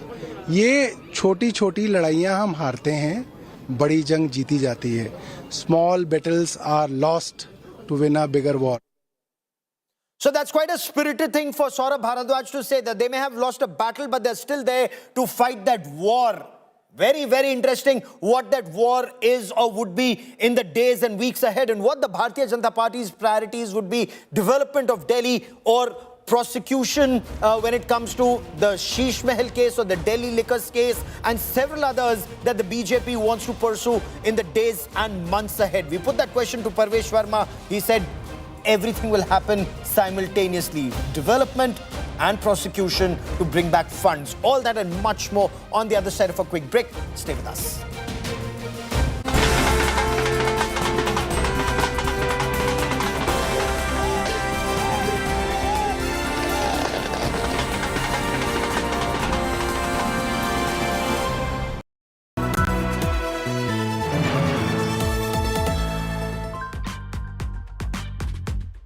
Hey Google, how do I do a wing liner?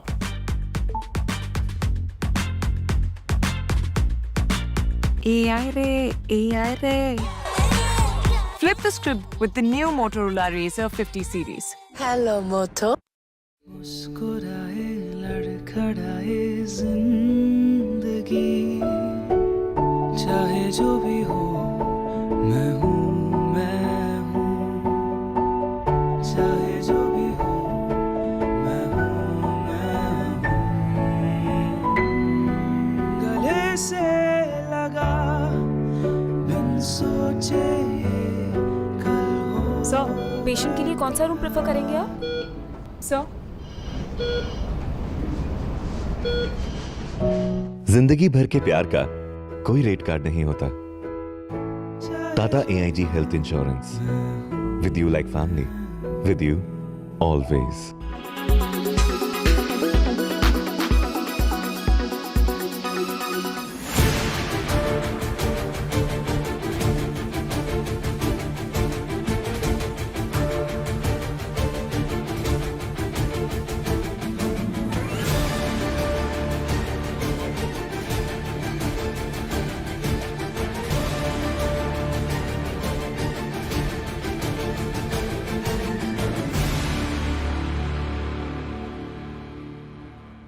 सबसे पहले तो भारतीय जनता पार्टी के लोगों को जीत मिली है, उन्हें बधाई, और आशा करता हूं कि जो जनादेश दिल्ली की जनता ने उन्हें दिया है उसकी वो प्रतिपूर्ति करेंगे। और वे सब आम आदमी पार्टी के लाखों करोड़ों कार्यकर्ता जो अन्ना आंदोलन से आए, जिनके बहुत ही निश्चल, निष्पाप और बड़े भारत की राजनीति को बदलने के सपने की हत्या एक निर्लज्ज, नीच, मित्रहंता, आत्ममुग्ध और चरित्रहीन व्यक्ति ने की, उसके प्रति तो क्या संवेदना। दिल्ली को उससे मुक्ति मिली। और मैं ये जानता हूँ कि अब जो आम आदमी पार्टी में लोग बच गए थे सत्ता के लोभ में, लालच में, पदों के लिए, उस पैसे के चक्कर में, वे सब भी अब वापस जाएंगे, लौटेंगे, कुछ अपने व्यवसायों में लौटेंगे, कुछ पार्टियों में चले जाएंगे। Quickly ask me please, because people are waiting. What do you want to say? I think it was very obvious from all our meetings in Delhi and whichever people I was meeting that people wanted change. They were fed up of the way things were and they wanted change. I suppose they voted for change. My congratulations to all those who have won. And for the rest of us, it just means we have to work harder and we have to stay there, be on the ground and be responsive to the people's issues. Thank you. प्रधानमंत्री जी के साथ में चलकर काम कर पाएगी। हमें उनका 10 साल से साथ नहीं मिल पा रहा था, दिल्ली में कोई काम नहीं हो पा रहा था, मगर ये जो सरकार बन रही है दिल्ली में, ये प्रधानमंत्री जी के विजन को दिल्ली में लेके आएगी। तो मैं प्रधानमंत्री जी का धन्यवाद करता हूं कि उन्होंने अपना समय दिया और मैं ये जीत का श्रेय प्रधानमंत्री नरेंद्र मोदी जी को दे। इस विजय के अगर कोई शिल्पकार हैं तो माननीय प्रधानमंत्री श्री नरेंद्र मोदी है। दिल्ली की जनता ने उनके काम को सलाम किया है। दिल्ली की जनता ने इस विश्वास को सलाम किया है कि अब हम दिल्ली को विकसित राजधानी प्रधानमंत्री नरेंद्र मोदी जी के साथ बनाएंगे। माननीय गृह मंत्री श्री अमित शाह जी, माननीय राष्ट्रीय अध्यक्ष जी श्री जगत प्रकाश नड्डा जी जो लगातार हम जैसे कार्यकर्ताओं को प्रेरणा देते रहे, सिखाते रहे, ये जीत हमारे नेतृत्व की जीत है। दिल्ली की जनता को अब ये हम विश्वास दिलाते हैं कि अब हमारी जिम्मेदारी है कि हम अपने संकल्प पत्र के सभी संकल्पों को पूरा करेंगे, दिल्ली को विकसित राजधानी बनाएंगे। दिल्ली में प्रधानमंत्री जी के नेतृत्व में भारतीय जनता पार्टी की सरकार बनने जा रही है। जो आम आदमी पार्टी और कांग्रेस पार्टी ने दिल्ली का सत्यानाश किया था, प्रधानमंत्री जी के विश्वास में पूर्ण रूप से दिल्ली की जनता खड़े होकर आशीर्वाद प्रदान किया है। और अब थोड़े घंटे वेट कर लीजिए, पूर्ण नतीजा निकलेगा। अब समय आ गया है कि आप जाइए। प्रधानमंत्री 10 साल से दिल्ली में थे, लेकिन वो दिल्ली नहीं जीत पाए। तो उनकी एक आखिरी इच्छा रहेगी, शायद राजनीति में होती है, कि मेरे होते हुए दिल्ली में जीतना चाहिए। तो किसी भी हद तक जाकर दिल्ली में जीत हासिल करने की कोशिश हो रही है। अगर कांग्रेस पार्टी और आपका मनोमिलन होता तो अच्छी बात रहती। हमको भारतीय जनता पार्टी की हराने के लिए, सत्ता से दूर करने के लिए, आप भी लड़ती है, कांग्रेस भी लड़ती है, लेकिन अलग अलग लड़ते हैं। अगर एक साथ होते तो दिल्ली का नतीजा डेफिनेटली पहले 1 घंटे में ही बीजेपी की हार सुनिश्चित हो जाती।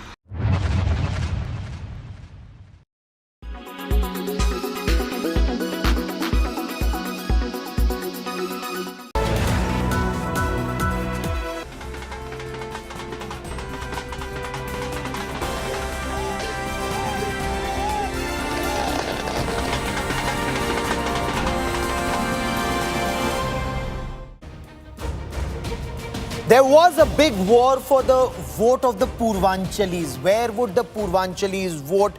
Both the Aam Aadmi Party and the BJP were trying to get a big share of that pie. But the BJP said we want it all. We spoke to BJP MP and actor Ravi Kishan, a big film star from Purvanchal, MP from Gorakhpur. He spoke of the strategy of how they consolidated the Purvanchali voters in Delhi. Listen in to that candid conversation with Rajdeep Sardesai and Rahul Kanwal.